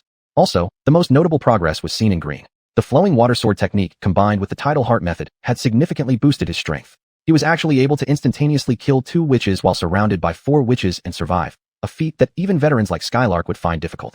Angelica and Jones also stood out, managing to use the soul-searching technique he taught them once to find Green's whereabouts, evidently showing talent. However, it was regrettable that if Angelica's abilities were stronger, perhaps she could have discovered the Witch Union's intentions. That was truly incredible. Pity I couldn't go with you. Sitten lamented, punching the floor. Green patted his shoulder. Rest assured, we brothers will definitely have opportunities to fight side by side in the future. Yes, good brother. Guangbai nodded satisfactorily. All right, today you all rest. Starting tomorrow we'll resume training. Before our next mission, I must ensure each of you becomes an expert capable of handling things alone. Green, stay behind. Let me check your wound. After everyone left, Guangbai led Green into the room, laying him on the bed and pulling out silver needles to treat him. With Guangbai's deft movements, Green only felt a tingling heat spreading through his body. Following Guangbai's handwork, he sensed various numbing sensations and pain in his abdominal wound area, feeling increasingly drowsy until he fell asleep unknowingly. When he woke up, he found Guangbai washing his hands. His abdomen, meanwhile, was already wrapped in freshly changed bandages. Well, you go back and rest tonight. You should be nearly recovered. Tomorrow, don't join the training session. Practicing the tide heart method in your dormitory will suffice. Thank you, teacher. Green got up, dressed, and walked towards the dormitory alone, whereas Guangbai re-steeped a pot of tea and sat by the bed, closing his eyes to meditate as he carefully considered what he would teach the next day. After returning to the dormitory, Lucilia's mind remained unsettled for a long time. For some unknown reason, after coming back this time, her feelings for Guangbai seemed slightly different. Besides the warmth she felt while being held in Guangbai's arms, there was also an indescribable sense of longing mixed with fear. Fear? What am I afraid of? Lucilia couldn't figure it out. Guangbai was the closest person to her in this world, and for him, she would unhesitatingly sacrifice her life. So, she had no idea why she was afraid of anything. Could my feelings for brother have changed? Lucilia quickly shook her head to banish this terrible thought. The adverse effects brought by the spirit-gathering talisman had already disappeared. Having sorted out her emotions, she sat cross-legged on the bed and began her daily cultivation. When she entered her inner landscape, she was surprised to find that the strange egg had vanished, replaced by a small gray crow. Sensing Lucilia's awareness, the baby crow gave a friendly caw, flapping its wings awkwardly as it waddled toward the red lotus tree in full bloom. Chapter 75, Crow Feather. Little Crow. Lucia looked at the cute little crow in front of her with surprise and delightfully tickled its neck with her mind. The little crow cooed in comfort, and Lucia felt a sense of warmth and happiness being transmitted. Since you've already hatched, can I summon you now? Lucia exited her internal vision state and placed her hands on her chest, calling out expectantly. Appear, my partner. Call. A gray crow appeared on her palm, with shining eyes. Wow, you really can be summoned. You're so cute, little crow. Lucia affectionately rubbed her head against the crow's body, and both emitted adorable coos. Lucia, what are you doing? Angelica heard the noise from Lucia's room and knocked on the door. Come in. Lucia quickly absorbed the crow into her body and opened the door for Angelica. Jones and Angelica, wearing thin nightgowns, walked into her room. What are you doing, Lucia? I thought I just heard a bird's call. Lucia gave a mischievous smile and put her hands together before her, then said to Angelica and Jones, close your eyes quickly. I'll show you a magic trick. Although curious, the two obediently closed their eyes. All right, open them now. Huh, call. Seeing the cute little crow, Angelica and Jones's eyes involuntarily began to sparkle with admiration. Wow, how cute this little crow is. Where did you get it, Lucia? We want one too. Cute, we'd like to have one. Seeing their expressions trying to lure away Crow, Lucia hurriedly protected the crow behind her, saying, no way. This is a gift from Sister Nephi that I spent so long incubating. Oh, I see. Did you give it a name? Not yet. Jones's eyes immediately lit up. Let me name it. Let's call it Tiramisu. How does that sound? Angelica grabbed her down. Shut up. It sounds more like something else, such as Megatron. No, I don't want. Lucia shook her head, rejecting both naming suggestions. After pondering briefly, she revealed the name she had been planning for a long time, Crow Feather. I've named it Crow Feather. TCH, sounds bad. Sounds terrible. Let us play with Crow Feather. No. Crow Feather is still young and cannot withstand all the roughhousing. Angelica pouted. Stingy. Despite these words, Lucia summoned the little crow, gently scratching its head with her hand. From now on, you'll be called Crow Feather. How about it? Call. Sounds good. Crow likes it. The next morning, all but Green arrived punctually at 5:30 at the training field to wait for Guangbai's guidance. In just a few days without training together, Guangbai suddenly felt as if several months had passed. Indeed, staying at home would cause one to age quicker. Oh well, let's start teaching. Du Guangbai cleared his throat to begin speaking. Call. Am I already having auditory hallucinations? Is there really a crow among us? Call. Lucia, why is there a little crow perched on top of your head? Never mind, forget it. As I get older, having illusions is normal. It won't affect my lesson with the students at all. Hem. Sitten, come out and perform your newly learned Jade body for everyone to see. Yes, teacher. Sitten wore an air of smugness as he entered the field and started circulating energy according to the method of the Jade body. His skin surface began showing a goose-yellow luster, as if coated with a layer of enamel. Even the forearms exposed showed signs of semi-transparency, indeed a clear indication of having mastered the basics of the Jade body. Wow, so impressive. The three people watching below praised him, but they seemed lethargic. There's even better stuff. Once the Jade body has initially formed, one becomes unburnt by fire, unsubmerged by water, impervious to blades, and resistant to all sorts of harm. As Du Guangbai was explaining, he realized that the trio wasn't paying any attention to Sitten at all. Annoyed, he shouted, "Could you focus a little? We're in class here. Do you know that or not?" Understood. But still lifeless responses. The three were very upset. Clearly, they all thought Crow was adorable, and they stayed up all night playing with it. But when Lucia intentionally summoned Crow, neither the teacher nor Sitten reacted. Did they lose interest in Crow? So does love go sour, right? All men are pigs.jpg. This, Jade body. Seeing that Du Guangbai was about to continue, Lucia pouted in anger. Brother Du, how do you know my bound spirit beast is hatched?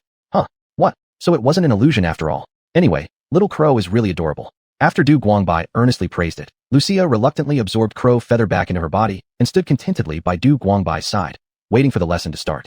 Angelica and Jones also straightened up. Well, sometimes teachers can understand a student's mood. Especially with Lucia, seeing her like this made Du Guangbai feel happy. So let's continue. Jones, why don't you tell us where we left off? Jones, Jade body. The Jade body ranks first under heaven. Oh ye, could you at least give your teacher some respect? Though not completely accurate, it's close enough. The material I will cover next has a great deal to do with the Jade body, so first I'll show you just how powerful it is. Angelica, step forward and attack Sitten with your strongest magic. Yes. Angelica had great faith in Du Guangbai. Hearing his instructions, she didn't hesitate and moved directly to stand 10 meters across from Sitten, raising her staff toward him. Although she'd already begun learning spell-less casting, her most powerful spells still required incantations. Her fire dragon spell was something she hadn't dared to attempt before meeting Du Guangbai, due to insufficient mental strength. Now, however, she could easily unleash 3 consecutive blasts of the fiery spell.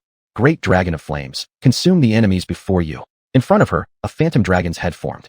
The searing heat made everyone on the sidelines feel parched, their hair even sizzling and curling from the burning sensation. The dragon's jaws opened wide, a roaring cry echoing out as a torrent of blazing flame surged forth straight at Sitten. The heat distorted the air around them, making it ripple violently. Chapter 76, Lily Body. The scorching red flames burned on for a full few minutes before finally subsiding. As the magic dissipated, where Sertan stood, everything around him was scorched into barren earth. Yet, he himself emitted a radiant, glass-like glow. With a gentle smile on his face, he casually looked at Angelica, not even a corner of his clothes damaged. Angelica, haven't you eaten? Angelica took a startled half-step backward. This is impossible. Even if he's unharmed, how could the clothes be fine? No one knew the power of the fire dragon technique better than her. Even fire giant lizards would be turned to ash in such crimson flames. How could there be no effect at all? Could this be the power of the Rui body? I won't believe there's nothing I can do to you. Angelica's temper flared up, so she simply dropped her staff, her soul instantly leaving her body. Since magic has no effect on you, what about this? She glanced at Du Guangbai and noticed he nodded slightly at her. Soul Impact. A spell specifically targeting an enemy's soul, almost impossible to guard against. Angelica unleashed a piercing scream. Her voice was like steel needles, invading every possible space as it rushed towards Sertan. Humph. Let's see how long you keep pretending. Soon you'll beg me to forgive you with your head clutched. Angelica revealed a victorious smile, but when the soul impact reached Sertan, it vanished like mud sinking into the sea without any response. Sertan faced it calmly, not even raising an eyebrow. Angelica, refusing to accept defeat, attempted several more soul impacts, all of which failed without exception. You win. Angelica's soul returned to her body as she waved her hand, indicating she was done playing. Is there anyone else who wants to try? Sertan folded his arms with an air of, do whatever you want, I'm invincible, making Jones feel very irritated. She secretly nudged Lucia. Lucia, do you want to try? My attack isn't nearly as strong as Angelica's, and Green isn't here either, so all our hopes lie on Lucia. Come on, you're the last hope of the whole village. Nevertheless, Lucia shook her head and declined her suggestion. Lucia, give it a shot. Use your full strength. Yet, Du Guangbai seemed to have read Jones' thoughts and directly asked Lucia to try. He knew that unless Lucia stepped in, they wouldn't fully submit, and it might also impact what he planned to teach them afterward. Yes, brother Du. Upon hearing Du Guangbai's order, Lucia immediately responded and swiftly grabbed 2 long swords from the weapon rack. Quietly approaching Sertan's side, she coldly said, I'm going to start, are you ready? Just bring it on. Little master won't be considered a real man if he even frowns. Alright. Before her words had fully left her lips, Lucia crossed the twin swords over her chest. A series of fierce tornadoes swirled around her, forming whirlwinds that billowed her skirt. Seeing Lucia's opening move, Angelica couldn't help but curiously ask, "Isn't this the cross-cyclone combo?" "That's correct, the cross-cyclone combo," Du Guangbai confirmed confidently. During his teachings with Green showcased their family's ultimate techniques many times, and when describing the tide decision, he didn't intentionally avoid Lucia either. Therefore, it wasn't surprising for Du Guangbai that Lucia had mastered the cross-cyclone combo. Though he always thought that the activation of Green's family ultimate technique was too slow, and by the time its power became substantial enough, the enemy could probably take it down in one strike, rather than stupidly waiting for the momentum to build. But now, the situation may just be perfectly suited for it. Seeing Lucia's serious expression, Sertan couldn't help but get pumped. Spreading his arms, he shouted towards Lucia. "Come on, Lucia. Let me see what your limits are." Lucia deeply inhaled and exhaled audibly, rushing towards Sertan like flowing light. Two sword energies alternated sharply, cutting straight towards Sertan. Clang, clang, clang. In an instant, Lucia had already completed 11 continuous slashes. However, her strikes upon Sertan were like hacking onto hard steel. The feedback force made both of Lucia's hands somewhat numb. Even so, despite these immensely powerful slashes, not even a white mark appeared on Sertan, who stood immovably like a mountain amidst the storm. Angelica and Jones's mouths opened wide in an O, unable to comprehend how in just a few short days, Sertan's defensive capability had grown so remarkably powerful. This was completely unfair. Jones, wah wah wah, teacher plays favorites meanie. Angelica, +1. Du Guangbai wiped away the non-existent sweat from his forehead. Originally, his intention was to first showcase the toughness of the Rui body, then show them the method he had prepared in advance to deal with it. At present, perhaps it was a bit excessive. Still, the battle on the field was far from over. Is that all? Is that all? Faced with Sertan's mockery, Lucia remained silent, tightening her lips as she swung her twin swords even faster, like raindrops. Each strike landed on Sertan with increasing force. At the 48th consecutive slash, the blade finally left a white mark on Sertan. By the 56th slash, Sertan began to feel pain, and bloodstains appeared on his body. However, the fight ended here. The 56 slashes were not Lucia's limit, but the limit of the twin swords in her hands. Even under the enhancement of the Beatty cannon, the twin swords could not withstand such immense power, shattering into pieces upon contact with Sertan. Lucia discarded the broken sword handles, breathing slightly heavier as she asked, still pretending, "Are you, little dragon person?" Sertan's face turned red with anger, but he knew deep down that Lucia had held back this time. Being honest was something his mother had always taught him, so even though he still felt bufuchi, unconvinced, Sertan admitted his defeat straightforwardly. "This round, I lost. Next time we'll continue to spar." It seemed that his Rui body still needed further training. "Alright, you've all witnessed the power of the Rui body now. Share your thoughts. Angelica, what do you think?" Angelica frowned and said, like an invincible iron turtle, "But Big Sister is awesome. To directly unleash full power and leave 2 red marks on someone with the Rui body, that was utterly amazing." "Jones, what about you?" "Big Sister is awesome." Both of them knew Master Du wanted them to share their impressions about the Rui body, but admitting Sertan was strong felt akin to stripping them naked and spanking them in public. No way were they going to say Sertan was amazing. Du Guangbai found the two girls' behavior completely exasperating, but he didn't deliberately scold them. Instead, he looked at Lucia and asked for her opinion. "Lucia, what do you think?" Lucia tilted her head thoughtfully before tentatively replying. "Very strong, but I believe there must be weaknesses. I just haven't figured it out through experimentation, so I can't be sure." Du Guangbai's eyes lit up as he praised her. "You're absolutely right. Every technique has its flaws, and you simply haven't noticed them yet. Sertan's Rui body is far from achieving true perfection and immovability. It lacks much. Not only can brute force break it, but during each breath, there are 18 key weak points at any given moment." "Huh? Teacher, no way. I actually thought I practiced pretty well." Chapter 77, The Art of Qi Observation. "Train well? Why do you have such an outrageous conclusion?" Sitten grinned. "Even Lucia can't break through my defenses. Isn't that training well?" Du Guangbai stroked his chin. "What you said has a bit of sense, but not much. Believe it or not, if I instruct Lucia for 5 minutes, you wouldn't be able to beat her right away." "I don't believe it. If I lose, I'll bark like a dog for 10 minutes. Du Guangbai chuckled helplessly. In terms of stubbornness, Sitten was certainly the champion. He didn't waste any time, put his hands behind his back, and began speaking eloquently while turning around. "Although this is told to Lucia, you can also listen carefully. How much you understand is your ability." Lucia stood respectfully, waiting for Du Guangbai's explanation. The others also perked up their ears. Even Sitten moved closer to him, intending to hear what Du Guangbai had to say. "I will now explain a wondrous magic called the art of Qi observation. It was created by an elder surnamed Gu from our sect. This is a remarkable art that penetrates the 3 essences of heaven, earth, and humanity. All things are born from Qi, and each has its likes and dislikes. Where there is strength, there is weakness. Where there is rigidity, there is softness." By the end of this general introduction, everyone was already dizzy and confused, unable to understand anything. On the contrary, Lucia listened with great interest, occasionally mimicking sword gestures with her fingers. "Come on, big sister, did you actually understand?" Maybe somewhat understood, but I guess I'm still far from Brother Du's expectations. This is too absurd. Look at her. Jones fell asleep. Sitten, who was bored and picking at imaginary fleas. Do you really understand? Is that even plausible? Teacher, 5 minutes are up. Sitten stopped picking at fleas and grinned like a 300-pound child. What? Do you think the teacher will teach some amazing move? Turned out it's just like, someone in my family was really powerful. How about that? Your sister Lucia, can she descend as a deity or something? The predecessors being awesome is one thing, but Lucia isn't cutting it. The art of chi observation is one of the 3,000 side techniques of the Northern Emperor Sect. The Taoist arts of the Northern Emperor Sect all rely on the Northern Emperor Classic. As they say, once you understand one method, you will understand myriad methods. Due to Lucia's diligent efforts, Du Guangbai only needed to explain it roughly, and she grasped part of it. However, learning how to apply it in actual combat would still require more exploration. Now, when Lucia looked at Sitten again, although she hadn't reached the extent of pinpointing 18 weaknesses in a moment like Du Guangbai could, the flaws of his beginner-level Isun were already completely exposed. Du Guangbai twirled the teaching stick in his hand and smiled kindly. Since you're so eager to bark like a dog, I have no choice but to fulfill your wish. After speaking, he handed the teaching stick to Lucia, hit him hard. Let him know that there's always someone better out there. Yes, Brother Du. Come on. Sitten clenched his fists and approached Lucia, full of fighting spirit. Recently, he trained under Du Guangbai during the day and studied boxing theory at night. No longer the same person as before. He was very eager to prove himself, and since Lucia had performed well in the selection matches, he wanted to test his mettle against her. A layer of crystal color instantly rose around him as he executed a black tiger grabs heart technique, swiftly rushing toward Lucia like a fierce tiger, stirring up gusts of wind. This time, Du Guangbai didn't tell her to stand still and get hit. After being slashed hundreds of times by Lucia earlier, he was long overdue for revenge. However, Lucia was not that easy to trick. She slid her feet and dodged Sitten's attack, moving faster than even Du Guangbai. As Sitten turned, he blocked the teaching stick, secretly thrusting towards the back of his head with his arm. Unfortunately, it almost hit his weak spot.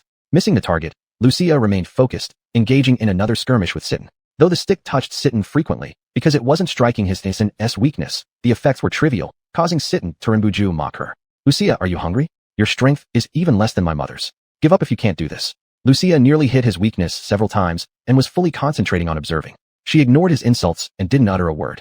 Seeing her disinterest in bantering, Sitten found it dull and took a deep breath to accelerate his actions, striving to defeat Lucia. I may not be able to beat Teacher Du, but surely I can beat you. Come on, big sister. In the stands, Angelica and Joan seemed more anxious than Lucia herself. They were waving their hands enthusiastically to cheer Lucia on. They disliked Sitten's overconfident demeanor and hoped Lucia would give him a good lesson. If I can't master it, it doesn't mean big sister Lucia can't either. Anyway, trust the teacher and big sister Lucia, that's all. Sitten, be careful. I'm looking forward to hearing your dog barking, loud and clear. Sitten's veins bulged with anger. Unable to restrain himself, he screamed curses toward the sidelines. Look carefully, here it comes. Lucia shouted sharply, twirling the teaching stick in her hand and striking Sitten's knee. That was precisely where his chi flow was disrupted. Under the impact of the teaching stick, the translucent bluish-white hue around Sitten's knee shattered like glass, revealing a crack of white. Then came a crisp sound of breaking, emanating from Sitten's body. His face immediately transitioned from ease to agony as he lost his balance, clutching his knee while rolling on the ground. The sacred crystalline glow vanished instantly. Yay, she won. Angelica and Joan celebrated joyfully by clapping their hands, ignoring Sitten's agonized cries as they squatted beside him, grinning mischievously at him. Hey, you lost. Bark like a dog. Louder, please. Jones, get ready to time it. Lucia retrieved the teaching stick and handed it to Du Guangbai, a hint of anticipation flickering in her eyes. Du Guangbai took the stick, patting her head gently. Good job. You don't disappoint me, my student. Lucia's cheeks flushed faintly, lowering her head slightly, as she murmured an almost inaudible response. This moment did not escape Angelica's sharp eyes. She stifled a laugh, realizing she had uncovered Lucia's secret. I should discuss with Jones later. Both big sister and teacher seem oblivious when it comes to matters of the heart, truly giving me much to worry about. Being a man of his word, Sitten had always been taught by his mother to value honesty. If he said he would bark like a dog, that's exactly what he would do, for every single minute of the 10 committed. Woof woof woof. Woof woof woof. Du Guangbai didn't bother to stop him, but instead called everyone over. The chi observation art I just taught. Do you want to learn it? Yes.